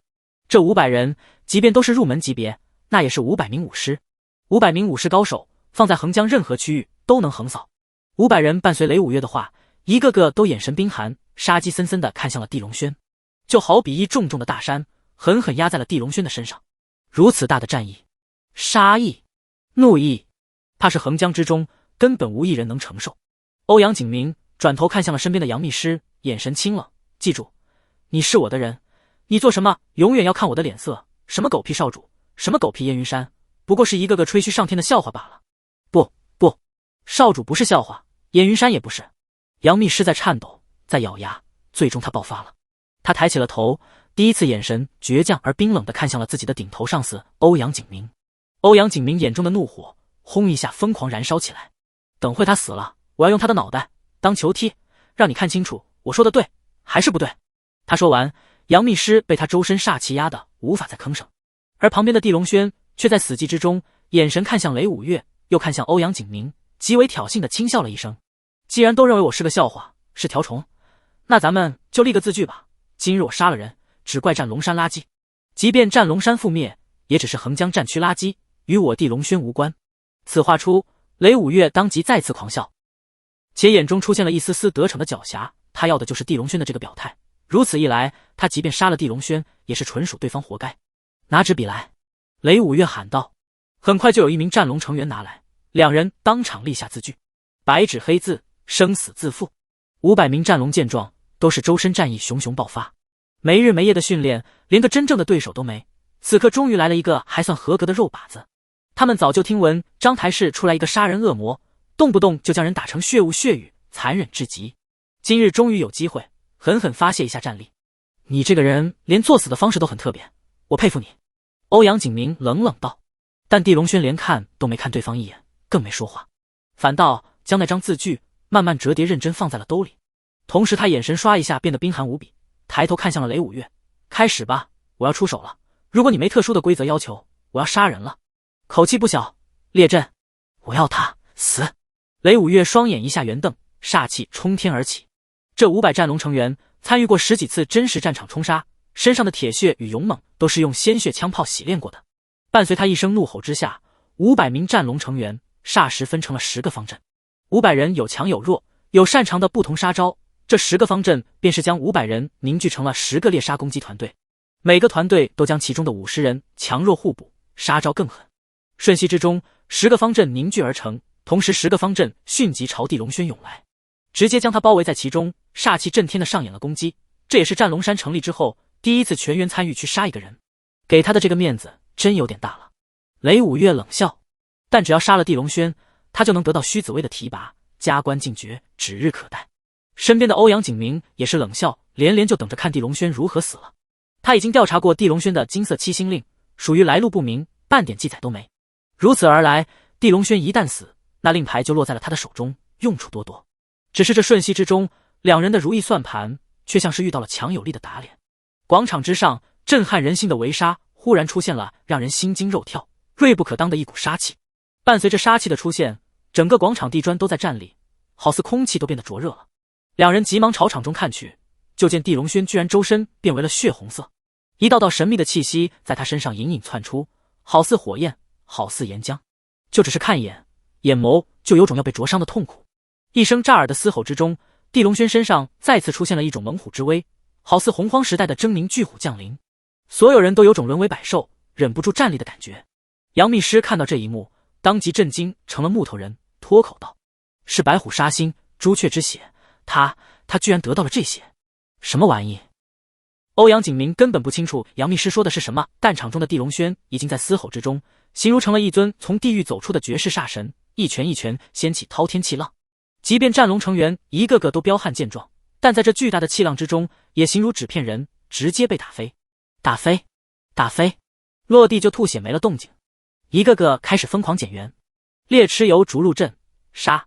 雷五月看得心惊肉跳，立即怒吼道：“此为战龙山最为强大的团队杀阵，常年累月反复操练，也在战场上真实考验过杀伤力，被奉为横江战区第一猎杀团阵。”剩余的战龙成员立即一排排，一行行迅即变动，恍如成了一台精密的杀人机器。所有人的劲力都通过这阵法凝聚，恍如成了一个巨人，在挥手狠狠打向地龙轩。第一次冲锋，蚩尤神拳轰然炸响，广场被打出一个深达几十米的大坑。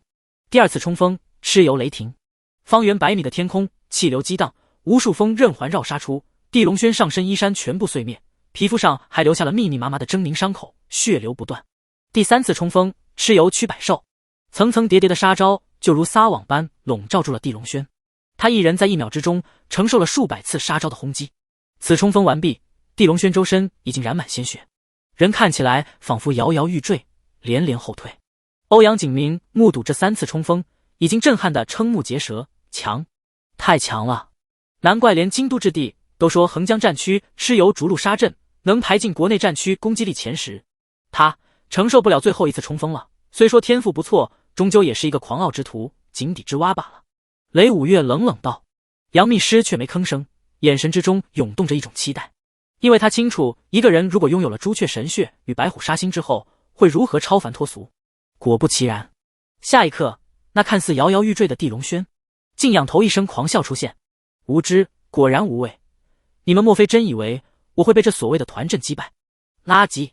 我只是想用这团阵免费检验一下我现在的肉身强横程度罢了，但结果让我有些不满意，因为你们500人以阵法凝聚杀招威力，居然都没伤害我一点皮毛。这一连串冰冷的声音说完，地龙轩居然周身气劲震荡，以他为中心，温度开始暴涨，他身上染的血液迅即烘干，迸溅，消失无踪。他周身转眼竟变得干净无比，只有流畅的肌肉与宝玉流光的皮肤，哪有半点伤痕，半点血迹。杨秘师看的心脏都要激动炸了，此刻才明白，先前地龙轩并非受伤流血，而是朱雀神血在催发威力之后，火属性的力量太强，将他血液蒸发通过毛孔渗出了。雷五月已经意识到危险，心中对于地龙轩的判断在疯狂攀升。他现在只有一个念头，立即击杀地龙轩，否则后患无穷。杀都给我拼尽全力杀了他，不能留！雷五岳怒吼如风，剩余的300多名战龙成员霎时疯狂凝聚阵法，疯狂进攻起来。同时，他也化为一道雷霆，冲入其中，准备随时给地龙轩狠狠致命一击。但面对这一切，地龙轩却眼神睥睨，狂笑之中，拳风轰轰轰打出一条调劲力狂龙，霎时让整个阵法内的战龙人仰马翻。在绝对的力量之下，什么阵法也只是摆设而已。10拳之后，地龙轩杀入阵中，如入无人之境，一招千手观音，周身万千掌印瞬息打出，如洪涛倾泻，淹没所有战龙，一个个吐血、惨叫、哀嚎、摔飞。短短3分钟内，现场再无一名战龙还能站立，只剩地龙轩冷霸立在原地，眼神冰寒看着不远处还在准备偷袭的雷五岳。雷五岳身为地阶中期武尊，乃是赫赫强者，此刻竟忍不住惊恐的在站立。他从没见过有人可以这么年轻就这么强大变态，仿佛神一般。他自问，就是自己也打不败蚩尤逐鹿杀阵，更不可能独对500战龙而全身而退。这只能说明一个问题，地龙轩太强太妖孽了，自己摆在对方面前也只是一个垃圾。你怎么不继续笑我了？我很喜欢你刚才笑我的样子，继续。地龙轩冰寒至极的道。话说完，他一步步朝雷五岳走去，步步雷霆，步步气势翻倍暴涨。等他7步之后站在雷五岳的面前，后者已经被如绵绵山脉般的磅礴气势压得半跪在地。此刻他还是战龙山的战王，身份没变，但他摆在地龙轩的面前却已经毫无还手之力，弱的就如一只蝼蚁。我错了，我和你握手言和，你我无冤无仇，没必要非要斗个你死我活吧。雷五岳动用巨大劲力，脖颈处骨咯咯吱咯吱作响，才抬起头来，看向地龙轩，已没了半分的轻蔑鄙夷，只剩恐惧。连抬头他都这么费劲，还谈什么对敌？你这是投降还是求饶？对不起，我只喜欢看白纸黑字上写的4个字，生死自负。地龙轩居高临下，冰寒道。雷五岳一听彻底慌了，他身形都在站立。不，这一切都是虚子薇吩咐的，我根本没想杀你，我跟你没有仇的，就算我刚才冒犯了，也不至于被杀吧。这点你说的倒是对，那我就给你一个机会。地龙轩眯起了眼，玩味道。多谢地少，请问您让我做什么？我一定去做好。雷五岳为了活命，尊严全部抛弃了，因为他在真实战场上目睹了太多的人惨烈死去，他明白一个真理，只有活着才能谈其他事情，如果死了，一切都是空无。那边我一个属下受辱了，打他的人也在那边，打他的人也侮辱过我，还说我的师门是垃圾，我是垃圾，还要拿我脑袋当球踢。你去将他打服，让他求我的属下扇烂他那张骄傲的脸，让他跪着过来朝我道歉，并自废修为。地龙轩淡淡的道，一字字好似吩咐的事情很简单，却让雷五岳听完之后就全身狂抖，面色惨白了。这等于什么机会也没给他，如果他真这么做了，他更没有活路。地龙轩，你在胡说什么？你当我蠢吗？有种你就杀了我，这可是战龙山，你杀了我，你也别想走。雷五岳崩溃的嘶吼道。话音落，轰！地龙轩一拳出，雷五岳脑袋炸裂，赫赫战王化为漫天残血，瞬息陨落。偌大的广场落入彻底的死寂，好似所有生命都消失了，唯有霸绝冲天的地龙轩一人镇压整个战龙山。当他缓缓转头看向欧阳景明的时候，此人已经双腿在疯狂的颤抖，额头上脸上都是冷汗直流。他做梦也猜不到，这个叫做地龙轩的年轻人这么强，居然一人横扫了500名战龙，还将战王雷五岳杀了。这狂飙的战绩近乎刷新了横江区域内的最强杀戮天花板。此刻面对这么一个人狠话不多的妖孽，欧阳景明犹如在面对一个马上要吞噬自己的深渊。再想到自己先前对地龙轩说的那些找死的话，他更是全身每个细胞都在涌动恐惧。我说了，杨幂师是我的属下，他遭受的委屈我将10倍奉还，所以你让我亲自动手，还是你自己动手？地龙轩冷冷道。话音落，欧阳景明最后的一丝倔强挣扎也下碎了。他没有500战龙，也没雷五岳那种战场磨练出的意志力，他不过是在7局分部平平安安当差10年的一个营勋高层。他虽说有地位有武道境界，但终究是一个养尊处优太久，早就没了锐气的人。这种人最怕死。杨幂师，我错了，我不该扇你那一下，我给你道歉，我自扇10下，请你务必原谅我。欧阳景明说完，抬手啪啪啪打在了自己脸上，又狠又快。10下扇完之后，他一张脸已经血肉模糊，惨不忍睹。而杨幂师也已经看得瞠目结舌，表情夸张，怎么也想不到，有朝一日自己这位冷傲上司居然能跪在自己面前求饶。他感激又崇拜地看向了眼前的地龙轩，少主，饶了他吧，毕竟他是分部的负责人。看来你已经原谅了他，但对不起，我没法原谅他，因为他当着我的面侮辱了我燕云山，罪不可赦。地龙轩说完，抬手一掌狠狠朝欧阳景明杀去。欧阳景明当即惊恐，全部变作了怒火。他已经卑微下跪，卑微道歉扇耳光了，居然还要杀他，这不是逼他玉石俱焚吗？地龙轩，你这个魔头，我就是死也会烧着你一起。那你就是想多了。地龙轩森然道，瞬息两人的拳锋交锋。欧阳景明即便施展了全力，5尊的阶巅峰的修为发挥到了极致，但这垂死挣扎还是没能挽救他。刹那被地龙轩一拳轰杀掉整条右臂，紧接着又被地龙轩另一拳打碎了脑袋，直挺挺摔在地上，惨死。杨幂师近距离看到这一幕，吓得面色惨白，内心如惊涛骇浪翻滚。记住，燕云山是我最大的逆鳞，谁敢侮辱，谁死。地龙轩淡淡道。说完，他摆摆手，你可以走了，这里无需你逗留陪伴。接着，地龙轩迈步朝山上走去。今日约他过来的是虚紫薇，并非雷五岳。雷五岳不过是一个开胃菜罢了。他双眸伸缩朝山上看去，已经发现半山腰有个鹰尾男子正挺拔站立，杀机森然看着他。杨幂师不敢违抗，立即点头，朝山脚下疾步而去。战龙山已经成了地狱般恐怖，他根本不想逗留一秒。半山腰一个亭子之中，一名身穿白色练功服的鹰尾男子，双手负后静静站立。他身上有种逼人的铁血锐气，也有一种千军万马熔炼的刚猛之气。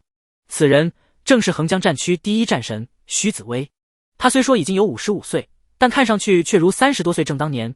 这一切都是因为他修炼的乃是正统的道家绝学春荣诀，逆转气血，淬炼生机，返老还童，杀人夺命。虚紫薇眼神冰冷地凝视着下面缓缓走来的地龙轩，恍如看到了当年那个出身卑微、心比天傲的自己。但地龙轩显然比他还狂，还残忍，更比他当年更有天赋，更妖孽强大。若非他杀了陈九龙，我真想收他为真传弟子，此人百年少见。虚紫薇淡淡道。身后站着一名老者，老者施施然笑了，先生，您已经设计他打残杀害了500名地龙，他也没辜负您，杀了雷五岳与欧阳景明，简直长了雄心豹子胆，现在您杀了他便是一件大功，千万不要多想。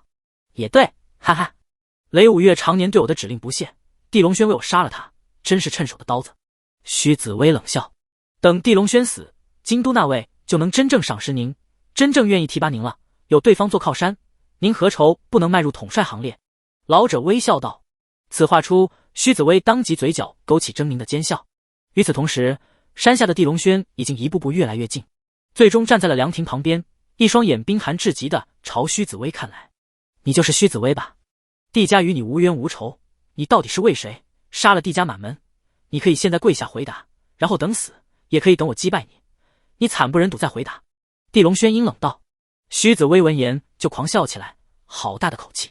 整个横江战区都是我的天下，你有什么资格威胁我？即便你杀了南天雄，杀了雷五岳，杀了欧阳景明，又能证明什么？他们跟我都不是一个层次的。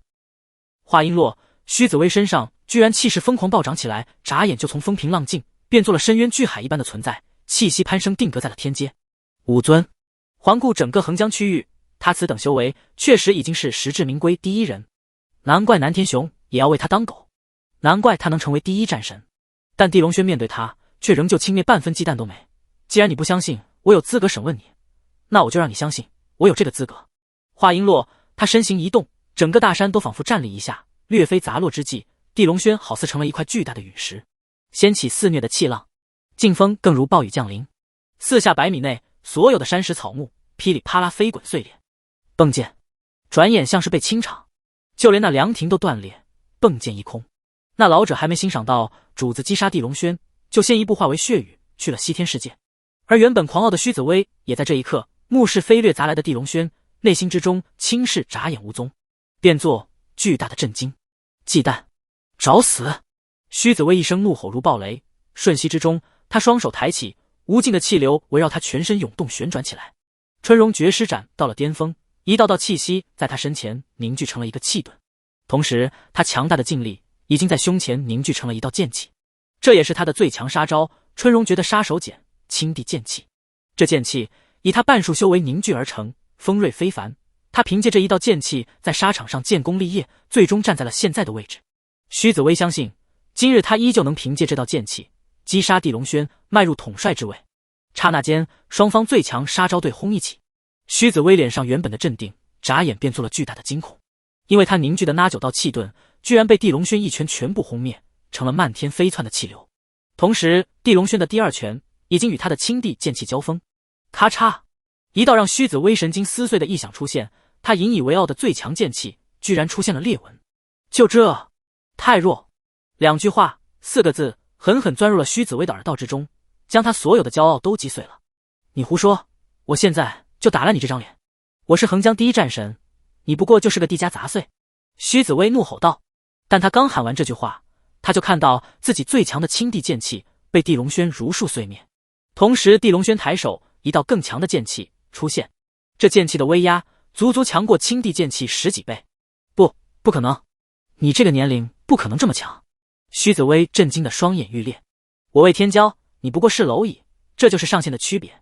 地龙轩说完，这道剑气已经霸绝无双，锋锐到斩破空间的扎入了须子薇全身，且威压定格在了须子薇全身，就如将一枚遥控炸弹塞入了一个人的肚子里、脑袋里、心脏里。现在说吧，你为什么残害我地家？地龙轩身形轰然落地，四下尘土飞扬，若狂龙飞起，朝天际席卷而去。而须子薇则已经从战神之姿沦为丧家犬一般趴在了地上。他亲自打电话约地龙轩过来断绝恩怨，却没想最后断绝的是自己的后半生。你杀了我吧！我不会说。须子薇眼神之中涌现巨大的恐惧道，因为说了也许会死得更惨。你以为你有资格跟我反抗吗？我既然有能力击败你，就更有能力折磨你。地龙轩说完，念头一动，剑气立即在须子薇体内肆虐，经络开始寸寸断裂，筋肉骨开始寸寸针扎，五脏六腑仿佛爬满了蛇蝎，剧痛无比。以须子薇的意志力，竟也立即忍受不住，疯狂痛吼起来，甚至很快身上毛孔就渗出了耸人的血珠，连头皮都沾满了血液。短短4、5分钟后，须子薇痛得苟延残喘，趴在地上，意志力已经完全崩溃。这种地狱般的痛苦，他不想再经受1秒1息。我全说，只求你给我一个痛快，行吗？可以，说吧。须子薇犹如死狗，一边喷血，一边咬牙说出了一切。地龙轩听完后，念头一动，霎时须子薇体内万千剑光涌现，身躯眨眼之中化为漫天血雨，连惨叫的机会都没。横江第一战神，烟消云散。地龙轩脸色阴沉无比，回想着须子薇刚才所说的一切，双眼之中怒火在熊熊燃烧。他怎么也想不到，让须子薇覆灭地家的，竟然是京都之地的龙书会。龙书会乃是京都3大民间势力之一，强大无比，其中藏龙卧虎，人才济济，堪称手眼通天。而龙书会背后的主人，则是京都须家。须子薇虽说与京都须家并非一个族系，属于八竿子也打不到的关系，但京都须家却答应他，只要将章台氏地家斩草除根，便将他加入京都须家族谱，此后为京都须家族人。面对这种奖励，即便须子薇是横江第一战神，也心动了。毕竟成了京都须家族人，他将背景更为雄厚，也有更大的潜力，甚至能入主战部总院。再就是此后，他子子孙孙都会是京都须家的子孙。京都龙书会，须家，血债血偿，你们做好准备了吗？地龙轩声音冰寒无比，喃喃道。这边恩怨已经结束，他转身刚欲离开，身后却骤然响起一道浑厚无比，宛如雷池炸响的声音。小友，你杀人我没阻拦，你将战龙山打得狼藉一片，我也没阻拦，临走前能否过来与老夫聊聊？地龙轩顿住脚步，转头朝山顶看去，那极高处似乎有2道身影，傲视风云，风采卓然。虽说地龙轩狂，但也清楚横江战区有50万精锐，而自己则只是1人。他即便能杀掉须子薇，也不敢说能与整个战区抗衡。既然对方如此说了，他没理由拒绝。身形一闪，地龙轩朝上飞掠而去。短短10几秒后，他站在了山顶，眼前是一名身穿黑色长衫的白发老者，还有一名身穿白衣的年轻女子。老者身上气息强大，宛如江河滔滔流淌，没有穷尽，更如虎踞龙盘，威势狰狞。一猜就是经历过无数战场厮杀锤炼出来的绝世强者。而女子则周身气息悠长，虽说修为仅仅只是人阶5尊，却有种堪比地阶5尊的毁灭力在身上隐约涌动。在下是横江区域战龙山的守护者，我叫尚宏武，这是我的亲传弟子，他叫于敬宏。尚洪武自我介绍道，言辞与举止倒是温和，并没什么阴诈流露。地龙轩也收敛了战意，抱拳道：“你好，上老，我前来战龙山，只为了却家族恩怨，给你造成的麻烦，还请谅解。此事已经翻篇，这群战龙太过狂傲，早该遭受一些挫折锤炼心性。再就是虚子威此人嚣张跋扈，我也早就看不惯了。他死与我无关。战龙山虽说属于横江战区，却并非受制于横江战区。”尚洪武淡淡道：“哦，那战龙山属于哪里管辖？”地龙轩不由有些好奇。东汉国每个大战区都有一座战龙山，你可将战龙山看作一个选拔和培养高阶战兵的机构，而所有的战龙山都属于京都战龙殿管辖。于敬宏恭敬回答道。尚洪武点头，他说的很对，所有战龙山最终的目的都是为战龙殿提供超一流的战兵，主要就是2个方面：武道天赋还有忠诚度。战龙殿在全国吸血人才，又为了什么？地龙轩好奇问道。为了江山社稷的安全，如此大的东汉国，武道强者藏龙卧虎，国家如果没有一群忠诚的超级强者，如何镇压这些武道群雄？那天下岂不大乱？尚洪武解释道。地龙轩闻言，对于战龙山的存在稍稍有了几分好感，毕竟保家卫国是男人最根深蒂固的几个理想之一。那上老让我过来，可有什么事？2个请求。那我先说第一个，下面躺着的数百战龙，希望小友能给予治疗下，毕竟都是好苗子，虽说有错，也不至于落个残疾。尚洪武苦笑道，甚至双手合十作揖了。您老倒是眼力劲真毒。好，此事我答应了。那第2件是什么？地龙轩淡淡道。他先前虽说将500战龙打得吐血，尽皆都昏死躺在了地上，实则并没下死手，其中7、8成的人都是被他用特殊手法禁锢了筋骨。没想到他施展的暗手居然被尚洪武识破了。地龙轩对于尚洪武有了几分高看和忌惮。第2件事是关于我弟子于敬宏，我想让他跟着你下山锻炼，你可以收他做个弟子，或者做个助理，随便什么身份都行，前提是必须跟着你。尚洪武笑着道。于敬宏听到此处，已经低下了头，看不到脸上有什么表情，但隐隐脸颊红了几分。身为守护者的亲传弟子，他在战龙山近乎横着走，更是所有战龙的梦中情人。没想到有朝一日会被师父硬塞给一个陌生男人，还被要求必须跟随对方。地龙轩懵了，根本不清楚尚洪武这是什么用意。他盯着对方的眼，却又看不到一丝狡诈与阴毒的光色。尚老，我没想收徒弟，再说我敌人很多，也不适合被一个女人天天跟着。地龙轩直接拒绝了。低着头的于敬宏不由有些恼火，咬了咬银牙。战龙山数百铁血男人，谁不想拥有他？就连虚子威都对他存有占据的贪念。今日被师父主动送出去，却被拒绝了。地龙轩，你真当自己很牛吗？于敬宏的内心产生了一丝记恨。尚洪武闻言不由笑了，似乎早就预料到了这一点。你当然可以拒绝，但横江战区50万兵马，你将虚子威杀了，如果不带个护身符，你真以为这事就能翻篇？再说你行事锋芒毕露，也缺一个分量足够重的人为你打扫一些琐事吧。此2句话入耳，地龙轩的态度微微变了些。他可以不怕横江战区的报复，但他身后还有地小果，还有宁天齐、柳江雪、苏老鬼和张松鹤这些人。权衡之后，地龙轩最终还是点了头。好吧，今日开始他可以跟随我，暂时做我的门徒，考核期1个月。若这1个月他让我满意，可以留下；若不满意，我便让他回来。成交。尚洪武爽快地答应了。但2人都没关心于敬宏的心情，他此刻已经气得银牙咬紧，美眸之中都有了寒光闪现。自己如此一个天赋超然的大美人，做你的门徒，你居然还要勉为其难才答应，居然还要试用1个月。地龙轩，你最好别落下把柄，让我抓到。不久，地龙轩亲手解除数百战龙的暗手后，叫着于敬宏下山了。尚洪武看着2人的身影，眼神闪烁，嘴角却勾起了偷笑的弧度。敬宏啊，我已经将你塞给了他，你和他之间能发展成什么样，就看你造化了。我原本以为此子只是狂傲跋扈，却没想此子一身修为居然隐隐像是来自燕云山，那可是武神1仙道祖之地，此子若不死，必然是一尊震慑八方、碾压全境的妖孽。章台市地狱集团内，事主钱茂元正坐在总裁办公室内，双脚交叉摆在办公桌上，一双眼阴冷看着面前站着的何浩、宁天齐。你们地狱集团发展这么迅猛，让你们为世牙捐10个亿，很为难吗？你们是不是感觉地龙轩还能活着回来？呵呵，你们就别做梦了。地龙轩去了战龙山，已经被虚子威杀成肉酱了。说完，钱茂元忍不住狂笑起来。6年前地家覆灭，那么多的资产无人继承，商界与各大家族疯抢，他只能眼睁睁看着，却没抢到一杯羹吃。因为钱茂元那时候刚坐上世主的位子，还不敢乱来，但现在地龙轩回来后，已经将章台氏大家族与商界枭雄杀了一遍。环顾整个章台氏，能跟他掰手腕的人已经极少了。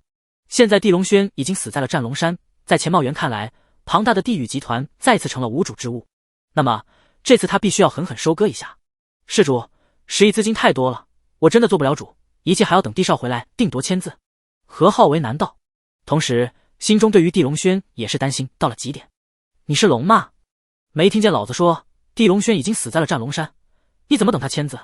你直接给我转账就行了。钱茂元愤怒地拍桌子骂道。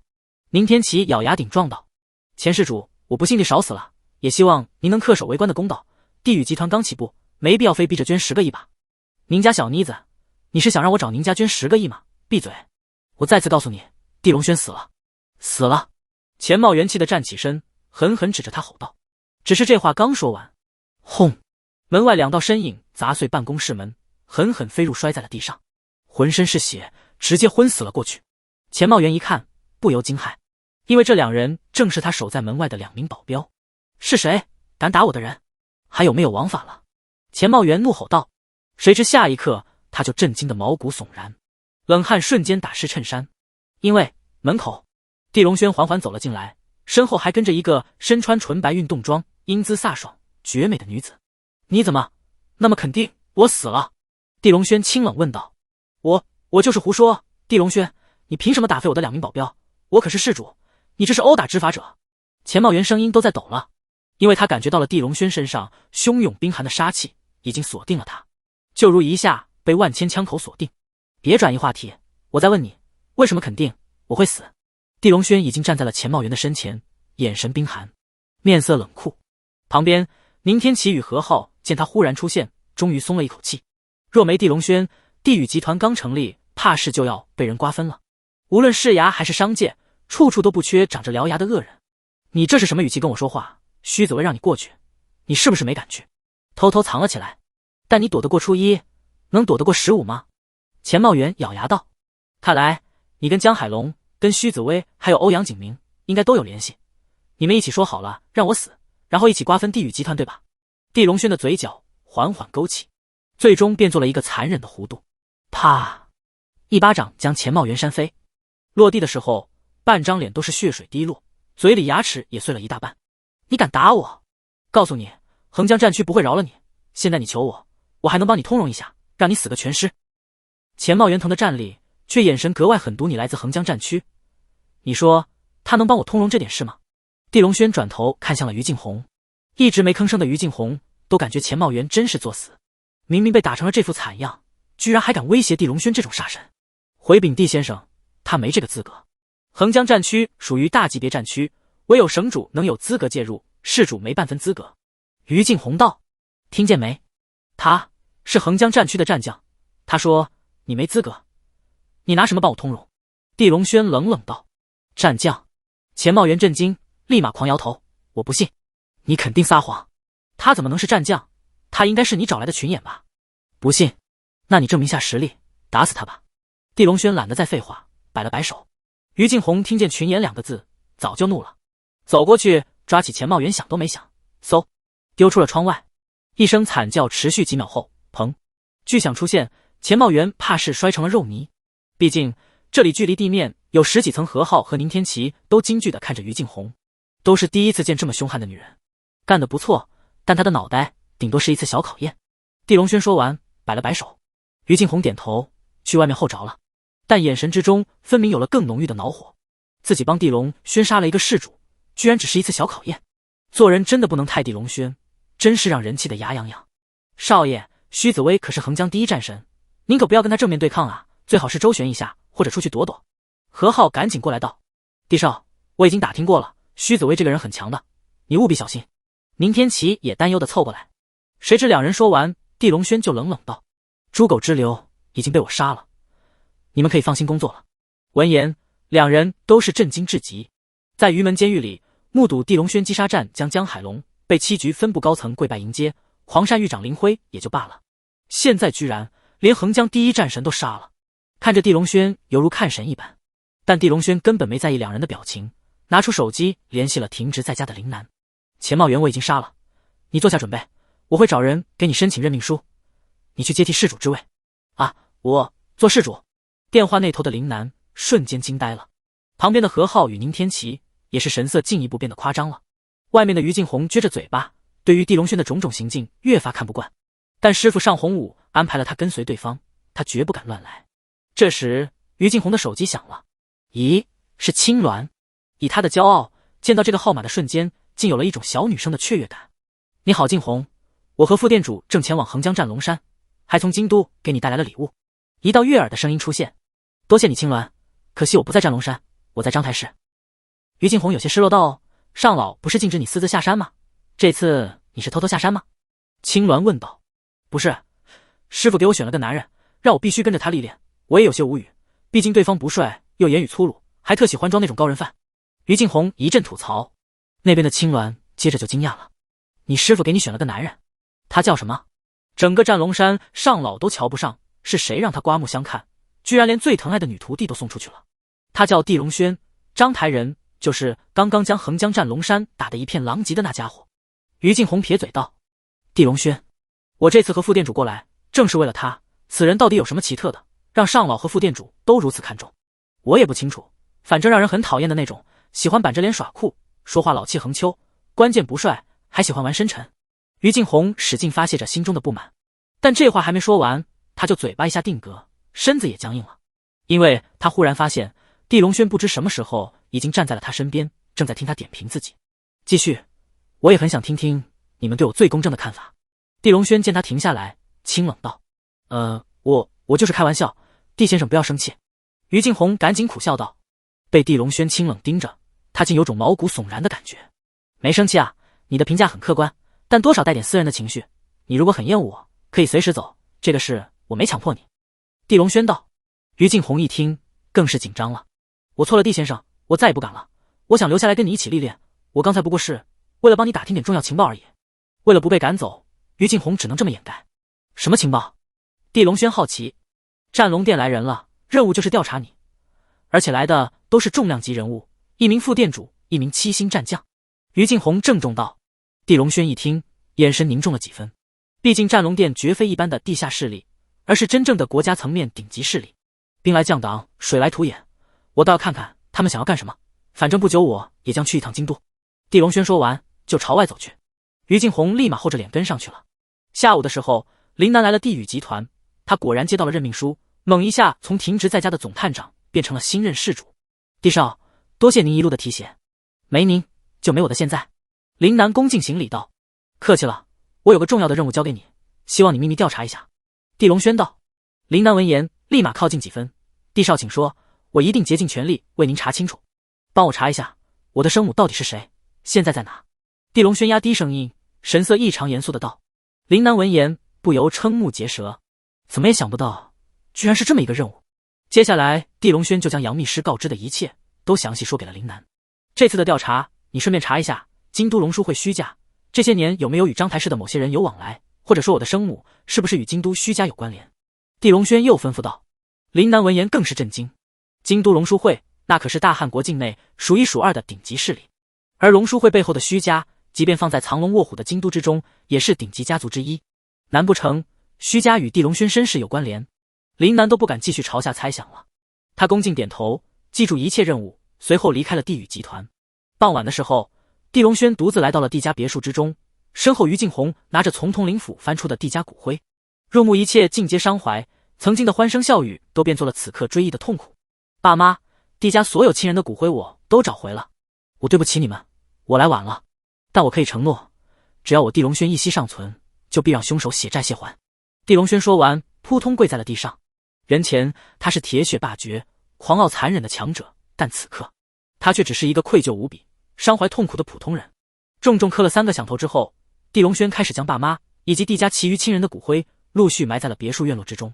这片豪宅风水不错，除掉9煞阵、魂大阵之后，倒是可以作为真正的墓地所在。整个过程地龙轩没让于静红帮忙，他一个人有条不紊地挖出一个个的坑，又埋入了一盒盒的骨灰，将苏老鬼提前送来的一块块碑文以剑气刻出了一个个亲人的名字，又竖在了坟前等一切做完，已经是月上树梢。今夜是圆月，天空格外晴朗，万里无云，空留一片碑记。点香，烧纸祭奠，无尽的悲痛化为夜风之中无声的哽咽。于敬红静静站在后面看着一切，忽然明白了地龙轩为何能从一个当年的纨绔成为此刻叱咤风云、手段霸绝铁血的杀人狂。没有人天生是为了杀人，但当一个人全家都被残忍杀害之后，必然会为了复仇变作另一个人，因为只有残忍才能对抗残忍，这就是以暴制暴吧。这一刻开始，于敬红也开始同情理解地龙轩，心中少了几分偏见。此事了结之后，地龙轩就返回了医院陪小果了，于敬红则回了他的别墅休息。谁知刚进别墅，他就闻到了一股香气，地龙轩不会是经常在这幽会各种女人吧？他开始好奇的四处搜索，果不其然，在洗手间，在2个卧室内，还真发现了很多女人的用品。师傅啊，你以为地龙轩只是个铁血直男，殊不知他也是一肚子花花肠子啊！于敬红无语的坐在床边，有种上了贼船的感觉。但他哪里知道，这是宁天琪与柳江雪上次过来住留下的一些杂物而已。次日一早，地龙轩刚在医院病房洗漱完毕，就听见了一阵急促的敲门声。打开门一看，是苏老鬼。有事？地龙轩淡淡问道。主子，外面有个金发碧眼的娘们要见您，说她来自天使神殿，还说您肯定会见她。苏老鬼赶紧道。地龙轩的双眼一下变得冰寒。上次2名6翼天使围杀他的事情，他还没跟天使神殿算账，想不到对方倒是来了。走，去看看。地龙轩淡淡道。身后小果却跑了过来，爸爸，我能跟你一起去看看外国阿姨吗？金发碧眼是不是跟芭比娃娃一样？小果乖，在这里等爸爸，一会我就回来陪你。地龙轩蹲下身子温柔的道。但我真的想看看金发碧眼什么样。小果眉头皱起，撅起了嘴巴。地龙轩一看，真不忍心再拒绝了，索性就点了点头，好吧，爸爸领你一起过去。苏老鬼苦笑，整个章台市能让地龙轩这个煞神温柔以待的，怕是只有一个地小果了。很快3人就到了接待室，里面还真坐着一个穿着蕾丝白裙、性感高挑、金发碧眼，堪称1线超模般的女子，身上浮动一种难以形容的高贵气质，魅力更如磁铁一般，吸引着男人的目光。如苏老鬼这种年龄的强者，都忍不住多看了几眼。好在地龙轩心中并没任何波澜，他内有白虎杀心，对于狐媚女子有种天生的克制。哇，好美的阿姨，真像是长大了的芭比娃娃。小果忍不住惊叹道。你好，地先生，我叫伊芙，这应该是您的女儿地小果吧？真可爱。我这次过来是有一件事情告知您，这是我给您女儿带的礼物。伊芙站起身，礼貌地伸出了手，但地龙轩还没伸手，小果却伸手与伊芙握在了一起。你好，阿姨。真乖，这是阿姨给你的礼物，希望你喜欢。伊芙笑了下，从身后拿出一个精美的礼品袋。小果接过来开心打开，居然是一个镀金的旋转木马。按下开关后，这个木马就开始播放音乐，自行旋转起来。他立马咯咯笑着去一边玩了。但地龙轩看着伊芙，却脸色清冷，没有半分的示好。说吧，到底什么事？这是天使神殿，横江神使让我转交给您的。伊芙说到这里，绝美的脸蛋变得严肃了，随后拿出了一张邀请函。地龙轩打开之后，就脸色变得阴沉了，居然是一张邀战书，还写明了生死自负，各安天命。我的时间不值钱，为什么他不来找我，还让我亲自过去？地龙轩五指一握，邀战书变作一片齑粉，簌簌落地。伊芙脸色刹那变得冰寒。地先生，尊贵的神使给您机会，希望您能珍惜。毕竟您身后还有家人，难不成真希望神使动用一些非常规的手段吗？你在威胁我？地龙轩眼神冷了。没，只是希望在横江区域，地先生多听从一下神使的安排，毕竟神使是这边的负责人。伊芙淡淡道，双眸之中已经有寒色泛起。只是这话刚说完，伊芙就感觉眼前的地龙轩身上一股浩瀚的煞气翻涌而出，好似惊涛骇浪，一下将他淹没了。他立即想要反抗，但拳风还没施展，一头金发就被地龙轩暴力抓紧，嗖，连头带人消失在了原地。那玩着旋转木马的小果闻声转头看来，愕然道：咦，爸爸呢？他出去送那个芭比阿姨了。苏老鬼使劲咽了下唾沫道，心中晓得对方8成要废掉了。1秒之后，耳边风声停下，衣服已经被地龙轩强行掳到了楼道间。这是东汉国的领土，你没资格这么盛气凌人，滚回去告诉什么狗屁神使，亲自过来受死，否则我让天使神殿在横江烟消云散。地龙轩说完，抬手一巴掌扇在了伊芙的脸上，精致的脸蛋转眼变作血肉模糊，同时右胳膊被地龙轩扑哧撕掉，鲜血狂奔而出。以后再别碰我闺女，我嫌你脏。地龙轩说完，转身而去。伊芙疼得嘶吼，转眼已经从绝美佳人成了丑陋不堪、满身血雾的残废。返回病房后，一名年轻的护士领着小果去做康复治疗了。那精美的旋转木马就摆在桌上。地龙轩拿起木马，阴冷道：“我警告你，再敢对我的家人用龌龊手段，我让你生不如死。另外，早点过来送死，别再让老子亲自过去，你不配。”话说完，强大的劲力震荡之下，旋转木马刹那碎裂成一片残渣，其中竟有一个小巧的电子窃听器掉落而出。地龙轩抬脚碾碎了。洛兜之中，一栋豪华的别墅之中，正站着一名身材魁梧高大、面色冷酷无比的男人。他立在宽大的泳池之中，没穿半点衣服，胸毛茂密狰狞，还纹着一个覆盖半边身子的执杖天使。而这个天使纹身拥有7亿。该死的，我一定要让你下地狱！男子手中拿着一个黑色手机，刚才病房内地龙轩与伊芙的对话，以及地龙轩最后的警告，他全部听见了。他正是天使神殿横江分部负责人罗伯特。这种侮辱让身为神使的他无法容忍。怒吼之中，整个泳池的水炸起滔天巨浪，漫天瓢泼落下，恍如一场风暴。联系横江区域3大联盟势力，我要给地龙轩一场盛宴，既然他想死，就让他死得服服帖帖，让他看清楚东汉国横江区域到底是洋人说了算，还是他说了算。与此同时，横江站龙山峰顶之上，上红屋简陋的木屋前，一名挺拔魁梧的老者与一名绝美冷艳的女子缓缓停下了脚步。上大哥，我亲自来了，你都不出门迎接吗？上老好，我是青鸾，特意从京都过来，还为您带了最喜欢的母树大红袍。谁知两人说完，木屋之中就出现了一道冷笑。你俩就别假惺惺了，这次过来还不就是为了挖走地龙轩？我刚看中这个小家伙，你们就来挖墙脚，赶紧滚，别让我开骂。上红武，老子可是副店主，你说话客气点。管你什么屁职称，当年你还是跟我屁股后面哭的新兵蛋子呢，滚，快滚。我确实为地龙轩而来，没办法，店主对这个家伙很在意，有本事就去抢，跟我叽歪什么？好吧，再见。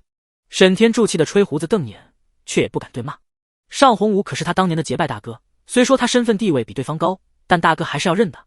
何况当年也是他不对，一时没忍住，睡了上红武看中的女人，成了两人之间解不开的死结。那女人后来也没嫁给沈天柱，跑去嫁给了一个大款，还被踹了，最后孤苦伶仃生了个女儿，难产死了。那女儿就是于静红。到了战龙山下，沈天柱问道：“地龙轩小子在章台市吧？”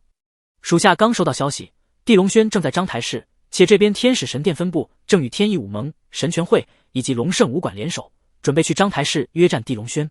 青鸾汇报道：“哦，有意思。横江区域3大武道势力与一个作死的天使神殿联手了，这场戏我们要去看看。”沈天柱说完，叫上青鸾上车，朝章台市而去。而此刻的地龙轩已经看完了桌上摆着的一份密报。密报是林南送来的，其中说的事情正是横江3大武道势力与天使神殿一起，正联手奔赴章台找他约战。歪果人作死也就罢了，没想到还带来3只崇洋媚外的狗，那我就多费点劲，一起杀了吧。于静红一早醒来后，便在院中打了一阵拳法，满身大汗，结束后就去浴室冲澡了。谁知刚冲一半，就听外面出现了脚步声，难不成地龙轩回来了？太尴尬了，我脱掉的练功服还在外面沙发上，还有小内内。于静红忍不住脸红，但紧接着他就更紧张了，因为脚步声直奔浴室而来。这家伙该不是想要非礼我吧？于静红神经都绷紧了。虽说师傅将自己推给了地龙轩，但可不是让自己做免费情人的，要做也要做正宫啊。他赶紧找浴袍想要遮住身子，但此刻才发现这浴室里压根没浴袍。下一刻，门忽然被推开了，于静红一声尖叫响起，双手又想护住上面2团宝贝，又想护住下面一片芳泽，到头来都没来得及护住，就被外面闯入的人看了个遍，而且还是2个人。流氓，快滚出去，别乱看！于静红又羞又慌又怒地喊道。谁知那2人却很镇定地站在门口，半分惧怕都没，反倒光明正大欣赏点评起来。舞什么舞，还没我的大，身材不错，一点赘肉都没，我应该减肥了，不然轩哥看不上我了。腿真长，还真光滑，用了什么润肤品？护型真好，呸什么护型，我什么都没说。宁天琪立马捂住了嘴，脸红了。柳江雪却愣是没听明白什么意思。天琪，你怎么脸红了？2个女流氓，你们快出去！于静红彻底火了，光着身子被2人看了也就罢了，还被点评了一番，换谁都要气死了。嗨，我们偏不出去，快说，你跟地少什么关系？我们俩可是他的预备女友，你要是想要加入，必须要经过我俩允许。宁天琪撅嘴道：“这几天他虽说没在这个别墅住，但却让人偷偷安了监控，为的就是监视地龙轩会不会偷腥。没想到还真领回来一个女的，所以他就叫着柳江雪来捉奸了。虽说两人都不是地龙轩承认的女友，但心里却都将地龙轩认证成了男友，因此两人哪能轻易接受于静红的出现？尤其是对方身材还那么好，一看就是个强敌。呸！你胡说什么？我是正儿八经的横江战区的战将，我师父让我跟着地龙轩历练，所以我才来了章台市。地龙轩让我在这住的，我俩没什么男女关系。”于静红恼火解释道。见两人还不让开，索性推开两人，出去找浴袍擦身子穿衣服了。谁知他刚出来就顷刻表情石化，然后来了个高八度的尖叫，因为地龙轩恰好这时候走了进来，一副玲珑白皙的曼妙身子都被他看了个遍。地龙轩，你也是个臭流氓，无耻，不要脸！于静红大骂着冲进了自己卧室，将门狠狠反锁了。地龙轩瞠目结舌站在原地，一脸的懵逼。向来辣手霸绝、杀人如魔的他，居然忍不住心虚的挠了挠头。旁观的宁天琪与柳江雪一脸震惊之中，又眼神变得复杂，真不知该笑于静红出丑被地龙轩看了身子，还是该羡慕他居然被地龙轩看了身子。你俩怎么在这？地龙轩晃了晃脑袋，让自己清醒了下。我们准备搬回来住了，所以过来看看。宁天琪笑着道。对，我们想要搬回来了。轩哥，刚才的美女是谁啊？柳江雪有点醋味的问道。她叫于静红，横江战区的人，战将级别，现在跟着我历练，算是我一个门徒吧。地龙轩解释道。宁天琪一听，不由有些后怕了，还真是女战将啊，她不会揍我吧？应该不会，大不了咱俩也脱光让她看看。柳江雪低头小声道。地龙轩闻言，额头垂下一片黑线飘荡，真有些无语了。好在下一刻，于静红就在卧室穿好衣服出来了，但脸色明显发黑。宁天琪和柳江雪苦笑，躲在了地龙轩身后。刚才他俩不是故意的，你别介意。地龙轩只能做个和事佬。我当然不会介意，我只会记仇。哼，除非你三个也脱光了，让我看看。于静红咬牙道。强啊，我没意见，以后大家都是朋友。你好，于战将。宁天琪主动伸出了手。我也没意见，你想看我就脱呗。柳江雪脸红道，也主动伸出了手。地龙轩，三个女人握手言和，她倒成了最尴尬的一个。好在于静红很快就打破了地龙轩的尴尬。他道：地先生，我接到了消息，今日中午天使神殿的人会联手横江三大武道势力过来找你约战。中午，速度挺快，看来真是投胎啊。那我就满足他们吧。地龙轩清冷道。地先生，你最好还是谨慎点，横江三大武道势力还是很强的，都有仅次于南天雄的强者坐镇，而天使神殿的那位神使听说更强，当年南天雄都不敢匹敌。于静红提醒道。谁知地龙轩听完就说了两个字，就这，随后就去别墅2楼休息了。但宁天琪与柳江雪却已经惶恐的脸色发白了。四大势力联手过来约战，一看就是高端局啊，还是杀局，我好担心轩哥啊。柳江雪揪着衣服道。我也是，要不咱们陪他一起去吧，还能给他加油助威，一旦出事也能及时救他。宁天琪提议道。好主意，那我也一起去，还能见识一下强者之战。于静红道。三个女人转眼立场鲜明的成了朋友。2楼的地龙轩听着不免无语的笑了。1个小时后，外面别墅门口停下一辆豪车，然后下来2名粗犷的西洋男子。地龙轩，出来受死！地龙轩，你有种出来！客厅里的于静红一听就凤眼变得冰冷了，宁天琪与柳江雪则不由紧张不安。好在2楼的地龙轩已经走了下来，看来人已经都来了，那我就去会会四大势力吧。话音落，他朝前走去，很快打开大门，看向了2名西洋男子。没等2人再放肆，抬手2道剑气杀出，噗噗噗噗，4个膝盖碎裂，2人扑通跪在了地上。说吧，天使神殿和三大武道势力的人在哪？地龙轩站在2人面前，清冷道。巨大的威势压迫之下，2名西洋人仿佛一下被泰山压顶，喘息都困难至极，浑身更是冷汗如雨，再无嚣张，如同死狗。问清楚一切之后，地龙轩带着3女上车疾驰而去。至于2名西洋人，已经疼得昏死在地。郊外五龙山公园，平日里人迹罕至，中间有个极大的广场，铺着平整的大理石板。此刻这个广场上却已经站满了上百人，均是来自天使神殿以及横江三大武道势力的核心成员。4者是联盟势力，同进退。而且天使神殿因为财大气粗，在东汉国境内以及全球拥有更多强者，所以成了这个联盟的老大。他居然还真敢来送死了。身穿定制西装，带着满钻劳力士的神使罗伯特看着疾驰而来的车子，冷冷道：“天翼武盟之主。”张天明眯起了眼，表情狰狞道：“听说他杀南天雄是借助了第7局的力量，应该也就是个绣花枕头，等会看我将他锤成肉酱。这么年轻，怎么可能拥有匹敌天阶5尊的实力？他肯定嗑药了，或者修炼了那种邪功，最好打个半死。问出功法或者嗑药的药方，倒是可以用来培养一些死士。”神拳会的老大黄鹏林道。龙胜武馆的馆主司徒杰更是仰头狂笑道：“他的脑袋早就上了杀手悬赏榜，杀掉可赚5000万，所以他的脑袋我要定了。”此话出，其余老大也来了兴致。在场核心成员一个个也是眼神变得炽热，身上战意熊熊燃烧起来。很快，车子急刹停在了广场旁边。地龙轩率先下车，随后于敬红、宁天琪与柳江雪下来了。紧接着，另一边又来了数辆车子，居然是苏老鬼、张松鹤以及林南和浩。几人快步过来，担心的站在了地龙轩身边。主子，如果感觉危险，可以拒绝，林施主在，他们不敢乱来。苏老鬼提醒道：“小施主，一切必须谨慎点，不能冲动。”张松鹤也道。和浩更是走过来，握住了地龙轩的手：“少爷，地家就你一个人了，可不能乱来，活下去比什么都重要。”林南却没有说话，只是眼神看着地龙轩，随时等候差遣。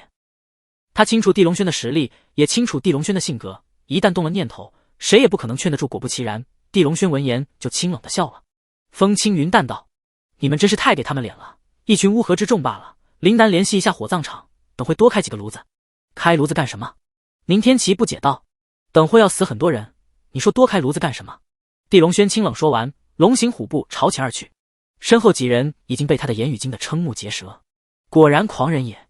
10几步之后，地龙轩站在了广场中间，看向了眼前的4大头目。罗伯特眼神冰冷盯着他：“你杀了天使神殿数名手下，说吧，你想怎么死？”只是他刚说完，地龙轩就抬手一拳，恍如陨石砸落，携带无匹的劲力朝他杀来。傲慢站立的罗伯特当即心中骂对方不按常理出牌，慌忙一声怒吼，浑身劲力浓缩在双拳之上，狠狠迎向了地龙轩的拳。两大人物的交锋霎时上演，现场所有人都震惊的表情石化，都没想到一切发生的这么突然。地龙轩果然是人狠话不多，但4大势力的人在震惊的同时，都在心中感叹地龙轩死得太快了，都还没来得及羞辱他。没人认定地龙轩能打得过神使罗伯特，毕竟罗伯特身为天使神殿的神使，是具备一些神殿特殊神通的。而于敬红、苏老人等人也是震惊到了呼吸暂停，也没想到地龙轩见面就出手了。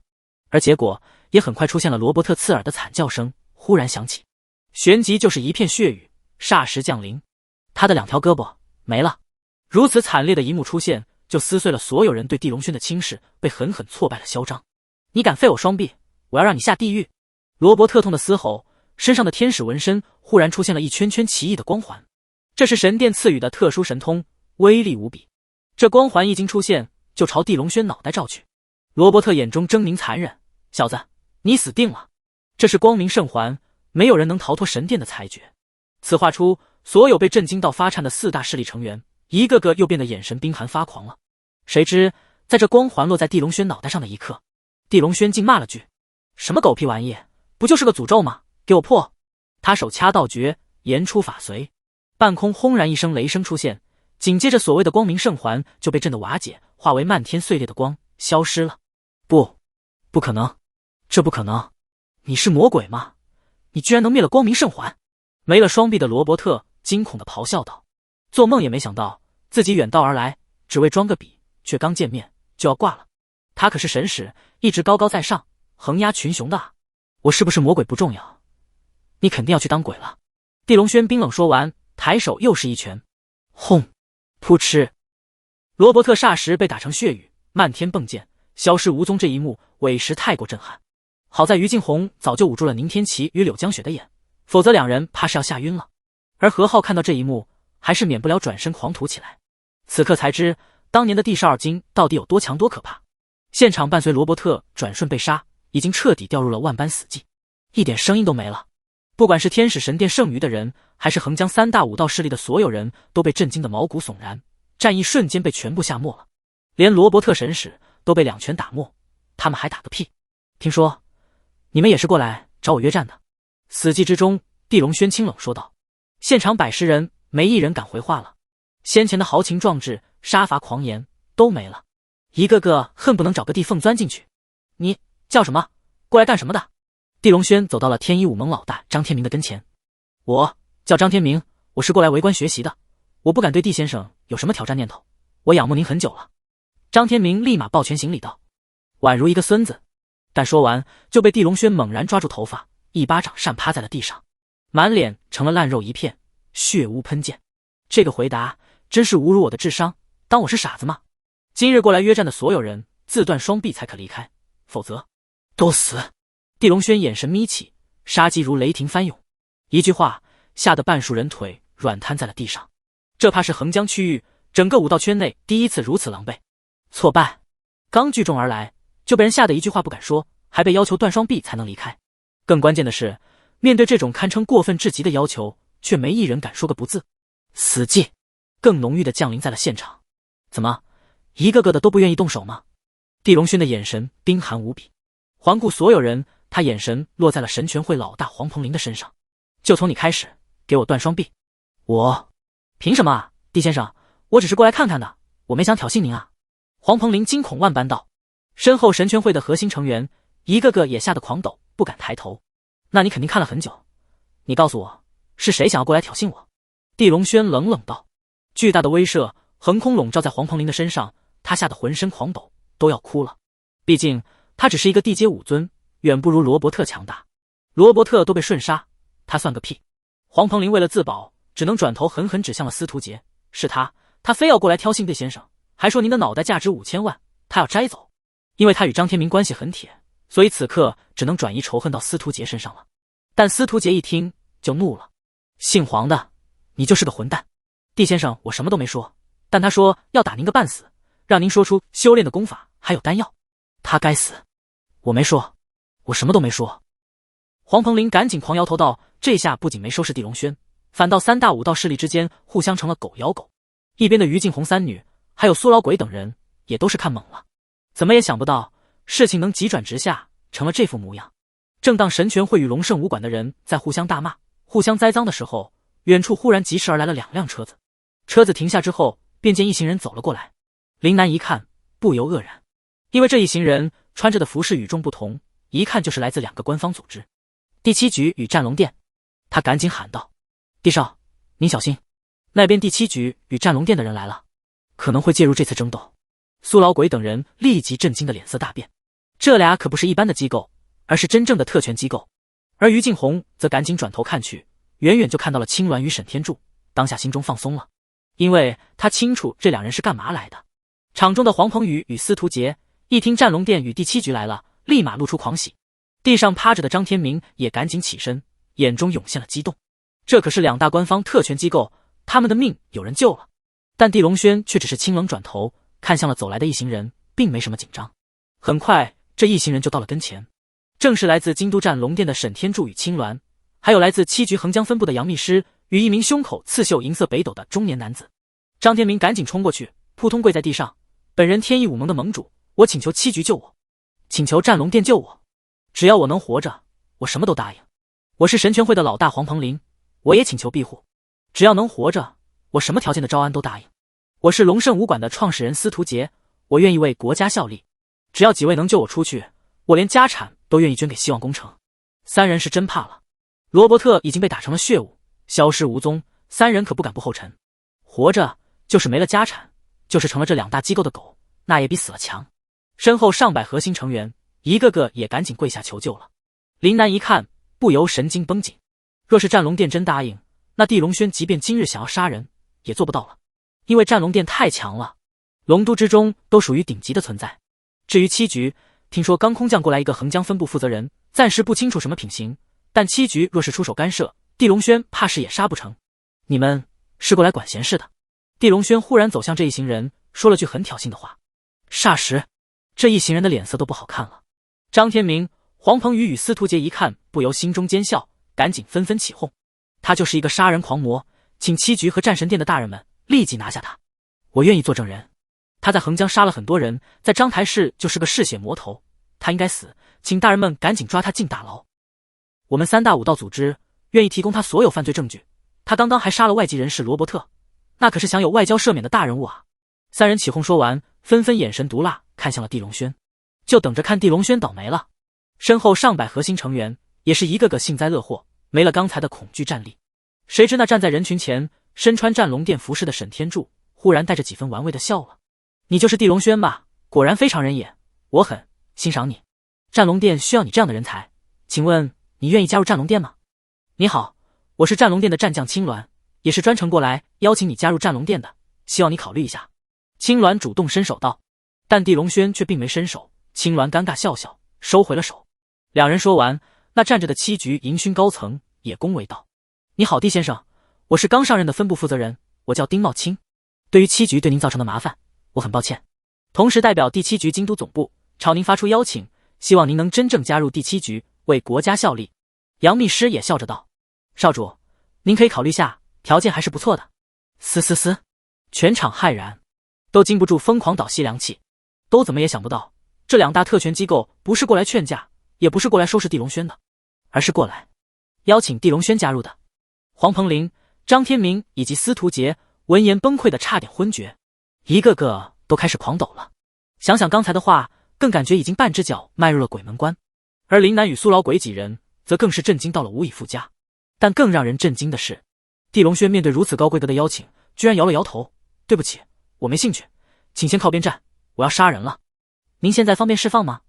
沈天柱一听不由笑了：“你小子是真狂，比我年轻的时候还狂，但这个机会错失就没下次了。”丁茂清也道：“七局高层对于地少极为欣赏，但丰厚的条件也可能错过就不会有下次了。”谁知两人说完，地龙轩非但没有再次考虑，反倒冰冷道：“你们真像是拉皮条的，赶紧一边站着去。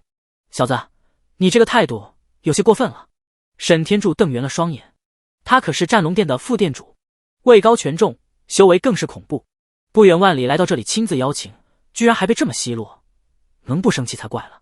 青鸾与于静红一听都不由紧张了，但地龙轩一句话却就沈天柱泄气了：“你如果是在威胁我，那我立马就加入第七局，所以你是在威胁我吗？”“你小子真狡诈，我没威胁你，我只是感觉你的脾气有些大。”沈天柱气的眼角都抽搐，乖乖站一边了。但林来石店主可是说了，一定要想办法拉拢地龙轩，还说此子背景不简单。至于如何不简单，店主没说，他也不敢问。如果因为自己乱说话而逼地龙轩加入了第七局，那店主肯定要骂他。丁茂清一看也不敢乱说话了，只能乖乖站在了一边。这下黄鹏林三人吓得如同暴风雨中的麻雀，一点安全感都没了。“地先生，如果您不杀我，我愿意做您最听话的狗，让我干什么都行。我也是，留着我还是有价值的，杀了我也只是多一具尸体罢了。我现在就是您的狗，汪汪汪！”三人为了活命，真是什么尊严也不敢要了。四下所有人都是震惊到了无以复加，谁人能想到横江三大武道势力能有如此卑微的一刻？地龙轩眼神开始闪烁，心中还真有了一丝动摇。下山之后，他早就发现自己虽能单枪匹马干翻一切，但身后的亲人朋友却总是缺人保护。他确实需要成立自己的一个势力来保护自己身后的一切。既然你们都这么说了，那我就收下你们这三只狗吧。地龙轩忽然冰寒道。此话出，黄鹏林三人都激动地哭了出来，好似一下从鬼门关被拉回来了。但还没高兴一会，就见地龙轩抬手嗖嗖嗖，三道气劲忽然扎入了三人体内。三人当即感觉浑身像是针扎般疼痛，但几秒后却又诡异恢复了正常。今日开始，我地龙轩创建自己的势力，名为地门，我是门主。苏老鬼的江龙会合并青门为江龙堂口，张松鹤的玄一门为玄一堂口，你们三个也分别成为三个堂口，以后都听我差遣，做我的手下，忠诚第一。你们体内我已经打入了锁魂气劲，一旦背叛，气劲爆发，锁魂追命，瞬息惨死。地龙轩朗声道，声音之中带着一种霸痞无双的威势，如滔滔江河横压四下。黄鹏林三人哪敢反抗，一个个只能老实巴交磕头效忠，成了地门堂口。苏老鬼与张松鹤一听，也忙跪地接受安排，地门由此成立。林南愕然，见过成立势力的，但没见过当着第七局和战龙殿大摇大摆成立势力的，而且这架势明显是要一统横江啊！宁天齐与柳江雪也是震惊到了极点，看着地龙轩那高大伟岸的身影，满眼都是崇拜。于静红也懵了，见过狂的，真没见过这么狂的，一下收编横江三大势力。丁茂清刚上任，就遇到这种事还不敢多嘴，一时真有些郁闷的牙根疼。但想到地龙轩那块金色七星令，还是压下负面情绪，抱拳道：“恭喜地先生成立地门，以后还请多多支持七局分部的工作。好说，毕竟我也是七局的一份子。”地龙轩态度好了点。沈天柱一看也走了过去：“小子，祝贺你有了自己的势力，这是店主让我送你的，遇到麻烦的时候可以用，你就当自己是战龙殿的预备成员吧。”地龙轩原本还想拒绝，一看是块金色令牌，当即心动了，毕竟金色的肯定级别不会低。那就多谢了。地龙轩接过，放进了兜里。青鸾与于静红看到，都羡慕的眼珠子瞪圆了。金色，那最低都是战龙殿堂主级别的存在啊！杨幂师见此，也是更敬畏地龙轩了。幸好他开始就选择了臣服，否则怕是也如穆嫣然一样被杀了。把天使神殿这帮人废掉，双手丢沟里去，其余人都走吧，没我命令，各忙各的就行。地龙轩摆手道，虽说成立了地门，但他并没太大野心，也只想做个甩手掌柜罢了。黄鹏林三人立即照办，霎时将天使神殿的人围住，一个个都废掉了双手。干完后，朝地龙轩行礼告别，赶紧溜走了。而地龙轩也朝沈天柱等人告别，上车返回了市区。丁茂清摸摸鼻子，看向了杨幂师：“你不是有事找地龙轩吗？那你先去章台室吧，我先走了。”好的，总管。杨幂师转身上了自己的车，也不知想到了什么，脸颊之上竟涌现了几分迷人羞涩的红晕。沈天柱则立在原地，看着地龙轩远去的车子，淡淡道：“此子绝非池中之物，虽然他拒绝了，但只要拿了战龙殿的金令，早晚会成为我们的人。”副店主为何这么说？青鸾当即有些好奇，因为那金令是有使用限期的，他一旦尝到了战龙殿金令的甜头，怎么舍得失去那块金令？沈天柱一副老奸巨猾的样子。青鸾闻言愕然，还是第一次听说有使用时效的金令伴随地门的成立。地龙轩在横江区域已然成了第一人，这边也暂时没了任何的威胁。他更急切的要前往京都之地，调查到底是谁杀了地家全族。不管是龙书会还是背后的虚家，对他而言都要血债血偿。但走之前，地龙轩还有些事情要详细安排一下。正当他在别墅书房内思考安排任务的时候，忽然杨幂师进来了。有事？地龙轩看向杨幂师问道。杨幂师忽然脸红了，而且一下红到了脖子跟少主。前不久燕云山的长老给我发来一份绝密任务，但这个任务我一个人无法完成，还需要您配合一下。杨幂师羞涩的低下头，揪着衣角难为情的说出了这句话。地龙轩当即有些疑惑了，哦，我5个师傅给了你什么任务？杨幂师这下更是尴尬了，鼓起很大的勇气，才声若蚊虫的说出一句话：任务是配合少主您适当释放体内真阳狂暴的力量，避免您再走火入魔。您现在方便释放吗？地龙轩闻言，以他的霸绝铁血，居然都忍不住脸红了。不用，你先去忙吧。但长老们说了，这个任务必须近期完成，怕少主您出事。杨幂师低头道，此刻他已经心脏砰砰砰的乱跳了。明明是个让人极为羞耻的任务，但他却发现自己内心并不抗拒，还很期待。此事在意，你先去忙吧，以后没我的允许，不要再提及这个任务。地龙轩赶紧道。杨幂师闻言，也只能红着脸走了出去。出门之后，外面的于静红就看向了他：杨幂师，你怎么脸这么红啊？感冒了？还是来大姨妈了？可能有些不舒服吧，没事。杨幂师硬着头皮道。书房内的地龙轩终于松了一口气。这任务虽说奇葩，但他清楚5位师傅绝对不是故意挑逗他。这些日子他修炼的时候，确实能感觉到真阳有些暴躁。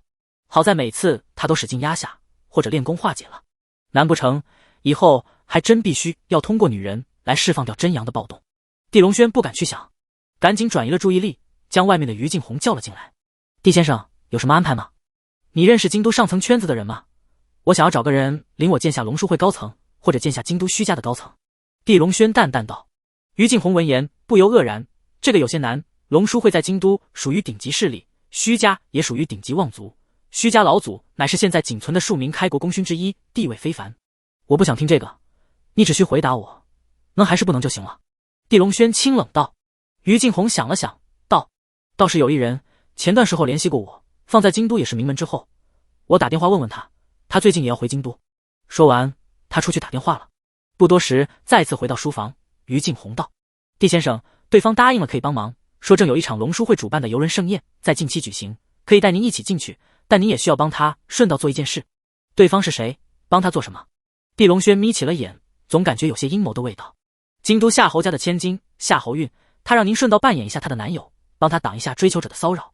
于敬鸿苦笑道。地龙轩一听也愣住了。2日后，地龙轩离开章台市，前往了京都，目标3个：第一，调查龙书会为何找须子微残害帝家；第二，调查须家是否与自己身世有关；第三，血债血偿，杀人讨债。临走前，他调遣地门5大堂口精锐进入章台市，将跟自己有关的所有人都暗中保护了起来，还让于敬鸿留在医院，专门保护地小果。翱翔在高空的飞机商务舱内，地龙轩此刻正闭目休息着，而他旁边坐着的则是一名身穿阿玛尼修身女装的精致女子。女子身形娇小，却曼妙妖娆，一对杏眼格外有灵气，配上可爱的琼鼻、微厚的嫩唇、冷白皮的肤色，俨然一副画中美人。她正是京都夏侯家的千金夏侯韵。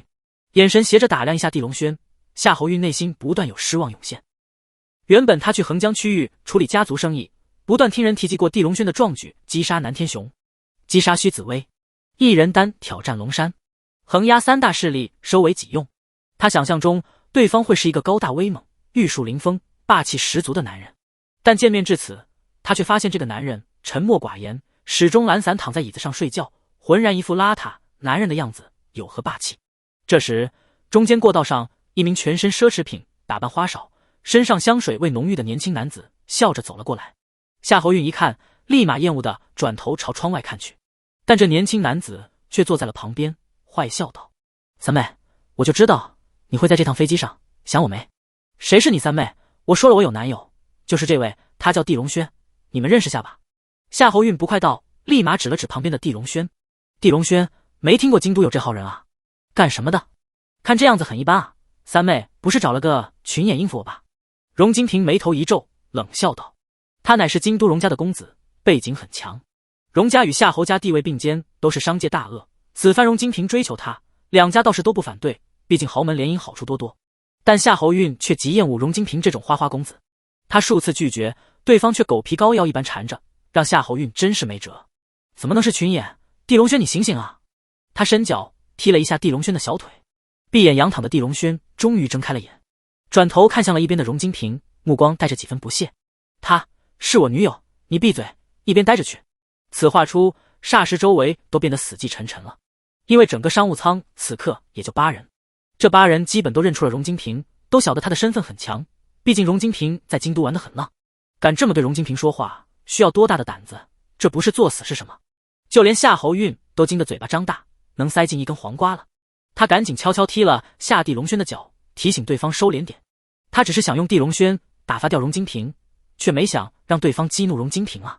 果不其然，荣金平脸上的坏笑刹那冻结，接着变作了残忍的冷笑：“哈哈，有意思，好几年没人敢这么跟我说话了。上一个敢这么威胁我的人，好像失踪了。现在我给你最后一次机会，你给我趴下，然后爬着去洗手间，喝完马桶里面所有的水，舔干净马桶里面，我就饶了你。否则飞机到站，你就会失踪。”荣金平毫无掩盖，冷冰冰指着地龙轩，一句句的道。四下所有人都吓得不敢吭声，连空姐都吓得身形僵硬，不敢动了。夏侯韵一听更是慌了，他赶紧劝和道：“你俩都收敛点，没必要非要这么抖吧。”他倒是不怕地龙轩吃亏，毕竟横江一哥绝非善类，但他真怕荣金平吃亏，对方是个被酒色掏空的弱鸡，一旦动手必定吃亏。但荣金平显然不清楚夏侯韵想的什么，还以为夏侯韵是在维护地龙轩，当下更火了。他起身，更狠的手指点在了地龙轩的头上：“老子说话向来算数，给我趴下，给我爬去卫生间，给我喝马桶水，舔马桶内壁，快！”四下众人更震惊了，纷纷朝地龙轩看去，感觉他完蛋了。谁知下一刻，地龙轩忽然起身，抓住荣金平打理精致的头发，拎起离地，啪啪啪啪，4个狠辣的耳光就打在了荣金平的脸上，听声见血，肉烂，牙碎，谁惯你的毛病？滚！地龙轩甩手一丢，荣金平160斤的身子，嗖，从这头直接摔在了那头，万般死寂降临，空气都好似凝固了。夏侯韵目睹一切，已经吓得嘴巴张得大大，能塞进一根大萝卜了。四下乘客更是震惊的脸色都变白，空姐吓得瘫坐在了地上。任谁能想到荣金平能在飞机上被人打了，还打得这么惨，一看就要毁容了。但地龙轩打完人之后，却风轻云淡坐下，又闭上了眼开始睡觉，仿佛什么都没做。这副心态，这副气场，更是震惊了众人。你闯祸了，你怕是下不了飞机就要完蛋了。地龙轩，你太霸道了，夏侯运禁不住提醒道：“我做的事我自己负责，你记住你答应我的事就行。”地龙轩闭着眼睛冷道。夏侯运闻言，真感觉地龙轩太自大了。看来对方在横江区域成了一哥，就以为可以在京都乱来了。但他想要再次提醒对方，已经来不及了，因为那头被摔在地上的荣金平已经捂着脸在疼得嘶吼，疼得狠狠踹旁边的门，咆哮道：“让张金刀过来，我要这个人立马死！商务舱内的所有人都滚出去，老子要清场杀人！”闻言，商务舱内的8名乘客赶紧起身朝外跑去，谁也不敢逗留。空姐空少也忙溜走了，转眼就只剩了夏侯运、他的2名保镖以及闭眼休息的地龙轩。走到一名老者快步走来，最终停在了荣金平的身前。此人穿着普通休闲装，白发平头，国字脸，皮肤黝黑，看上去犹如一个刚退休的老头，但周身却有一种浮动的锐气，骇人至极。那双眼之中更是光如雷霆，霸道闪烁。夏侯运看见此人，心就咯噔一下。荣家供奉张金刀，人送外号京都第一刀，段位天阶5尊中期，刀法出神入化，未逢敌手。你要出事了，有什么需要交代家人的吗？现在可以告诉我，我一定帮你转达。夏侯运脸色苍白，声音带着颤抖道。谁知地龙轩回应他的仅仅是4个字：你有病吗？你真是狗咬吕洞宾，等会被打死也别求我救你。夏侯运当即怒了，他赶紧起身坐在了另一边，撇开了地龙轩。地龙轩仍旧闭着眼，一副无所谓的态度。而那边的荣金平已经被2名保镖扶起，正狠狠指着地龙轩：“就是这个杂碎打的我，快去杀了他！我要他死，一切后果我负责。”明白。张金刀点头，眼神冰寒的朝地龙轩走来，一股锋锐到让空气犹如撕裂，布满刃口的气势横空压来。夏侯运的2名保镖登时吓得发抖，他也吓得脸色更白，慌忙道：“张老，这件事跟我无关，他是擅自出手的，我没想过害荣少，你的事随后再算账，现在他先死。”张金刀冷冷道，眨眼已经到了地龙轩的面前，身后荣金平已经走来，狰狞道：“老子先杀了这个杂种，再收拾你这个婊子！你不是装蠢吗？老子就在飞机上办了你，看你能怎么反抗！你不能这样，是地龙轩打的你，跟我没关系，又不是我指使的。”夏侯运慌了，身子都在发抖。这架飞机属于冀北航空公司，荣家在冀北属于大股东，荣金平在这里办他，谁敢阻拦？呵呵，你说他是你男友，你男友打了我，你凭什么不负责？你这就是活该，被他坑了吧？荣金平狰狞骂道。说完，他就朝夏侯运走去，2名夏侯家的保镖想要阻拦，却被荣金平2脚踹开了。这是万米高空，谁敢碍事，老子将他丢下飞机！荣金平可是京都出名的狠人，2名保镖当即吓得缩在一角不敢动了。很快，荣金平就坐在了夏侯运的身边，满脸血污，却嚣张至极的伸手抱住了夏侯运的丰腰。现在你跟老子一起看这个地龙轩被打死，然后老子要当着他的尸体办了你！荣金平变态的大笑。旁边张金刀冷漠看着地龙轩，见对方连眼都不睁，杀机霎时爆发，抬手数掌横劈而下，劲力霸狂，宛如刀锋，四下空气都发出急促的锐响，烈风呼啸。荣金平与手下都是眼神亢奋，夏侯运则紧张的要崩溃了。谁知下一刻，那闭着眼的地龙轩竟猛然抬手，手刀掀起巨浪，迎向了张金刀的数掌。轰！虽说都是肉手，却有种兵刃交锋的巨大精鸣之声出现。紧接着2人之间出现了一团快如乱麻，刀光纵横，摄人心魄的厮杀。一息之中怕是有上百回合。3息之后，地龙轩收回了手，张金刀也收回了手。地龙轩面色依旧，眼从始至终都是闭着。张金刀依旧站着，面色冰寒依旧，峨眉狂刀已经入了真境，可惜差最后一式神刀贯日。现在你有2个选择，要么我杀了你，要么你废掉姓荣的2条胳膊，立马滚开。地龙轩闭着眼淡淡道。此话出，一边的荣金平就怒了，小子你是真活腻了，跟张老对手几招就以为自己很牛吗？张老赶紧杀了他，墨迹什么？谁曾想他这话刚说完，张金刀竟就转身，咔咔2掌砍出。荣金平2条胳膊宛如被刀锋劈砍，竟齐刷刷被砍掉了，血呼呼喷出，喷了近前的夏侯运满脸，他吓得魂都要飞了，一声歇斯底里的尖叫之中，直接翻白眼昏了过去。荣金平则在震惊2秒之后，痛得嘶吼起来，人疼的在地上狂打滚。张金刀，你疯了吗？你敢砍掉老子的双臂，老子要让你跟这小子一起死！张金刀却脸色冷漠道：“我只是荣家当供奉，却不是你荣家的狗，此事我自会跟你爷爷解释，抬下去赶紧包扎一下，断臂冷藏起来，下飞机去医院续接还来得及。吓呆的2名保镖赶紧抬起荣金平，拿着断臂朝后面跑去。飞机的医务人员已经慌忙跑来救助。张金刀随后扑通竟半跪在了地龙轩面前，在下有眼不识泰山，拜见元祖传人，还请原谅我先前的冒犯。相传峨眉功夫一脉最早在春秋时期有白元传武之说，后世衣钵传人被奉为元祖传人。时至今日，元祖传人已经极少见到，一旦出现在都市之中，便是天骄之姿，万众膜拜。地龙轩依旧闭着眼，面对张金刀的跪拜，半个字也没回应。张金刀一看，只能鼓起勇气，又道：地先生，在下斗胆问一句，能否传我峨眉狂刀最后一式？若您愿意，我愿意拿出所有家产，也愿意答应您所有的要求。这次地龙轩终于闭着眼回了一句话，但却只有一个字：滚。张金刀闻言万般失落，甚至有种剧烈的崩溃感。此生好不容易遇到了元祖传人，居然错失机遇，但他不敢再次请求，只能行礼起身赶紧走了。至此，整个商务舱内就只剩了闭眼休息的地龙轩以及昏死过去的夏侯运，无人敢再小看他，也无人敢去打扰他。1个多小时后，飞机降临在了京都国际机场。吓晕的夏侯运早已醒来，脸上的血迹已经擦拭干净，染血的衣服也已经在飞机上就换了，唯有脸色仍旧苍白，眼神闪烁一种惊魂未定的光色。他正坐在夏侯家派来的宾利车内，旁边同坐的正是地龙轩。此刻面对这位横江一哥，夏侯运的态度已经截然不同，没了任何的傲慢与偏见，紧张的大气不敢喘。鼓了好几次勇气，他才终于张口小声问道：你击败了张金刀？地龙轩仅仅回答了一个字：你很强，但你已经惹了大麻烦，荣家在京都底蕴很深，你让张金刀砍断了荣金平的双臂，荣家肯定不会放过你。夏侯运深吸一口气提醒道：这种谁不会放过我？谁又让我死的话，以后少说，我不是吓着长这么大的，如果真有人能杀我，随便来。地龙轩淡淡到一种横卷苍穹的霸气油然而生。夏侯运不禁吓得身躯僵硬，却也不敢多嘴了。等会你去我家旗下的酒店休息吧，我会遵守约定，夜间带你一起去参加龙书会的游轮盛宴。多谢。地龙轩点了点头。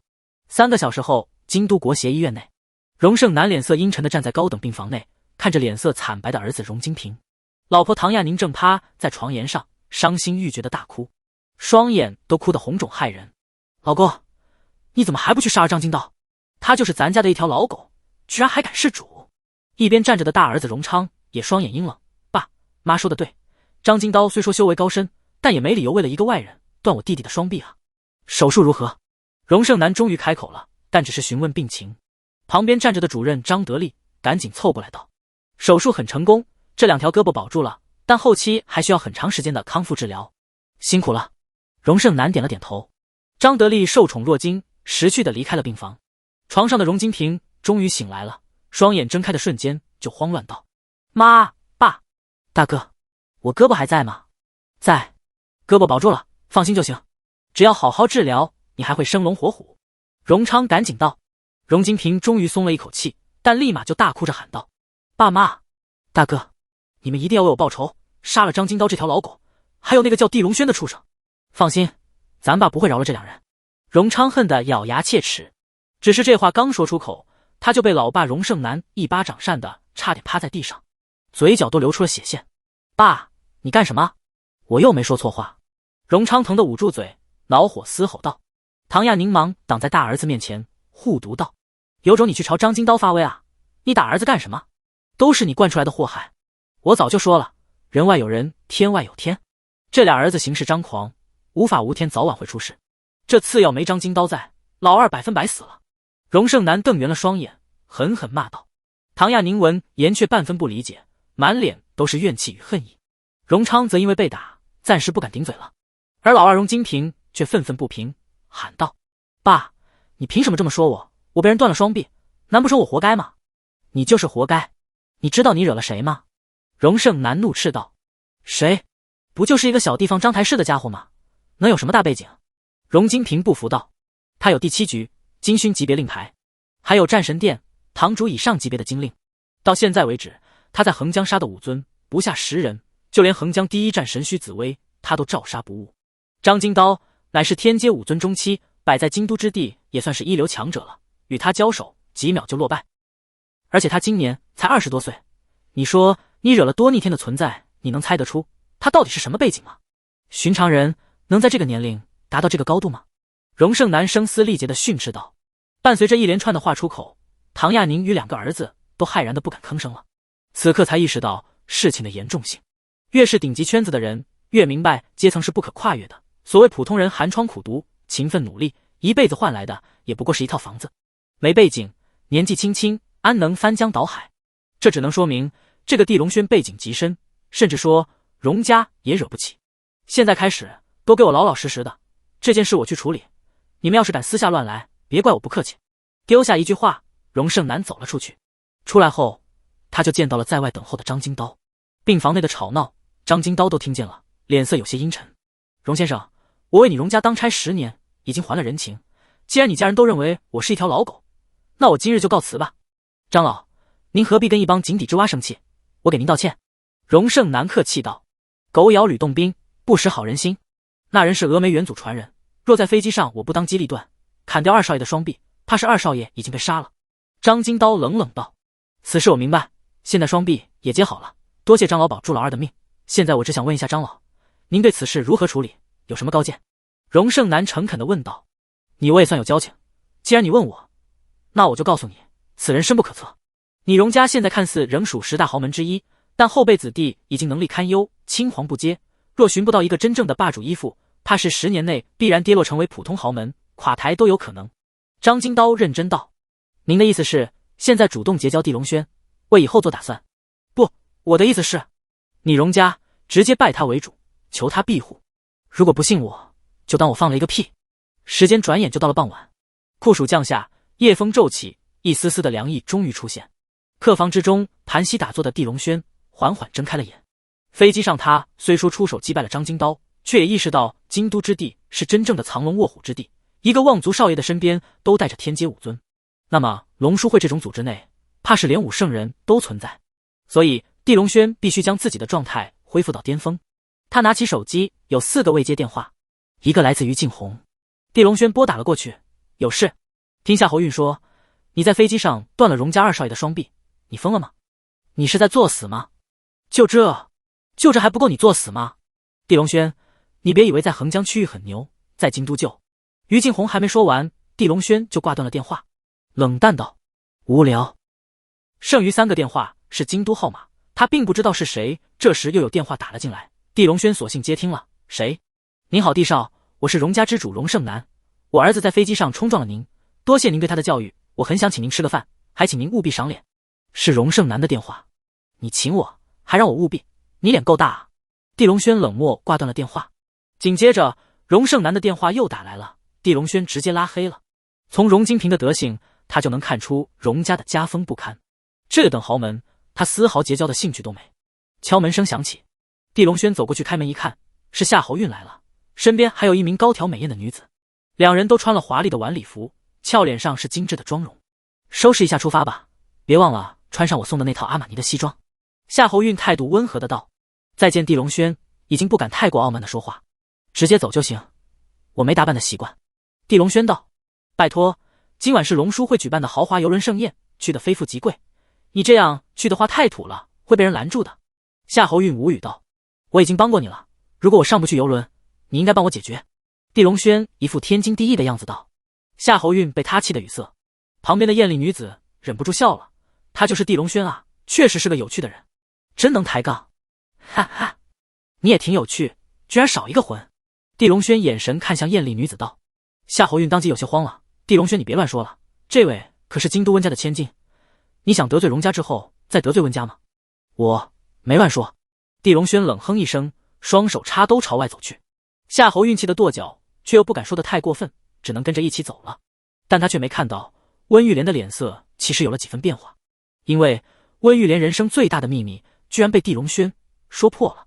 他从小生下来就缺少一魂，差点没活下来，是爷爷寻到雪山喇嘛，求来一道血符，化水喝下才保住了命。但喇嘛说过，那血符只能保他活到24岁，能不能继续活下去就要看命数了。而4日后温玉莲就要过25岁的生日了，难不成他能有破解之法？温玉莲压下心中的骇然，脸上不动声色，却已经对地龙轩刮目相看。3人上了楼下的劳斯莱斯，朝码头驶去。路上，夏侯运与温玉莲分享着美妆经验，但温玉莲似乎有心事，总是开小差。至于地龙轩，则老样子，上车就仰头闭眼休息了。1个小时后，车子到了京都远郊的玉龙江畔。远远看去，一艘灯光辉煌的照亮半边天的豪华游轮正停在码头处，这正是宙斯号游轮。今晚的盛宴也将在宙斯号上举办。走吧，等会上去，你收敛一下言行举止，别再惹祸。另外，今晚荣家也会来人，你小心点。夏侯运提醒道。地龙轩点了点头。3人一起下车，朝游轮走去。夏侯运与温玉莲出示邀请函，带着地龙轩顺利登上了游轮。此刻，顶层之上已经到了诸多宾客，一个个都是衣着光鲜，佩戴着各种奢侈品，地位背景都是不凡。夏侯运与温玉莲均是望族千金，再加姿容上乘，一经出现，立即引来诸多男子目光。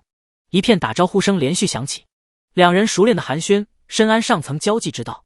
而跟在两人身后的地龙轩，不觉间已经成了半数男宾客好奇与不爽的存在。他是谁？穿得跟狗一样，怎么跟夏侯千金、温千金在一起？司机吧，不然能是什么？要饭的肯定上不来。他长得真是欠扁，居然能跟在我喜欢的2个女神身边，还一副冷傲的样子。一片议论声响起，地龙轩浑不在乎，找个没人的角落，拿起一杯香槟就坐下了。而夏侯运则去往了自己熟悉的圈子，热聊起来。温玉莲则趁夏侯运走开，悄悄坐在了地龙轩身边，美眸凝视着对方，想要从地龙轩身上看出一丝男人该有的软肋。但很快，他就发现自己错了。地龙轩对他压根没任何的反应，仿佛将他视作了空气。你感觉我不美？温玉莲主动打破了沉默。一般。地龙轩冷淡道。但很多人都排着队追我，你真是一个古怪的男人，能认识一下做个朋友吗？温玉莲又道。没兴趣。地龙轩依旧冷淡。温玉莲一听，气得牙根痒痒，但他却使劲压着情绪，再次道：能告诉我你是怎么看穿我身上秘密的吗？不能。地龙轩持续冷淡。这下温玉莲可是再也压不住火了，咬着银牙，握着粉拳，狠狠道：我对你的态度已经胜过了我对所有男人的态度，你不要不识趣。如果激怒了我，你怕是走不出京都。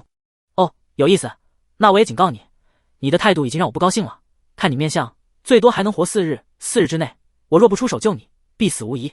地龙轩语气冷淡，眼神睥睨，话出口，形如裁决凡尘的神灵，让温玉莲一下傲气消散，呼吸停顿，整个人好似一下被人捏住了命门，彻底萎了。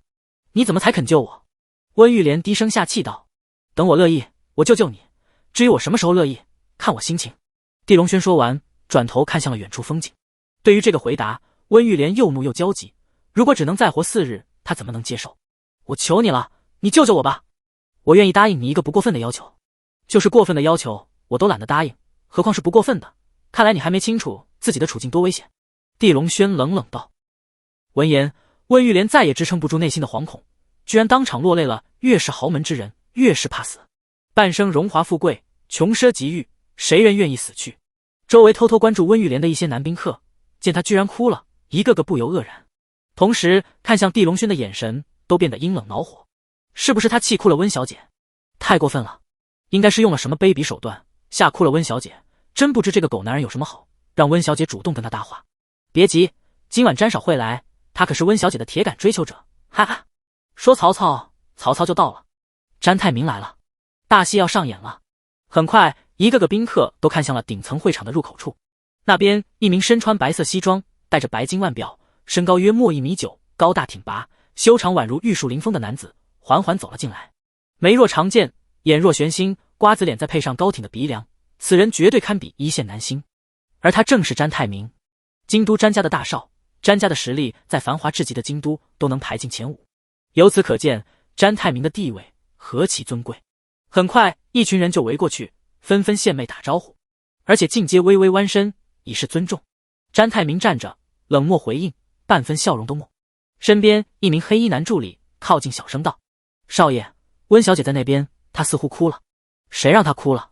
詹太明双眼之中2道冷厉霎时闪现，他千方百计想要追求上的女人居然在这么隆重的宴会上哭了，这不等于上天送他的表现机会吗？那个男人不知说了什么，温小姐就伤心的哭了。你看那个男人是不是很欠扁？男助理指向了地龙轩。詹太明一看，眼中厉色更浓了。一个穿着像是乞丐的男人，在他的眼中更是该死了。再看到温玉莲居然在这个男人的面前伤心软弱的在哭，詹太明心中更怒了，因为温玉莲在他面前从来都是高高在上的冷艳，什么时候如此软弱过？将那个男人丢下江里喂鱼。詹太明说完，拉过一张椅子就坐下，双眼冷冷盯着地龙轩，就等着看戏了。很快，黑衣助理就朝地龙轩走去，面色阴冷，还挂着一种极致的坏笑，似乎是在做一件很有意思的事情。与此同时，整个顶层的大多数宾客都停住议论，一个个都朝地龙轩看去，都做好了看好戏的准备。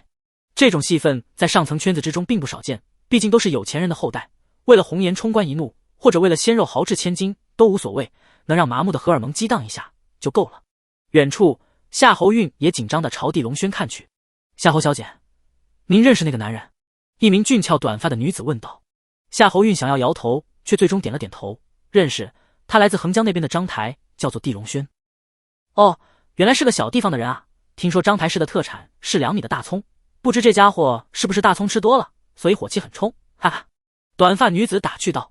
身边几人闻言都忍不住大笑起来，唯有夏侯韵时再笑不出来，且脑海中又涌现了地龙轩下令就张金刀斩夏蓉金瓶双璧的事情，恐怖霸绝。夏侯韵很想看看地龙轩是不是再次上演狂浪之举。詹太明十指交叉，也在等着看戏，一个卑微的男人就要成为他献媚温玉莲的垫脚石。很快，黑衣男助理就走到了地龙轩的面前，他并没立即行动，而是先朝温玉莲弯身行礼，道：温小姐，这个人是不是让您不高兴了？他……温玉莲瞬间愣住了，她不敢表态，因为她清楚自己如果表态，地龙轩很有可能出事。如果地龙轩出事，自己就没人能救了。但他还没回答，那欣赏远处风景的地龙轩却转头看着黑衣男助理，主动做出了回答。你猜对了，我让他不高兴了，他快死了，我暂时没有救他的兴趣，你说他能高兴吗？此话出，黑衣男助理当即眼神变得冰寒了。温玉莲也心中咯噔一下，忙道：地龙轩，你别乱说话，他是詹太明的人，你会惹祸。詹太明是谁？吃的还是喝的？跟我有1分钱关系吗？再说我就是让你不高兴了，他又能如何我？地龙轩冷淡的道：作死的杂碎，你敢这么说詹首，现在我就将你丢下江喂鱼。黑衣助理说完，霎时出拳，刚猛迅疾，宛如猛虎扑杀，当真凶残。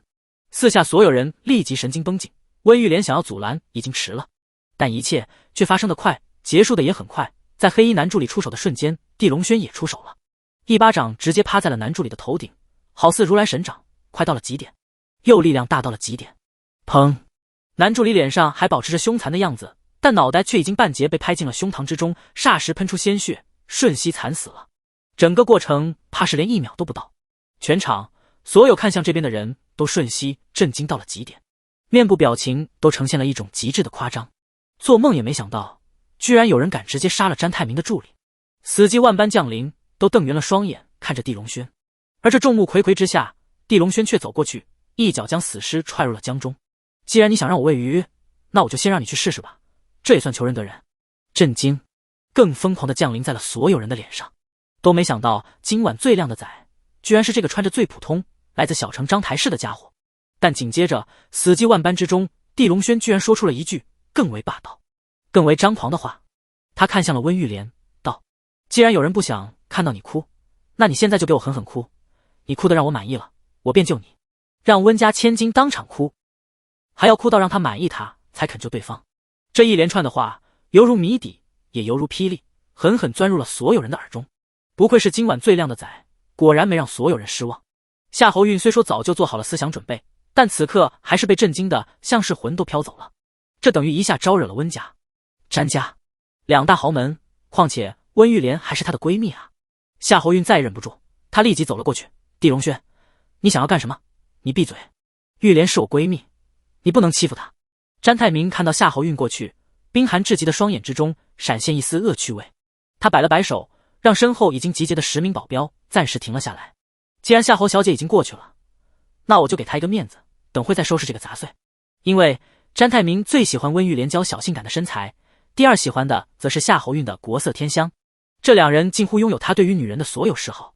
所以詹太明想要等夏侯韵受挫之后再狠狠出手，这样就等于献媚了2个喜欢的女人，未来说不定可以左拥右抱，享受一下齐天之欢。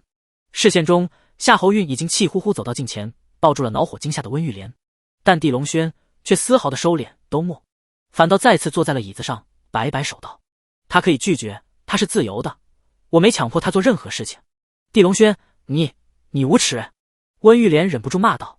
现在你骂我了，对不起，我心情不好了。现在你不仅要哭给我看，还要告诉所有人是你自己愿意哭的，跟我一分钱关系都没。地龙轩拿起高脚杯，一边喝香槟，一边淡淡道，眼中冷漠至极，没有半分情感与温度。这些顶级豪门的千金小姐，从生下来就习惯了随意摆布，践踏别人，甚至对于男人是做狗一般的玩弄。这也是温玉莲开始的念头，想要捉弄地龙轩，想要拿地龙轩随意摆布，甚至践踏取乐。但他错了，地龙轩根本不是一个按照常理出牌的人。玉莲别哭了，现场这么多的人，你再哭以后就要成为笑话了。夏侯韵赶紧道。但谁知他说完，温玉莲却眼神闪烁之中，情绪失控的大哭起来。我也不想哭啊，但我怕死。地龙轩，我错了行不行？我给你哭，我会哭得让你满意的。所有人都听着，是我自愿哭的，跟他一点关系都没。我就是想哭。温玉莲崩溃的大哭，仿佛一点颜面也不要了。众目睽睽之下，这位冷艳至极、人所倾慕的豪门千金，居然哭得好似一个死了家人的孩子。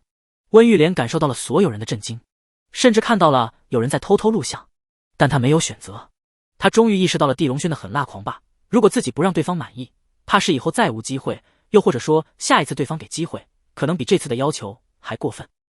现场所有人的表情持续震惊，心中都是数万的擦尼玛狂奔而过，都以为今晚过来就是看看帅哥美女，聊聊有意思的事情，却没想见识到了如此震撼奇葩的一幕。夏侯韵也震惊到了表情石化。玉莲，你在干什么？你快停下来，你是温家千金，你不要颜面了吗？不要了，因为我不想死。温玉莲满脸泪花的哭道。地龙轩，你做了什么？你威胁了玉莲吗？你敢杀她，我和温家都不会放过你。夏侯韵彻底怒了，她绝不让自己闺蜜被人如此欺凌。杀她？对不起，我没有兴趣。地龙轩冷淡道。温玉莲赶紧拉住了夏侯韵，不是他要杀我，是他能给我命。玉儿，你不要乱说了，他如果不高兴又要惩罚我了。这一刻他仿佛成了奴隶，被地龙轩控制，安排任务，不得反抗。他能给你命？夏侯韵闻言懵了，根本不理解这句话的意思，但却不敢再多嘴了。与此同时，另一面的詹太明眼看时机已经成熟，两大美女都已经被地龙轩欺凌，终于到了他出手救美的时刻。去，将他打到半死，然后让他也给我哭，哭到我满意为止。现在开始他的命也要我给他，他才能拥有。詹太明装了半辈子的笔，此刻才意识到，在装逼这个领域，他居然还不及这个张台男人1/10。这种装逼的手段简直太高端了。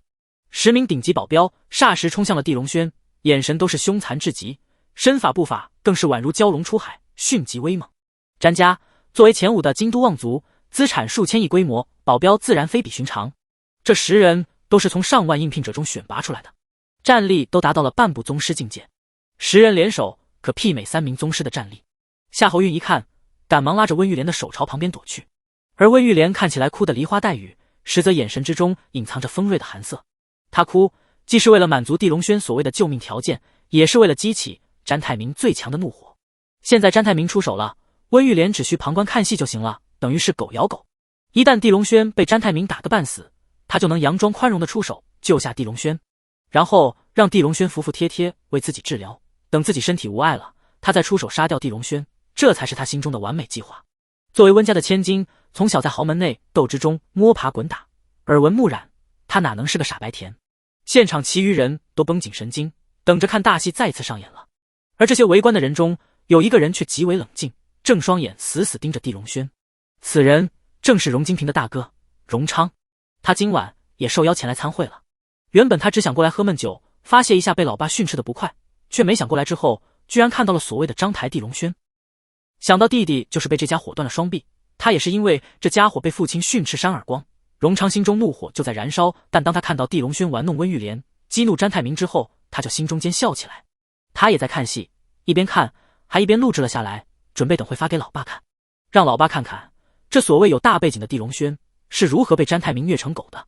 但这瞬息之中，荣昌冷静的双眼居然就震惊的差点爆掉，因为也就眨眼间，10名詹家的顶级保镖居然被地龙轩一拳全部打趴在地，身上都溢出了鲜血。10对1，一合之力都没。去让你们的主子哭给我看，否则你们要被尽力反噬而死。地龙轩在万般死寂之中，再次犹如裁决者，说出了撕破所有人认知的话。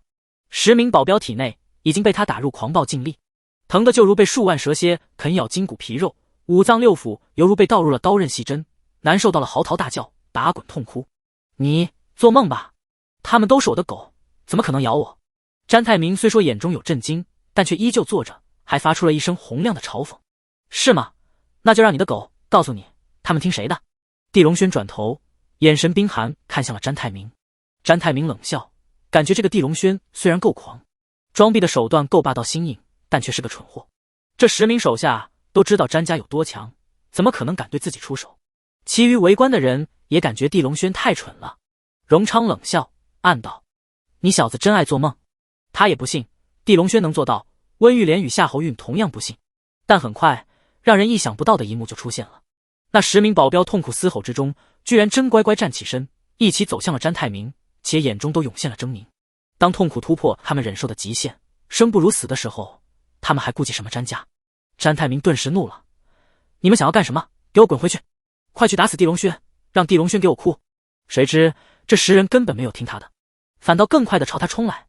这下詹太明终于有些怕了，立即喊道：快来人，谁帮我杀了这10人，再帮我收拾了这个章台杂碎，我个人出10个亿。钱对于詹太明就是一串没有感情的数字而已。他今年暗操股市，玩虚拟币，几个月就赚了几10亿，钱不过就是为他的喜怒哀乐服务的。四下所有人都吃惊至极，10亿对于一般豪门而言都是一笔巨款了，放在京都之地也是一笔不小的金额，谁不心动？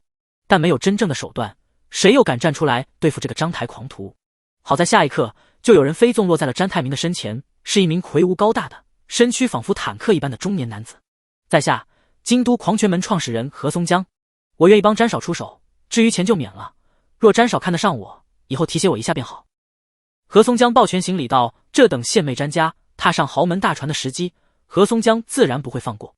狂拳门创始人，四下再次一惊，倒是都听说过这个名号，似乎刚在京都创建，还没什么口碑，单听名字就够狂傲了。詹太明当即大喜，好，只要你帮我办成，我让我爸收你为詹家门生。詹家门生这4个字仿佛有致命的吸引力，何松江闻言就仰头狂笑，多谢詹少，我这就让那小子像狗一样跪着哭给你看。其余人一看，非但没感觉何松江可笑，反倒一大半人都羡慕的眼珠子红了。如果仅凭今日出手就能一跃成为詹家门生，那真是一步登天了。寻常你就是费尽千辛万苦，怕是也难与詹家这种超级豪门搭上关系，也不可能被对方收为门徒。何松江身动如狂龙，拳风狰狞，配合怪异的狂吼，那10名保镖居然刹那之中就被他一个个打飞，落地吐血，纷纷昏死过去。果然够狂，我喜欢。詹太明大笑。很快何松江就快步到了地龙轩的身前，眼如虎狼：小子，我给你个机会，现在自废修为，趴地如狗一样哭给詹少看，我就饶你不死。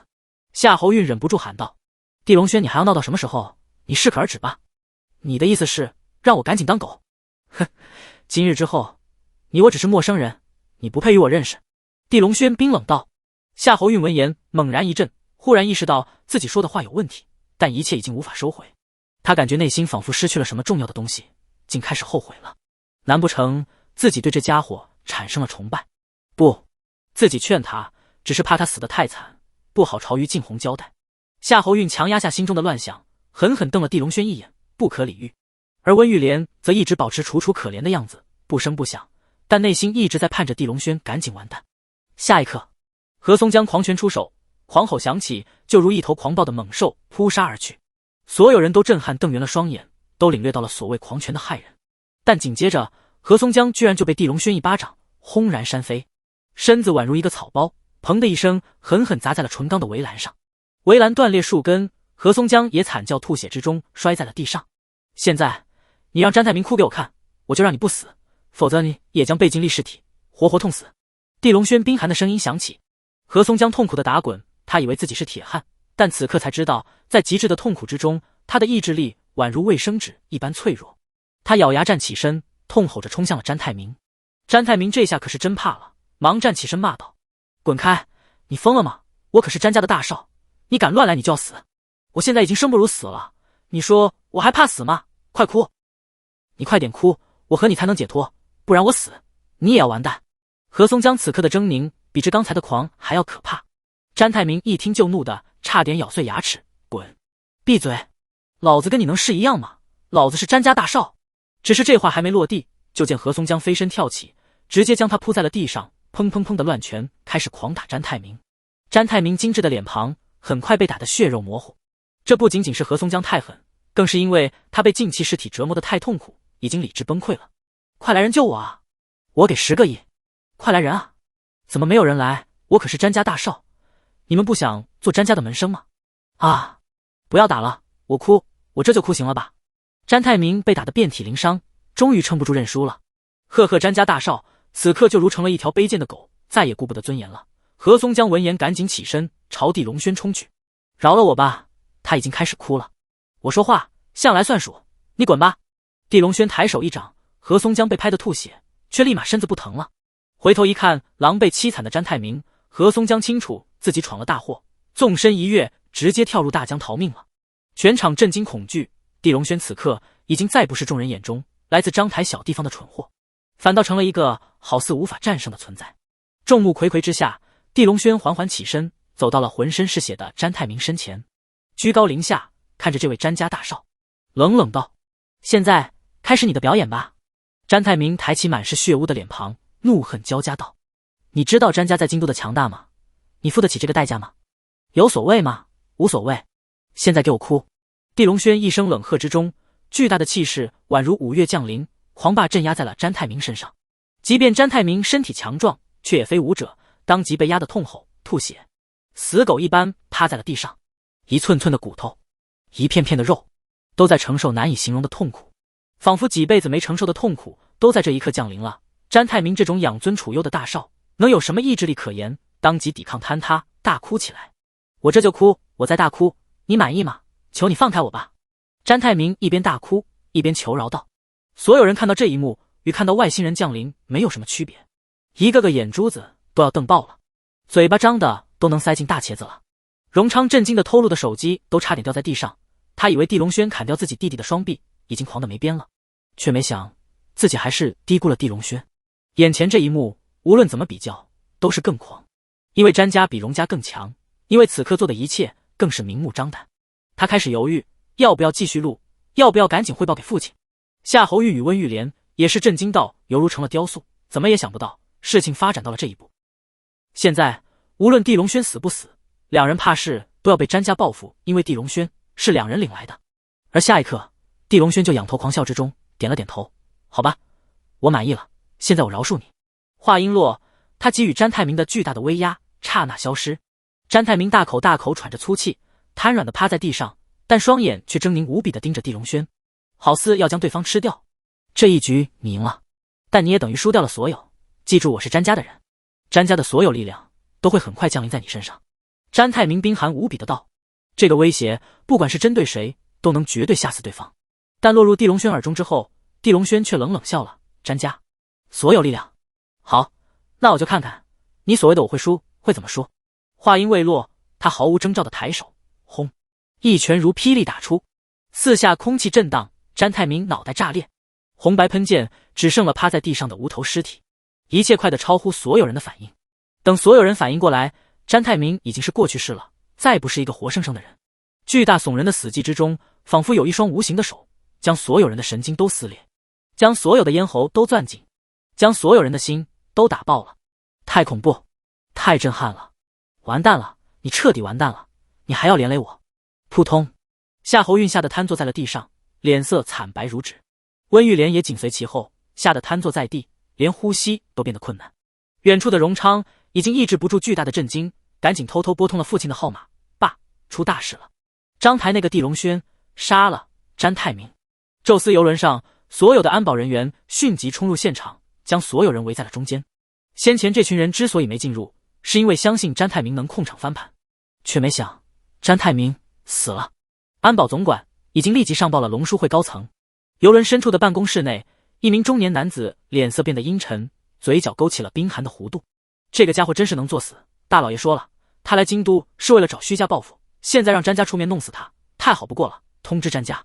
消息很快传到了詹家之主詹金泰的耳中，又传到了詹家老爷子詹福顺的耳中。詹家炸锅了。原本已经驶入江心的游轮开始朝码头驶去，顶层之上所有的宾客都大气不敢喘，也不敢猜想接下来会发生什么。地龙轩已经返回了原来的位置，坐下喝着香槟，没事人一般欣赏着远处的风景。别人眼中他是疯狂的，但他清楚自己在做什么。无论战神殿还是第7局的认可，都让地龙轩彻底看清了一件事：当你是个弱者的时候，你就是个屁，没人看得起你；但当你成了一个真正强者的时候，你能力有强，就代表了你将被多强的势力所拉拢。既然詹泰明愿意做他进入京都圈子的垫脚石，那詹泰明的命他就收了接下来。如果詹家愿意来送人头，他也照收不误。他要让战神殿，让第7局，让所有京都的大势力看明白，他地龙轩虽说来自小地方章台市，但他并非虫，而是一条能在京都之地翻江倒海的龙。且他还要用詹泰明，用詹家的血，将这场豪华宴会背后的龙书会高层引出来，问清当年帝家被杀的一切真相。所以他表面看起来似如鲁莽，似如张狂到不顾后果，实则谁人知道他是心智如妖，一切都在他掌控筹划之中。在飞机上我说过一句话，你还记得吗？夏侯运就如魂飞走一般，有气无力地问道。我为什么要记忆你说的话？有话直说，别绕弯子。地龙轩冷淡道。你有什么话需要我转告给章台的亲友吗？有的话你赶紧说吧，詹家乃是能排进前5的望族，这次你没法再收场了。夏侯运郑重道。你了解我。地龙轩冷笑，转头继续看风景，无视了夏侯运的话。温玉莲呆滞看着地龙轩的侧脸，仿佛在看深渊，看不透，更是有着无穷的神秘吸引力。他猜不透地龙轩能不能获胜，却内心在古怪地盼着地龙轩获胜，因为他忽然发现，活了20多年，终于遇到了一个能彻底征服他内心、狂霸到让他身子酥瘫在地的男人。如果地龙轩不死，他想与地龙轩交往一下。15分钟后，游轮靠在了码头，而整个码头已经灯火通明，停满了各种豪车，多达上百辆。嗖嗖嗖，一道道或是精悍，或是魁梧，或是挺拔的身影疯狂涌入了游轮甲板。所有人只有一个目标，击杀一个叫地龙轩的人，因为这个人杀了詹泰明。5分钟内，整个游轮顶层已经被围得水泄不通，一个个都是顶级的，都是高手，最低都是3级武师，其中甚至还有5名宗师级别的强者。最高修为的2人均是天阶武尊，其中1人甚至达到了半步武圣人的境界。伴随这些彪悍的武者将顶层围住，所有宾客已经尽数躲到了角落里，但詹家并没清退这些宾客，因为詹泰明是当着这群人的面被杀的，所以这群人在詹家的眼中都有罪，等会都要被惩罚。且詹家也需要这群人一起见证得罪詹家的后果会有多么的凄惨，在哪丢的脸就要在哪百倍千倍的捡起来。夏侯运与温玉莲已经震惊到了浑身狂抖，抱在一起缩在了桌子底下，而杀人的地龙轩却成了全场唯一镇定的人，他仍旧在看着远处的风景，对于冲来的数百詹家武者根本没看一眼。如此狂霸的行径让现场所有宾客始终处于了高位的震惊之中。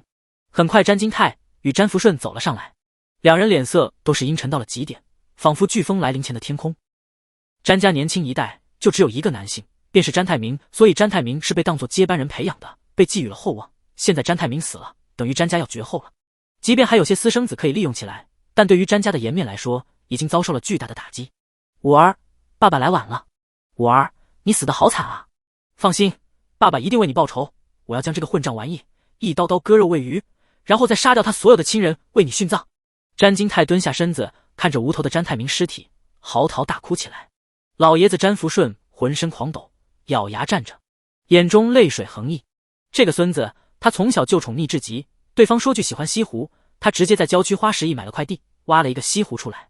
现在孙子死了，白发人送黑发人，他心中的痛苦可想而知。现在我发布詹家族令，谁人杀了这个叫地龙轩的，我收对方为干孙子，为对方改名，此后为詹家人。詹福顺冰寒至极，咬着牙缓缓道，此话犹如将一枚重磅炸弹丢入了人群之中，被老爷子收为干孙子，改姓詹家，这是何等的荣耀啊！詹金泰闻言也补充道，我儿被杀了，谁摘下地龙轩的脑袋，我个人给予对方100亿的投资，帮对方完成一个心愿，100亿圆梦。太强了！现场数百属于詹家势力的武者，眼神之中都被燃起了熊熊战意。只是这群人还没冲上去，忽然轮船下面居然又冲上来一群人，嗖嗖嗖，一个个眨眼冲入，居然纷纷奔向地龙轩。詹家势力的武者纷纷让路，还以为又是一群詹家的人。地龙轩眼神眯起，准备出手了，但谁知这群人冲到地龙轩身边之后，居然一个个立马将他围在中间，转身朝詹家所有武者看去，呈现了对峙的局面。这是什么情况？所有人都看懵了。紧接着更让人瞠目结舌的事儿出现了，那躲在人群中的荣昌居然鼓足勇气走了出来。其实他也不想装这个逼，但这是他爸荣胜男给他下达的死令，今日必须代表荣家为帝龙轩效力，否则将取消荣昌接班人的身份。荣昌也只能咬着牙，在头皮发麻的状态下缓缓走出，扑通跪在了帝龙轩的面前。您好，帝少，我是京都荣家的大少爷，我弟弟冒犯了您，我再次给您道歉，且我将代表荣家为您效力，今日谁敢动您，就是动荣家。此话出，所有人都懵逼了，这是什么情况？荣家怎么转眼要为帝龙轩效力了？这种效力与全族找死有什么区别？荣家不管如何都是无法与詹家抗衡的。夏侯运更是看得身心炸裂，他怎么也想不到帝龙轩砍掉了荣金平双臂，不仅没被荣家报复，居然还被荣家效力了，这是什么逻辑？詹金泰闻言已经暴怒，你荣家是个神玩意，滚开，不然我连你荣家一块灭了。你爸荣胜男给他提鞋都不配，你这个纨绔废物有什么资格过来捣乱？滚，不然连你一起杀。詹福顺也怒得瞪圆了双眼，詹家接班人都死了，荣家居然敢在这个时候公然站出来为帝龙轩效力，这不是疯狂作死吗？荣昌闻言吓得后背石头，额头都是冷汗如黄豆一般滴落，但他已经无法转头了，这个笔他已经装了，即便收场他荣家也与詹家结仇了，所以他荣昌必须咬牙继续装下去。我荣家是不如詹家，但我荣家马上就能匹敌詹家了，因为我荣家马上就能成为帝少麾下的家族。荣昌转头咬牙喊道，这话喊出口仿佛气势万丈，但他心里都虚得好似掉进了深渊。他也不清楚父亲这一把豪赌到底会赢还是输掉荣家6世换来的家底。好在那端坐的帝龙轩见此终于表态了，不错，我很欣赏你，所谓富贵险中求，你肯在这个时候站出来效忠我，勇气可嘉，但想做我帝龙轩手下的家族却没这么容易。帝少，您尽管说，我荣家哪怕拿出一切也让您满足。荣昌咬牙回道，简单，今日你荣家的人若是为救我都死绝，那我以后当庇护你荣家如何？帝龙轩眯眼道，想让他以后做荣家的靠山，那荣家就要拿出态度，而不是只装装样子，若没拿命为他效忠的决心，谈什么庇护？荣昌一听不由内心震惊，今日现场可是来了40名荣家精锐武者，这近乎是荣家的家底了，每个人都是武师级别，40名武师摆在任何区域都能让人惧怕了。若是今日都送命，他真不清楚荣家能不能接受这个损失，父亲会不会心疼的吐血。更让他心惊肉跳的是，这其中也包括他的命，难不成自己也要为保护帝龙轩而死？一切仿佛静止了，但很快荣昌就狠狠点头了，好，今日我将和这群荣家武者一起拿命换来您对荣家的认可。荣昌眼中孤注一掷的狠色涌现，他之所以答应，不是因为他不怕死，而是因为他此刻已经没了退路。他若不答应，那么他将里外不是人，詹家也不会放他走下游轮。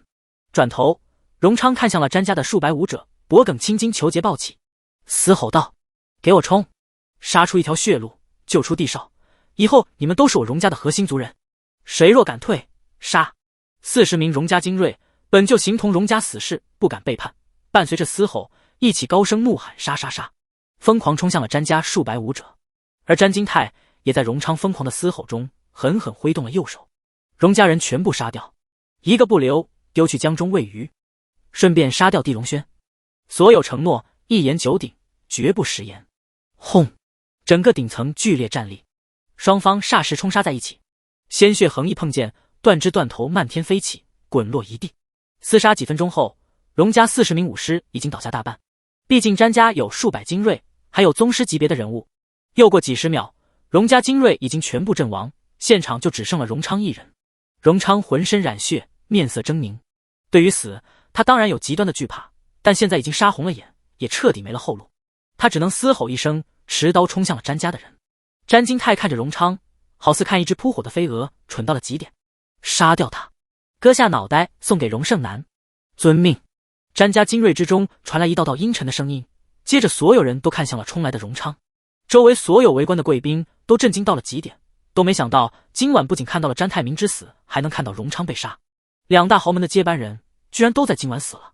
夏侯运与温玉莲躲在桌子下，看到这一切疯狂的厮杀以及单枪匹马冲去的荣昌，吃惊之余也感觉荣昌太蠢了，为了帝龙轩去跟詹家斗，这太作死了。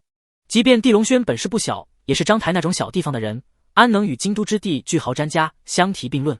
而帝龙轩全程都在冷漠观看。对于荣家倒地的40名精锐武者，他面无表情。想要换他成为荣家的靠山，没有鲜血证明的忠诚，他岂能答应？此刻，荣昌已经冲入了詹家精锐之中，很快就被踹在地上，很快就被乱拳击打，很快就皮开肉绽，奄奄一息。四下所有人都瞪圆了双眼在看，都判定荣昌死定了。谁知就在人群中亮起一道寒光，荣昌就要被砍下脑袋的一刻，端坐的地龙轩忽然消失在了原地。轰！将死的荣昌身边猛然出现一连串的爆响，接着就是一团团的血雾炸起，漫空飘散，血腥呛人。所有人看到这一幕都瞬间眼球都要惊爆了，而詹金泰与詹福顺也是震惊到了极点，都不清楚这是发生了什么。等浓稠的血雾被吹散，霎时所有人更是震惊到了极点。将死的荣昌居然被地龙轩拎着朝外走去，四下布满了诸多尸体，还有残缺不全的肢体。骇然、恐怖、霸绝，各种牛掰的字眼都在此刻被贴在了地龙轩的身上。所有人都以为他是故意让荣家去为自己送死，但此刻看来，他应是想要考验荣家罢了。奄奄一息的荣昌看到自己被地龙轩救出，使出最后的力气，道了句谢谢，便昏死了。但地龙轩还没走出5步，身后就传来詹金泰的怒吼，所有人立即杀了这个张台的杂碎。还有荣昌，5大宗师也给我上！詹福顺再不想看詹家颜面被辱，嗖嗖嗖，数百精锐霎时淹没了地龙轩，连他的身影都看不到了。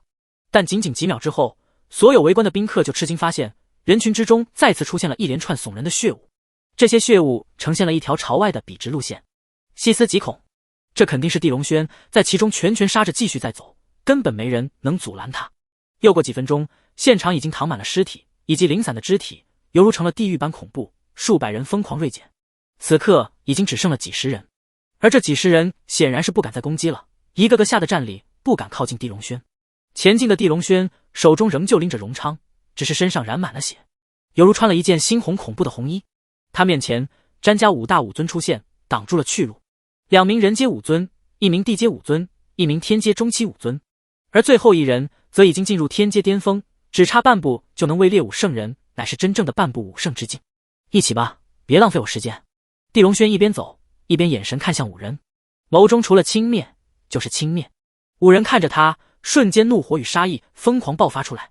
嗖嗖，2名人阶武尊飞杀而出，一人拳如猛虎，口中吼声震天，颇有虎拳的精髓；另一人则身如蟒蛇，双臂啪啪啪出现一连串的闷响，乃是近身柔攻詹一18跌。只是2人刚靠近地龙轩，就被地龙轩2道拳影直接定格在了原地。噗噗，胸口位置都出现了一个残忍恐怖的血窟窿，双眼之中都是巨大的震惊与不甘，然后一起朝地面倒去。至强的力量碾压之下，拳风足以击败任何所谓杀招胜于3名武尊。一看，眼中的傲气纷纷变作了凝重谨慎。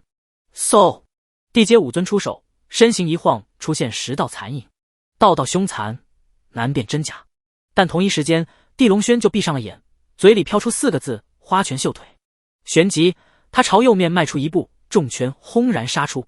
当下一道残影被他拳风击中，噗，浓烈的血影出现，残影扑通被打得摔在地上，全身染血，竟真是得阶武尊的本尊。你不要过来，不要，我不想死，我可以投降的。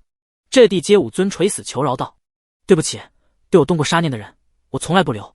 地龙轩一步迈出，咔嚓踩断了此人的脖子。剩余2名天阶武尊见此，眼中的凝重更浓了。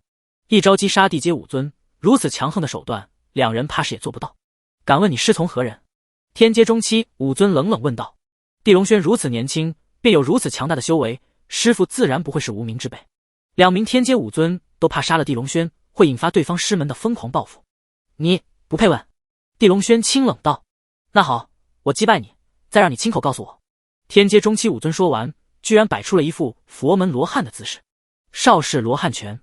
紧接着周身威势爆发，一动如雷霆，一喝如天塔，拳风更是如陨石降临，道道威猛非凡的朝地龙轩杀去，形如一张密不透风的纱网。那朝他走去的地龙轩见此拳风，眼中一亮，忽然念出一声浑厚佛号：大威天龙，世尊地藏，般若诸佛，般若巴马轰。此法号出现的瞬间，他身上仿佛有种奇特的光晕出现。轰！言出法随，面前杀来的重重拳影居然悉数消散无踪。紧接着，那刚猛非凡的天阶中期武尊被自己内劲反噬，噗，吐出了一口浓血。你你居然是佛门密宗传人，得罪了。既然知道得罪了，那就送我这条命赔罪吧。地龙轩说完，一道气劲打出，形如匕首，骤然穿透了对方心脏。一代天阶中期武尊生命定格，倒地而死。与此同时，那名半步武圣的强者面色居然变得发白。言出法随，佛门密宗传人，4名武尊都被一击而杀。他慌了，也怕了。面对一步步走来，威势就如五岳巍巍的地龙轩，这名半步武圣竟主动弯身抱拳，说了句：“在下认输，还请您宽恕。”主动投降了。所有期待更劲爆大战的宾客见此一幕，都有种心脏骤停的感觉。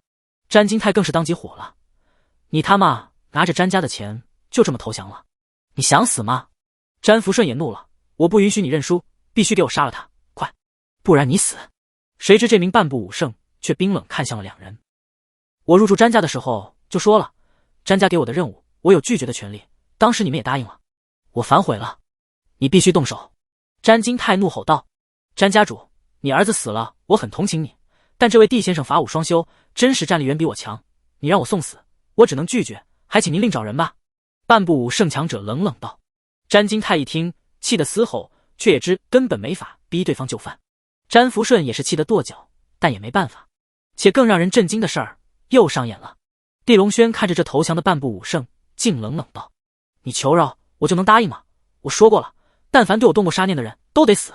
地先生，求您饶了我吧，我愿意答应您一个不过分的条件。”半步武圣再次弯身道：“好，那你帮我杀掉这爷俩其中一人，我就放你走。如果你感觉这过分，那你就死吧。”地龙轩清冷道。此话出，詹金泰与詹福顺都瞬间惊恐了。你不能答应，我们可是养你的金主，你在我詹家吃了数年的高额薪酬，不能不要脸。只是那位半步武圣却在数秒的沉默之后，转身轰然掠出一道白色光痕。那怒斥他的詹金泰直接被这白色光痕横穿而过，霎时成了血雨迸溅，死的不能再死。而白色光痕并没停下，直接掠飞出游轮顶部，朝江中而去，还传来一道声音：“地先生，人我已经杀了，有缘再会，多谢手下留情。”这是杀了詹金泰，直接逃走了。全场众人已经震惊得魂不附体，谁能想到一代詹家之主詹金泰会死得这么突然，转眼就没了。我儿啊，你走得好突然！不！詹福顺刚送走孙子詹泰明，转眼又送走了儿子詹金泰，心里根本无法承受，当即吐血，瘫坐在地上嚎啕大哭起来。任他有数千亿财富，任他手眼通天，但现在他只是一个失去儿孙的可怜老人。震天的哭声之中，所有人都震惊得无法言语，唯有地龙轩一步步朝前继续走去，最终回到了自己的座位，淡然坐下，也将拎着的荣昌放在了身边地上，将一粒丹药塞入了对方口中。很快荣昌就醒了，他吃惊发现，虽说自己遍体鳞伤，却有种浑身满是劲力喷张的感觉。他很快猜出，这是地龙轩用什么神奇手段帮了他。多谢地先生救我。荣昌立即磕头，现在他已经彻底服了。数百名詹家精锐被杀的只剩几十人，5大武尊也不在场中，他也认定被地龙轩都杀了。现在去杀掉那个詹家老头，今夜之后你荣家吞下詹家，成为詹家，强过詹家，这话是我说的，谁敢阻拦，死！地龙轩清冷道。荣昌闻言心脏狂跳，好似要炸了。若非地龙轩这么说，他这辈子也不敢有这种野心。毕竟詹家比荣家强太多了，近乎能将荣家踩在脚底碾压，但现在詹泰明死，詹金泰也不在，应该也被杀了，就只剩了一个詹福顺。如果杀掉这个老头，詹家就等于群龙无首，再加有地龙轩的帮助，荣家想要取代詹家也不是没有可能。荣昌咬着牙在地上捡起一把刀，冷冷走向了詹福顺。詹福顺立马大骂：“你爸在我面前都是孙子不如，你算个屁，滚开！既然你说我算个屁，但我今天就让你看清楚，你怎么被一个屁砍死！”荣昌冰寒道：“滚开，滚，不要过来！”詹福顺惊恐喊道，但环顾四周，却都在吓得后退，谁敢救他？崩溃之下，詹福顺嘶吼道：“龙书会的人在哪？这可是你们举办的宴会，快来救我！我若不死，1半家产送给你们龙书会。1半家产，好大的许诺！这倒不是詹福顺被吓傻，而是他很清楚，如果自己今日被杀，詹家必然落入混乱，龙书会也会趁机抢夺詹家的资产，倒不如自己主动送，还能保住一条老命。荣昌脸色变得凝重了，因为下面忽然出现了急促的脚步声，一连串咚咚咚冲了上来。这群人尽皆穿着白色服饰，胸口处刺绣一个字：龙。龙书会果然还是介入了。这场游轮盛宴是龙书会举办的，但刚才龙书会却始终没有露面。第一是为了试探地龙轩的实力到底如何，第二则是想要坐收渔翁之利，一旦詹家到场的人全死，就能立马去吞抢詹家资产。但现在詹福顺老头子主动要送，龙书会自然不会拒绝。岳振兴，你终于来了，快救我！杀了荣家这小子和后面那个姓地的杂碎。詹福顺看向龙书会领头的那人，大喊道。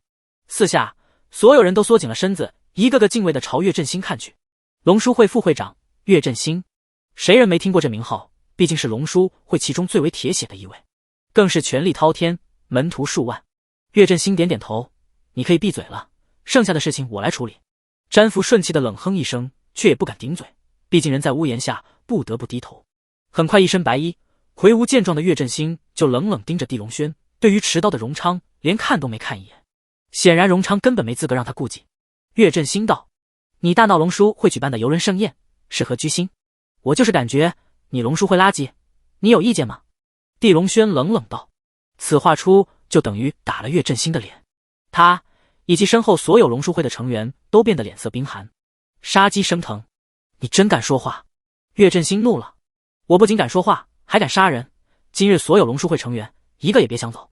地龙轩说完，缓缓站起了身子，这才是他此行的真正目的，借詹家一群人的血证明自己的实力，顺便逼龙书会现身。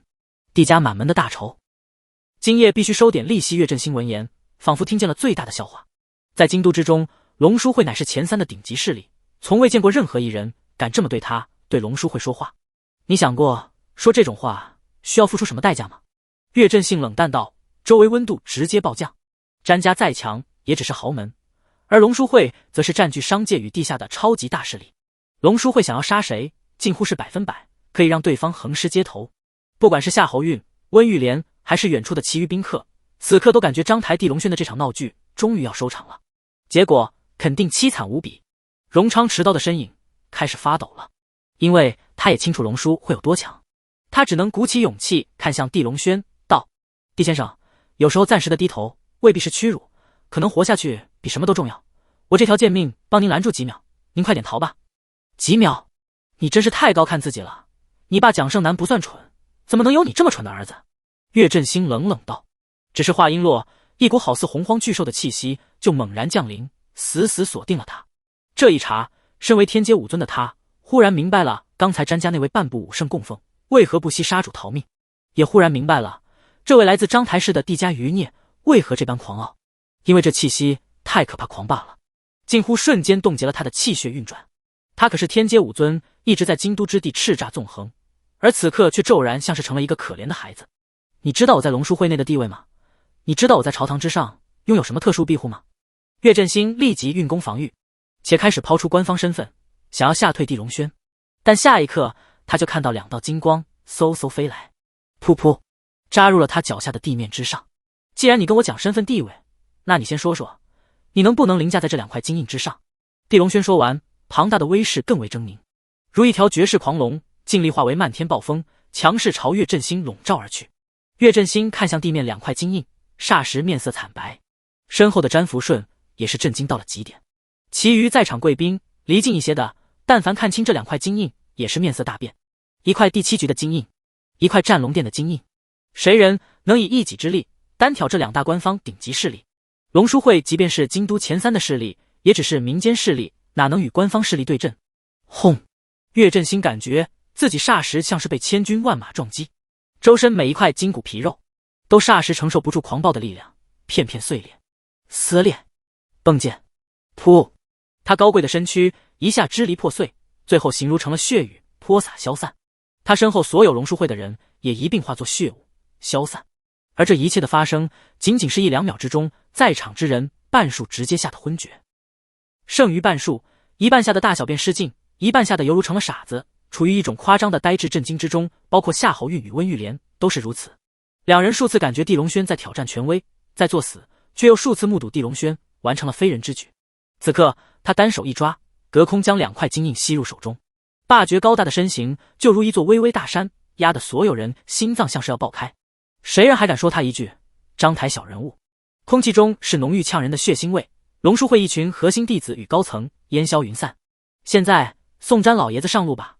地龙轩清冷道。那持刀狂抖，看他如看神灵的荣昌呆滞的点头，随后持刀走向了詹福顺。詹福顺已经被吓得犹如成了雕塑，连丧子丧孙的痛苦都仿佛忘掉了，整个人的神智已经处于了崩溃的边缘。荣昌走过去，深吸一口气，半句话没说，抬手挥刀，噗！詹福顺脑袋落地。至此，詹家3代最高核心全部死在了游轮之上。多谢帝先生栽培，多谢帝先生成全我，器重我。荣昌转身跪地，如狗一般站立高喊着。地龙轩面无表情，环顾全场，所有人记住，我叫地龙轩，老子横江区域章台市。一句话打脸现场所有人。你们先前看不起我，此刻我是人王，你们算什么？咚咚咚，又是一阵急促的脚步声出现，四下江面还可见10几艘亮灯的快艇出现，一群人很快冲了上来。看服饰，有7局的人，也有战龙殿的人。所有人带走，必须签署保密协议，封杀今晚发生的一切，谁敢说出去，牢底坐穿。一名7局迎勋高层冷冷道。很快就有10几名同勋成员上来，将所有宴会现场的宾客带走了。整条游轮上的工作人员也迅即被带走，其中也包括荣昌以及温玉莲与夏侯运。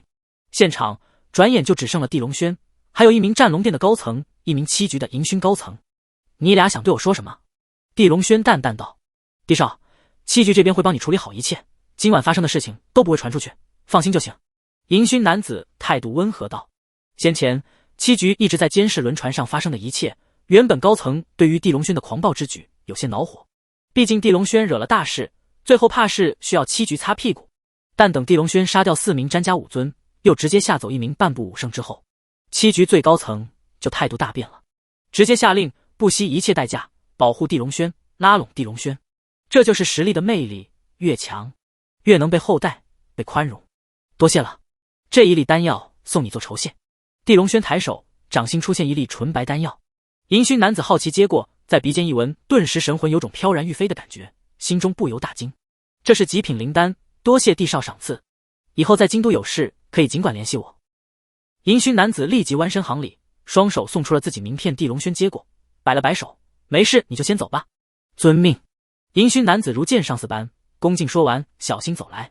那位战龙殿高层原本傲然的姿态刹那松动，变得恭维亲和，甚至有一丝谦卑了。极品灵丹即便到了他俩的身份也难拥有，毕竟吃1粒就能让武尊境界有所精进，省掉数年苦修。眼见迎勋男子转眼得了1粒，他已经极度的快要吐血了。你还有什么事？地龙轩淡淡问道。男子立即弯身恭敬道，在下来自战龙殿，乃是护法之一，名叫张浪星，此次过来是奉战龙殿之令，转告帝少一些事情。哦，什么事情？地龙轩眯起了眼。关于金令的事情，金令期限已到，您要想拥有，必须为战龙殿做些事情，否则金令将被收回。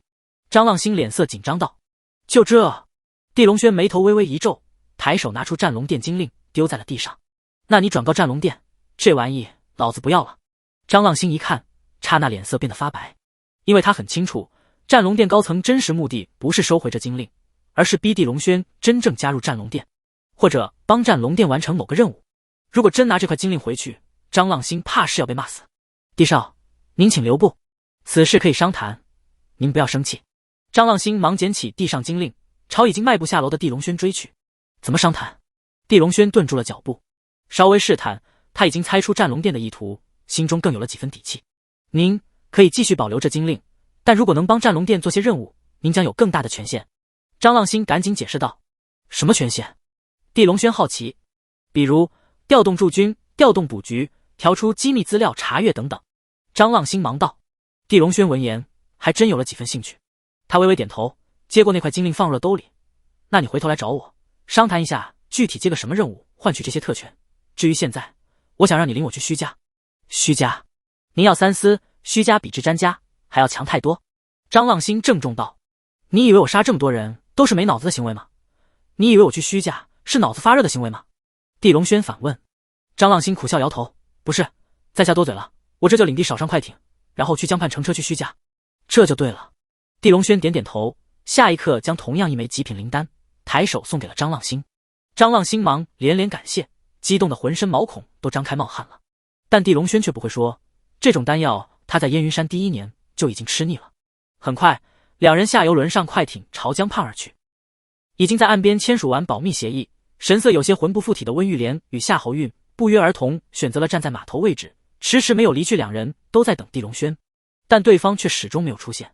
最后还是找关系询问了一下，才知道地龙轩被战龙殿的人用快艇接走了。他不会被战龙殿处罚吧？温玉莲不安的道。若地龙轩出事，谁能救他？我也怕他出事，咱们一起回去托关系打听一下吧。夏侯运也失魂落魄道。经历如此一晚，两人惧怕地龙轩是真，两人崇拜地龙轩也是真。如此霸绝伟岸的男人，整个京都之地怕是也难找出第二个。如此人物，若是不死，必然天骄之辈，震古烁今。如此道理，两位望族千金哪能看不出？此刻两人的心中都在疯狂涌现一个念头：救出地龙轩，拉拢地龙轩，甚至嫁给地龙轩。而此刻的地龙轩已经乘车到了京都虚家。张浪星下车，恭敬为地龙轩开门。地少，到了。地龙轩点点头，从车内从容走了出来，抬头看向虚家高大的府邸，眼中寒光如绝世利剑，让人心悸。你可以走了，这边没你什么事了。地龙轩看向张浪星道。张浪星原本就不敢掺和双方的事，立马行礼，双手对出了自己名片。若地少还有什么需要我效劳的，可以联系我。我就先告辞了。说完上车走了。地龙轩迈步朝虚家门口走去，而这时虚家朱红色的铜门居然自行打开了，随后就见一行8人魁梧健壮的走了出来，分2排站在了门口。另有一名老者从8人中间走了过来。在下虚家的老管家冯立，有幸见到横江第一人地龙轩，真是荣幸。冯立淡淡笑道，眸中有丝丝寒色浮现，想必游轮上发生的一切已经传来了虚家。废话少说，我要见你们家主，让他过来，或者领我去见他。地龙轩清冷道。冯立一听就脸色变得阴沉了。地龙轩，这里是虚家，不是詹家，也不是荣家，我劝你还是要按照虚家的规矩办，否则怕是能进去却出不来。哦，你虚家什么规矩？地龙轩眉梢一挑问道。冯立冷笑，来人必须登记、呈报、预约，这3步缺一不可。你来也不例外，现在开始登记。说完，他摆摆手，身后走来一人，拿出了厚厚的登记簿。谁知地龙轩一把抓过去，竟刹那化作齑粉，漫天抛飞。你想多了，我只是问问你虚家什么规矩，又没说按照你虚家的规矩办。我地龙轩到哪都是按照我的规矩办，现在我的规矩就是谁挡我杀谁。话音落，他身上狂暴狰狞的煞气宛如洪水决堤，直接冲向冯立。冯立身为虚家老管家，自身也是有些武道修为，但此刻却霎时吓得瘫坐在地，屎尿都出来染湿了裤子，臭气熏天。身后8名健壮男子也是霎时纷纷昏厥，躺地上没了动静。地龙轩走过去，一拳轰碎2扇纯铜大门，龙行虎步进入了虚家。里面亭台楼阁，一眼望不到头，房屋层叠，怕是有数百间。若没人领路，怕是都要在这里迷路。好在地龙轩很聪明，他朝里深入100米之后就闭上了眼，感知放开，刹那就锁定了东北角一处位置。此位置在府邸风水上最好，紫气东来，水则润物，且此位置有一股极强的威势存在。这威势横霸整个府邸，一猜就不是寻常人，即便不是虚家主，也是虚家极为重要的人物。身形一掠，如狂风消失原地，周围隐藏的那群武者居然都没敢动一下。几秒后，地龙轩出现在了府邸东北角，眼前有一个巨大的人工湖，湖心居然有个小岛，那霸绝的威势就是来自这小岛之上。地龙轩纵身一跃，化为惊鸿，落在了小岛之上，迈步走入深处，10几步之后就看到了一个简陋的木屋。这木屋与府邸奢华的一切形成了巨大的落差，好似就是荒山野岭无人居住的破屋子。只是他刚到跟前，里面便走出一名赤着上身背负荆棘的白发老者。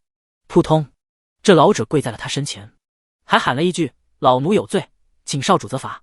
原本地龙轩是带着滔天杀机而来，此刻骤然见此一幕，不由愕然而立。你是谁？他冷冷问道。在下正是虚家之主，我叫虚鸿生。我知道少主为何而来，还请少主先让我说清楚一切，再考虑是否杀我赎罪。虚鸿生抬头，脸色发白地说道。地龙轩能看出虚鸿生也是一名武者，已经到了天阶5尊的境界。若虚鸿生想要逃，他根本无法抓到。念在你负荆请罪，在这里等我前来的诚恳上，我给你机会讲述一切。地龙轩清冷道。虚鸿生道谢，跪拜在地，开始讲述真相。一切发生在20多年前，那时候的虚家还只是一个不入流的小家族，仅仅只是经营一些皮革生意。后来某天忽然闯入了一个浑身染血的怀孕女子，这女子请求虚家救她一命，说会给虚家天大的报酬。当时虚鸿生刚成为虚家之主，父亲病逝，他苦苦支撑家业，为了搏一把大运，他偷偷救下了这女子，且封锁了所有消息。女子的伤很重，一直没有痊愈，但在随后的半月之中，却给予了虚家3张药方、4份武道秘籍。而后来虚家就是凭借女子给予的这一切，翻身成为了东汉国医药行业领头羊，且一步从商业家族跨入了修武家族。因此，这女子在虚鸿生的心中就是虚家真正的恩主，也因此才称呼地龙轩为少主。休养1个月后，某个夜里，女子忍受着巨大痛苦，艰难生下了一个男婴。这男婴便是地龙轩，他恳求虚鸿生将男婴偷偷送出去，且封锁一切消息。已经得了天大好处的虚鸿生自然答应了。当天夜里，刚生完孩子的女子离开了虚家，消失无踪。而地龙轩也被虚鸿生连夜驱车，漫无目疾驰10几个小时后，次日阴差阳错到了章台市，于是将孩子放在了一个私立医院的门口。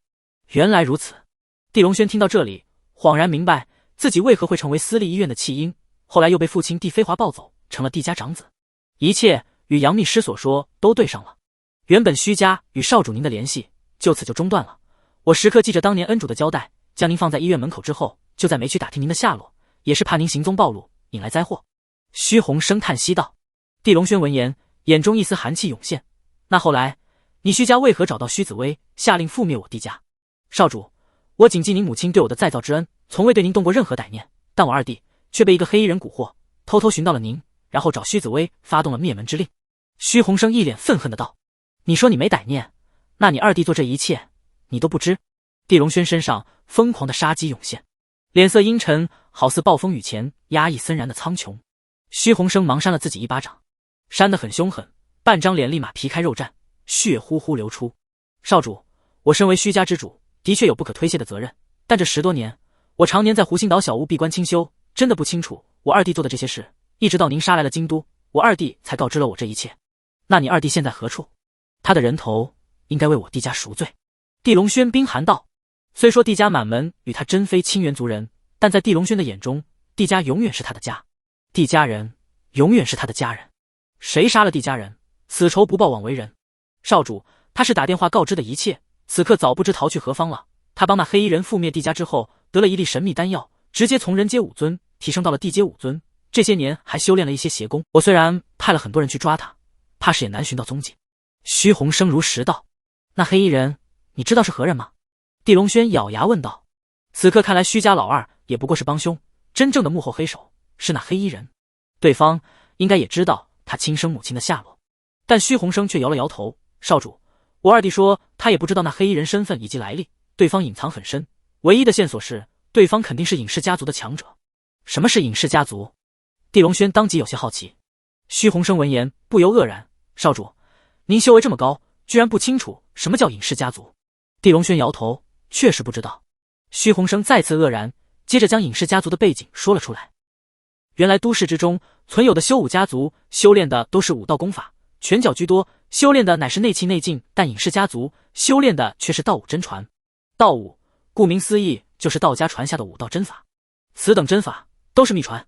道武真传修炼的也并非内气内劲，而是灵气灵劲。都市修武家族拥有的最强手段是杀招，而隐世家族拥有的则是神通，所以彼此根本不是一个层面的存在。地龙轩听到这里，才彻底明白什么是隐世家族。虚鸿生说到此处，忙提醒道：所以老奴劝少主一句，千万不要去找隐世家族寻仇，您今时今日的修为来之不易，万不可一步错，直接掉入深渊啊。谁知他说完，地龙轩便就仰头狂笑起来，一时气贯长空，威势倾覆，让整个人工湖都掀起了滔天巨浪。我不知道什么叫隐世家族，和我有没有修炼道武真传矛盾吗？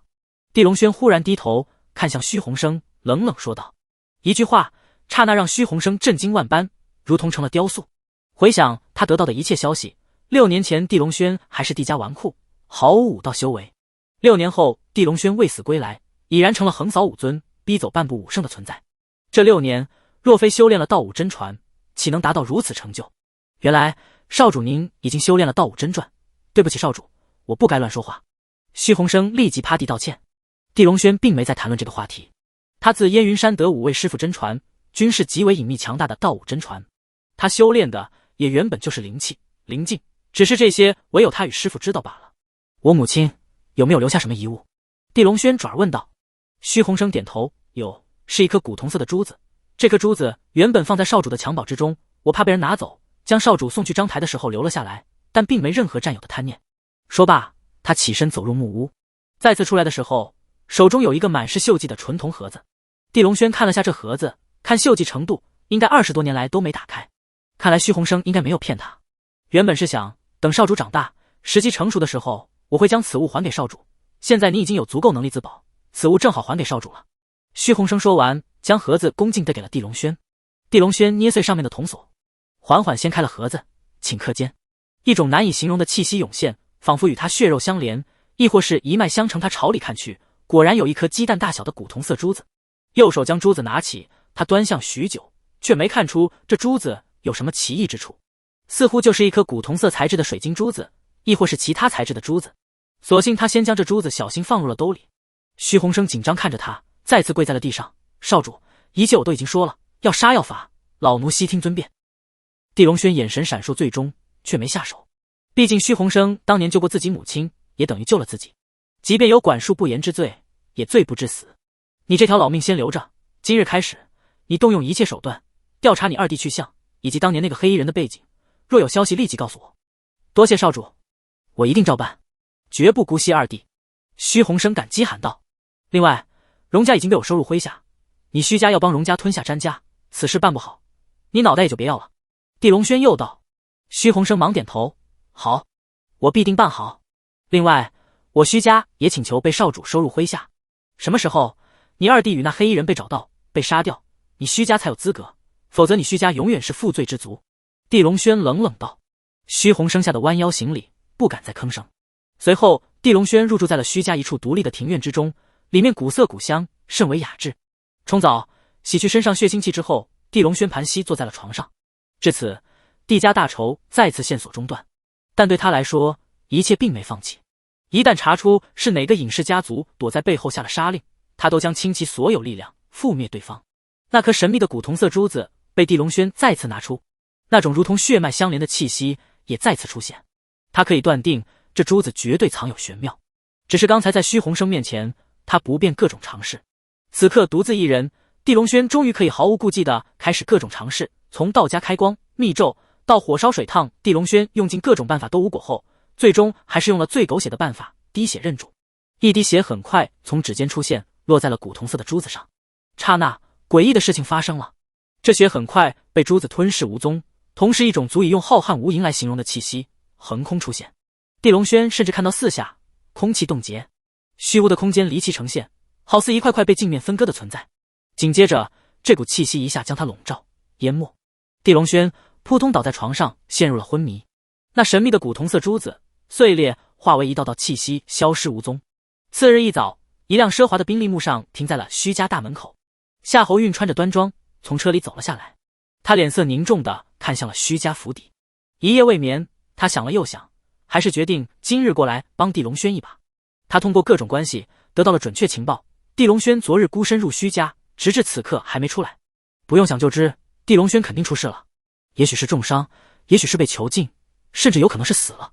但不管如何，夏侯运都想最后帮他一把，哪怕是要出他的尸体，帮他下葬。虽说两人之间没有什么情分，但地龙轩昨日上演的一切，不断打碎了他的认知，也唤醒了他对男人的强烈崇拜感。他感觉这辈子怕是再没任何男人能让他如此震撼了。你好，我是夏侯家的千金，我想见一下虚家主。夏侯运走到门口，有礼貌的道。门口守卫却摇了摇头，对不起夏侯小姐，昨夜家主就下达了命令，无论谁来，概不接见。夏侯运眉头一皱，手中出现一张银行卡，里面有100万，送给你，能否告知下昨晚进入虚家府邸的那男子还活着吗？夏侯小姐，有钱赚也要有命花才行啊，所以别为难我。守卫苦笑。夏侯运气的跺脚。正当这时，虚家的门忽然打开了，紧接着地龙轩走了出来，身后跟着的正是虚鸿生，只是两人都穿着简单至极，半分强人姿态都没。夏侯运一看，不由激动迎了过去。地龙轩，你终于出来了，你根本惹不起虚家的，以后再不要做这种没脑子的事情了。再说，你怎么全身而退的？是臣服虚家了，还是送上了自己所有资产，亦或是修武功法或者稀有宝物？这言辞当即让地龙轩不悦了。你很了解我，你居然还跟我装！你单枪匹马杀入虚家，一晚上没任何动静，明明就是被人打得惨败，还被囚禁了，你有什么必要狡辩？夏侯运当即火了，他感觉自己一副好心，屈尊过来救地龙轩，不仅冒险，还给了地龙轩巨大的面子，却没想地龙轩如此不识趣，装！地龙轩连跟对方交谈的兴趣都没了。我说错了吗？这个是虚家的老仆人吧？有种你让对方说下，你是怎么被放出来的？夏侯运不依不饶的道。他太看不惯地龙轩这副老子天下第一的姿态了，今日他非要让地龙轩在自己面前丢一次脸。老仆人，地龙轩想笑了。虚鸿生一听，眼中虽说寒色闪现，却耐着性子温和道：小姑娘，说话要注意点言辞口吻，有时候真的是祸从口出。他怕这位夏侯家小姐与地龙轩有某种男女关系。这10几年，虚鸿生都在闭关修炼武道，极少见客，有什么事也是吩咐虚家族人去办了。所以夏侯运这种年轻人不认识他也很正常。夏侯运一听更是不爽了，你一个老奴也配教育本小姐？话音未落，身后忽然传来了一道熟悉的声音：玉儿，你也来了。咦，玉莲你来了啊？夏侯运转头看去，发现居然是温玉莲，但紧接着夏侯运就头皮炸裂，后背冷汗都打湿了衣服，因为温玉莲走来，居然朝那位所谓的老奴恭敬道：您好，虚家主，多年未见，您还是如此矍铄，我是温家三丫头温玉莲，给您行礼了。夏侯运一直感觉自己做事很有分寸，在夏侯家年轻一代之中也属于最为稳重的人，但此刻他却忽然意识到自己闯了大祸，一下分寸大乱。对不起虚家主，我不是有意的，我有眼不识泰山，我给您道歉了。夏侯运惊恐的脸色发白，都要吓哭了。虚家可是京都顶级望族，实力可以碾压夏侯家，他如何能不怕？我一个老奴哪敢生你的气，也不配生你的气啊！虚鸿生冷冷道。夏侯运闻言吓得身子都在发抖了，他忙看向地龙轩：你快帮我求求情吧，我真知道错了，我不该乱说话。别求我，我一个爱装的人不敢乱说话，再让你耻笑了。地龙轩清冷道。夏侯运闻言直接瘫坐在了地上，双眼之中吓得流出了泪。温玉莲震惊地看着三人，虽说不清楚发生了什么，却也能猜出是夏侯运说错话，得罪了虚鸿生与地龙轩，一下招惹这两个大佬，那真是半只脚迈入了鬼门关啊！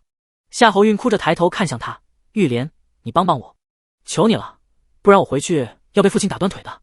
你感觉我的身份地位，我说什么能有效吗？温玉莲虽说有心帮他，但既不敢，也真的没有话语权。夏侯运当即哇哇大哭起来，知道自己今日乱说话，怕是要毁掉在夏侯家的所有地位了。要哭就一边哭去，我虚家门口是让你哭的地方吗？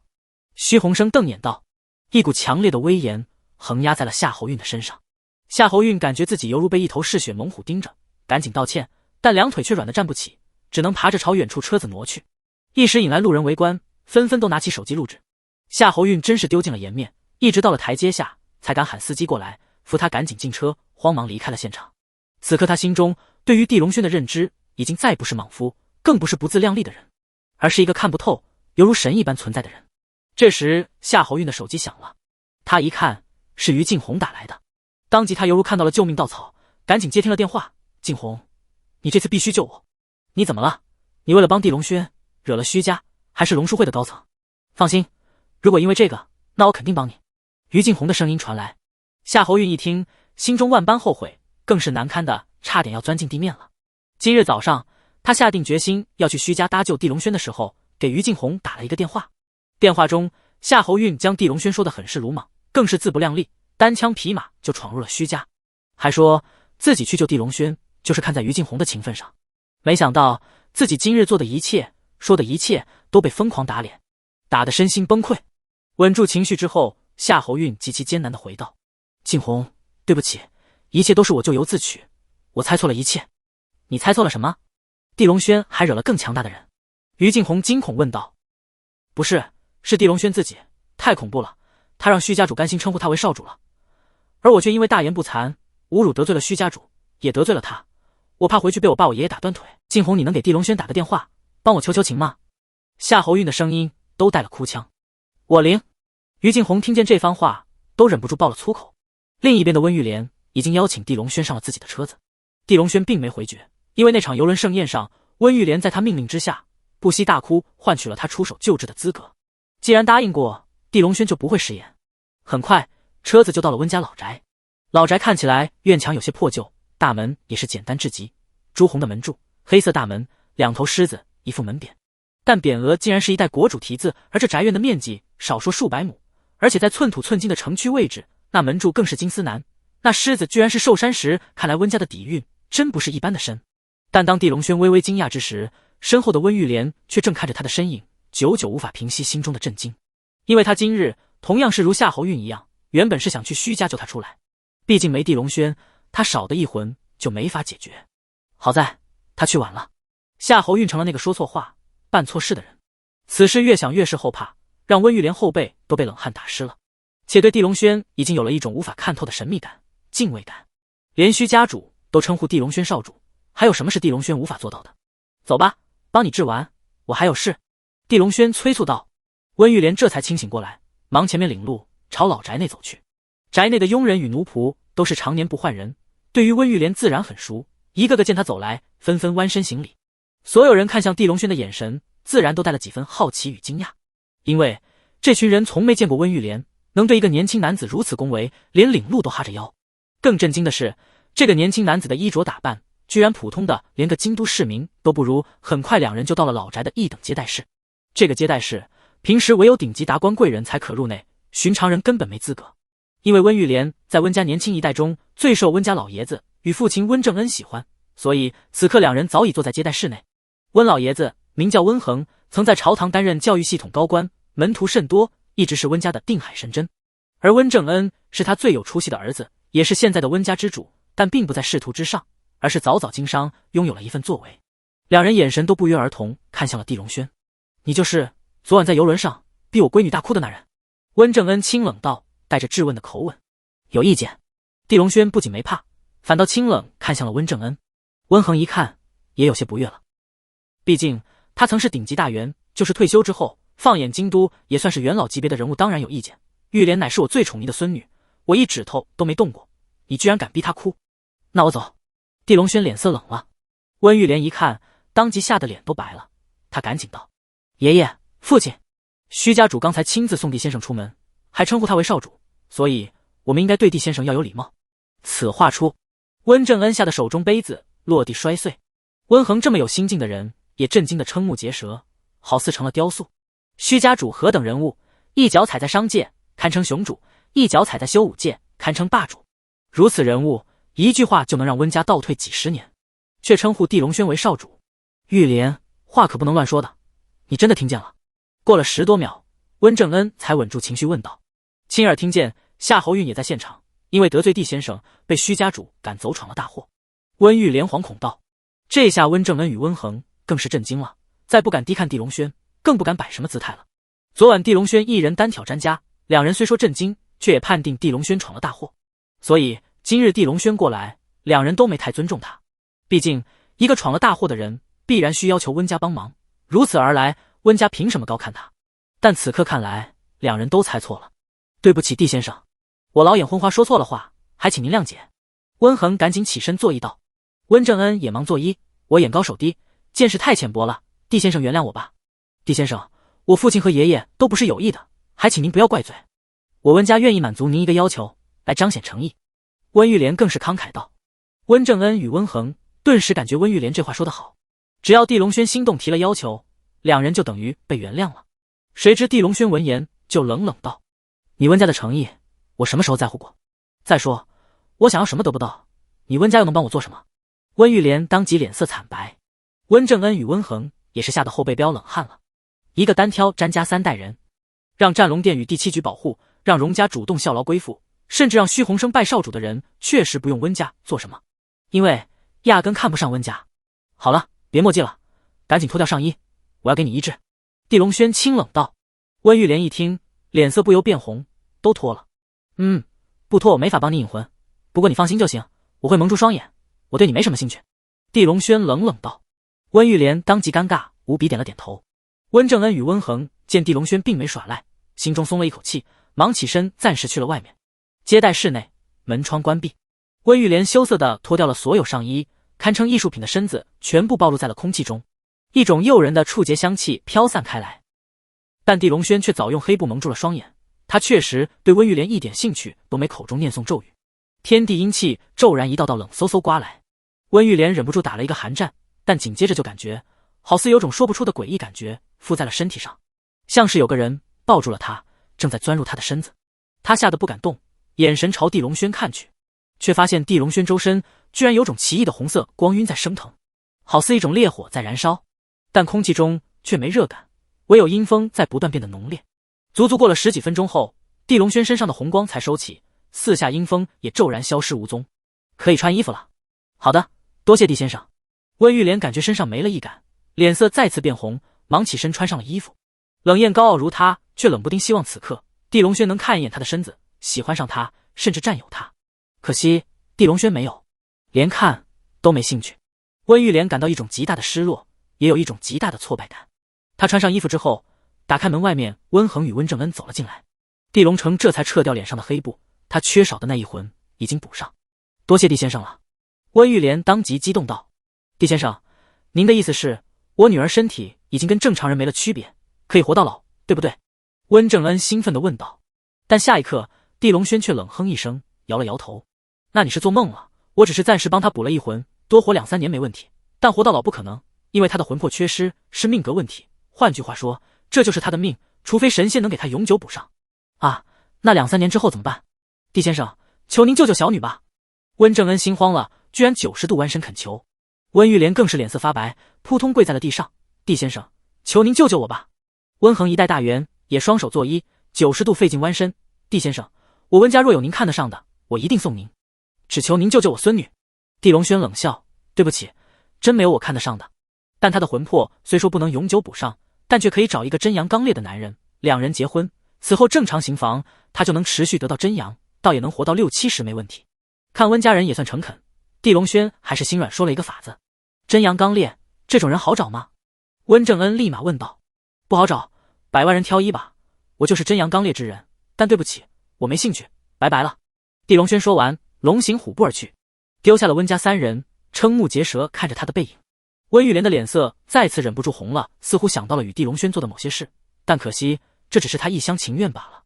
地龙轩根本看不上他，他这是什么意思？告诉我们一个希望，又掐断这个希望。温正恩脸色变得铁青了。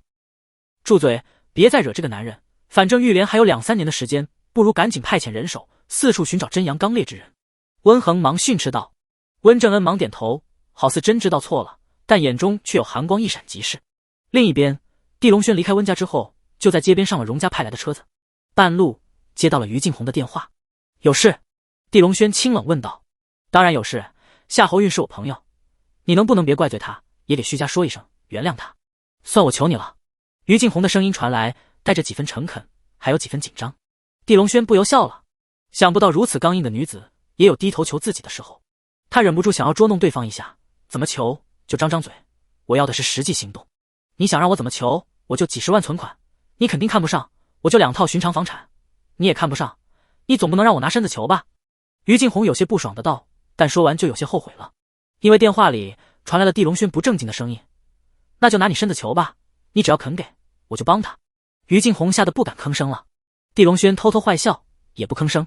一直过了几10秒之后，于静红才骂句：不要脸。好，为了夏侯运，我豁出去了，我给你。行，等我回去，你可不能耍赖，我这就让徐家饶了夏侯运。地龙轩坏笑着挂断了电话，他倒要看看回到章台市之后，于静红要怎么送身子给他。想到这位女战将恼羞成怒，满脸红晕飞的样子，他就感觉好玩。另一边的于静红确实羞得脸色又红又烫，怒骂了地龙轩一通。骂完之后，他拨打了夏侯运的电话。玉儿，你放心吧，我已经帮你搞定了，地龙轩会给徐家打招呼，饶了你。真的吗？太好了，多谢你静红，但你怎么说服地龙轩的？夏侯运有些好奇，毕竟地龙轩的性子太过刚硬，寻常言辞哪能让对方高抬贵手。算了，不说了，反正你欠我一个很大的人情。于静红咬着牙没说出真相，随后挂断了电话。夏侯运这下更是好奇了，但左思右想也没有答案。很快地龙轩就到了荣家门口，荣昌、荣胜男以及荣金平父子3人外加和新族人40名正在门口等候他。见他走出车子，荣胜男立即领人行礼，荣家恭迎地先生驾临。别客气了，里面聊吧。地龙轩不喜欢这种虚头巴脑的排场，摆摆手道。荣胜男点头，赶紧让众人尾随。紧跟地龙轩朝里走去。荣昌经过游轮盛宴一晚，已经巩固了身份，成了荣家实至名归的接班人。而荣金平此刻再见地龙轩，已经满心都是敬畏，哪敢再有半分招惹之心。荣家豪宅很大，进去之后，荣胜男便领着地龙轩到了一处凉亭聊天。四下有白纱隔挡，风儿轻拂，茶香四溢，倒是一个聊天的好地方。地龙轩坐下喝了一杯茶后道：“我此次过来，荣家主知道是为什么事吗？”荣胜男闻言立即起身恭敬跪拜在地。荣昌与荣金平二子也立即跪拜在地。我荣家因为有地先生提携，才有机会一下吞并詹家，成为了京都前5的大豪门，所以我荣家上上下下都愿意拜地先生为主。此生追随，但有背叛，脑袋送您。此生追随，绝不背叛。地龙轩看着这父子3人，倒是感受到了忠诚。对，我此行过来就是为了这件事。今日开始，你荣家加入我创建的地门，成为地门第6堂口。稍后会有人联系你，介绍一下地门的具体情况。另外，还有一件重要的事情交给你荣家，偷偷进行调查，但有消息或者进展，我必有重赏。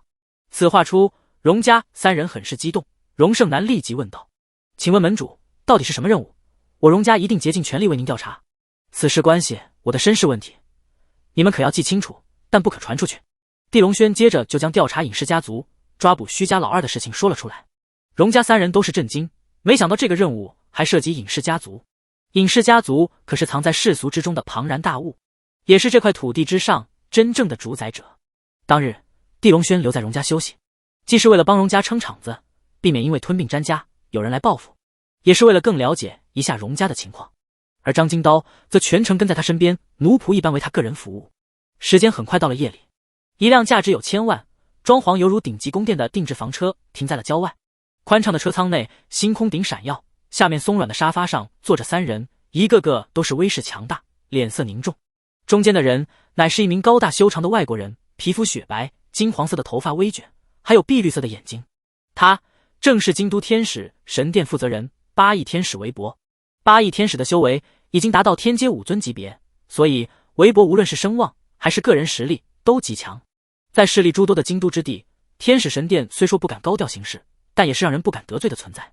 而韦伯右面坐着的正是温家之主温正恩，左面坐着的则是一个脸色阴沉、身形精悍的中年男子，他正是虚家二爷虚方震。地龙轩这个畜生，如果不杀掉，我是没法在京都露脸，也没法回虚家了。你们必须帮我！虚方震恼火骂道。温正恩闻言，眼神闪烁：“二爷，有什么需要我做的，我一定配合您。地龙轩在我温家嚣张跋扈，确实该死。虚家的地位远远超越了温家，这些年虚方震可没少提携温正恩，因此温正恩对他很是恭敬。”韦伯也点了点头：“我也盼着这个地龙轩死，他在横江区域杀了天使神殿好几名强者，今日我们就组个局，让他死在京都。”3人当下开始商议此事。次日，在荣家清修的地龙轩忽然接到了第7局的电话，来电话的人正是上次在游轮盛宴出现过的银须男子，此人叫做郑林。地先生有件事要朝您汇报下，我们收到了情报，京都天使神殿的人会派出2位超级强者刺杀您，请您务必小心。那帮杂碎又要来了。地龙轩双眼之中寒光闪现，感觉天使神殿真如狗皮膏药，怎么都甩不掉。这次来的2位超级强者刚入境京都，都在半步武圣境界，请您务必小心。若不想交手，可以前来器具大院暂住一段时间，他们绝不敢进来撒野。郑林语气凝重道。谁知他说完，地龙轩就冷冷笑了。东汉国京都之地，外人岂能耀武扬威？还以为是100年前的8狗联军进城吗？放心，我一人就可击杀。地先生，7局这边高层还是希望您慎重，毕竟是2名半步武圣，联手之下攻击力太强了。郑林再次提醒道。既然7局高层认为他们强，那我就摘下2人的脑袋，送给7局高层当礼物了。地龙轩说完，挂断了电话，旋即他闭上了眼。上次从虚鸿生手中，地龙轩得到了母亲留下的神秘珠子，后来滴血认主，阴差阳错操作成功，那珠子碎灭消失无踪，而地龙轩脑海之中却多了一扇门，一扇矗立在他脑海之中，气息浩瀚磅礴、璀璨辉煌的神秘之门。这门是什么？地龙轩并不清楚，他的意识数次靠近这门，想要推开，均失败了。此刻地龙轩再次闭上眼，意识很快进入脑海，看到了那扇璀璨辉煌的神秘之门。而这次意想不到的事情发生了，他的意念仿佛与这扇门产生了某种联系，紧接着他身上的朱雀之血变得沸腾灼热，他身上的青龙根骨犹如钢筋开始站立，发出精鸣之声。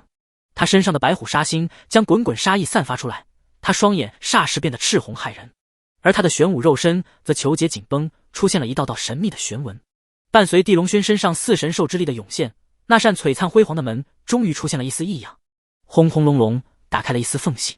地龙轩震惊地睁开眼，就看到那缝隙之中是无尽的黑暗，黑的仿佛能吞噬世间所有的光。紧接着，缝隙之中一道异彩飞出，霎时钻入了地龙轩的意识之中。这是什么？地龙轩立马苏醒，意识回到了身体。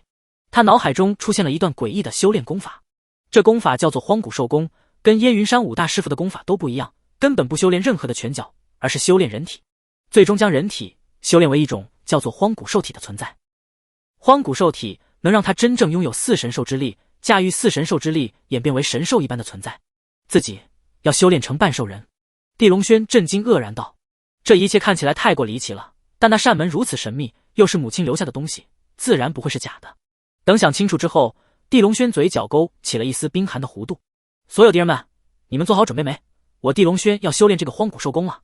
闭上眼，地龙轩开始了第一阶段的修炼，融合驾驭玄武肉身。伴随他运行这功法，他皮肉开始出现针扎般的痛苦，以他的意志力，居然疼得浑身冷汗狂流，脸色变得惨白。身下的褥子很快被打湿，连地面都开始滴答冷汗，他嘴唇都被疼得咬破。但地龙轩始终坚持着，很快他的皮肤出现了某种诡异的变化，好像脱皮了2日后，地龙轩结束了第一个阶段的修炼，缓缓睁开了眼。一切虽说痛苦万般，好在他体魄足够强大，再就是在燕云山打通了玄龙脉，气血运转强大。地龙轩微微握拳，伸展双臂，周身有种难以形容的感觉出现。以前虽说是玄武肉身，但地龙轩并不能施展太多的玄武之力，但现在他感觉自己可以了。电话响了，地龙轩拿起接听：谁？地先生您好，我是温正恩，我想给您提供一个关于虚方阵的消息。居然是温正恩。地龙轩当即有些兴趣了，说吧，他在哪？如果消息属实，我会送你一个人情。现在不方便说，因为对方一直在变换位置，您还是赶紧来我这边吧，我领您亲自去找他。温正恩有些焦急的道。地龙轩当即点头，好，位置发我去找你。很快，地龙轩离开了荣家。20分钟后，地龙轩到达了温正恩发送的位置，上了对方的迈巴赫，车子疾驰而去，很快就到了郊外一个偏僻荒废的汽修厂。地先生，我的手下刚刚给我汇报了，说人刚藏进这里。温正恩紧张汇报道。地龙轩道声多谢，下车身形一跃，便飞入了汽修厂内部。温正恩不由冷笑起来，你小子终究还是一个愣头青，太嫩了，等你被打个半死，我就让人抽走你的血液保存，研究下怎么提取所谓的真阳。此刻时间已经是傍晚，汽修厂内有些灰暗，四下狼藉一片，还有野猫在溜达。地龙轩感知放开，很快就发现第一个汽修车间内有人的气息。他快步走去，霎时掠入其中，但刚进去就发现了不对劲，因为2层居然有4名狙击手，1层也没虚方阵，只有2名西洋人。你就是地龙轩吧？欢迎你来送人头。右边人阴沉说道。左边人也冰寒笑了，他看起来似乎很普通啊，为什么能杀掉我们天使神殿那么多强者？原来是天使神殿的杂碎，看来温正恩与你们联手算计了我。地龙轩清冷道，看来你也不傻，确实如此，温正恩要你一身的血液，虚方阵要你的脑袋，我们则是要你的命。右边西洋人冷冷道。别废话了，开始吧，干完还要去消遣一番，这边的女人真漂亮。左边的男子催促道。霎时2人眼神都变得赤红，杀机沸腾起来，周身更是气势暴涨，眨眼之中好似从普通人类变做了另一种超越人类的存在。汽修厂外，迈巴赫车内除了温正恩外，又多了一人，正是神使韦伯。2人正看着眼前平板上的监控视频，视频中2名8翼天使已经朝地龙轩展开了疯狂的厮杀。韦伯看得嘴角上扬，精彩。粗犷高大的那人叫做费伦，他有维京人的血脉，还修炼了圣教的秘术，你看他体魄多惊人，能打穿一座桥，果然威猛，放在古代就是一方霸主。另一个黄头发的叫什么，似乎也很强啊，牙齿好吓人。温正恩骇然道。这个叫卡森，有狼人的血脉，你应该听说过中世纪的狼人吧？所以他驱动血脉之力后，能出现耸人的獠牙，还有狰狞的体毛。韦伯介绍道。温正恩越发震惊，原来都不是一般人啊，难怪这么强。人类是有极限的，能超越人类极限，接近5圣层次或者进入5圣层次的，怎么可能是普通人类？韦伯阴森的笑了。温正恩擦了一下额头的冷汗，有种心惊肉跳之感，地龙轩今晚肯定在劫难逃了，等会他的鲜血就拜托神使大人抽取送我了。放心，我办事很有信用的。韦伯笑道。但这话刚出口，平板视频上就出现了惊人的一幕。那看似被卡森与费伦暴打到连连后退的地龙轩，骤然仰头一声长啸，身躯一动，硬抗卡森獠牙的撕咬与食指的疯狂暴击，直接撞碎了卡森。紧接着与费伦上演巨人般的肉搏厮打，数秒之中，费伦的双臂居然都被撕掉，脑袋也被拧断了，2层的狙击手刹那都变作血雾。啊，不可能，这可是2个8亿天使，半步武圣境界啊！韦伯吃惊张大了嘴巴，温正恩也吓得面色惨白，身子都在狂抖，他赶紧大喊：快开车，快逃走！车子极快启动，立即掉头想要离开这里，但下一刻轰然一声爆响，车前盖居然被一块巨石砸烂，发动机毁坏，车体熄火瘫在了原地。嗖，一道身影落在了车前，正是地龙轩。韦伯身为京都分部的神使，地位非凡的，但这一刻却吓得身形僵硬。温正恩更是全身瞬间被冷汗打湿了。法克尤，他怎么这么快？韦伯骂出一句脏话，霎时身形如飞弹，撞碎门窗玻璃，朝外逃去。温正恩忍不住大骂：你怎么能丢下我自己跑？但很快他就震惊的眼珠差点爆开，因为飞逃出去的韦伯竟在半空就被地龙轩抓住脖颈，轰然落在了地面之上。韦伯这位天阶武尊此刻竟可怜的就如一个小鸡，毫无反抗之力。天使神殿真当我地某人好欺负吗？地龙轩冰寒道：我错了，我求饶，我愿意做您最忠诚的臣子，只求您能放过我。韦伯颤抖着求饶道：如果连你这种狗我都愿意收，那我是不是太没品位了？地龙轩说完，一巴掌狠狠拍在了韦伯的头上，当即脑袋完全没入胸膛，5脏6腑碎裂，惨死当场，被他丢去了树林。车中的温正恩已经吓得像是迈入了鬼门关，想要说句求饶的话都说不出了。我好心救治温玉莲，反倒引来了你的谋害，温家这品行真让我恶心。地龙轩冷冷道：温正恩使出所有力气想要求饶，但刚说出一个字就被地龙轩一拳打出，在车内变作了血雾消失。就你这种德行，我让你多说一个字都算我蠢。地龙轩缓缓收回手，接着他电话打给了7局的郑灵，一切搞定，来收尸吧，算我送给7局高层的礼物。我们这边已经收到了消息，地先生您真是太神勇了，那可是2位半步武圣的强者。郑灵声音之中透着崇拜震惊，如果只想夸我，那我先挂了。地龙轩挂断了电话，一个人静静朝市区走去。通过这场大战，他亲自验证了荒古兽功的强大，因为玄武之力可以灵活运用，所以他的肉身近乎成了不败金身。2个8亿天使虽说肉身都足够强大，却根本没法破除他的防御。近身搏杀之下，他占尽优势。看来要加紧修炼，早日达成荒古兽体，不然怎么对抗隐士家族？地龙轩一个人喃喃道。等他到了京都市区之后，就主动联系了张浪星。很快张浪星就来了，2人选了一家咖啡馆，坐着开始交谈。我答应你的提议，为战龙殿完成一件任务，然后换取一定的权限，还有这块金令的永久使用权。地龙轩直白道。张浪星闻言就高兴道：多谢地先生的加入，战龙殿最需要您这种强者了。说完就在包里拿出一个平板，恭敬递给了地龙轩。地龙轩接过来，打开简单一看就明白了，这上面有多达上100种的任务，一个个都不简单，但越难的任务成就奖励就越高，而且每个任务的参与资格都有限定。他翻看几下之后，就将平板还给了张浪星，直接道：你帮我选一个任务，难度无所谓，我要任务完成后我永久拥有金令，且拥有一定兵权。金令这个是不难，但兵权这个除非是 SSSS 级别以上任务。张浪星说完就开始翻看，然后指了指第56号任务：地先生，目前就这一个 SSSS 任务可以选择，您看下。地龙轩接过来看了下，这个任务乃是前往洛都抢下一个叫做灵盘的东西，这个东西内存了某种尖端军事技术，是一位特工从大洋彼岸盗取的。这位特工原本想要卖掉，谁知消息传出，就引来了10几个国家的高等特工以及西方地下世界强者疯狂寻找他，眼看就要发生一场残酷的争夺之战。东汉国高层为了不引发国际矛盾，已经下令封锁消息，不得调遣军队，不得动用国家力量，要在最小伤亡的情况下获得灵盘。这个任务我接了。地龙轩认真道：地先生确定吗？一旦接受任务就不得取消，而且这种任务您接了，别人就不能接，如果您任务失败，可能还会受到惩罚。张浪星提醒道：无所谓，因为我不可能失败。地龙轩淡淡道。张浪星见此，苦笑着点头，知道地龙轩在平板上完成实名认证，接下了这个任务。一切完成后，张浪星道：这个任务如果完成，您将永久拥有战龙殿金令，且拥有战龙殿战帅级别军衔，拥有调兵权。战帅这个头衔还是第一次听。地龙轩好奇道：战龙殿内的等级从低到高为战龙、战将、战帅、神帅，职位为堂主、副殿主以及殿主，殿主只有一人，唯有殿主才拥有神帅头衔。张浪星解释道。地龙轩一听不由骇然，完成这个任务居然可以一步达到第3等级，等于一步登天。看来这个任务确实危险至极，但他并没任何后悔。又聊了几句之后，张浪星便走了。消息很快传到战龙殿，高层一片震惊之余，也纷纷松了一口气。因为这个 SSSS 级别的任务已经搁置了半个月，始终没有人敢接下。如果再没人敢接，就只能战将以上系统抽签确定人选了。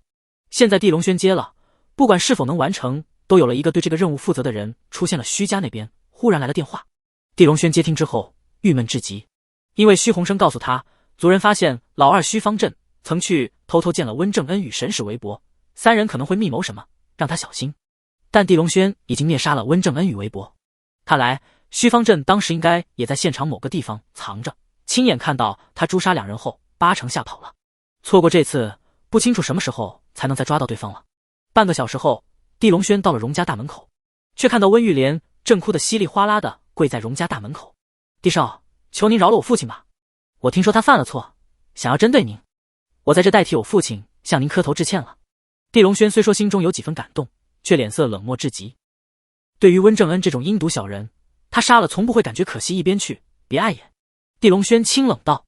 温玉莲却爬过来抱住了他的腿，地先生，我已经在这跪了很久，就只为见到您，给您磕头求您饶了我爸，我已经这么卑贱了，您为什么还不肯饶了我爸？他心中，他作为温家千金，如此做确实已经诚恳至极了。但地龙轩却冷冷看向了他，如果有人想要杀掉你，再抽干你所有的血，你感觉这个人可以被饶恕吗？闻言，温玉莲刹那脸色更白了几分，他猜得出父亲温正恩做这一切都是为了救他。帝少，您现在不是没事吗？我爸确实做得太卑鄙，只要您饶了他，我肯定让他改过，也愿意给您一笔赔偿。温玉莲不依不饶地说道。地龙轩却已经不耐了，你认为我缺钱，还是认为我对于一个想杀我的人能妇人之仁？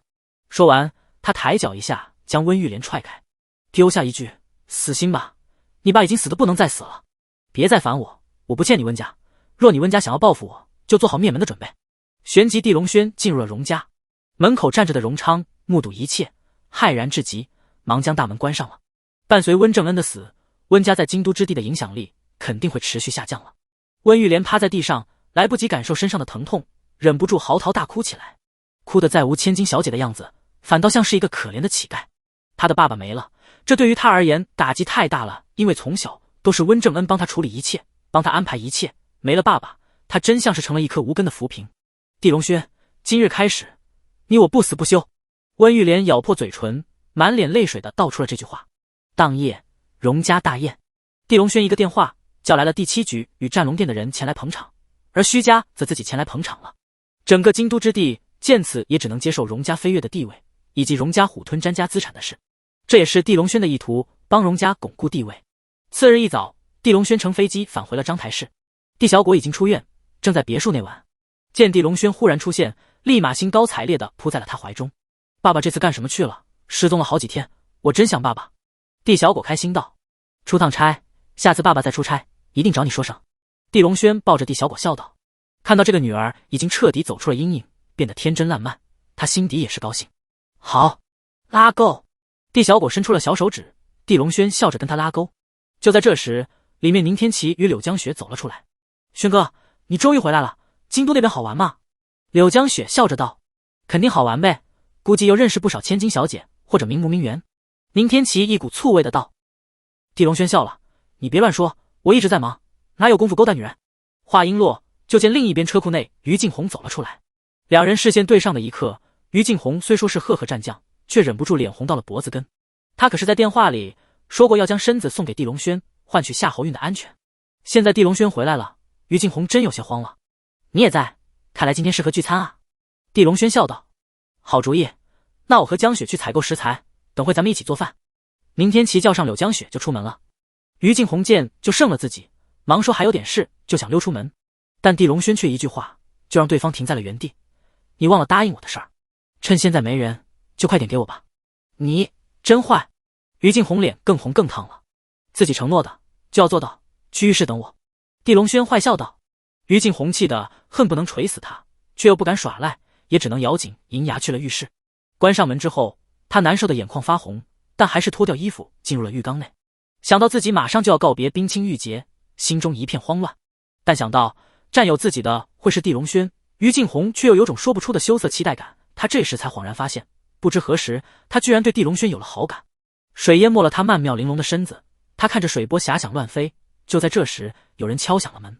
于静红神经绷紧，身子都慌乱的有些僵硬了，但他还是咬牙走过去，深吸一口气，打开了门。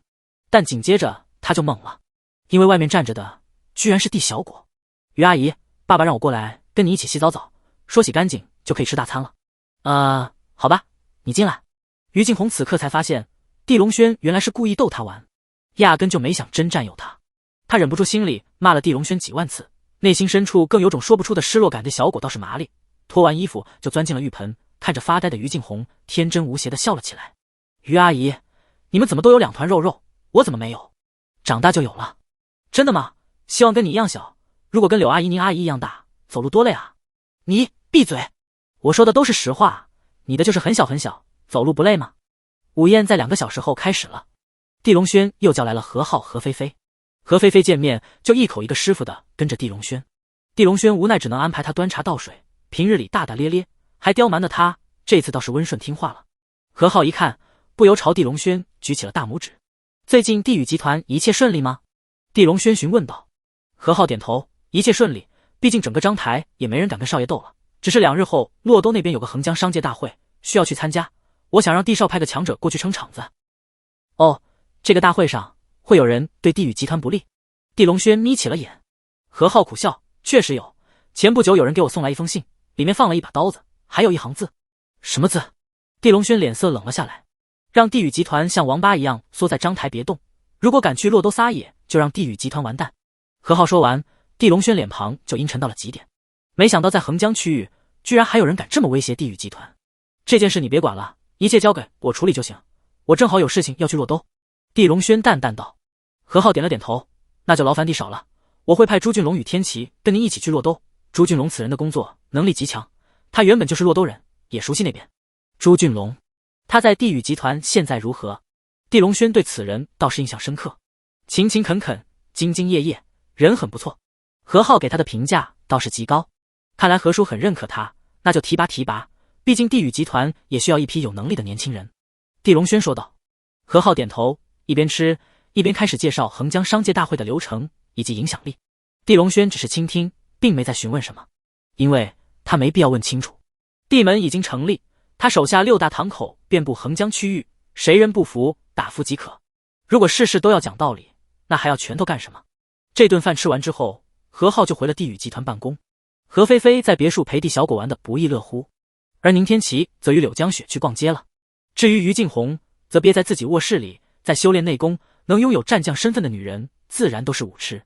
地龙轩在院子里陪了一会小果，刚想返回卧室清修，何菲菲就挡住了他。大哥，我最近一直规规矩矩，你看我能入门了吗？勉强合格吧。你想学什么功夫？地龙轩见他很诚恳，态度和蔼道。我感觉我这双大长腿，如果不练功夫太可惜了。你有什么封神腿、飞龙腿、罗汉腿的功夫吗？教教我。何菲菲一脸期待的道。这个我还真没，但于静红是战将，功夫超厉害，你去找他，就说让他教你腿功，他肯定不会拒绝。地龙轩索性将这个任务推给了于静红。何菲菲一听，当即大喜，但刚走出2步，却又挠头问道：大哥，我来大姨妈了，适合学腿功吗？但我用的那个玩意家常护翼，防侧漏，据说想怎么动就可以怎么动。地龙轩更无语了，真不知何浩那么正经的一个人，怎么教出来这么一个中二的闺女。次日一早，地龙轩将于静红留下保护地小果，自己前去了洛都。同行的是宁天琪与朱俊龙。朱俊龙一身西装，不苟言笑，处处对地龙轩恭敬至极。宁天琪则穿着都市 OL 套装，拿着一个公文包，看起来干练而高挑。3人买的是高铁商务舱，但并非联排。进去之后按照号码入座，朱俊龙与宁天琪一排，地龙轩则去了另一排。按照老样子，地龙轩入座就闭眼静修了，宁天琪则与朱俊龙凑在一起，在商议横江商界大会的事情。此次大会，地宇集团的目标是拿下一笔不菲的订单，同时进入横江商会管理层。正当讨论到关键点的时候，忽然旁边一名微胖的男子冷冷笑了一声，原来是去参加横江商界大会的。年轻人别太好高骛远，这是我的名片，如果有需要可以找我。多谢。朱俊龙愣了下，客气道。他接过名片一看，不由微微一怔，原来对方乃是横江商会副会长张宇。横江商会覆盖数个城市，会员企业多达数百个，规模庞大，实力雄厚，难怪对方说话一派指点江山的感觉。您好，张会长，初次见面，还请多多照顾。朱俊龙主动伸出了手。宁天琪看着名片，也态度变得恭敬，打招呼道：你好，张会长，我们是来自章台地宇集团的。地宇集团，你们这个集团办事太激进，与我们数个会员企业有生意上的摩擦，在我们商会内部可是口碑很差啊。张宇冷哼一声，并没与朱俊龙握手，而是眼神一直在宁天琪身上打转。朱俊龙一听也没敢顶嘴，而是苦笑道：张会长明鉴，我们地宇集团其实办事很有规矩的，只是有些企业见不得我们抢市场，用了不规矩的手段，所以才有了一些摩擦。对，我们一直很懂规矩，只是有些企业不懂规矩。宁天琪也道。谁知张宇闻言就冷冰冰笑了，整个横江商界规矩是你们地宇集团说了算，还是我们横江商会说了算？张会长，所谓的规矩应该首先要遵守国家法律吧，地宇集团可是一直按照法律办事。宁天琪有些不高兴了，谁知张宇一听就抬手指着宁天琪道：你这态度就有问题，信不信横江商会内部一个表决，就有最少300家企业直接将地宇集团拉入黑名单？信又如何，不信又如何？我相信人间有公平正义，而不是被某个势力一手遮天。宁天琪瞪圆了凤眼，彻底放弃了好言交谈。因为此前地宇集团已经数次被横江商会威胁，不是索要各种天价好处费，就是索要各种订单抽成，甚至说几次生意场上的摩擦背后也有横江商会在煽风点火，所以他早就厌恶了横江商会这个组织。此前商议想要进入横江商会，也是为了打入敌人内部，获得话语权，避免再被穿小鞋。张宇闻言，脸上笑容越发冰寒，嚣张了。他直接站起身，居高临下，犹如裁决者般更狠地指着宁天琪道：你说对了，横江商会在横江区域内就是一手遮天，怎么你不服吗？朱俊龙拉了一下宁天琪，示意对方不要冲动，但宁天琪却已经压不住火了，直接站起身，玉指也狠狠指向了张宇。我就告诉你，我不服，因为我们老板叫地龙轩。地龙轩什么玩意？就是那个全家都死光的幸存者嘛，凭他还想跟横江商会斗，你做梦啊！张宇嘲讽道。只是他刚说完，耳边就传来一句话：我是什么玩意，还轮不到你评价。紧接着咔嚓一声，张宇右肩被残忍拍断，人惨叫之中被迫跪在了地上。宁天琪吓得尖叫一声，忙捂住了双眼，转头不敢多看，因为太血腥了。而早就见识过地龙轩手段的朱俊龙勉强还能保持镇定。地少，他是横江商会的副会长张宇。副会长是什么玩意？横江商会又是什么玩意？地龙轩冷冷道。地上跪着的张宇此刻已经双眼怒得喷火，周身疼得狂抖，肩头更是血流如注，前半辈子没遭受的疼痛，此刻仿佛一下加倍尝到了。你敢这么打我，我会让你的地宇集团灰飞烟灭，让整个横江都没你的立足之地。张宇说完又狠狠喊道：给我杀了他，快出人命我负责。旁边闻声冲来的2名保镖霎时对地龙轩脑袋重拳打去，但拳头还没临近，就被地龙轩2道气劲打飞，落地就没了动静。地龙轩伸手抓住张宇头发，将他原地提起，眼神冰寒，宛如锋锐的剑刃。四目相对，张宇眼中怒火霎时都变作了巨大的恐惧，因为他从未见过这么可怕的目光，好似深渊，一下吞没了他所有的底气。你的命我今日不杀，留你去办3件事，若办好，我让你多活10年，若办不好，3天内我就收回。第一，让地宇集团成为横江商会主宰者，会长之位只能地宇集团的人担任。第二，让曾经与地宇集团有过摩擦的所有企业滚出横江，否则杀无赦。第三，此次大会所有订单80%交给地宇集团，否则所有商会高层死。3件事说完，地龙轩甩手，张宇凌空飞出，砸在了商务舱尽头的玻璃门上，人摔得鼻青脸肿，肩头的血更是加速流出。他疼得惨叫，却不敢顶嘴，忙喊乘务人员抬着他去包扎急救了。紧接着4名乘务补员快速走了过来，眼神冰寒盯住了地龙轩。你在商务舱张狂打人，现在请跟我们走一趟。为首男子冷冷道。站着的地龙轩却根本没正眼看对方，抬手就拿出了一个金印，此金印正是第7局的金印。4名乘务补员一看，当即吓得脸色发白。对不起大人，得罪了，我们这就离开，整个商务舱都留给您以及朋友使用了。滚！地龙轩冷冷道。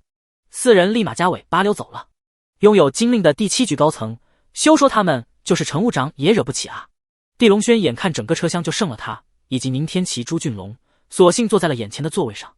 朱俊龙惊得大气不敢喘，对于地龙轩的雷霆手段更是敬畏如神了。至于宁天齐则坐下之后，美眸崇拜至极的看了地龙轩几眼，忍不住道了句：地少，你真帅。地龙轩却没吭声。另一边的张宇经过紧急包扎之后，血暂时止住了，但胳膊怕是保不住了。忍着痛苦到达洛都站点之后，他立即狂奔下车了。外面早已赶来的保镖以及医务人员迅即用担架抬着他朝医院跑去。同时他咬着牙拿出手机拨打了会长林勋的电话。老张，你这趟去南方出差谈得如何？林勋的声音传来。张宇闻言就嚎啕大哭起来。会长，我刚才在火车上被地宇集团的地龙轩报复了，他打断了我的肩膀，还打残了我的2名保镖，更是朝我下达了3个嚣张跋扈的命令。地宇集团这是找死吗？居然敢打你，我绝不会放过姓地的。他朝你说了什么命令？林勋声音已经阴沉恐怖。张宇赶紧重复了地龙轩先前的话。林勋听完直接大骂道：全家死光的杂碎也配跟我横江商会对着干？你先去好好治疗，其余一切交给我，我肯定让他付出100倍代价。张宇挂断了电话，躺在担架上看着阴云密布的天空，狠狠咬牙狰狞冷哼一声。在他看来，这次地龙轩绝对在落都要栽了，因为林勋可不仅仅是横江商会的会长，还有一系列的头衔与背景，否则哪能让数百横江优质旗鱼心甘情愿臣服林勋？有林勋出手，地龙轩与地宇集团都走到头了。而此刻的地龙轩并没再浪费精力关注张宇，他与宁天齐、朱俊龙走出高铁站后，就让2人先去酒店休息了。至于他，则在街边上了一辆黑色的商务车，车内迎接的乃是杨秘书。杨秘书穿着一身黑色女士西装，因为合体身姿更显曼妙。少主，这次任务虽说是战龙殿安排的，但配合您的是我们7局。杨秘书美目看着地龙轩汇报道。数日没见，他感觉地龙轩身上的气息更强了，再想到对方在京都的一系列壮举，心中对于地龙轩不由更是敬畏。现在有林盘的消息了吗？地龙轩问道。根据各路耳目得到的情报分析，盗取了林盘的史蒂夫肯定在洛都的某个地方藏着，但具体是还没查出。杨秘书如实道。那你感觉还需几日能查到对方位置？其他国家的情报组织有没有可能更早查到？地龙轩又问道。此任务事关他的战帅身份以及能否拥有兵权，所以地龙轩还是格外慎重的。杨秘书闻言道：应该最少还需5日情报搜索，毕竟洛都很大，史蒂夫本身就是特工精锐，很擅长反侦查以及隐藏。至于其他国家的情报组织，不可能比我们更快，毕竟这是我们的领土。目前洛都之内来了多少其余国家的特工，还有西方地下组织的强者？地龙轩眯眼道，身上隐隐已经有战意涌现。对于别人来说，强者越多越是忌惮，但对于地龙轩来说，越具有挑战性，他越喜欢。唯有展现出超然的战力，他才能获得高层更多的关注，也将拥有更多的特权。根据情报搜集，目前共计7个国家派出了30名顶级特工进入了洛都，同时有9个西方顶级地下势力派出了54名超级强者潜入了洛都。杨秘书念着这些数据，自己都忍不住后背飙冷风，因为入境的这群人太强了。但地龙轩听完之后，却闭眼仰躺在椅背上，淡淡道了句：希望西方强者不会一直让我失望，否则就太没意思了。杨秘书闻言，震惊的鸡皮疙瘩都冒出了。他真不清楚地龙轩这副皮囊里面到底藏了多少恐怖的实力。少主，这些顶级特工和地下势力的强者最低都是5尊级别，所以您还是谨慎点好。杨秘书带着震惊提醒道。地龙轩点了点头，拳风握紧，竟有惊雷之声出现。杨秘书见状，当即震惊到嘴巴张大，能塞进一根大茄子了。少主，其实我很好奇，您接下如此困难的任务，想过如何完成吗？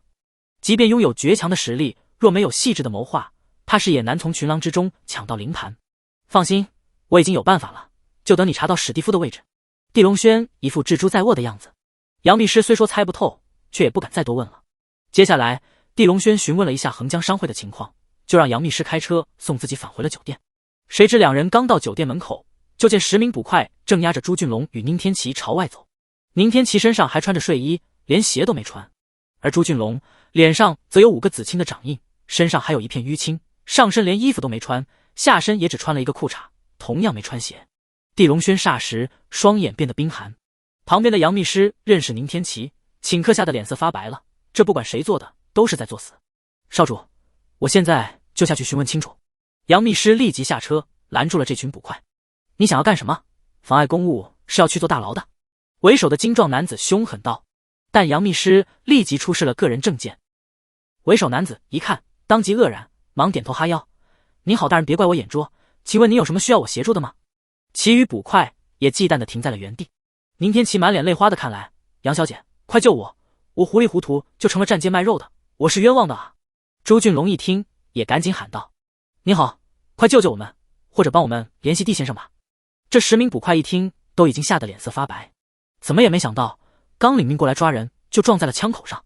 杨秘书脸色变得阴沉，使劲点了点头，放心就行，少主就在车上，现在一切交给少主处理吧。言毕，他朝后看去，而地龙轩已经从车上缓缓走下，双眼若寒潭，冷意骇人。他首先走到了朱俊龙的面前，你是我的下属，不能丢了我的脸，谁打的你？现在打回去，谁敢反抗，就用这块令牌砸死对方，一切我负责。说完，地龙轩将一块7局的金令塞到了朱俊龙的手中。朱俊龙霎时激动的身子发抖，他使劲点头，脸色很快变得狰狞。他清楚地龙轩行事把绝狂傲，肯定不喜欢手下窝窝囊囊，而他也早就窝囊够了。朱俊龙挣脱2名魁梧的捕快，啪啪2巴掌打在了2人脸上，随后又一脚凶狠踹在了这2人身上。2人怒得瞪眼，却也不敢还手，毕竟有7局的金令，谁敢乱来？一直被打得皮开肉绽，趴在地上一个劲求饶之后，朱俊龙才收手，转身盯住了为首的捕快。这领头的捕快当即吓得身子僵硬，你别乱来，我可什么都没做，我可是洛都捕局的探长。探长你牛逼什么？又不是总探长。你刚才不是骂我孙子，骂宁小姐是贱人，你有种再骂，你不是打了老子一巴掌，让老子不服就还手吗？现在我就还手给你看看。朱俊龙说完，抓住这探长的衣领，左右开弓，狠狠还了回去。这位探长被打得嘴角飙血，却不敢还手，因为他能感觉到地龙轩身上有一股强大的杀机，已经锁定了他。作为持有7局金令的人，如果对方出手击杀他，他也是活该死。杨秘书旁观一切，不言不语，因为对方纯属活该。宁天琪已经挣脱，吓得跑到了地龙轩跟前，紧紧挽住了地龙轩的胳膊，回想先前一切，还是心惊肉跳。一直过了10几分钟，朱俊龙才出手。地先生，我打完了。不错，有前途，我喜欢你身上的血性，记住男人就该这样。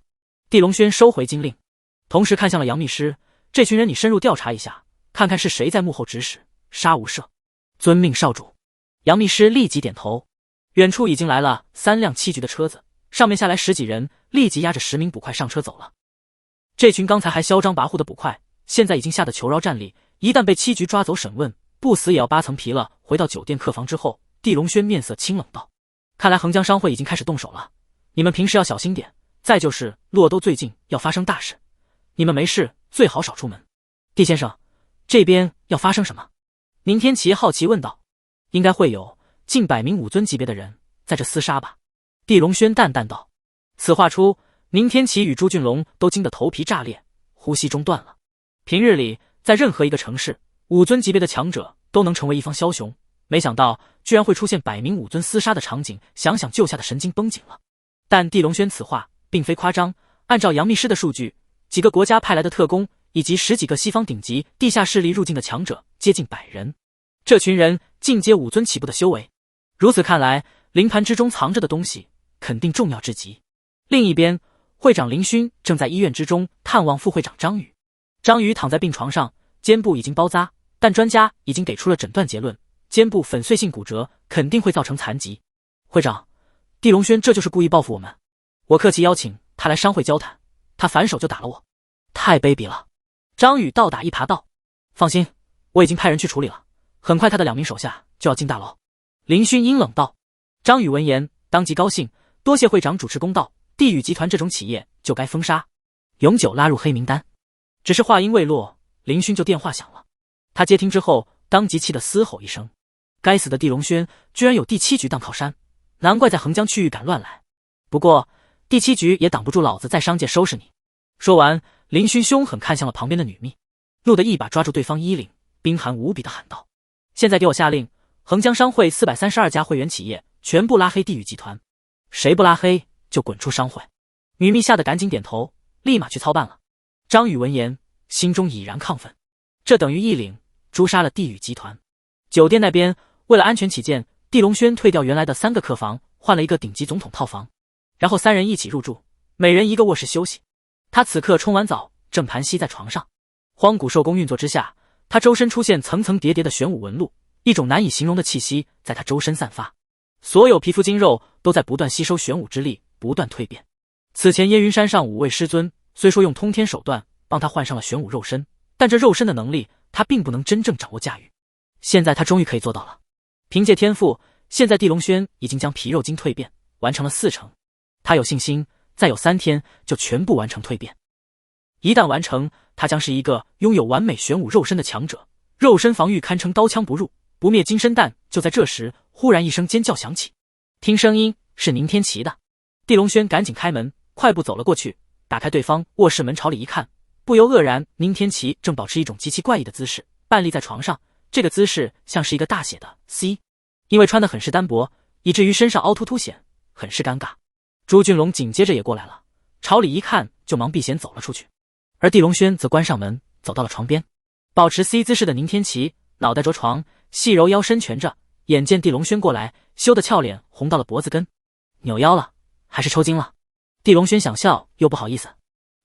地先生帮帮我，我正在练瑜伽，这个姿势太难了，一下扭腰回不去了。宁天齐尴尬又难受的道。地龙轩无语，单手托住宁天齐的后背，轻轻将他翻了过来。宁天齐这才松了一口气，但因为扭腰疼得平躺在了床上不敢动。别怕，我帮你按摩一下就好了。地龙轩双手落在宁天齐腰部两侧，开始轻揉，内气悄无声息传入对方体内。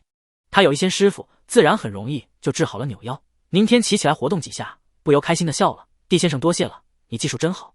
我技术再好也没你姿势多啊，下次可别挑战高难度姿势了。地龙轩撇撇嘴，好的，我尽量多学姿势的同时保证安全。宁天齐笑道。地龙轩嗯了一声走出去了，刚出去就接到了何浩的电话。少爷，出大事了。何浩声音有些焦急的道。怎么了？地龙轩眉头顷刻皱起。横江商会那边所有会员企业都将地宇集团拉入了黑名单，所有合作订单都被迫终止，所有在谈的项目都直接搁浅了。何浩惶恐的道，地宇集团在他的手中刚有起色，就遭遇这么大的危机，他当然很是担心。地龙轩闻言，眼神就骤然冷了下来。明天开始，集团所有工作人员放假1周，好好休息下，工资照发。1周内我会解决这个问题，让横江商会全体企业都滚去章台求地宇集团开张。少爷，横江商会势力很强，您务必要小心啊。何浩震惊之余立即提醒道。1周之内，整个洛都唯我独尊，再不会有更强的存在，只有我最强。地龙轩说完挂断了电话，继续回到床上去修炼荒古兽功了。月色下的洛都看上去一切宁静祥和，但诸多本地势力都偷偷收敛，撤回了一些外部人马。因为都收到了一些消息，洛都忽然多了一堆的外籍强者，一个个都是5尊起步。没有人清楚这些都是因为什么，但都有预感，即将有大事要发生了。深夜酒吧之中开始频繁出现打架斗殴事件，情节都极为恶劣，且都有外籍武道强者参与洛都布局内。总探长苏明华忙了一整晚，天亮的时候才松了一口气，熬得眼珠子都布满了红血丝。他恼火道，哪来了这么一群外籍垃圾佬，烦死了。拿起桌上的西洋参茶，他猛灌了一肚子，用来解乏。下一刻，外面快步走入一名捕快。大人，昨天副探长冯兆林领着10个人去酒店抓人，被第7局秘密抓走了，今天才发来通告。这小子被谁当枪使了？苏明华当即脸色冷了。应该是被林会长，听说2人关系很铁，现在第7局那边已经定罪，说冯探长10人颠倒黑白，渎职受贿，都要判刑。捕快如实道。苏明华气的鼻子里喷出2股粗气，活该，我早就看他不顺眼了，但第7局抓走我的人也不提前告诉我，真是太不拿我当回事了吧。确实有点。男子紧张点头。苏明华眉头一拧，冷冷道：7局应该在8届那个叫地龙轩的，但战龙殿那边2号人物马山就要来了，说是专门审核这个叫地龙轩的，他肯定没好果子吃了。知道这叫什么吗？属下不知道。这叫人狂必有灾。医院内的张宇处理完伤口之后，看着新闻上关于地宇集团被商界围剿的报道，大呼解气，以至于都忘了肩头的疼痛，哼起了小曲。至于地龙轩所谓的3日限定以及3个要求，他早就当成天大的笑话了。躺在床上看着小护士扭臀而去，张宇又想到了高铁上见到的宁天琪，对方可是少见的大美人，肤白貌美，更是娇嫩。摸出手机，张宇很快打听出宁天琪的电话，拨打了出去。那边酒店内的宁天琪刚做了一套姿势很多、难度很高的瑜伽，就听电话响了。喂，你是谁？我是横江商会的张宇，宁小姐不会忘了我吧？张宇阴柔的声音传来。你有什么事？我跟你也没什么可谈的。宁天琪冷冷道。谁知张宇却阴柔笑了。现在地宇集团被400多家企业拉入黑名单，你不怕？而且我们会长还有更多手段整死地龙轩，你不心疼？你想要说什么就快点，别墨迹。宁天琪咬牙道。现在你来医院找我，让我舒服一下，然后做我3年的情人，我就帮你解除地宇集团的封锁，也帮你劝说林会长放过地龙轩，如何？张宇阴森道。LSP， 滚！宁天琪挂断了电话，立马开门找地龙轩说出了一切。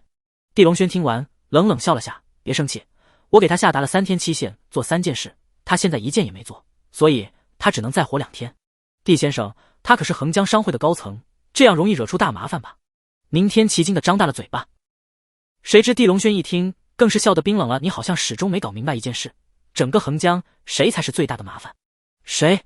宁天琪顷刻有些懵了，脑子急转，他看着地龙轩忽然愣住了，刹那间明白了谁才是横江最大的麻烦。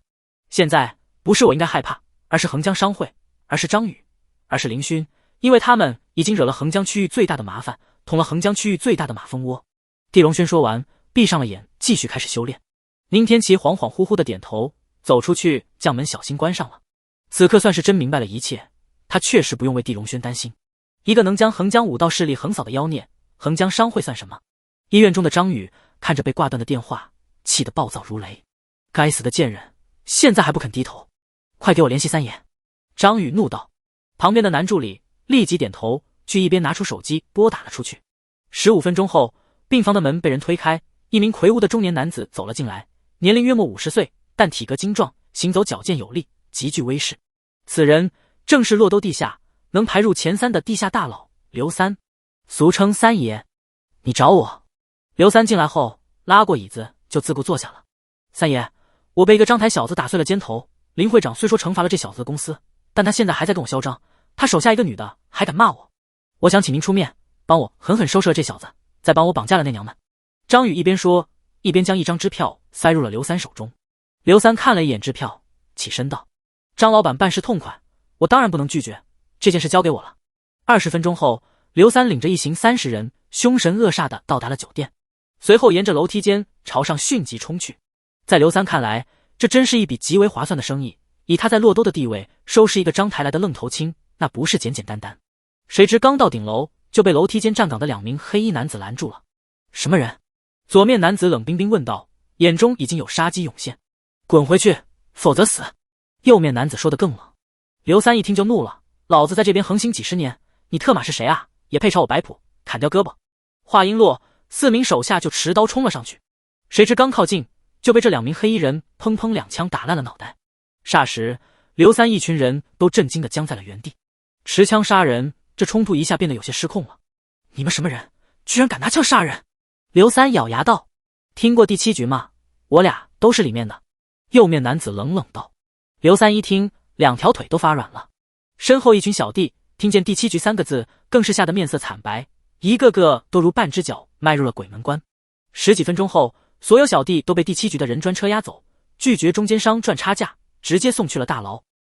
而刘三则被一名黑衣人戴上手铐，押去了地龙轩所在的总统套房。大人，正是这家伙领人过来，想要攻击您。大人。刘三一听头皮都宛如炸了，心中恨不能一口吃了张宇。是谁让你来的？地龙轩冷冰冰问道。刘三当即吓哭了，都是张宇这个孙子，如果知道大人是7局的，我就是有100个胆也不敢过来啊。说完，刘三就跪在地上开始砰砰砰狂磕头。一边站着的宁天琪与朱俊龙见到这一幕都是愕然至极，尤其是朱俊龙，他可是听说过刘三，晓得对方是洛都地下顶级大佬，但这种大佬此刻却跪在地龙轩面前，狗都不如。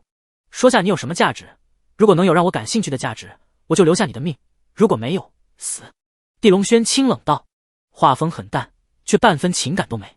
刘三闻言魂都要吓飞了，慌忙喊道：我有10个亿的存款可以送给你，我还有100多套房子也可以送给您，还有很多公司和股份都可以送给您，我不缺钱。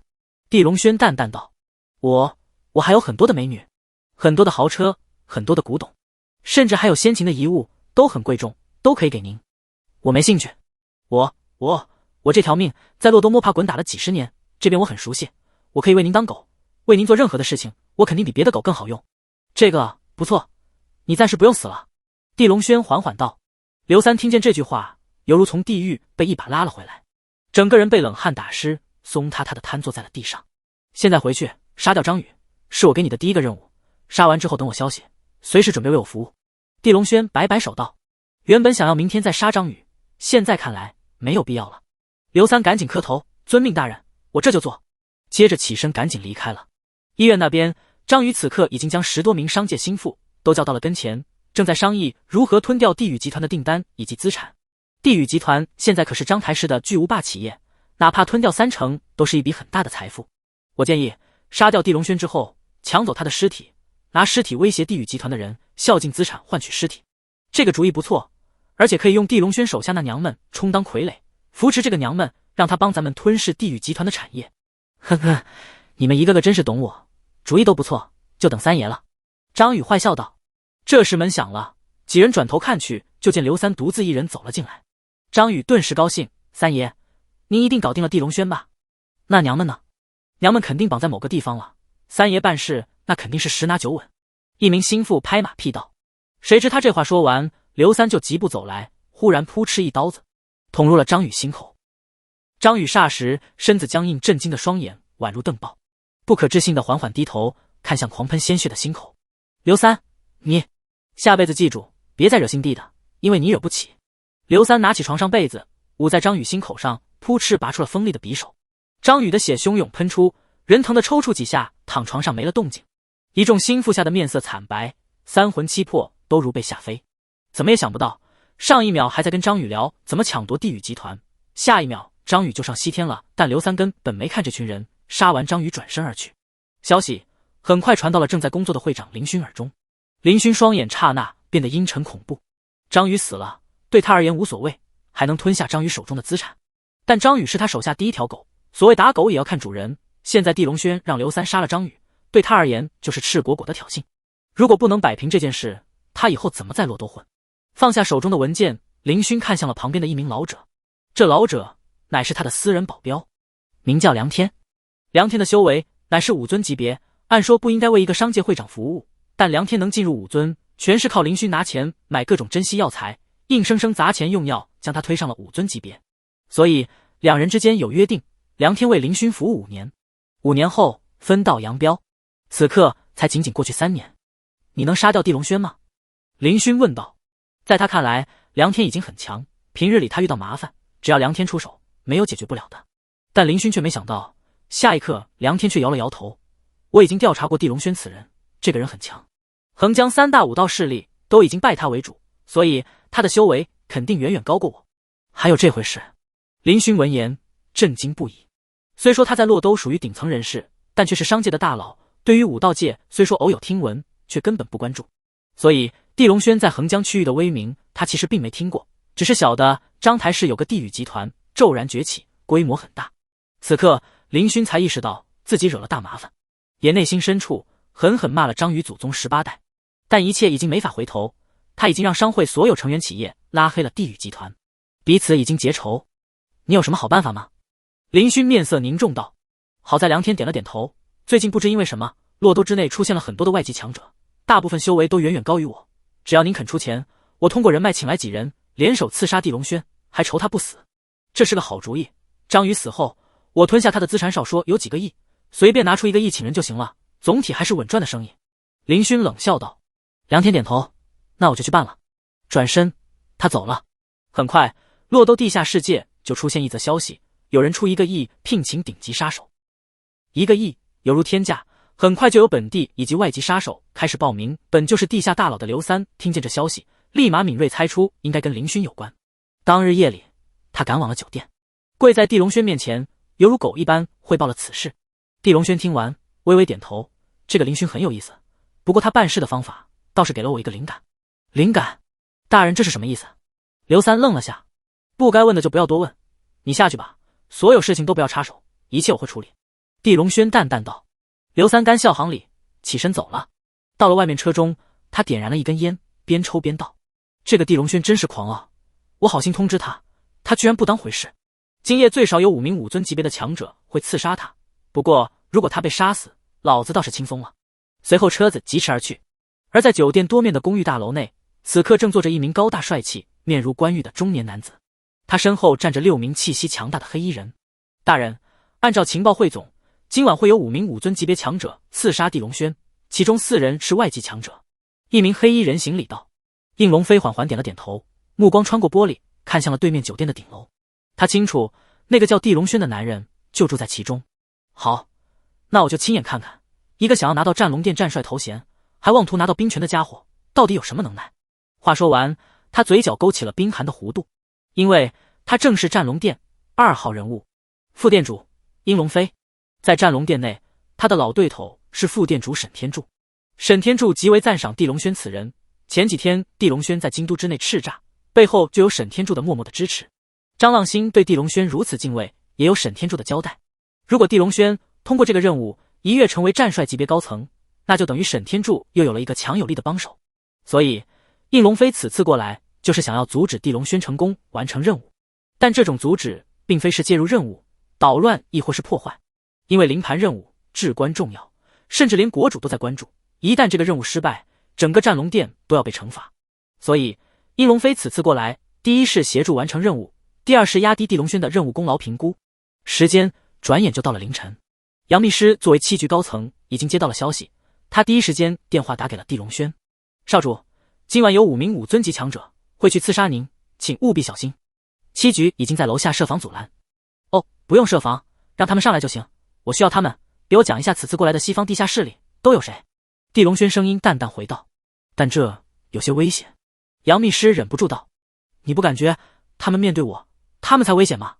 地龙轩挂断了电话，同时起身吩咐杨秘书与朱俊龙今晚睡觉都戴上耳塞，不管听见什么声音都不要起身，乖乖躺在床上就行了。20多分钟后，5道身影出现在了酒店地下停车场内。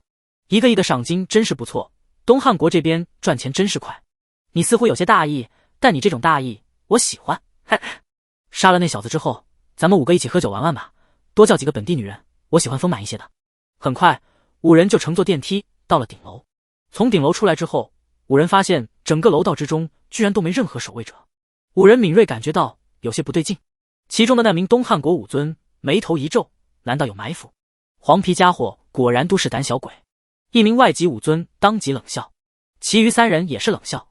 那名东汉国武尊当即眯起眼，说话最好干净点，大家一起过来赚钱，谁也不是为了过来送死的。此话出，另外4名外籍武尊还没回话，却听楼道之中传来一道冷漠的声音：不，你们就是过来送死的，快点过来吧。刹那5名武尊境界的杀手都脸色变得冰寒，感受到了莫大的挑衅。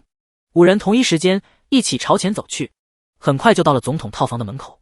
这门居然开着，5人朝里一看，发现客厅之中竟有一名男子缓缓起身朝5人走来。此人高大伟岸，身上有种难以形容的狂霸之气横溢。仔细朝脸庞5官一看，5人都同时认定此人就是这次任务的目标地龙轩。别墨迹了，一起上吧，杀完一起分赏金。其中那名东汉国杀手道。其余4名外籍强者也没反对，5人霎时如5道惊雷朝地龙轩飞杀而去，且5人都同一时间施展了顶级杀招，拳如雷锤，腿如倒钩的蝎子，掌如天降佛印，更有剑气纵横。地龙轩霎时就被淹没在杀招之中。数百米之外，坐在公寓之中用红外线望远镜看着一切的应龙飞，嘴角勾起了冰冷的弧度。他很期待地龙轩这次能死，但这种可能性不大，所以他只能放低期待，期待地龙轩受伤。但紧接着应龙飞嘴角的弧度就定格了，因为5人刚发动杀招围攻就戛然而止，纷纷倒在了地上。这瞬间到底发生了什么？以应龙飞的眼力居然都没看到。酒店走廊之中，地龙轩看着地上已经被废掉修为的5人，冰寒道：现在我询问，你们抢答谁答得多，谁死得痛快，否则想死都难。你休想让我们配合，快放了我，否则我还有大批手下过来杀你。那名东汉国杀手怒斥道。只是话音未落，就被地龙轩甩手，一片剑气直接穿透身子，活生生钉在了墙上。但这人却没立即死去，而是痛苦地发出了嚎叫，周身像是有无数的蛇蝎在疯狂地啃咬，疼得发疯发狂。你快杀了我吧，求你了，太难受了啊！我不想活了。仅仅5秒，这名东汉国武尊杀手就意志力崩溃了。但地龙轩连看都没再看对方一眼，他只是盯着剩余的4名外籍强者看。4人此刻已经吓得面色惨白，再无反抗的念头，看着地龙轩就如看到了撒旦。第一，谁派你们来的？是一个叫林勋的，他出1个亿的赏金。你们这么多外籍强者，来路都是为了什么？都是为了抢夺一个叫灵盘的玩意，但这玩意在哪都不清楚。哦，那么你们这群人都分属什么西方势力？先生，这次来的人太多了，都是武尊级别以上的修为，有一半是各国情报机构的顶级特工，比如大熊国、大英国、米条国。另外就是西方顶级地下势力的强者，比如黑暗之血、苍穹恶龙、暗手、凶龙。在这4人不断的抢答之中，地龙轩知道了一切。抬手，4人化作血雾，消失无踪，而墙上那名杀手也在惊恐之中化为了血雾。地龙轩面无表情，走过去打开了窗户，很快浓烈的血腥味就飘散了出去。但他并没对林勋立即出手，因为林勋在他眼中还是一枚有用的棋子。转身，地龙轩眼神朝马路对面看去，形如一双狙击枪口。原本正朝这边观望他的应龙飞霎时愕然，竟忍不住身子抖了下。不可能，数百米距离之内，他怎么能发现隐藏的我？应龙飞立即放下了望远镜，同时对于自己的发抖感到了无比的耻辱与愤怒。自己可是战龙殿2号人物，可是赫赫战帅头衔，同时是副店主职位。他瞪眼朝所有手下看去，你们是不是有人将我在这里的消息泄露了出去？所有手下立即跪拜在地，全部摇头。应龙飞见状，不由气得手中望远镜一下碎裂迸溅。因为如果手下没有出卖自己，那就只有一个可能，是战龙殿的青鸾出卖了自己。青鸾是老对头副店主沈天柱的手下，战将级别，虽说一直跟应龙飞不和，但应龙飞却从见他的第一面就疯狂爱上了对方。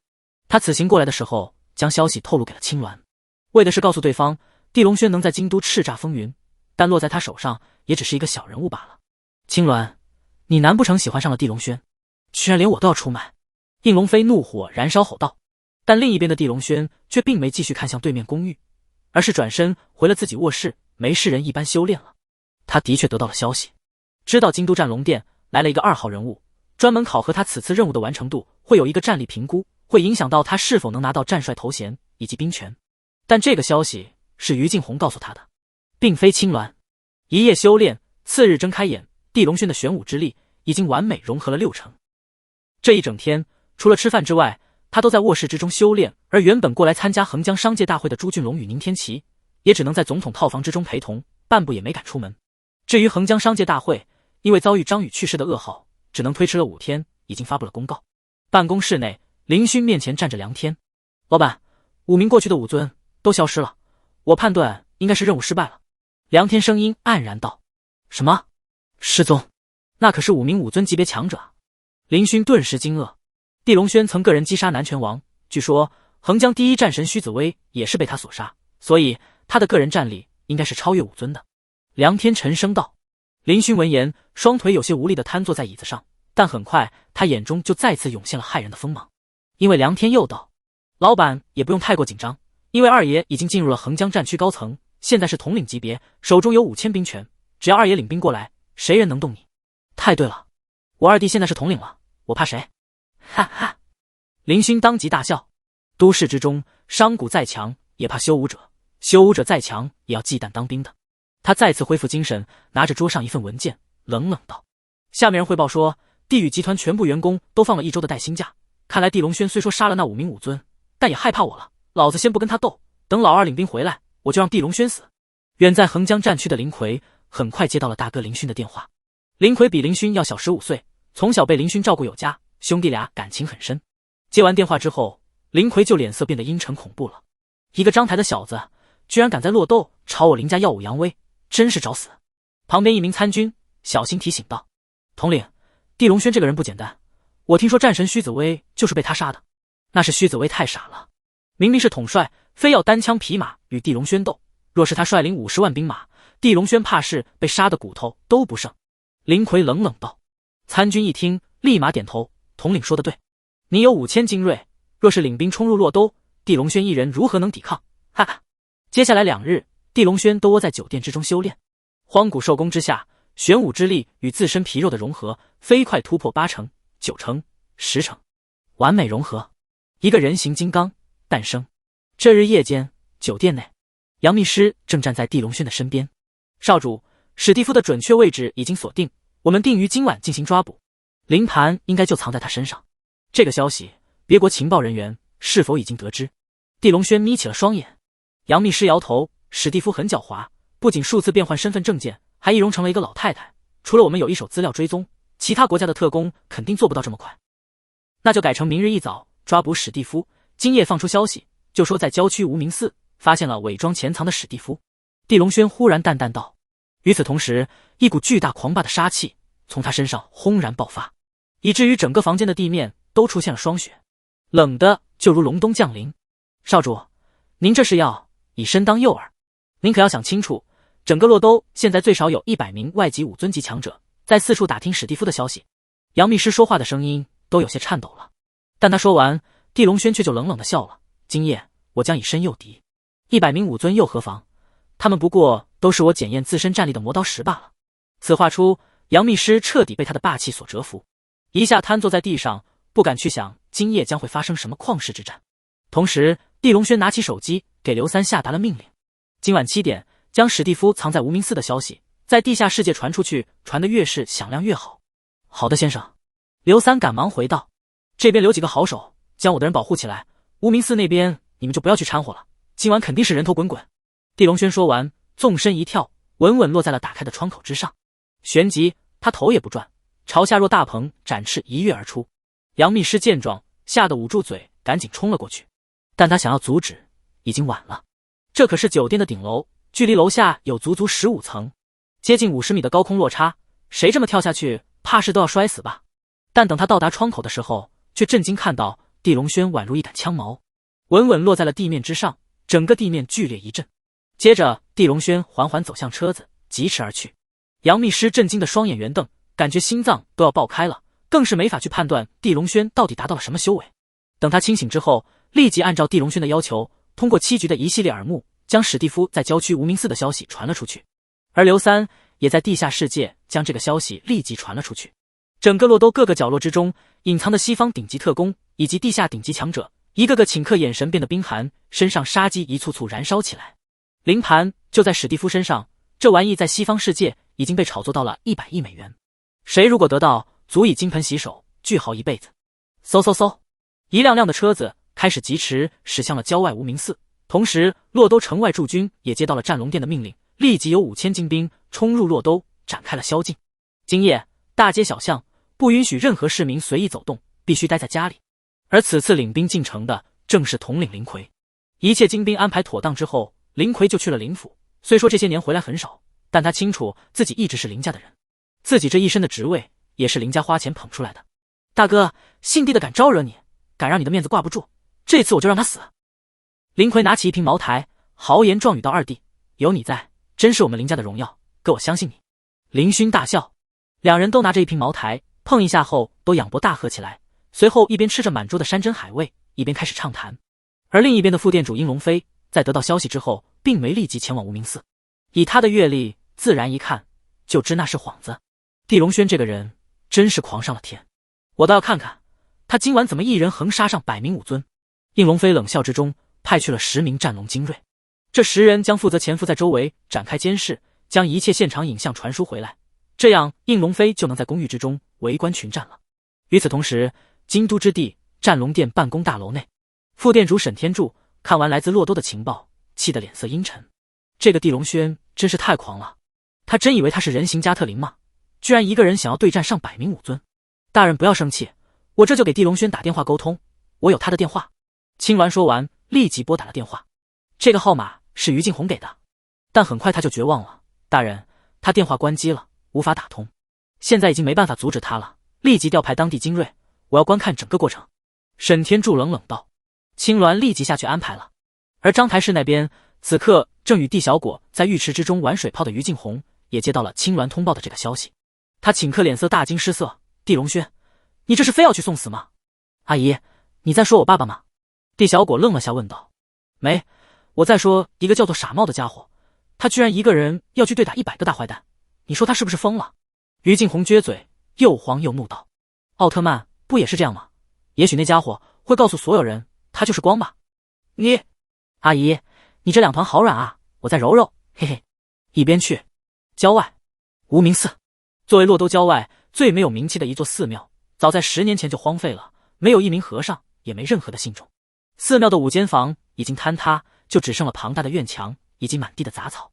地龙轩此刻已经进入了里面，他将半路抓到的一名外籍强者就地一拳打烂，随后从怀中掏出了一个金属的盒子。既然谁也没见过所谓的灵盘，那这就是灵盘。他仰头看向晴朗的月空，光淡淡照耀在他身上，背后是一座高大的佛像，因为常年没有修缮，以至于断了佛臂。佛，当年我还是一个少年的时候，我曾看着历史书说出一句话：若有一日我为强者，则东汉境内外强进行。今日所有进入洛都境内企图以凶残手段在这片土地上放肆的人，都要以血来致歉。话音落，地龙轩就听见一道道尖锐的刹车声不断在四下出现，周围的密林之中，一道道强大阴森的杀机不断涌现。他嘴角勾起了冷厉霸绝的弧度，轰！念头一动，周身肌肉一震，连同周围空气都是凌空炸响，玄武之力10成附体。他一步走出，地面岩石直接碾碎，堪称不灭金身的躯体开始层层叠叠的战意爆发出来。嗖！一道魁梧的身影落在了他眼前，此人络腮胡，穿着黑色的特制夜行衣。现在将灵盘交给我，我可以带你去大熊国，保证你的安全以及后半辈子富贵。嗖！嗖嗖嗖！话音落，左面、正面、右面又有3名外籍强者降临。一人缓缓抽出了弯月形状的狂刀，面庞冷酷；一人双手持枪，如风轮旋转；最后一人则双手负后，周身衣衫猎猎鼓动起来。这就是灵盘。现在你们退出这场争斗，立即离开东汉国领土，可不死，否则杀无赦。东汉之境，外强进行。我地龙轩今日在此的立下这规矩。地龙轩晃了一下手中的金属盒，冷冷道。但眼前的几名强者闻言就如听见了一个天大的笑话。数百年来，东汉国都是列强肆虐之地，即便建国之后再次复兴，但境外强者想要进入还是没多少束缚。谁人敢说出这句话，外强进行。嗖嗖嗖！嗖嗖嗖！周围不断有各路强者降临，林林总总已经达到了30多人。杀机在这荒废的寺庙之中变得汹涌磅礴，宛如一场旷世暴雨就要爆发。地龙轩说完之后，将金属盒子放在了怀中，旋即朝前走去。霎时，眼前的6名强者化为6道流光杀向了他。一场足以记录在东汉国所有顶级情报之中的疯狂对战上演。裂空刀刃横空将地面斩出一道壕沟，狂暴的西洋拳更是将天空打得满是光影，爆响轰轰。地龙轩一声怒吼，双拳如铁锤迎向了6人。与此同时，所有现场的强者都放弃观望，立即冲入了大厮杀。所有人都想趁乱抢走灵盘，那可是110米刀的悬赏物。各种杀招漫天落下，鲜血、惨叫层出不穷的出现。现场的爆响宛如一枚枚的炸弹在不断炸裂，气劲冲撞更是如遍地巨浪不断翻滚。原本就已经破旧的无名寺很快成了一片不断被毁灭的废墟。置身其中的地龙轩已经被漫天的血雾以及气劲巨浪、杀招炸裂所淹没。远处10几个战龙殿精锐以及第7局精锐用高倍望远镜将现场发生的一切都精准迅疾地传输到了后方，甚至动用了军事卫星锁定侦察。公寓之中淡然坐着的应龙飞脸色清冷地凝视着所有汇总的视频画面。他应该已经死了吧？如此强大的气劲冲击以及杀招覆盖之下，谁能逃脱？除非不是人类。远在京都的沈天柱也在办公室电脑屏幕前陷入了一种难以形容的崩溃之中。地龙轩在劫难逃了，没想到100年一遇的妖孽能如此快的夭折陨落。一边站着的青鸾脸色哀默，他虽说对地龙轩没有任何的倾慕，但也见过对方的锐气，此刻陨落太过遗憾了。他在犹豫要不要通知于静红，但就在这时，盯着屏幕的沈天柱忽然发出了一声惊呼：咦，他居然没死，太强了！这是什么级别的身躯强度？少室山的金钟罩与铁布衫也达不到吧？青鸾闻言立即冲过去朝屏幕看去，紧接着就陷入了巨大的震撼之中，因为屏幕之中卫星定位之下出现了一道霸绝无双的身影，这身影赤着上身，犹如一辆所向无敌的人肉坦克，横冲直闯，硬抗所有武尊级别的杀招以及气劲冲击，仅凭肉身直接在人群之中上演制霸，宛如虎入羊群，大杀四方。一个冲击，数个外级武尊级强者被撞击成血雾；一个拳风打出，2个武尊级别被穿透身躯，近乎成了无敌的存在。现场原本黑压压的外级强者开始肉眼可见的迅疾减少，漫天都是血雾，残肢飞溅。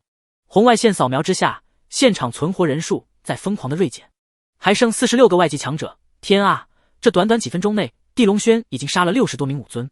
沈天柱震惊地瘫坐在椅子上，青鸾也面色变得发白。而同一时间，看到这一幕的副店主殷龙飞也陷入了巨大的惊恐之中。他一直认为自己如此年龄就达到半步武圣的境界，自己才是战龙殿之内实至名归的天骄。但此刻，面对画面上这个堪称人神一般的地龙轩，他所有的骄傲都开始坍塌，他甚至有种热血沸腾的崇拜感与嫉妒到吐血的感觉。他到底修炼了什么功法？为什么这么强？难道是隐士家族的功法吗？不，我不能接受，他居然比我还变态。现场的厮杀依旧继续，原本还志在必得，亦或是抱有各种抢夺念头的外籍强者，在目睹地龙轩击杀70多名武尊强者之后，已经开始纷纷逃窜。毕竟赏金再多也要有命拿才行。又过10分钟，整个无名寺之中再次呈现死寂。现场除去逃走的外籍强者，只剩一个站着的活人，便是地龙轩。此刻的他周身染满血迹，双眼赤红，赤着的上身满是奇异的玄武纹路，就如一副狰狞粗犷的纹身。猎杀85名武尊级别，这战绩还行，看来荒古兽功的确不凡。地龙轩清冷道，但下一刻就见远处一行人急奔而来，很快就到了他跟前。为首之人竟是几日没见的京都温家千金温玉莲。